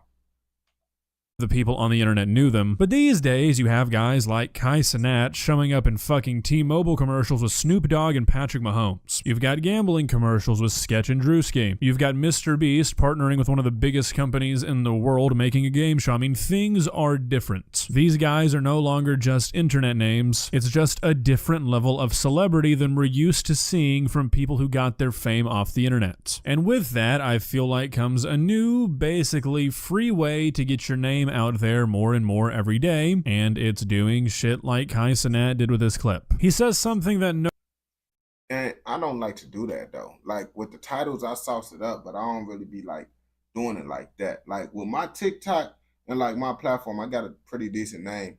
If I could get some views off of rage baiting for sure, because I could get views off of just me just doing regular content on TikTok. And sometimes I will start something off a little bit just to ruffle a little bit of feathers. But I don't really do nothing like that, bro. I ain't gonna cap to you. But that's just the opinion. Like, that's right there, bro. If you mad about his opinion, bro, you just too sensitive over this situation, bro. Because someone could tell me they do not like my favorite music artist, my favorite YouTube video. And I'm gonna be like, oh, okay. That's just not for you. That's why I don't react to the type of content I watch on my own, because I know it's just not for everybody. Like, am I finna? Oh, y'all just don't know good content. You no, bro. Like, come on, brother.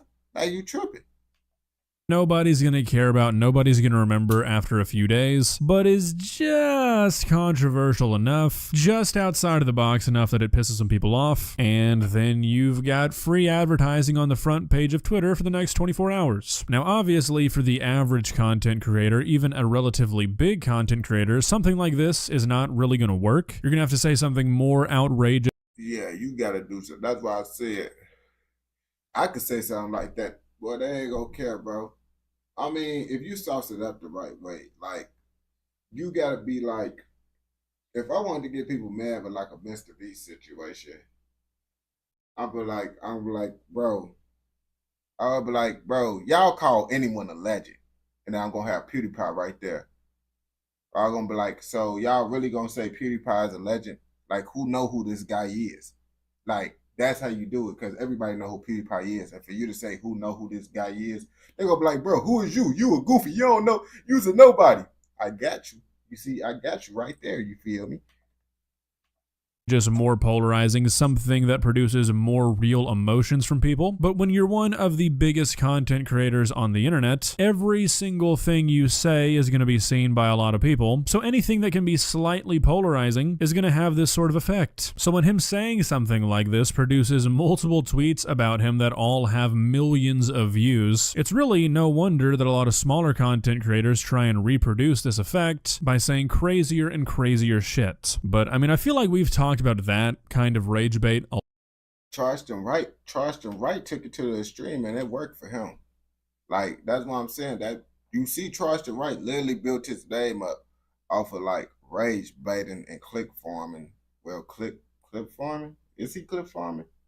I don't know what you said that. Yo, my boy General. What's the word? A lot already. You know, the kind of guys who will go around just trying to piss people off doing anything for a viral clip. Think like Jack Doherty. This, however, feels a little bit newer, a little bit different. And like, I'm not saying that it's worse by any means, because trust me, I would rather people just go crazy about anything that Dexerto tweets and get pissed off about it instead of, you know, a bunch of dumbasses harassing people with a camera for views. However, I do think this is an interesting thing to talk about, because I feel like in an era where media literacy is about to get extremely important, we are seeing it drop like a lot. To me, these sorts of clips are seeming to do to the 30 and under crowd what AI posts are doing to the like 50 and over crowd. People cannot tell anymore when they're being taken advantage of on the internet, it seems. They can't. Like, when I be seeing stuff, that's why I don't never get mad at DDG when I be seeing his content. People get mad at him, this, that, and the third. I'm like, he's using that to their advantage. That's why I tell y'all, bro, I mess with DDG. Even though I say he's corny, he know what he doing, bro. Like, you feel me? Like, lots of things, bro, I don't, like, people, like, certain people that do certain things, bro, I just can't respect. Like, DDG type of, how his style is like, it's corny, but he getting his money on, you feel me? Certain people, like, I don't really mess with how Charleston Wright doing it. Like, he speak his mind and stuff. Everybody got certain opinions on things, but just to go out just disrespecting people like that, knowing it's gonna get views, is like pretty diabolical to me, in my opinion. But you know, whatever pay the bills, right, is what they say in my comments on TikTok.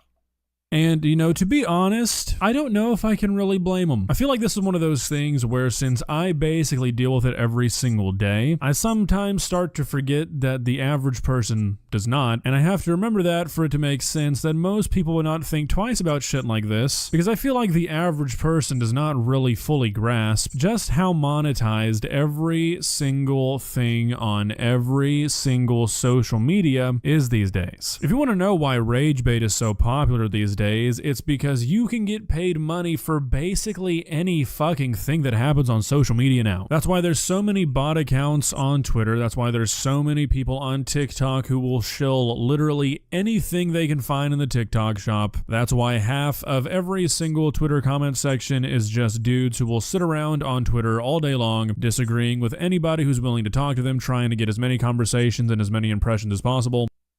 And that's why social media kind of like TikTok, bro.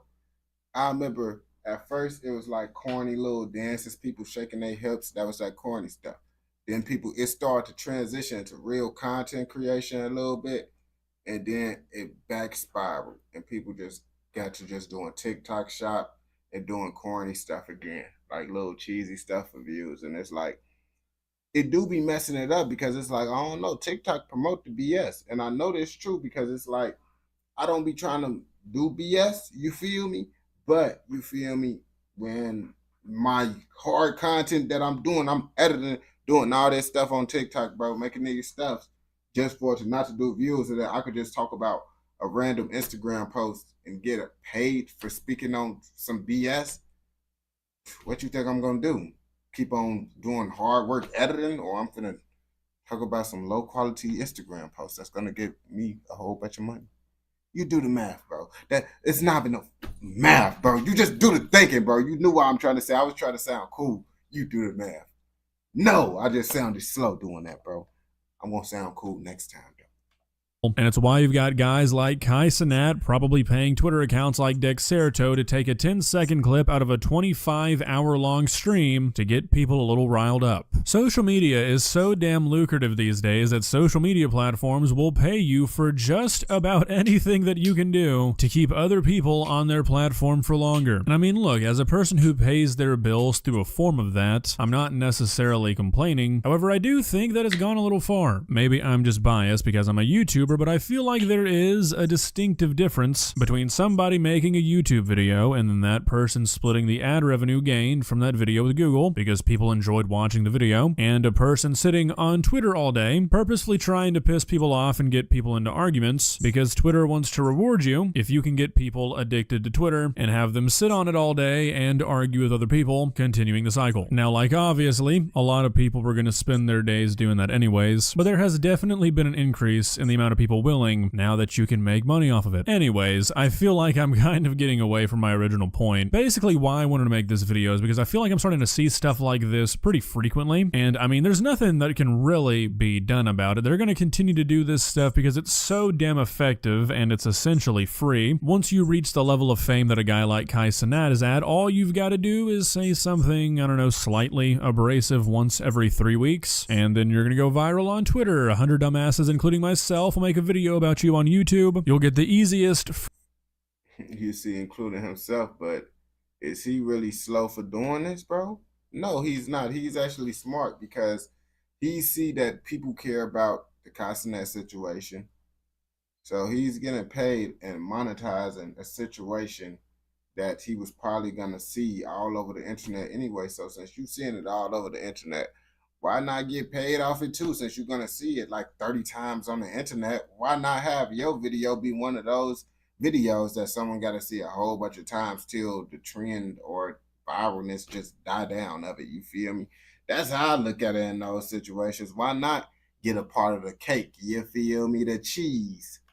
Freest flow of traffic of your entire career, and you'll just keep doing it because why wouldn't you? So I'm not going to sit here and be like, we need to end this, we need to figure out how to get these guys to stop doing this stuff, because they're not gonna. Really, what I want to say is that the next time you see something like this, the next time you see a tweet or a clip like this, where somebody is doing something or saying something that isn't like crazy offensive, but it's enough that it's something you might talk about, just ask yourself, is this real? Does this feel organic to me? Does this really feel like somebody was just watching a 24-hour-long stream and decided to clip what was basically a throwaway comment about a YouTuber who doesn't even really upload anymore? Or was this done on purpose to get me angry? Just really sit there for a moment and think, could he have maybe picked PewDiePie because he's a guy who's done some pretty questionable stuff in the past and can't really be defended too hard on the internet? And is Kai Cenat saying something as tame as, you know, I don't think they thought that deep into it. I thought just like, yeah, why not talk about it? You feel me? what? I don't really like this YouTuber as much as other people. Really definitely worth a tweet from Dexerto. Those are just a few things that I think you should ask yourself. And if you do ask yourself those questions and you get your answer and you still want to reply to that tweet or you still want to make a YouTube video, okay, do whatever you want. Who gives a shit? But don't let it suck you in if you don't really want it to. If you want to get sucked in, pause. Fine, let it happen. Who cares? But if you don't, taking a step back and asking yourself, is this bullshit, can save you more often than you'd think. Well guys, what do you think? Like I said, the reason I'm making this video is not really to like try and get these guys to stop doing it, because there's no way they would unless I could like Aaron Yeager into everybody's brain and be like, hey, maybe stop believing and buying into every single thing you see on Twitter might. Yeah, I literally made a whole little post about this guy that pranked the internet, bro. The whole news articles was posting it and all, bro. Just for it to all to be fake. And the crazy part about it, the reason why I make that video, it's probably not going to get views, and I'm just going to talk about some rappers, but a little Instagram page or whatever posted the article from 2016. And before I make any video, I like to do some research on it just to make sure the page is accurate. I do some research, come to find out that it was a lie. The person tricked the news articles, and it's another news article. That news article that posted it said it was a hoax. So it's like you just didn't even do no research on it for real, bro. You just posted that because you knew it was gonna get views and likes, bro. And then I could have just did it the same way. Me just talking about it, acting like it was true, would get more views than me saying it's not true. But you know how the internet be in those situations. If you watch this all the way through, I know you messing with another video. So go ahead and go watch another video. Don't forget, like, comment, subscribe, turn on post notifications so you never miss out on any content like this. Go! Let's go. You feel me?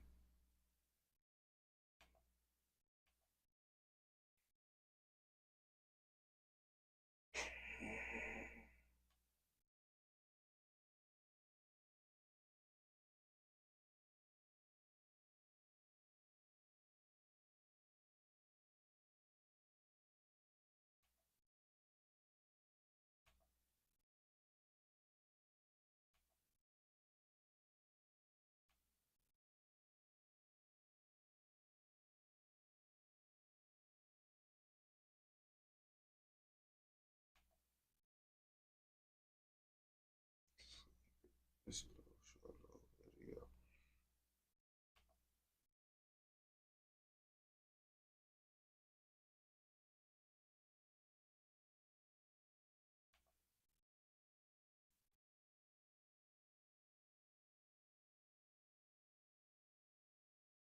Everybody know that Moneybagg Yo was in the streets before he was rapping, but do you know how deep he was in the streets? You see, that's what y'all don't know about. Lots of y'all don't know about Moneybagg Yo, but he really had some treacherous stuff going on in the streets, man. And when you hear this story, you're going to be like, man, he really blessed to make it out. Now, I just kind of overgassed his story right there, bro. I honestly don't know what this video is about. It just said the secret pass to Moneybagg Yo, his own gang is trying to get him. He put his, I don't even know what the title is, bro. It was probably some clickbait. I don't know, bro. Let's see what this video about, man. See what they're talking about Moneybagg Yo. Sean said, Black Youngster, Yo got it, Moneybagg. I ain't finna sit over here and play with no do all this extra. Man, you just to know.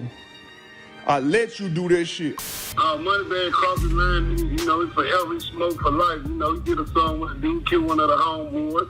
He got his face on the TV, all of them got his name tattooed on them. He just did some stuff that you can't never come back from, so, you know, he smoked.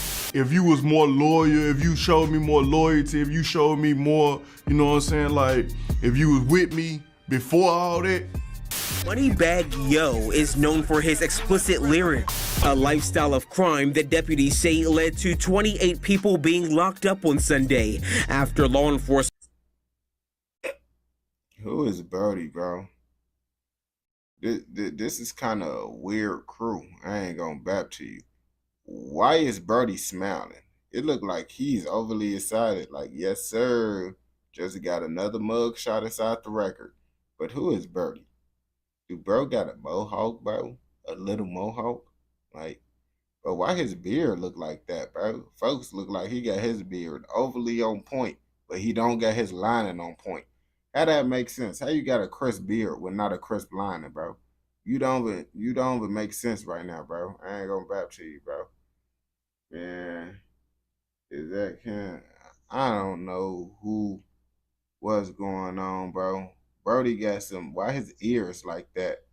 I can't even. Is he missing an ear, bro? Is the ear behind his head, bro? Like, bro, we could talk about this crew for days. We just gonna keep it going. Been barged into Club Maserati off of Highway 70. What up, gang? Back with the real. You know what's the deal. Mr. I got time today. F it, I'm crossing the line today. Might have crossed the wrong line. Memphis rapper Moneybagg Yo has risen to be one of the most played artists in the industry for his street lingo and authenticity of his catchy music. From club bangers to hood anthems, Moneybagg is on his A game. But lately, his realness is under attack, and fans fear the same may be for his life after his past betrayal of his old gang is seemingly exposed. It caught everyone off guard with everything that's come to light, but just what the hell is suddenly going on around bro's life? I mean, I'm not surprised, bro. Like, lots of these, if you look at it, bro, lots of these people is beefing more with their old homies than they ops. They honestly been kind of cool. They've been beefing more with their homies because all this backdoor scandalous activities is going on now because people condone that backdoor stuff, that snake stuff. Well, we're gonna chop it up and break it down and see who from his past is back to haunt him and if he needs to get more protection from the target on his back. He became Moneybagg Yo, the blood cousin of 3 6 Mafia's Crunchy Black. Moneybagg Yo, he political, straight. He wild as. He must have got hit inside his jaw or something, bro. Because there gotta be a reason why folks talking like that. Fuck too, that's my cousin for real. Was the Mario? I ain't gonna bap, and then he got gold grills like, how you and you isn't. I don't even think you should have grills. The way you talking, bro, it look like it's uncomfortable for you to even talk, bro. I don't think you need to have grills in your mouth, brother. Dwayne White Jr. from South Memphis, Tennessee, trying to make ends meet with his single-parent mother and 2 other siblings. Having to struggle every day to make it, he was tempted to go the route of the street life from a young age. At around the age of 14, Moneybagg would begin venturing further from school as women in the streets enticed him the more he got involved with that lifestyle. When I was in school, I skipped school a lot, shot dice under the bleachers. You know, the typical hood nigga shit. Just didn't really go to school, stayed out, smoked, did all the shit I wasn't supposed to do. You see me, I was different. I was like smooth with it, bro. So I didn't really get in trouble like that. Like, I'd be on some type of stuff like I'd go, if my OG, she go to work before I gotta go to school. She'll be gone. If she go to work after I gotta go to school, I act like I'm leaving. I go inside the garage, wait for her to pull off. Once she go ahead, go off, I instantly tell the guys, yo, my OG gone. They pull up, we smoke out the garage, bro. Getting lit, bro. We'll slide to school like 2nd or 3rd period, you feel me?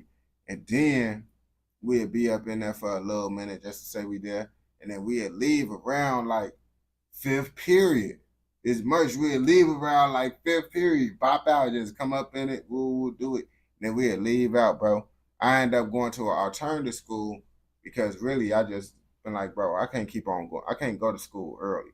Like I told him, like, bro, all that going to school, like I don't have a problem with going to school, but I can't be going to school early, bro. Y'all tweaking, bro. Like I need to flame up, all types of stuff I gotta do, bro. And you think I'm trying to be up in here learning 8 a.m., bro? What? Bro, you tweaking, bro. But then they put me in the alternative school, and then I went to school at 10:30. I'm like, I could do it 10:30, bro. But that 8, y'all had me messed up. At the age of 15, he had already jumped off the porch and soon after dropped out of school altogether. And it was around the time like I had my first little girl, so it was a lot going on. And I dropped out of school around that time too. Even if he didn't complete the 12th grade, he had the smarts to grind, hustle, and get it out the mud. The block on Haravan became a frequent spot where he hung out. I also had it easy. Like, I ain't gonna bap to you. I graduated in 2020, so it's like, even if I didn't go to the alternative school, bro, I would have graduated because my homie, bro, I got some homies, bro. They was not good. COVID saved them. That's the only reason they got a diploma. I ain't going back to you. But I went to the alternative school before COVID even happened. So I was already doing like online work, but we had to go to the school to do the online work and stuff. And I ended up getting out of school early. So it didn't even feel like I was in school my senior year because I got out of school early because I'm low-key smart, bro. I wanted to go to the alternative school because I knew I would be able to get out of early there because, come on now, that's easy work, bro, especially on the computer. I ain't have to do nothing. Out and conducted in dealings in the streets and even nearly lost his life. A lot that happened on that motherfucking street out there and I lost my life on these down here at the end by the stop sign. H-block everything. In that clip, he mentioned a specific name that plays a big role in the alleged attempt on his life, where one woman was left with 2 bullets and had to be hospitalized. We'll come back to that later on. Now, Moneybagg was all but a hood dude at this moment, doing what he had to do to blow. But as fate would have it, something worked its way into his mind. Moneybagg had a love for hip-hop music and listened to legends like Boosie, Yo Gotti, Juvenile, and Future. I ain't going back. I know how people could say Boosie is a Louisiana legend, but I never listened to no Boosie, bro. I ain't going back to you. That's one old hit. And I like listening. I be listening to Boosie. His interviews and stuff be interesting. All that, I ain't gonna cap to you. I listen to Boosie talk before I listen to Boosie music. I ain't gonna back to you. And people might be, oh, you tripping. Maybe it's because I'm not down south. I ain't really hearing no people around my family bumping that Boosie back in the day. When the older people, bro, they wasn't turning on no Boosie around me. I ain't gonna back. The kid, I listen to Gotti, Boosie, Juvenile, Future, like stuff like that. So it only made sense that being in a room of homies rapping and getting money, he would have the idea of why not doing that himself. It would start as just a way to make it out the struggle, but over time, he realized he had a passion for it, and that's when Moneybagg Yo became Moneybagg Yo. But when something seems too good to be true, it most times is. At one of his family annual picnics on August 8th, his street life spilled into his personal life, and he was shot at. Luckily, he made it out unharmed, but was arrested for the altercation. Going to jail and this little time out, we had this picnic. We usually have it every year, August 8th. And I got shot at, and it was the worst thing she probably could have been through in that time. Back out and able to focus on his music, Moneybagg Yo released his first official offering to the streets in February 2011 with the song F You Pay Me, and it actually had a vibe. Whatever cash Moneybagg made from the streets, instead of splurging or gambling it away like some of his peers, he would spend down to his last, investing in studio time and other things to push and improve his music quality. That's what you need to do, bro. And the crazy part about it, that's why I say, bro, success really comes with being alone. As y'all can see, it's at the live stream chat. Y'all know I've been trying to get people to come inside the live stream, you know. People ain't hitting the line. Y'all see, I took the initiative, bro. I ain't finna keep on hitting people's lines and all that stuff. They wanna go, you feel me, play the game, go out, do this, do that. That's cool, you feel me? But it's like lots of people will be a distraction and stuff, you feel me? Just because they don't be, yo, what's the word? They don't be on the same type of timing as you. So it's like they'll throw off your game because, you know, when I go out, bro, when I have people around me, they not on really, they say they on the type of time, but they ain't really on the type of timing for real, bro.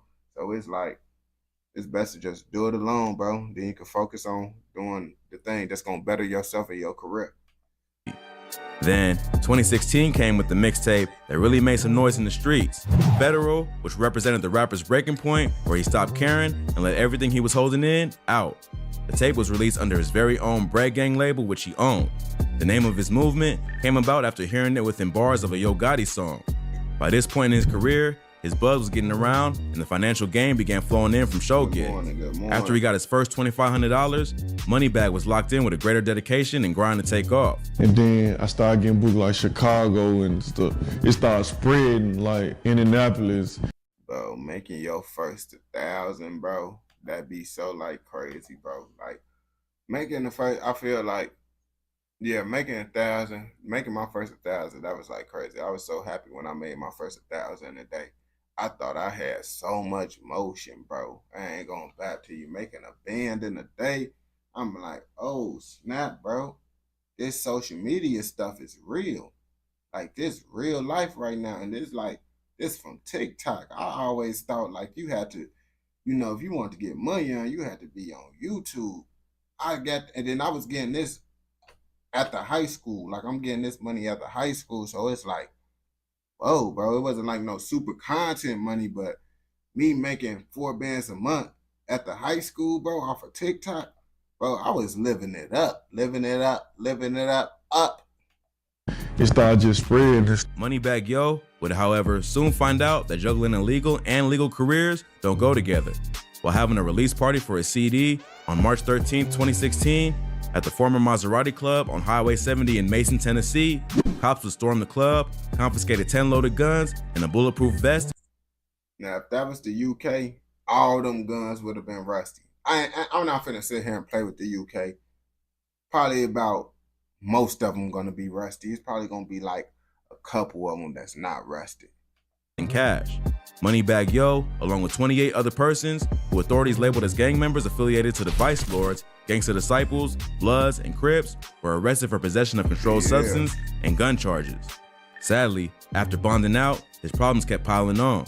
Tragedy soon again struck the rising star when his day one homie Elo losing his life to the streets between 2015 and 2016. This hit Moneybagg like a ton of bricks, losing both his day ones that supported him. My partner, my brother Elo, you know what I'm saying, he died, you know what I'm saying, like, he used to always tell me, like, bro, you gotta keep going hard, even when I wanted to give up, you know what I'm saying, and I got another brother before him, you know what I'm saying, sleeping, you know what I'm saying, both of them, like, I just feel like, you know what I'm saying, every time one of them died, he would honor his fallen homie by tatting his name beside his eye. He tatted on the side of my face his name, Elo right here. And later that year, he would release a tape in honor of his name and life, Elo, Everybody Lives On. Moneybagg was using the grief over his loss to elevate higher to his dreams for both them, himself, and his family. His tribute work to those dear to him that passed on brought a blessing in disguise. He would sign a deal under Endless Entertainment. And with the release of his mixtape, All Gas No Brakes, it was like everything was falling into place. It would catch the attention of CMG, Collective Music Group, label boss, Yo Gotti, and the rest. Mr. Mosby. Y'all can't tell me bro don't look like Mr. Mosby is his dad. Mr. Mosby gotta be related to him in some type of way. Do y'all know who Mr. Mosby is? The rest became history. Yo Gotti would try to sign the rapper twice, but by the third time, they were already known through the streets and built up a solid trust, and Moneybagg signed on the dotted line. But he had tried to like come my way like 2-3 times. I ain't just bite. And then like the third time, I felt like it was real sincere. And I was like, okay, cool, I'm finna see what's up with this. Yo Gotti blessed him with a $200K bag up front, and Moneybagg Yo was finally up and about to level up his career. Some of the shit from, you know. Just when things seemed like they were too tough, pockets low, sleeping on cold floors, he kept the faith, put in the work, and his break finally came. You know what I'm saying, on the floor, you know what I'm saying, assed out, don't know where your next dollar finna come from, and just, you know what I'm saying, I always kept faith, you know what I'm saying, I always prayed. What Herb, man, what Herb say, man, take it like a soldier. Even soldiers pray. Only thing you gotta do is have some hope. They ain't gonna bap. I tell y'all, bro, I don't ever be knowing how I be doing lots of stuff sometimes. Sometimes I be in situations I be like, man, how am I finna do this? And I still managed to never be behind on rent, never been behind on car note, none of that stuff. That's why I really be stressed out, because I don't be behind on nothing. Sometimes I don't even know, like, I be like, man. But something, it'll always end up working out, bro. As long as you believe, you gotta believe, and you gotta make sure your work ethic align with your beliefs. Like, if you just believing, but don't got no work ethic to go with your belief, it ain't gonna work. But you gotta make sure your work ethic align with your beliefs. And everything gonna work out perfectly fine, bro. You know what I'm saying? No matter how bad the situation get, I always knew like God gonna get me out there. I'm gonna get out there. I know I ain't gonna be in this long. Moneybagg Yo got to celebrating the newfound success, enjoying the new cash flow with buying a white Tiger. This why our community don't be able to have generational ref, bro. You get your bag. You get that money on. and you go get you a tiger. What you finna do with a tiger, gang? He probably don't even get that tiger no more. He probably don't get it no more. People trying to be like Mike Tyson. But like, come on, brother. This is why our community be going broke. We get money, then we get to getting exotic tigers and stuff, bro. Like, come on, bro. You better get you a dog and call it a day. He was now stepping into the upper echelon of rappers, but the streets always collect what's owed.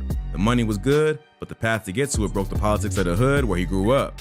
This is where things began going horribly wrong for Moneybagg, even with his growing popularity. Follow closely. Moneybagg is from South Memphis. Yo Gotti is from North Memphis. Streetwise, the two sides don't get along and are beefing.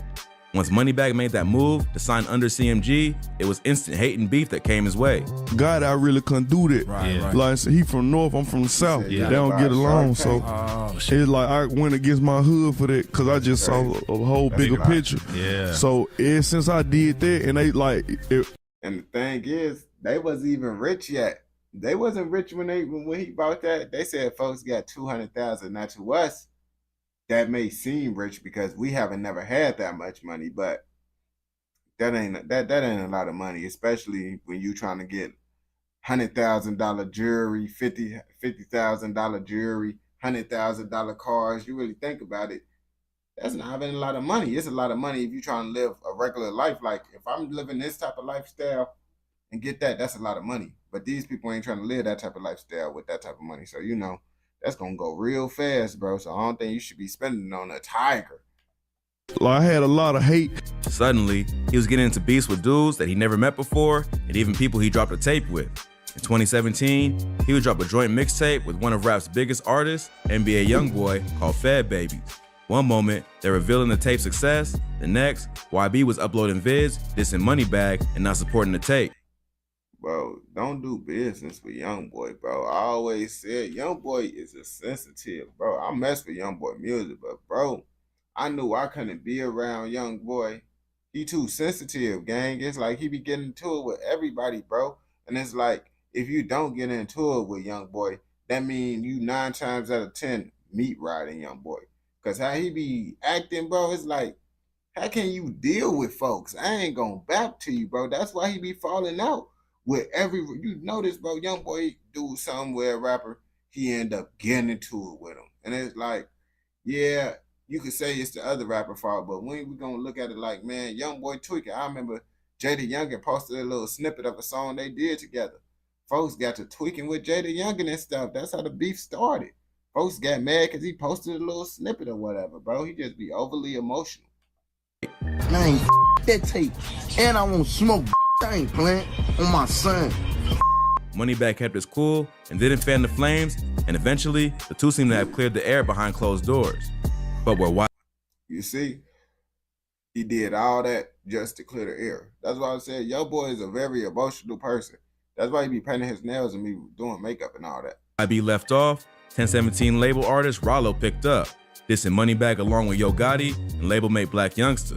Moneybagg would break down where the issue seemed to stem from in an interview on The Breakfast Club, but Rollo claims that wasn't the case, and Moneybagg misinterpreted the situation, and he only wanted his help and connected him to Black Youngster and Gotti to squash their beef. With Moneybagg, before the incident happened with him and I actually was happy as fuck to go to the club to see him. I wanted to talk to the man and be like, listen, dawg, I ain't got no beef with nobody on CMG, dog. I don't even really want to deal with that shit. That's what I was coming to do.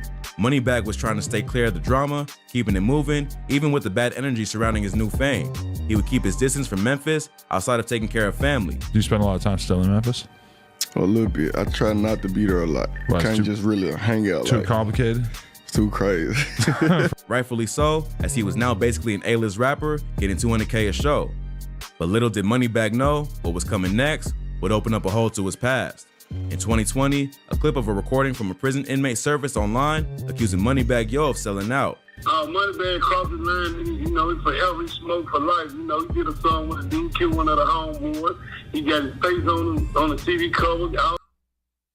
Man, that is pretty diabolical, bro. That is kind of selling out for Moshe. I understand why his hood is mad at him, bro, because it's like, bro, these the people that you was with when you was broke, and then you go hang with, then you go do music with the person that smoked your homie, the person that you was with when you ain't have nothing. That's pretty diabolical. I don't care how much motion someone got, bro. If you are here dissing my homie, you not cool with my homie that passed away that I was cool with when he passed away. That was my boy.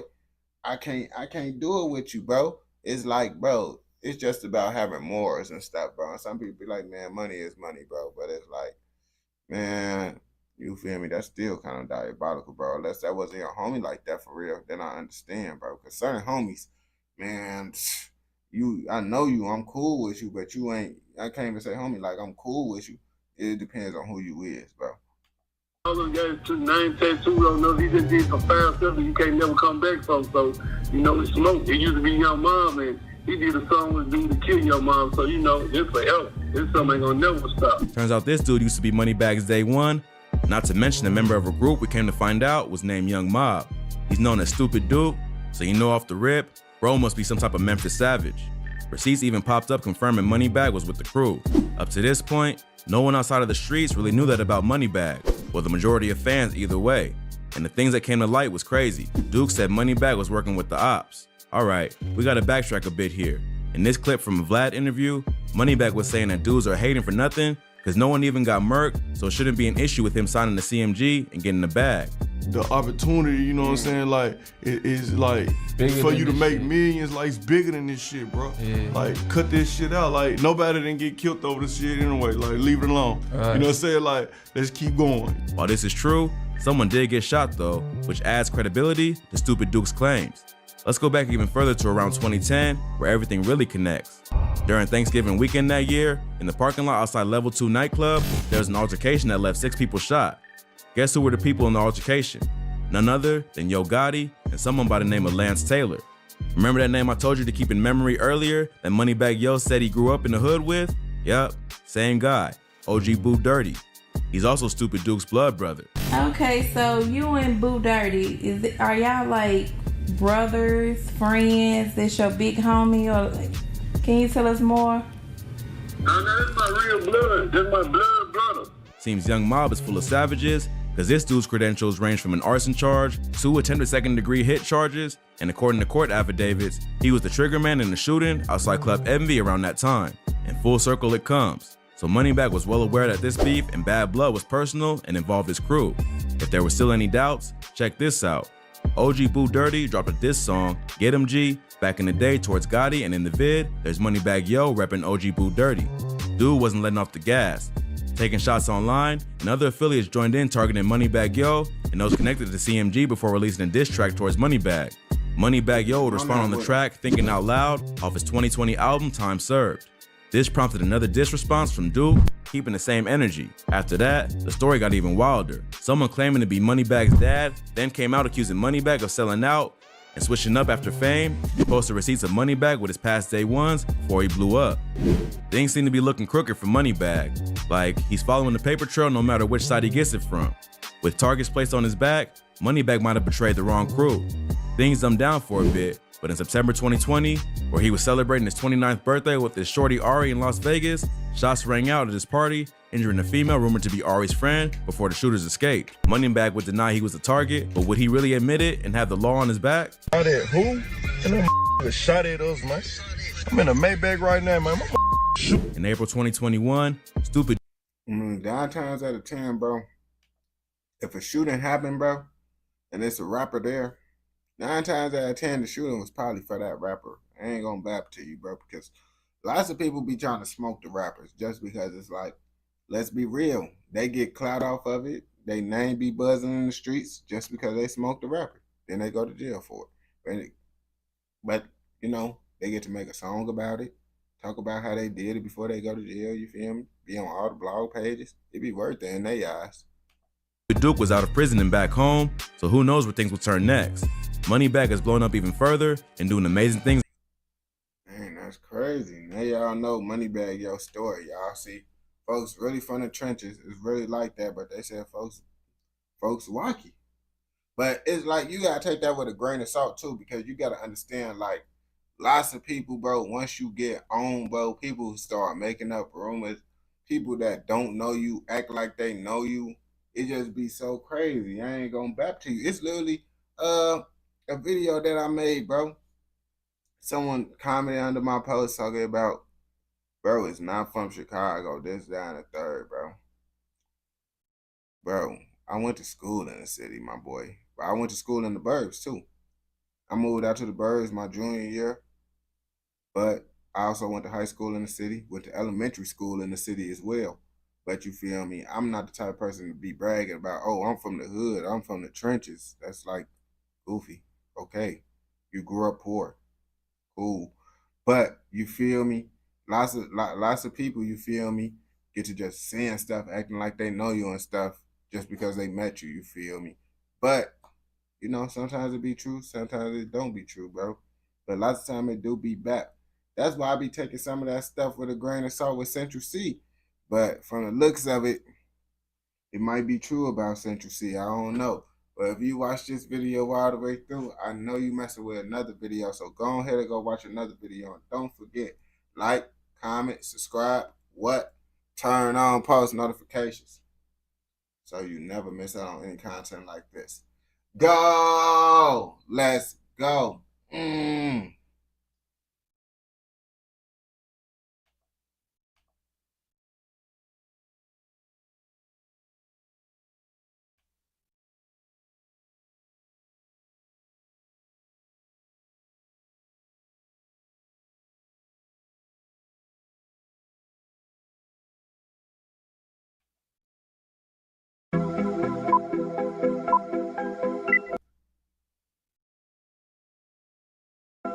Musitano and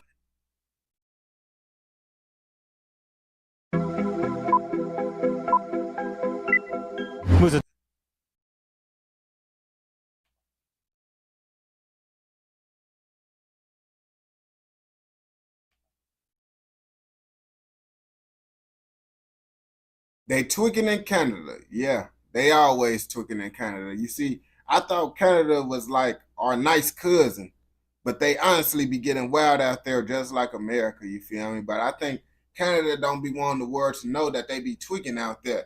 That's why we don't be knowing about all the diabolical things that's going on in Canada. But luckily, you came across this video right here. So you're going to know what's going on in Canada. And if you is in Canada, bro, you better stay away from these people because if they see you, they might put BTA. And if you don't know what BTA is, watch this video and I'm going to let you know. Musitano and his brother Pat have been connected to a number of mob-related killings and other crimes in southern Ontario. They serve time in relation to a 1997 murder. A daylight shooting here in the parking lot of a plaza. A member of a notorious Ontario mob family was gunned down outside his home in what police are calling a targeted shooting. Hey guys, in today's video we'll be taking a look at one of Canada's oldest crime families, Hamilton, Ontario's Musitano crime family. I ain't gonna cap. Hamilton sound like that's just old. Like Hamilton, that sound like that was around when Thomas Jefferson was running the USA. It was one of the big three crime families in Hamilton and shared territory with the notorious Papalia and Lupino Violi crime families. The family's origins in Canada date back to 1937, when Angelo Musitano fled to Canada from Calabria, Italy, after killing his own sister. What? Yeah. You listen, if y'all know, like anyone that's hanging around Birdie, I hope no one is cool with Birdie. Because if someone could unalive their own sister, then oh yeah, they will unalive anyone.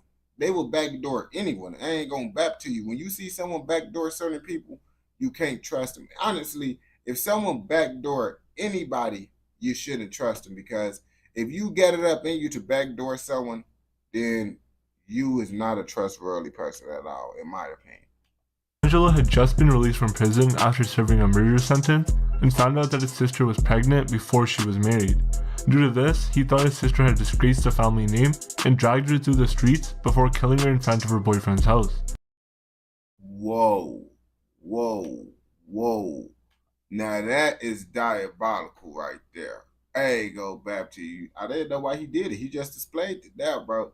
Like, I ain't go back to you, bro. His sister didn't even do no bop behavior. Like, bro, he acted like his sister out there getting videos made on her and all this stuff. She just got pregnant before. I guess if you're a very structural family, religious family, I guess, but I can't really say you're a religious family if you out here unaliving your family members because they disgrace your family, bro. So I don't really know what to make of this, you feel me? I ain't gonna lie to you. This barbaric act got him the nickname the Beast of Delian Uova. Angelo also had various weapon offenses to his name at the time. In 1940, an Italian court convicted Angelo and sentenced him to 30 years in prison after he had fled Italy and was already in Canada. He had fled to Hamilton, Ontario, where he lived under the name Jim, and used his Calabrian connections to establish a criminal network. The rest of his family emigrated to Canada in 1952, and Angelo helped raise his brother's 2 sons. That's crazy, bro. He literally was on the run for something, and then he told his whole... I ain't gonna lie to you. If I'm on the run, bro, I'm not gonna tell my family, oh yeah, everybody come out here, because now it's gonna be easy to track you, bro. They're gonna be looking for you. They probably gonna try to ask your family for information on you. They're gonna see, hey, his whole family just disappeared to Canada. They're gonna get to doing a little bit of dibbling and dabbling, find out, oh man, the person that we looking for in Canada too. We might as well just go ask him ourselves instead of asking the family members.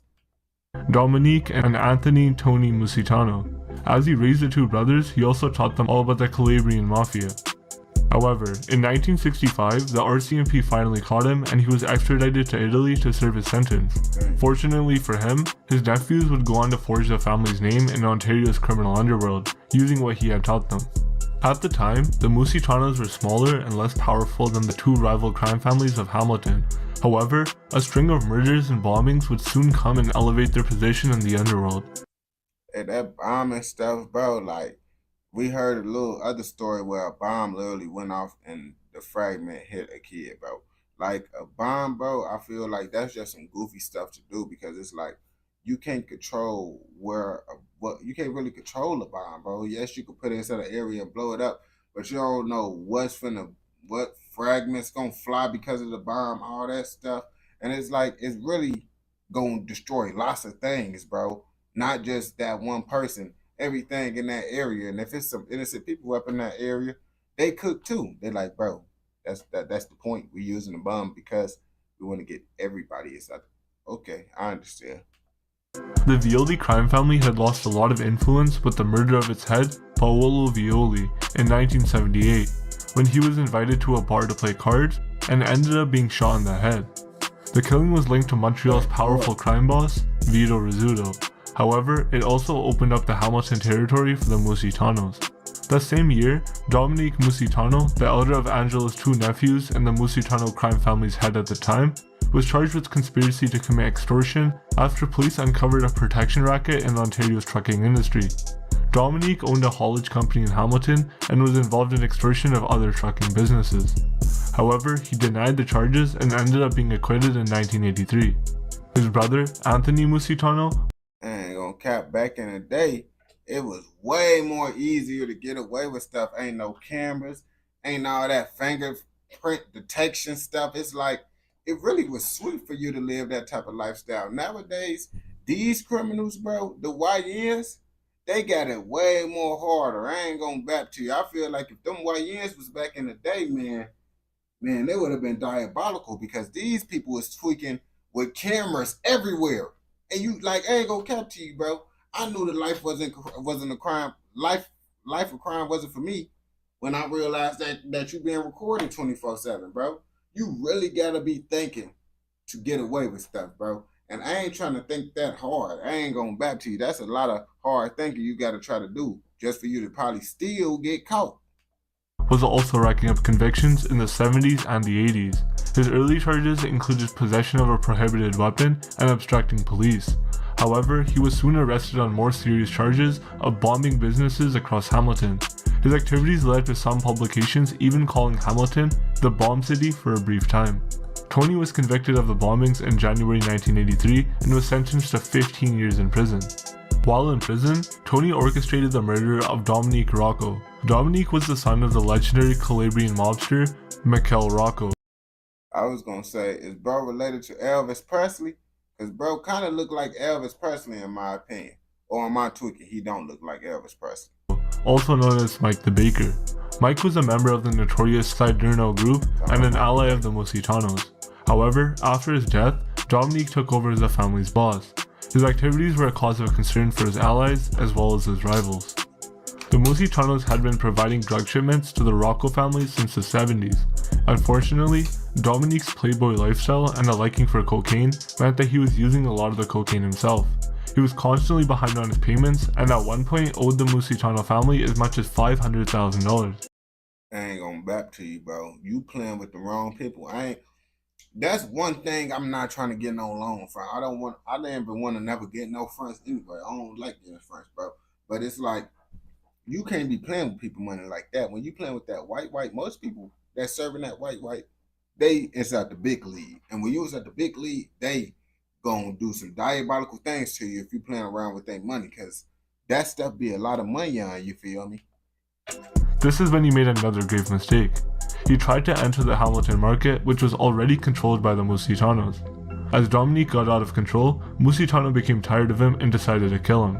Tony Musitano befriended a petty criminal named Billy Rankin in prison and hired him to carry out the hit on behalf of the family. Bro, and this how you gonna stay in jail. That's the exact reason you gonna stay in jail. Now, a person that you close with will snitch on you if you get caught. So what do you think a random petty criminal gonna do if they get caught? They 9 times out of 10 gonna tell on you, bro. Because who finna take the time for a person they don't know? And it's like, oh yeah, well, you signed up for it. Everybody that snitched signed up for it. And they still end up telling, so you get the point. The plot was shared between the family through Tony's nephew, Giuseppe, who paid multiple visits to his uncle in prison. However, unknown to them, the conversations were being recorded by the RCMP. On December 10th, 1983, Dominique Rocco was invited to discuss a drug deal with the Musitanos. He was taken to a railway track and executed. Dominique... Bro, what? Nah, bro, I ain't gonna cap to you, bro. How did they even get him to the railroad track? Because I ain't gonna lie to you. So we get to say, oh yeah, I see them taking me to the railroad. I go, hey, bro, what you got going on? First of all, I'm not even doing no major deal without no blick. Like, you doing street activities, you better have a blick. I ain't gonna lie to you. And since I'm gonna have a blick if I'm doing this type of stuff, bro, I see someone taking me to a sketchy place, I'm just gonna have to get to blicking first because I already know what y'all got going on. Y'all trying to take me to a sketchy area, bro. Tony, Giuseppe, and Rankin were arrested in March of 1984. In 1985, Tony was found guilty of conspiracy to commit murder and given a 12-year sentence to be served concurrently with his arson sentence. Dominique Musitano was given 6 years in the same case. However, he was paroled after 2 years because of his deteriorating health.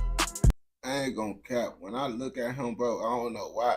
I just keep on getting the Al Capone vibe. Maybe because, Al Capone kind of got like the chubby built to him. I don't know if that's the reason why, but I get I get thoughts of Al Capone when I see folks. Tony also got full parole in 1990 and claimed to have retired from the criminal underworld. Dominique was leading the family alone, but his health was constantly getting worse. He had 2 sons, Pascal Fat Pat Musitano and Angelo, who was named after the beast of Delianova.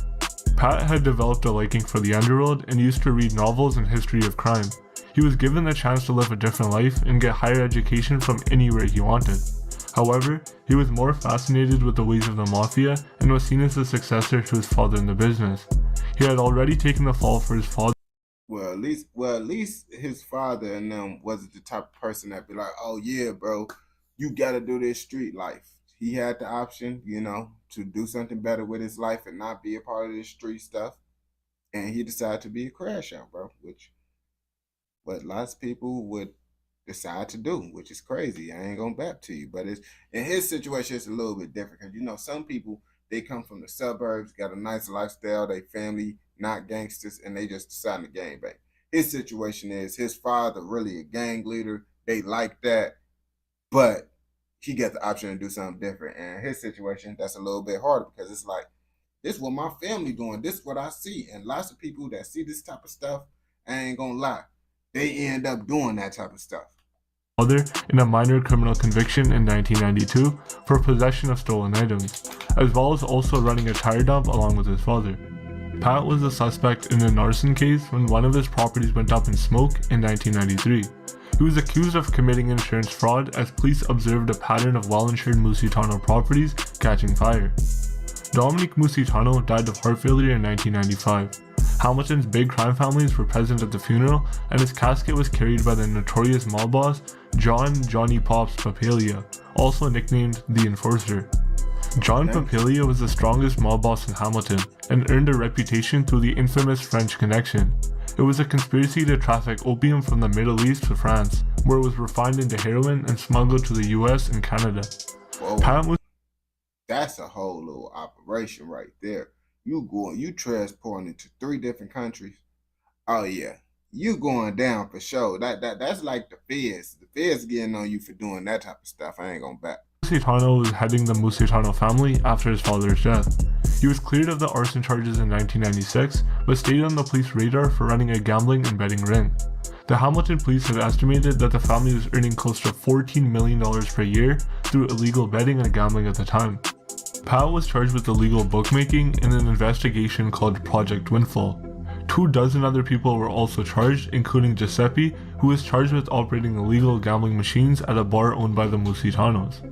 However, charges against Pat were dropped once again, as 8 other accused took the charges. Giuseppe was also found guilty and was fined $3,500. That's another reason why I would not want to be a part of a gang, bro. Because I am not taking no charge for nobody. And that's literally what they be having people do. They like, oh yeah, you got to take this charge for me, bro. And it's like, if you don't take the charge, they be like, well, we just going to smoke you. I'm not even trying to be put inside those type of situations where I got to take a charge for someone and I didn't even get caught. Like, boy, that's over with, boy. It's either you take your charge, bro, or you better not. I'm not going to say it's my stuff. So if you lie on me, I'm going to tell the truth. You feel me? That's the only way I'm telling the truth, if you try to lie on me. But what I will not do, I ain't going to say nothing. I'm around you. I feel like if you around that type of stuff, bro, you can't snitch if 12 come be like, oh yeah, you feel me? He the one that got it, this, that, and the third. You got to be quiet and take your L, you feel me? If that's what come down to it. But if you get lucky for not saying nothing, then you just get lucky. But if someone trying to tell you to take the charge or whatever, and then tell the police, oh, it's your stuff, knowing that it's your stuff, you not a snitch for telling the police it's not your stuff. Don't let no one have you thinking, oh yeah, you a snitch because someone is lying on you. You not no snitch. You was making sure you was not going to jail over some BS that you don't got nothing to do. Nah, bro. They be trying to manipulate people, have you thinking, oh yeah, you a snitch, boy. No, boy, I am not a goofy. You is a goofy, boy, if you let someone tell you, oh yeah, take this charge.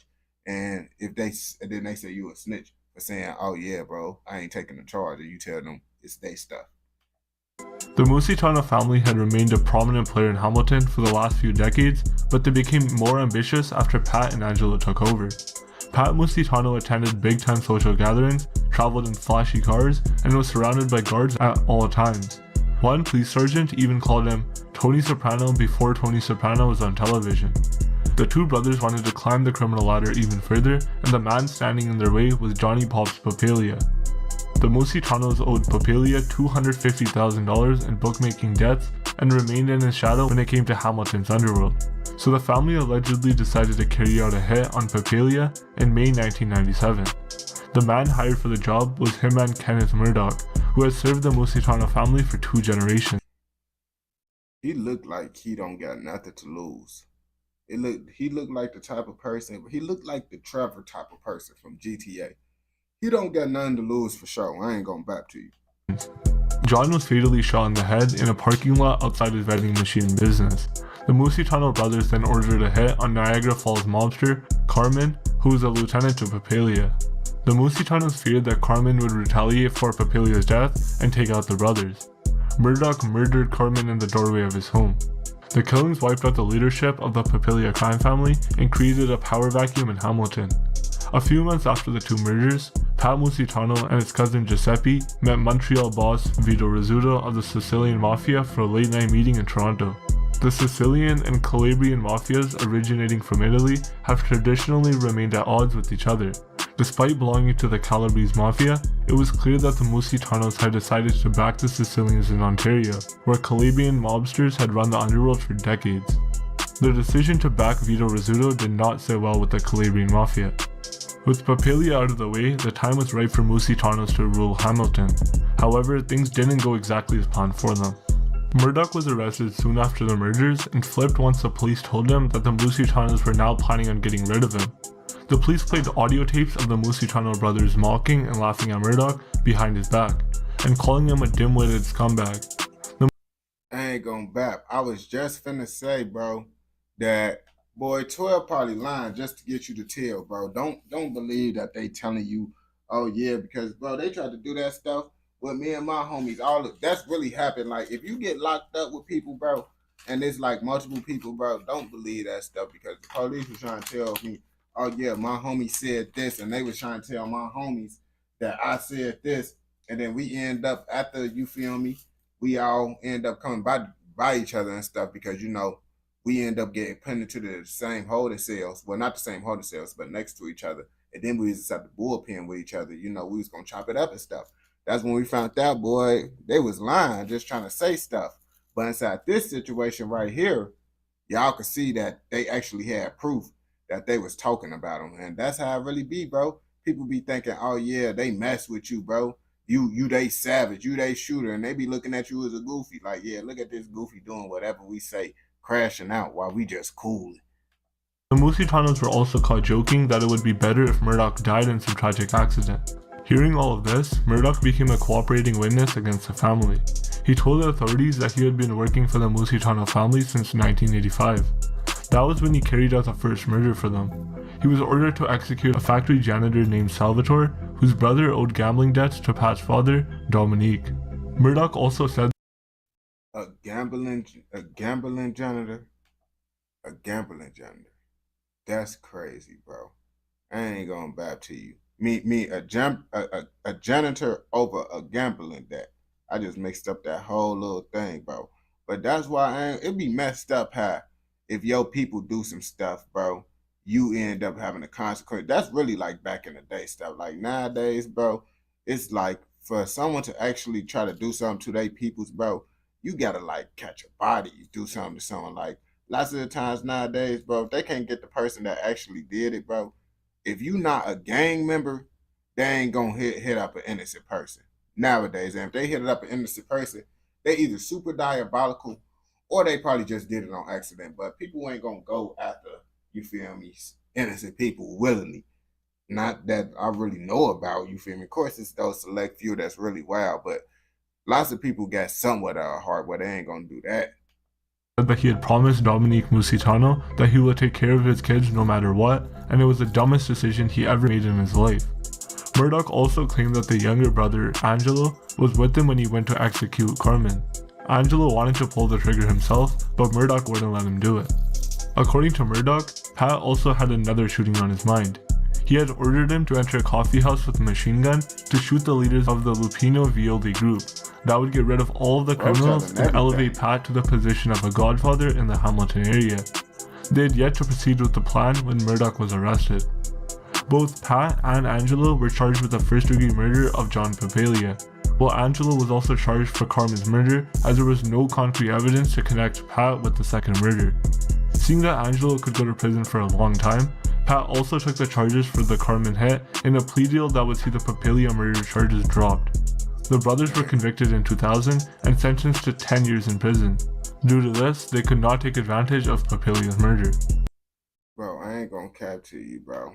So they did that just for them not to take advantage of it, but they wasn't expecting to go to jail. But 10 years, bro, that's not enough time. I ain't gonna back to you. 10 years, bro, they still gonna be tweaking. They still gonna be crashing out. I ain't gonna cap to you. You would think 10 years is a long time for someone to be like, oh yeah, I'm gonna change my life around. But that's 10 years for them to think about even more diabolical ways to commit their crimes without getting caught. The brothers reportedly also lost respect on the streets for carrying out such brazen shootings. According to authorities, they were seen as too careless for business and were also in the Calabrians' bad books for backing Sicilians in Ontario. The Musitano brothers were continuously accused of illegal activities from prison. They were accused of gambling, muscling, and drug involvement, but without any concrete evidence. They deny any such activity and filed multiple grievances against the Canadian prison system. In 2004, both brothers were denied parole. The brothers mentioned that the notoriety of their name was unfairly interfering with their lives. By the time they got out in 2006, they had... I ain't gonna cap to you, bro. Talk about unfairly interfering with your life, bro. You made that decision for yourself, bro. Did you or did you not decide to be like this type of mobster catching bodies, well, sending hits and all that, bro? When you live that type of lifestyle, it's gonna affect your life, bro. Now you can't sit here and cry, oh yeah, they tried to judge me because I was a savage. I was out here catching bodies. Duh, bro. What?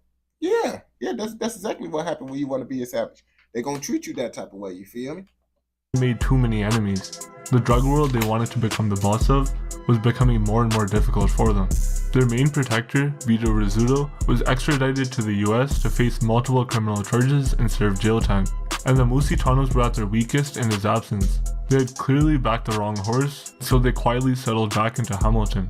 After a decade of relative calm, the peace was broken once again. On May 2nd, 2017, Angelo Musitano was shot dead in his truck in the driveway of his home in broad daylight. I ain't gonna cap to you, bro. Like, that stuff right there, bro. Man, what is going on with this stuff? That stuff right there don't even make sense, bro. Why is he just sitting down inside his car and stuff? That stuff just kind of diabolical, bro. I ain't gonna bat to you. It remains unclear who carried out the hit, as 2 of the 3 men allegedly involved in the murder evaded authorities and fled to Mexico. The authorities did arrest a 3rd suspect, but he was later released as the court found that he was not connected to organized crime. Bro, is he like Filipino mixed with... I can't even tell what he mixed with, bro. But why was he sitting inside the car, bro? Like, you know, you one of the most disliked people inside of Canada, and you just sit inside the driveway, inside the car, thinking things sweet. He probably was just finna go somewhere, but it's like, bro, you gotta be on the move, bro. No one should even find out where you at. If people find out where you at, bro, you already cooked, bro. Friends of Angelo Musitano say he had left the life of crime at the time of his death, and was in the process of writing a book about his life.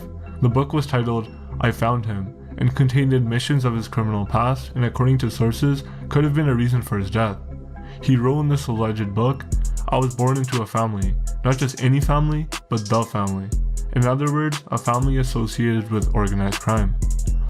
Now that would kind of make sense why they knew where he was at, because your family, your people's trying to get you. But it's like, I ain't gonna lie, if you get people that's still out there in the streets doing that gangbanging, sliding on the opposite stuff, and you talking about, I'm finna come out with a story, speaking my truth, the people gonna be like, you talking about the truth that we's involved in? Oh, nah, bro, we still living this lifestyle, bro. We ain't trying to go to jail right now. We still trying to slide on the opposite stuff. So, yeah, bro, I'm sorry, but you gotta go. It makes sense if they did do that. A police wiretap presented in court revealed a conversation between a mobster and an undercover police agent discussing the Musitano brothers. In that conversation, mobster Dominic Violi told the agent that whoever killed Angelo was actually trying to send a message to Pat. He also said that Pat Musitano will be next to go. Oh, so they trying to send a message. Okay, that's another valid reason too. I mean, unalive, a powerful person in the streets will definitely send a message, send a little bit of quivers in people's spines and stuff. Almost 2 months after Angelo's death, Pat Musitano's home was shot multiple times at night. Pat refused police protection and also refused to cooperate. Angelo's shooting was the first. Bro, a real gangster, bro. They blowing down your crib. He's a definition of what you're supposed to be, bro. When you enter this street life, bro, you can't call the police, ask for witness protection and stuff when stuff get real. You can't do that, because that's not that gangster stuff. That means you was capping. First in a string of murders, including that of Daniele Ranieri, who is believed to have orchestrated Angelo's murder. He was found dead in a ditch in Mexico in 2018. And 2 years later in 2020, James Cudmore, the suspected gunman who had fled to Mexico after the hit on Angelo back in 2017, was found dead as well. He was found in a car on the side of a rural road in Mexico. Authorities believe that the deaths of Daniele and Michael could either be revenge from the Musitanos, or more likely, it could just be the underworld tying up loose ends. I mean, you in Mexico. Like, let's be real, bro. In Mexico, you never know, bro. You look at the wrong member the wrong way, they're the cartel. Now you on the side of the road. You talk to the wrong girl, she dating a cartel member. You're on the side of the road. That's why I don't like to go to those type of places, because you never know what's the reason why you on the side of the road. The leading evidence to this took place 2 months before Angelo's hit. The shooter had accidentally killed an innocent woman instead of the intended target of the son of a reputed gang. Bro is a goofy, bro. We didn't have to slap a goofy badge. You feel me? And lots of these live streams, people been doing good these live streams, but you gotta slap the goofy badge on them, bro, because you can't be hitting innocent people, bro. What is your problem, bro? I feel like if someone hit an innocent person, bro, since they can't get their life back, bro, you shouldn't be able to get your life back. Now, if you unalive and street people, bro, that's cool, bro. Slide on your ops, get your get back. But hit an innocent people, bro, you shouldn't get a second chance. Hey, go back to you, because you know no one don't want their innocent family member to get hit over a goofy not having no aim. You feel me? He shouldn't get a second chance. Gangster Saviero Serrano. Mob expert James Dubrow mentioned to the Toronto Sun, the killing of the woman in Vaughan by accident wasn't very professional at all. The mob does not like that. Killing the hitman after a hit, even years later, is an old mafia story. There was also an attempt on the life of Natalie Lupino. Good thing they got some respect, bro. Like, at least, you see, back in the day, they got respect. You hit an innocent person, bro, they'll cook you. Nowadays, bro, they'll protect you and praise you and say you a real savage, and you just hit an innocent person. I'm like, that's crazy. Who was a senior member of the Lupino crime family. His brother, Rocco Lupino, was one of the men charged with Dominic Musitano on extortion charges in 1978. Natalie survived, but Cici Lupino, the son of Rocco Lupino, was shot to death in January 2019. In April 2019, Pat's uncle Tony Musitano died of natural causes, but Pat did not attend the funeral. He was targeted just 2 days after the funeral outside his lawyer's office. He was shot 4 times and sent to the hospital. Pat survived the shooting and was out of the hospital just after a week. However, his days were numbered. Everybody around the family was jumping ship, and with the deaths of Angelo, Tony, and Vito Rizzuto, who died of natural causes in 2013, Pat was said to be a dead man walking. Pat himself knew that he was being hunted. He had known that even before Angelo's murder. Man, I would have left the country, bro. You playing crazy. People be trying to prove a point that they tough and they gangster. And that's what be getting people unalive. They ain't gonna lie to you. They pride trying to prove like, oh yeah, man, they ain't finna let me leave my city, boy. I'm in this, boy. Feet on land, bro. Stop playing with me in the city, bro. And then it's like, bro, sometimes, bro, you gotta understand, bro. You just gotta leave, bro, because you outnumbered, bro. If it's too many people trying to get you and it's just one of you, let's be real, bro. You ain't no superhero. You just need to just go on ahead and just go your separate way. Leave. He had ordered an armor-plated SUV a few months before Angelo's death. He had also switched from his flashy cars to more modest ones in an effort to be unnoticeable. However, his fate was decided, and on July 10, 2020, Pat Musitano was shot to death beside his armor-plated SUV in broad daylight. His cousin, Giuseppe, sustained injuries in the incident. At the time of his death, Pat was a partner in a construction company that was accused of illegal dumping and was being investigated for fraud. 9 days after Musitano was killed, the remains of one of his associates, Grant Edward, were discovered near London. A retired RCMP officer later told a news agency that in his opinion, Musitano was betrayed. A week after Pat's shooting, his cousin Giuseppe's garage had the word "rat" painted on it, while 2 cars sitting in the driveway were set on fire. According to crime experts, it may have been a sign that mobsters think Giuseppe either betrayed Musitano or he was speaking with law enforcement. It is believed that the Musitano family's reign of 8 decades in Hamilton came to an end with the death of Pat Musitano. However, their influence was already limited since Vito Rizzuto's demise in 2013. Authorities believe that the fall of the Musitano family doesn't mark the end of violence or criminal activity in Ontario. In fact, it's a cycle and a power vacuum that will now... Yeah, it's gonna go on forever and ever, bro. Yeah, lots of people, they be beefing, they join the gang, they don't even know what's the origins of their gang. They just a part of it because We grew up in that area. That's where my people is. So that's what we gonna live by, and that's what we gonna get unalive by. I ain't gonna back to you. That's just how I really be in those type of situations, man. And you ain't gonna never really end it because you gonna lock up someone, and every time you lock up someone, it's probably 3 more people joining it. You feel me? So you know how that be in those situations. But now y'all know. If you ain't know, Canada really get wild. They like that, and they will put BTA on you if you think you like that, bro, trying to crash out in Canada. But if you watch this all the way through, I know you messing with another video. So go ahead and go watch another video. And don't forget, like, comment, subscribe, turn on post notifications so you never miss out on any content like this. Go! Let's go.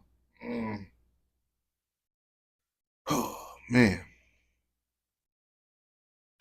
It's crazy, bro.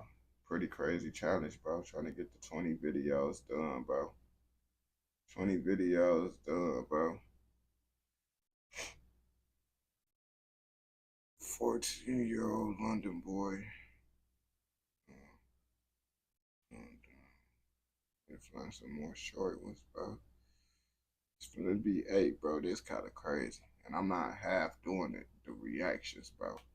So, you know, I ain't gonna try to make them shorter and stuff, bro, just because that's against fair use.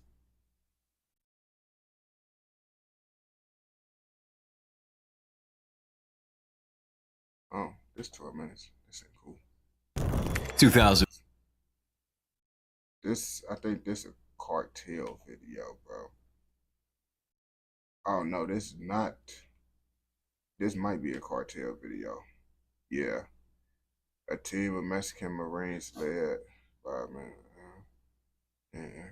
yeah, this is a Mexican cartel video.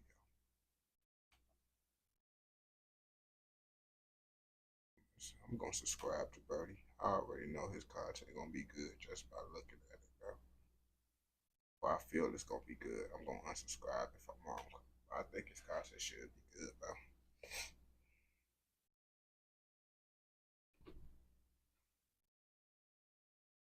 If they got you, it's nothing you could do. And when I say they got you, I mean the cartel. Yeah, you know what the cartel do. And if you don't know what happened when the cartel gets you, you must don't be online. You live under a rock.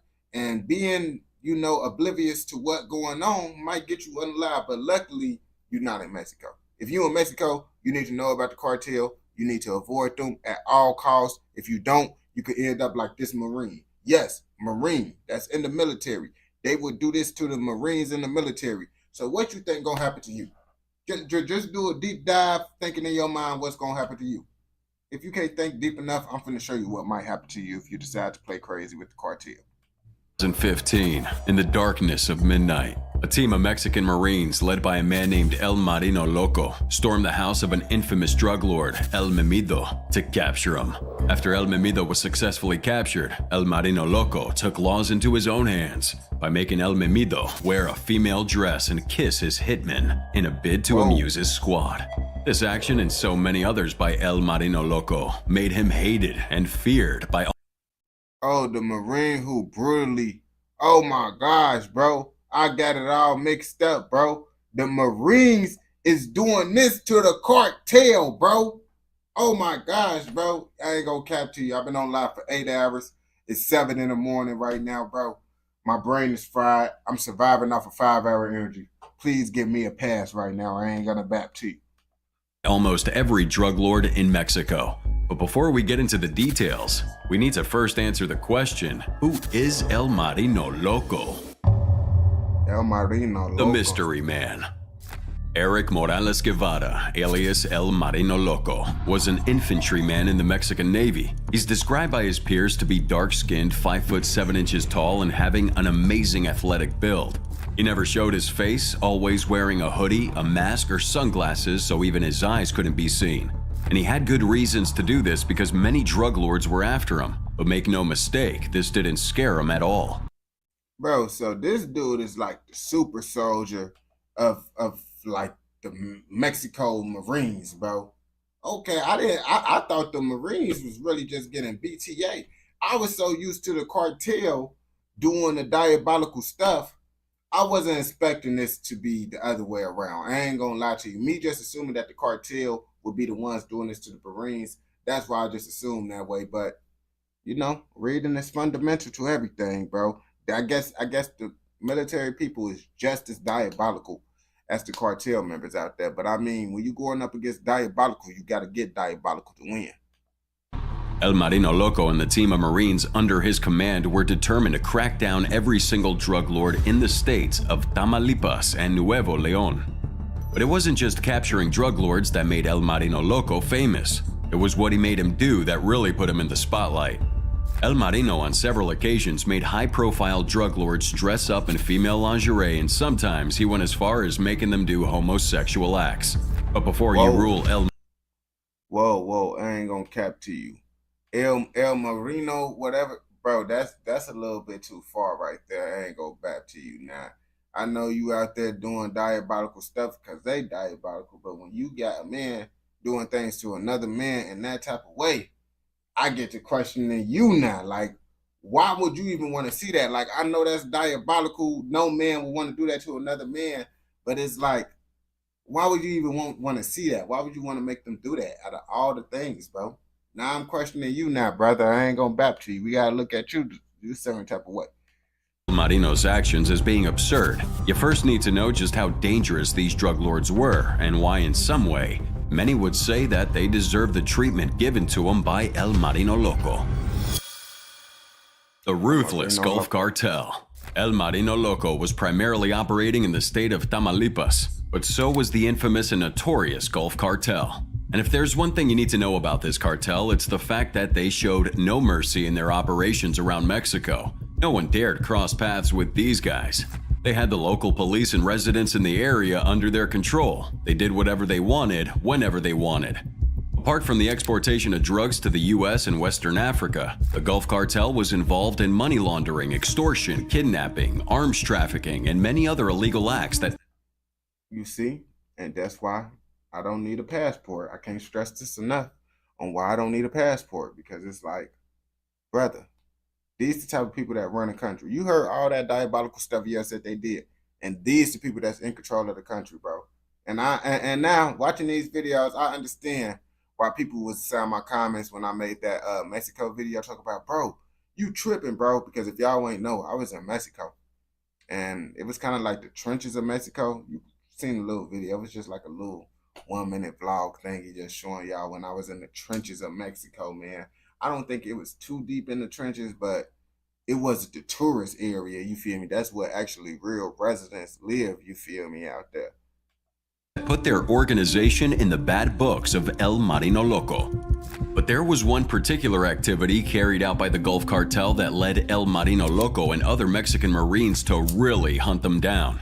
Their involvement in Mexico's largest prostitution network.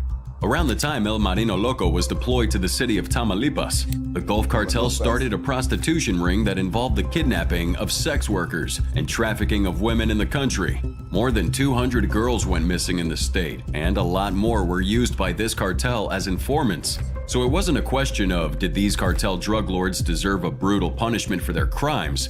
It was more of, who would get the job done? And that's where El Marino Loco comes back into the picture. Abuse of power. 2006, a series of videos from El Marino Loco got millions of views on YouTube, making him kinda famous. These were videos of El Marino Loco and his team humiliating drug lords they had captured. And this little fame that El Marino acquired came right after he was assigned to the border city of Reynosa. His order was to capture the presumed regional leader of the Gulf Cartel in Reynosa, Julian Luisa Salinas, aka El Comandante Toro. El Marino was so close to capturing Comandante Toro, but out of nowhere, he was transferred to the city of Tamaulipas, where he became the Gulf Cartel's #1 enemy. This obviously made El Marino Loco furious, considering Julian was one of his biggest enemies. And although destiny eventually delivered Salinas to the hands of El Marino Loco, as you'll find out in a bit, the next set of drug lords he dealt with would have wished they were never born, rather than do the things El Marino made them do. His operation was to raid the house of the former mayor of Altamira, Avenal Hernandez Llano, who according to reports was working with the Gulf Cartel. But on getting to Llano's residence, El Marino met Llano and his son, who instead redirected him and his team to the house of the Gulf Cartel leader in the area, Silvestre Aro Rodriguez, also known as... Dang, they tell it. I guess El Marino really liked that, bro, because I ain't gonna cap to you. When the cartel, when people telling on the leaders and stuff, bro, to the police, the military, that's when you know folks is like that, because lots of times people be scared of the cartel, so they ain't telling. But El Marino, he the super Mexican soldier, bro, so it's different. When he pull up, bro, you better tell Lord it's gonna be some Batman type of activities going on up in there, bro, and you know how Batman get his information. El Chive. El Chive was a bigger fish to catch, so El Marino took the bait. But it was from this point on that he began taking the law into his own hands. On getting to El Chive's house, El Chive himself was nowhere to be found, and El Marino wasn't the type of guy to just walk away without leaving a mark. So he raided El Chive's house, destroyed his valuables, even stole the ashes of El Chive's late father, and also marred a... Bro is moving like a villain, bro. Is he like the ex-cartel member or something, bro? Like, what is going on, bro? I ain't gonna bat to you, bro. Like, bro is on the same type of time, and now they just on this Batman stuff lately, bro. Photograph of his father found on the premises. Obviously, Loco could have left without doing these things, but he did them anyway. And to make matters worse, on his way out of El Chive's house, he stumbled upon 3 thugs whom he beat to a pulp, all in a bid to get the actual location of El Chive. Bro, did you not hear what Birdie just did, bro? He just caught some of El Chive underlings and whooped them. What did I tell y'all how he get? Like, he on that Batman type of timing right now, bro. It ain't no way around it, bro. It's not that I watch Batman. You just see how bro moving right now. He moving wow, for sure. And seemingly he knew how to get answers out of people, because shortly after, El Chive was eventually captured in a hospital in Tampico, and his brother, Marco Antonio Otto Rodriguez, was also captured a few days later. But El Marino Loco wasn't done. During the same operation, Loco carried out yet another of his humiliation acts on El Memido, a drug lord under the Gulf Cartel. This is where it became clear that El Marino didn't care how tough or strong these drug lords were. He was afraid of no one, making sure these criminals passed through hell before he handed them to Mexican police to take legal action. El Marino forced El Memido to wear a lady's dress, put on some lip gloss, and kiss his own hitman, while Loco and his team recorded and made fun of him. When the video was posted on social media, everyone was angry at Loco. And I mean everyone. Leaders of the Gulf Cartel, the public, and even officers in the Mexican Marines. Several Navy officials called his methods unorthodox and unprofessional, despite the huge success El Marino Loco and his team had gotten in capturing these drug lords. Since the Gulf Cartel seemingly was unable to catch him, they instead tried bribing him with the most expensive gifts, the best of alcohol, and the sexiest of women. But El Marino Loco sent every gift back, saying he couldn't be bribed. Neither would he rest until every drug lord within his reach was captured. But why exactly did El Marino have to humiliate these drug lords? He could have just captured them and taken them into custody, right? Well, not quite. Loco himself gave his reason for humiliating them by saying this. They made that decision to be thugs, and among the thugs, there has to be someone who's in charge. So that man must be consistently macho and bossy. And then they use it kind of like a Batman voice to read this out, bro. They kind of use it like, come on, bro. They trying to portray him as he the Mexican Batman, bro. They grab them, dress them as women, humiliate them, make them kiss with others, dance and pose as a woman. It's a way of humiliating them and reminding them that they're never going to be what they think they are. And El Marino Loco had a point. In the country of Mexico, the masculinity of drug lords was taken very seriously. So emasculating these so-called drug lords wasn't only insulting, it was in some way stripping them of their role as a leader. It officially became a war between the entire Gulf Cartel and El Marino Loco. But if there's one thing we've come to realize about El Marino, it's the fact that he never, and I mean never, backs down from a fight. The peak of his time in the Mexican Navy came when he had a standoff with his longtime enemy, Julian Manuel Loaiza Salinas, known as Comandante Toro. As I've said before, Comandante was the head of the Gulf Cartel Reynosa, Tamaulipas.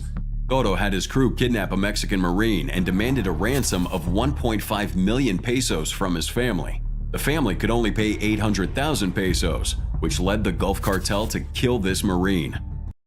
Oh, so I actually was right. I was right inside the thing. I mixed up the title.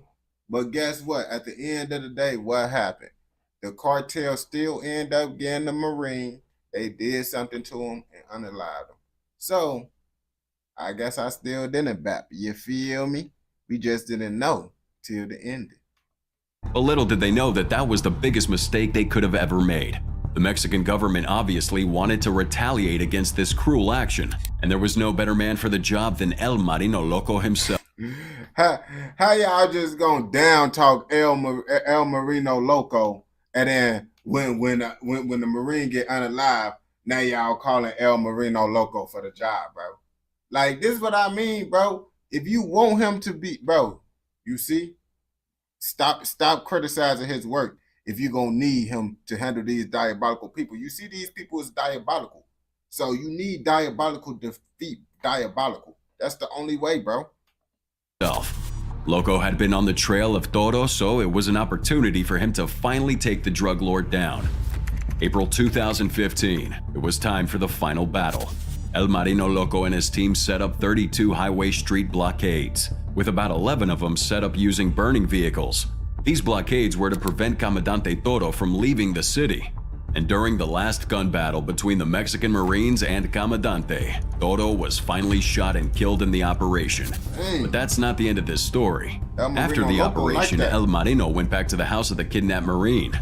He then accidentally stepped on a little artifact placed on the ground. He asked the wife of the kidnapped Marine what it was, and she told him it was a meat tenderizer. He asked if he could take it along with him, but she asked what he wanted to use it for. And in a husky tone, he said, "Hit the thugs." And that, people, was how he not only got the infamous meat tenderizer he used to beat up thugs, but also how he got his nicknames Thor and Lord of the Hammer.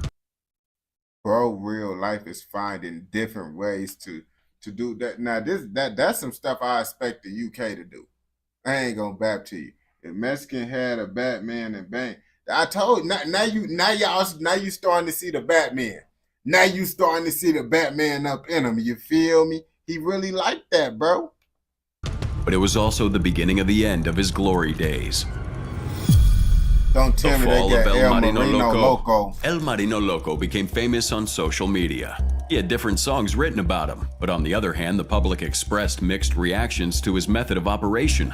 The Gulf Cartel then tried to bring down El Marino Loco legally. They accused him of using stolen weapons, accepting bribes, and stealing El Chive's father. Bro, El Marino Loco, folks, he is like that, gang. When the cartel literally gets to go the legal route, that's when you know he won. He won, bro. At the end of the day, y'all may be saying, oh yeah, he lost if he ended up going to jail and all that. But he won. He made the cartel do the right thing. And the cartel didn't ever do the right thing. They lying on them, bro. So they kind of they're not doing the right thing at all, bro. They just became snitches, bro. Some lying snitches. Father's ashes. While only the last bit of those accusations could be confirmed to be true, El Marino couldn't defend himself, and so he was dismissed from the Mexican Navy officially. But you should know that a guy like Loco wouldn't just quit so easily. Some sources claim that he's collaborating with the authorities down at Sonora to reduce the crime rate caused by the. Well, y'all, I thought they got him. I'm like, nah, folks, they got him. He a real demon, bro. But nah, bro. Wait. Y'all just let the cartel tell y'all that y'all military person is committing a crime. This how you know Mexico is corrupt. Like, what? How did that even make sense? That don't add up and make sense in no way. Really, you feel me? Because he liked that, bro. That's like asking, I'm surprised Batman ain't get messed up yet. He's like that, bro. The Aztec country at the border. while other sources claim this man is having some fun in Michoacan, where he continues to capture and dress his victims in women's lingerie.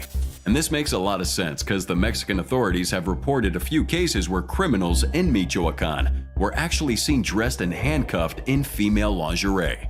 The Gulf Cartel felt they had seen the end of El Marino Loco after his official dismissal from the Mexican Navy, but what they didn't know is that Loco wasn't planning on backing down just yet.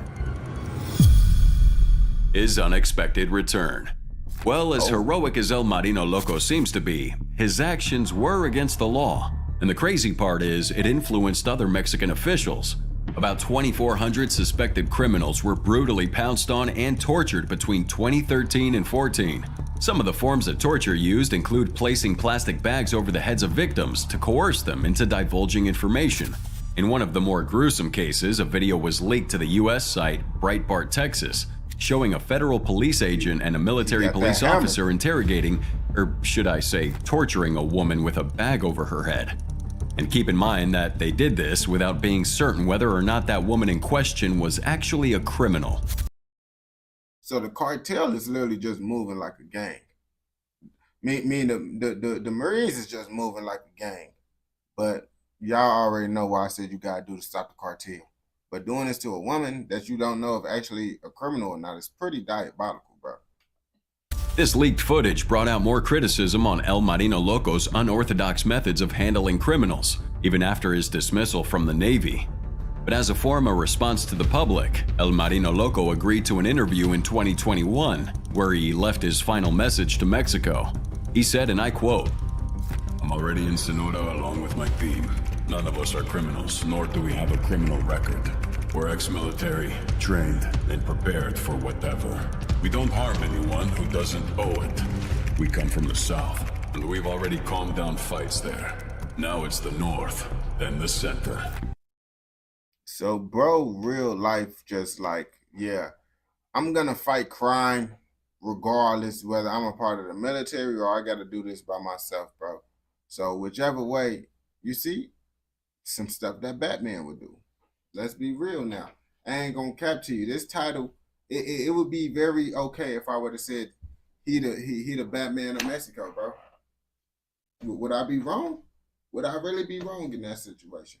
I wouldn't be wrong. If you saying I'm wrong, bro, you capping, bro. Don't play with me like that, bro. But if you watch this all the way through, I know you messing with another video. So go ahead and go watch another video. And don't forget, like, comment, subscribe, what? Turn on post notifications so you never miss out on any content like this. Go! Let's go. Man. Crazy, man.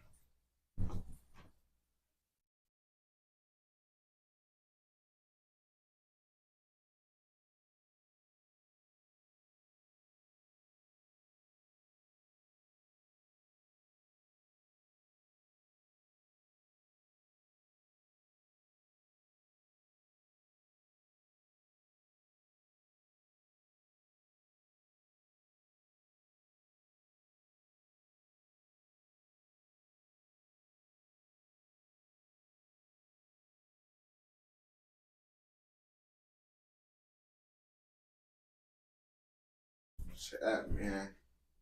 Getting 20 videos, bro. It's harder than I thought. On game. Now I'm surprised that people was up in here on the weekday. I wasn't expecting people to be up in here at this time, cause I know there's a lot of stuff going on, bro. I feel like Casanet right now, bro. I ain't gonna lie to you, bro. I'm feeling like Casanet, bro. Appreciate the 11 people up in here, bro. Feel like Casanet, bro. Hold up, bro. Hold up, bro. Feeling like Casanet. On game, bro. Yo, what's the word, my boy? No, y'all mess with Birdie Page, bro, that we just did. I subscribed to him, bro. I feel Birdie, he did good with it, bro. So guess what, bro? We happy with him. On gang, bro.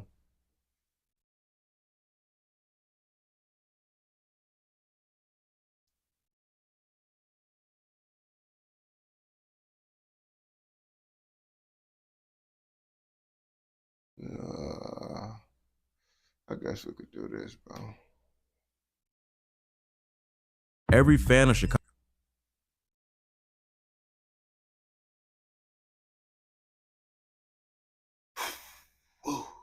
Chat, do anyone know what video I'm on right now, bro? I honestly think I could tell. I could check what video I'm on by doing this. Let's see.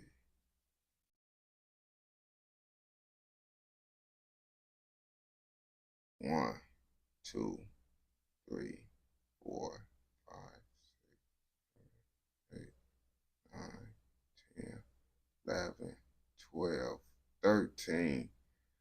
We on our 14th video, bro. 14th video. Crazy. 14th video. It's the 14th video. So basically this live stream, I was challenging myself to be able to do 20 videos. I'm trying to get 24. I'm trying to get 24 videos because my goal is I want to post a video every hour. So that's what I'm going to try to do. So basically I was going to try to get 20. Well, I said I was going to get 20 at minimum. The most, well, I'm trying to get 24. That's the goal. You feel me? So that's why I've been going through it, bro. I've been doing. It depends on how long it is. You feel me? Oh, it's 20 minutes. Oh yeah, I could check it out.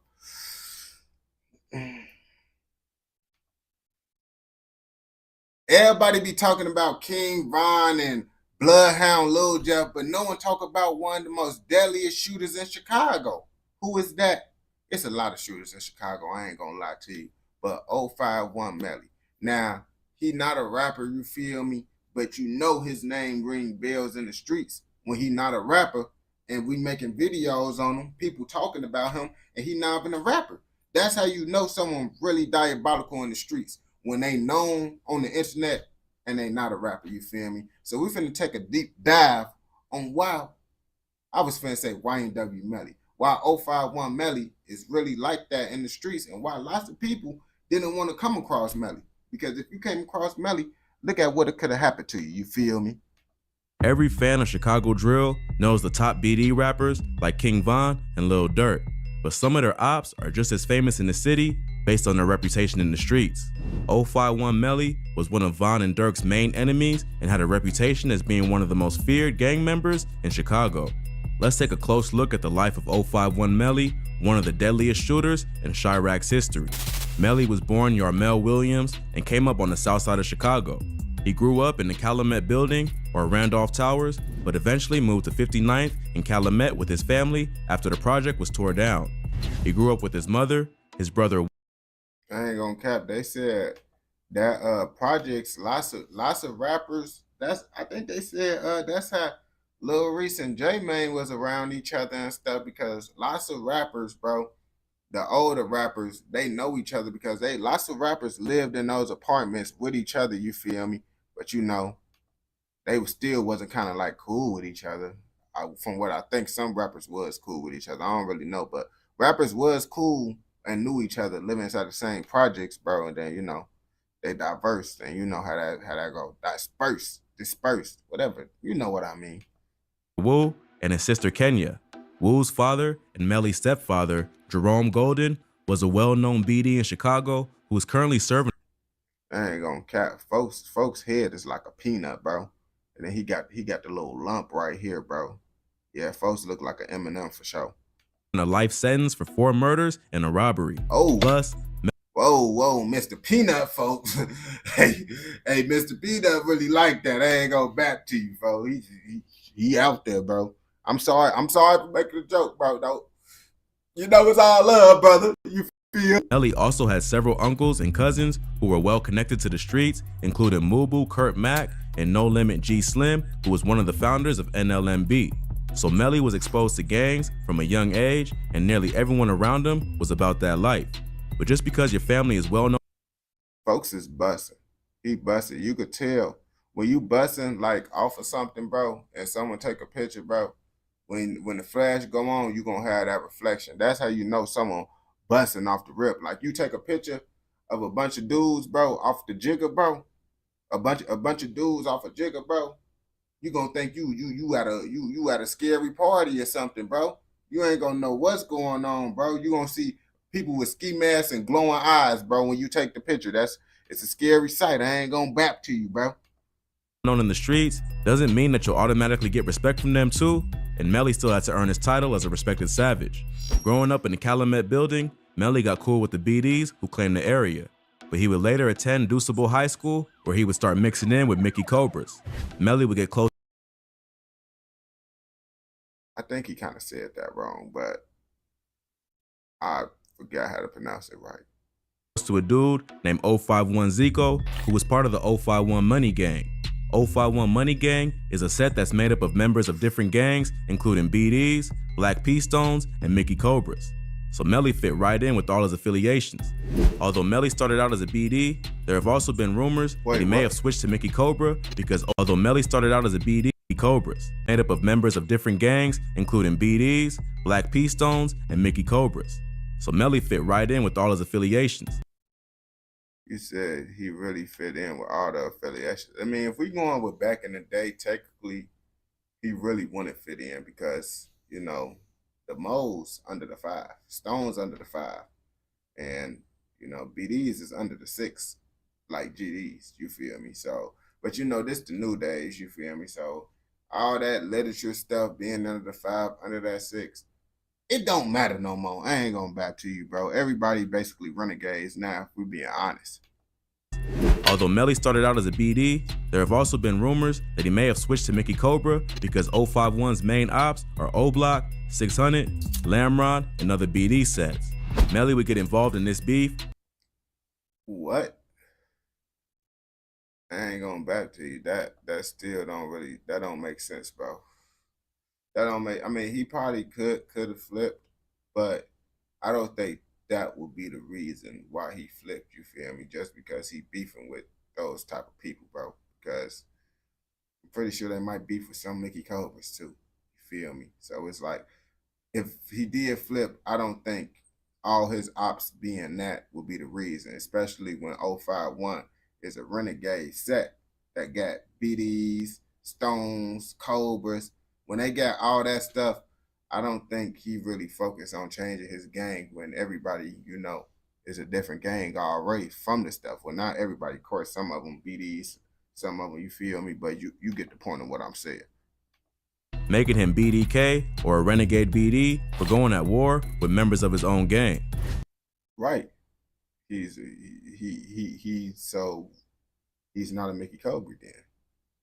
Like what was you talking about? I mean, I guess you said he flipped. I don't know. Where did he get this information from? What was clear is that Melly repped Young Money, which was considered a renegade squad that lived by their own rules and didn't follow any particular gang.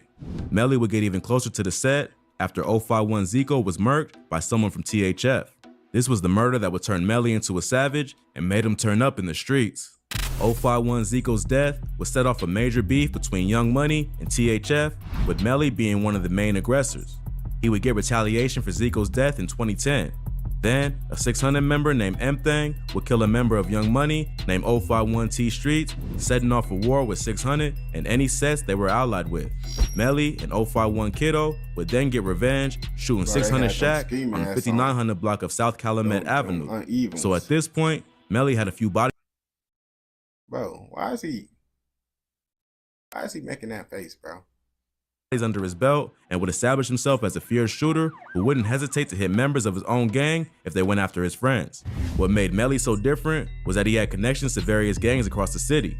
But when it came time for war, he didn't care who was on the other side.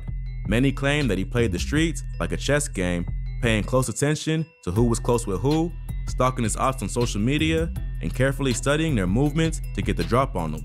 After 600 Shack, bro, the most unemployed activities to the fullest extent, bro. They said, bro, this man is gonna take dedicated research on his ops. He got too much time on his hand. I ain't gonna bap to you. Was killed, the BDs got their revenge by killing a 14-year-old from 051 named Fats. Melly was close to Fats, and his murder really affected him, turning his heart colder and making him even more of a savage. 051 would start going by the name Fats World after he was killed to honor their fallen brother the way that O-Block.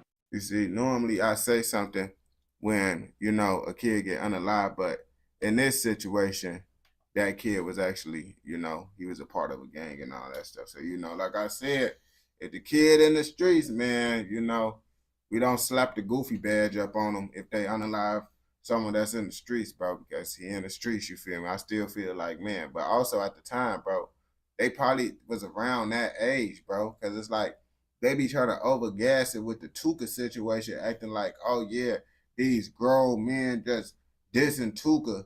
Bro, if Tuka was alive, he would have been the same age as these rappers and stuff, bro. But they be trying to overgas and try to make it seem like, oh, yeah, it's just this, that, bro. At the time, they was around the age as him. It's just, look how long ago it was. Of course, they're going to be older now, you feel me? Did for O.D. Perry or Tukaville did for Tuka. Melly's homie 051 Kiddo would take part in getting revenge for Fat's death. First, 051 Kiddo would catch 600 tricks lacking in his car in the Washington Park neighborhood of the South Side. Then, a witness tricks lacking in his car. Bro, he need to cut those, bro. What, bro? Do you see how long his nails is, bro? Like, this is diabolical, bro. Like, this, at this point, it looked like he got female nails. I ain't gonna back to you, bro. Why is his nails so long? That's crazy, bro. Car in the Washington Park neighborhood of the South Side. Then, a witness claimed to have seen Tricks, C-Day, and L.A. Capone from 600 at the scene on the day that Fats was killed. Not long after that, L.A. Capone would be murdered leaving a recording studio. He was one of the biggest stars from 600 and was just starting to blow up as a rapper. So his death was a serious setback for the crew, which would only make things between the BDs and 051 much more heated. Several dudes from 600 started going at Melly on Twitter and disrespecting Fats. Like many street dudes from Chicago, Melly was known for being disrespectful on social media and clapped back at his ops. Members of 600, who were still mourning the death of L.A. Capone, took this disrespect personally, making Melly one. I ain't gonna cap to you, bro. Once L.A. passed away, bro, 600, bro, I knew that 600, bro, they lost their rise to fame right there. Because 600, you gotta think about it. 600 didn't really have like no rappers that was really good for real, bro. Like lots of them rappers was just, you know, relevant because, you know, the Chicago drill was new. It was busting at the time. Same with like how New York drill was. When it was busting, a whole bunch of people that's not really that good just getting views because at the time it's busting and stuff. But LA was the only one that I feel would have went mainstream for 600. Can you name a rapper, another 600 rapper that's really good? Let's be real, bro. Please don't say Rondo number 9 or something like that. I'm gonna be like, bro, you gotta go. 600 Breezy was kind of like all the rappers, bro. I ain't gonna say they was bad, but I don't think they was, you feel me? Like, you feel me? That's why, you know, Tay 600, he not even rapping no more. Lots of them 600 people, they not even rapping no more because it's like, after the Chicago drill died down, bro, people who finna go really listen to them. You feel me? One of the BD's most hated ops. Soon after, the BD's would get retaliation. At first, 051 didn't have many rappers and were known for getting their payback in the streets rather than in the music. But a rising Young Money rapper named Lil Mark would earn some clout for sending shots at the BD's, who at that point were much more famous on a music level. Lil Mark dropped a remix of Lil Durk's song, Competition, called No Competition, where he did several members of 600, OTF, Lamron, and other BD sets by name. Still angry over the death of L.A. Capone, the BDs got their revenge pretty quickly, and Lil Mark was killed just 3 days after dropping the diss. To make things even worse, Lil Mark's death was then used as a way to mock 051, with members of 300, 600, and OTF joining in to disrespect their homies. The rapper was killed while waiting for a bus. Several BDs posted pictures and videos to social media. I ain't gonna cap. Bus stops, bro, that's an easy way to get caught lacking. Like, I never took the bus, like, when I was going to school in the city. Like, I did take the bus before because, you know, when I was going, when me and my grandma went somewhere, we took the little CTA bus. But y'all know, in the city, we don't got no school buses. You got to take the CTA bus. And I just walked, bro. Even though the walk was a little bit long, it wasn't that long, bro. Probably like a little 30-minute walk or whatever, bro. But I'd rather do that than wait at the bus stop, be on the bus, bro. They be tweaking on the bus, bro. That's an easy way. And then getting caught lacking on the bus, bro, that's one of the worst beaters you gonna get, bro, if they catch you lacking on the bus. Media near the bus stop where he was killed, including Lil Durk, who posted a video at the spot Lil Mark was shot. In the video, he says, "This bus stop right here, though, this a real famous place," with the caption, "Free THF TP." Bus stop, man. Hey, this bus stop right here, though. This is a real famous place. You hear me? This is a real famous place. Hey, this bus stop is a real famous. I ain't gonna back to you, bro. Like, bro, Lil Durk do look corny doing that, bro. Like, when people be doing stuff like that, be going to the site, oh yeah, this is real. Like, bro, I ain't gonna back to you. That look corny to me, in my opinion, bro. But that's just my opinion. I'm just a random streamer, bro. You know, so you know. That video would get to Melly, who was close with Lil Mark, and would eventually lead to him to seek revenge on some of the people closest to Durk. A few months later, Melly would watch Durk's cousin, OTF Nunu, or Nooski, sitting in a parked car outside of a shopping complex. Nooski was an up-and-coming rapper. Why is he sitting inside a car at a parking complex, bro? Like, bro, that's an easy way, bro. There's so many cars up in there. You don't know who up inside that lot, who seen you, who know your car, bro. Like, nah, bro, you tweaking sitting up in the car. Who had just been signed to Durk's OTF label a few days before he was killed. He had released a single called OC that was doing major numbers, and he seemed like he might be the next rapper from the South Side to build a buzz. But he never got to realize his full potential and was tragically killed due to his associations with Durk. He was sitting in one of Durk's SUVs at the time, and many think that either Melly thought he was shooting at Durk, or he just went looking for the rapper and killed his cousin because he was an easier target. Either way, Nooski lost his life, even in the score between 051 and OTF 600 after Lil Mark was killed. But Melly didn't stop there. Less than a year later, Durk's manager, OTF Chino, was shot and killed in a similar situation while sitting in a parked car in the 8400 block of South Stony Avenue. Before he was shot, Chino had appeared in the music video for a song called Bus Stop by THF TP, which was filmed on the spot where Lil Mark was killed. Around the same time, Durk also sent shots at 051 on a remix to Chief Keef's Finito, where he rapped, "I'm riding through the ops, finna go and shoot Young Money up." Melly clearly wasn't gonna tolerate the disrespect and slid on Chino the first chance he could get. If that wasn't bad enough, after Chino was killed, Melly would get on social media and mock his dead op, claiming in an IG live session that he was eating a Chino burger. Just let me a piece. Yeah, Chino burger. That's what they said. Melly's homie, Mubu Crump, a GD from King Louie's Man Up Band Up. And the crazy part about it, bro, I think that was actually the name of the burger. I don't think he was like, because I believe I think it was the actual name of the burger. Set would also join in on the disrespect, going to the spot Chino was killed to order a Chino burger, then throw it away. Hey, this motherfucker bogus as hell, man. Y'all, this ain't done, man. Y'all done put this back on the grill, man. This just... I don't know if it's actually called a Chino burger, bro. Maybe they just call it a Chino burger because it's that. Because I seen this video and someone asked for the Chino burger and bro gave him the burger. So it's like, is that an actual burger? I don't know. Disgusting, man. Get this shit together, man. For real, this shit bogus as hell, man. Straight up, man. That made two people close to Durk who a female that I know, she actually was cool with Crump. She was telling me she was hanging around him and stuff a lot. I'm like, oh yeah, folks was dissing lots of people, bro. I told her, I was like, you lucky, because he been dissing lots of people. Who were killed in his beef with 051, and Melly became the target of his hatred. The rapper dropped several diss tracks aimed at Melly, but at that point, Durk was taking over the rap game, and Melly was still heavily in the streets. So it wasn't easy for either one to get at each other directly, which is why Melly chose to target Nooski and Chino. It was even rumored that Durk put a price on Melly's head, which eventually led to him getting hit up. THF Raheem would slide on Melly and two of his homies on the 600 block of South Wentworth Avenue in the Eaglewood neighborhood. All three would survive, but Melly would catch a bullet to the head and foot. 051 Ario, who was also hit in the shooting, would quickly get revenge on Raheem. This opened up a whole bunch of problems for Melly and 051. THF Raheem was the blood cousin of FBG Duck and the stepson of another feared Chirac killer named THF Bezu.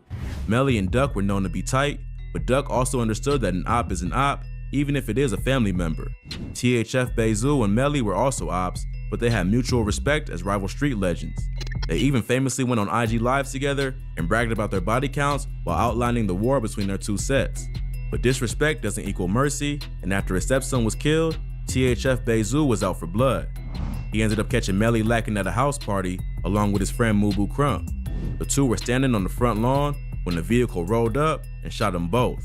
Crump was killed, while Melly miraculously survived once again, even though he was grazed in the head. So that's twice that Melly would survive a headshot, only to be back on the streets, haunting his ops not long after. Although Melly was likely the intended target for allegedly being with Ario when they slid on THF Raheem, Crump was also known to diss THF and other BDs. So he was probably just in the wrong place at the wrong time, and THF decided to take him out for running his mouth and chilling with their ops. Surviving 2 back-to-back shootings only helped Melly's reputation in the streets, and it was only a matter of time before he was back in action.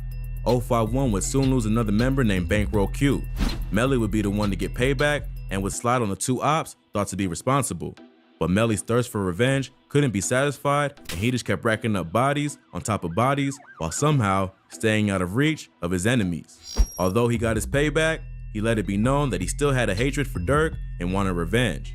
After Dirk and Von got arrested for attempted murder following a shooting outside the Varsity in Atlanta, Melly went on social media to voice his opinions.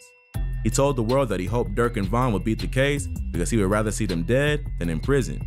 That's all free Dirk and Von. Freedom though. I'd rather them dead than in jail. So it seemed like it was only a matter of time before Melly would continue his reign of terror and go after another person close to the 2 rappers. But Melly wouldn't get the chance, and he'd end up losing his life in an unrelated beef. Around that time, Melly had gotten close with a set called Jarro City. Like 051 Money Gang, Jarro City is made up of various different gangs, including GDs and Renegade BDs. After Melly's homie Motor from Jarro City was killed, the gravedigger of Chirac started getting reckless. With so many people close to him dead and so many bodies under his own belt, Melly started to get out of control. His reputation in the streets made him a little too comfortable, which can only lead to disaster when you've got so many enemies. He ended up getting into it with a dude named 007 Nate from Taekwon World over a dice game. Melly responded by shooting up Nate's house while his baby mother and newborn child were inside. No one was hit. Bro, that's that goofy stuff, bro. Don't shoot up nobody crib, bro, because it's like, if you can't see who's up in it, bro, you shouldn't shoot it up because you never know. It could be a kid. You feel me? All types of stuff, bro. If you can't see your target, bro, you should not be shooting. I ain't gonna lie to you. But it was enough for Nate to seek revenge. In September 2019, Melly attended a house party that was being thrown by FBG in Jarro City to celebrate the passing of one of Duck's close homies, Can't Get Right. Melly came through to the party because he was cool with both camps, but they let him know that ops from TW may be there. Melly must have felt untouchable because he came through anyway, knowing there were going to be problems. 007 Nate ended up catching Melly lacking and shot him in front of the entire house full of people, with the whole thing being captured on camera. This time, Melly would not be as lucky and died that night. Melly will go down as one of the most feared shooters in the history of Chicago. Man, that's crazy, bro. That's why I don't be liking to go to parties and stuff, because it's like, you never know who gonna be there. In that situation, I guess supposedly they told him who was gonna be there. But lots of the times when stuff be happening at parties, people don't be knowing who gonna be there, then something just pop off because, you know, people was there that you didn't know was gonna be there. He was so well known in the city that media outlets would often refer to him as a rapper, even though he never dropped a single track. He did inspire countless diss songs, which only helped build his reputation in the street. But when you live that lifestyle for too long, there are only 2 outcomes, death or jail. The wild thing is that with all the bodies that 051 Melly caught, what got him killed was a random shooting where no one was even hit. But no, this is the whole YNW Melly situation. That's why I told y'all, bro. That's how you know Melly was really out here in the streets, when he's not a rapper and they talking about him like he's a rapper. That's how y'all know right there, bro. The proof is in the pudding, bro. That's how you know, man. Now, I don't know how much of this information is true, because I don't know how to get this information.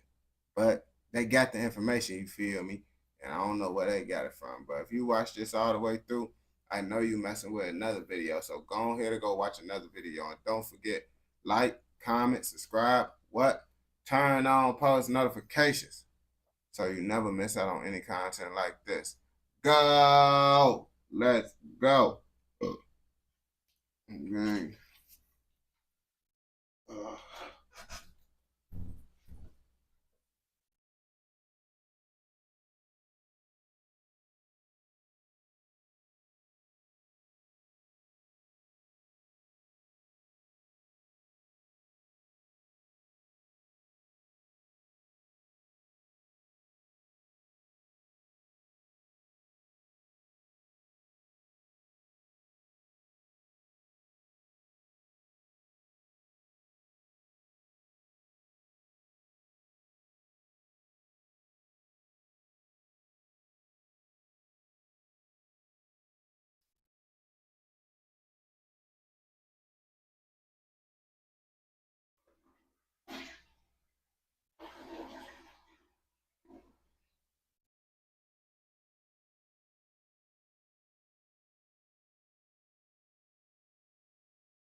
For the inspection, man, for the inspection of the 20 videos to take this long, but you feel me?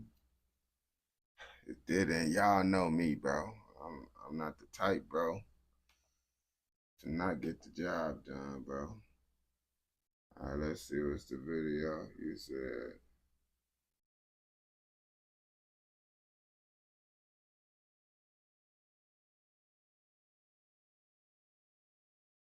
Yeah, I'm going to most likely get 24, but the original goal was 20. Like what I said yesterday, I said I was going to get 20 videos. That was the goal. But I just decided today, well, when I hopped on live, I'll be like, I want to just try to get 24. Just gave myself another, like, if I'm able to, I do it. But you feel me? As long as I get to 20, like I said last live stream that I'm gonna do, I achieved it, bro. But I'm gonna push myself to try to get the 24.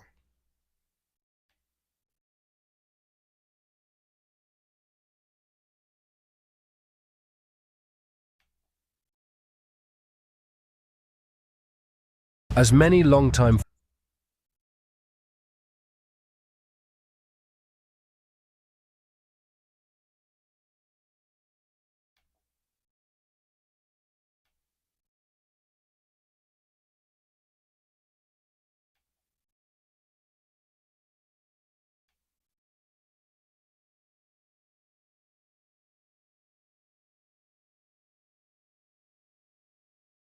These the type of people, bro. Hopefully he be cool. These the type of people, bro, I ain't gonna back to you. They get mad when your posts get more views than them. That's why I don't really be messing with these little random pages, bro. And it's crazy, bro. The only person that tweaked is that Ireland person, bro. Out of all the countries. That's why I'll be like, I don't know how many I want to do a birdie stuff, bro. But yeah, bro. Yeah, I know. I don't like to do the same things to little pages because it's like now since I did multiple videos, if he could take down my page, it's gonna be your fault though, Adam. And I ain't gonna never mess with the Ireland people again. But since I did multiple videos, now he got the power to take down my page. That's why I don't like to do like little pages because they be goofies. Lots of them be like on some goofy stuff. I ain't gonna bap to you. Yeah. Nah, yeah, they be on goofy stuff, but it's like honestly, I could honestly fight it. That's why I talk so much. And they do fair use. Like the only thing is I just gotta give my information up to get my page back. Like I'm not even really worried about Because how I do it, I don't react to pages where I know I can't get the video back. Like, I know for a fact, like, if bro did try to do that, I would be able to get my page back and get my video. That's not what I'm really worried about. It's just the whole little process and stuff, you feel me? I ain't going back. Nah, it's honestly, like, it's cool because anybody could do it. It's just, you know, with the literal pages, they don't really get reactions. So they'll just tweak when they see it. But this is a little 1 minute. I'm trying to see. But he can't do nothing because he used other people's videos. Like all this stuff. I mean, it's these pictures.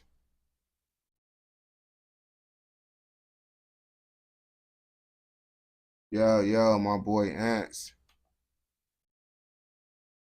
Of depravity and brutality. Yeah, bro, use other people's videos, bro. He can't do nothing, bro. And if he do, bro, I'm just going to get on that with him, bro. It's like, brother, you use other people's videos, bro. You use public domain stuff. So, yeah.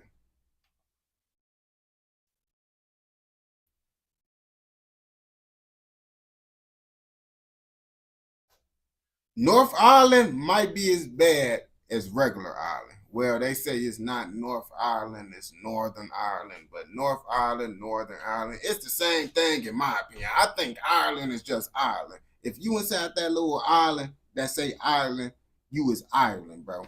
But, you feel me, to be correct, I guess it's Northern Ireland, you feel me? And they tweaking out there. And lots of people don't know that Northern Ireland be tweaking just like Ireland. Well, lots of people just think all of it's the same thing. So most people will hear about Ireland tweaking, and they gonna think North Ireland is Ireland. And yeah, it's kind of hard to explain. But yeah, look at what's going on in Ireland, bro. So y'all can see they be tweaking out there. As many longtime followers of this channel may already be aware, Northern Ireland endured one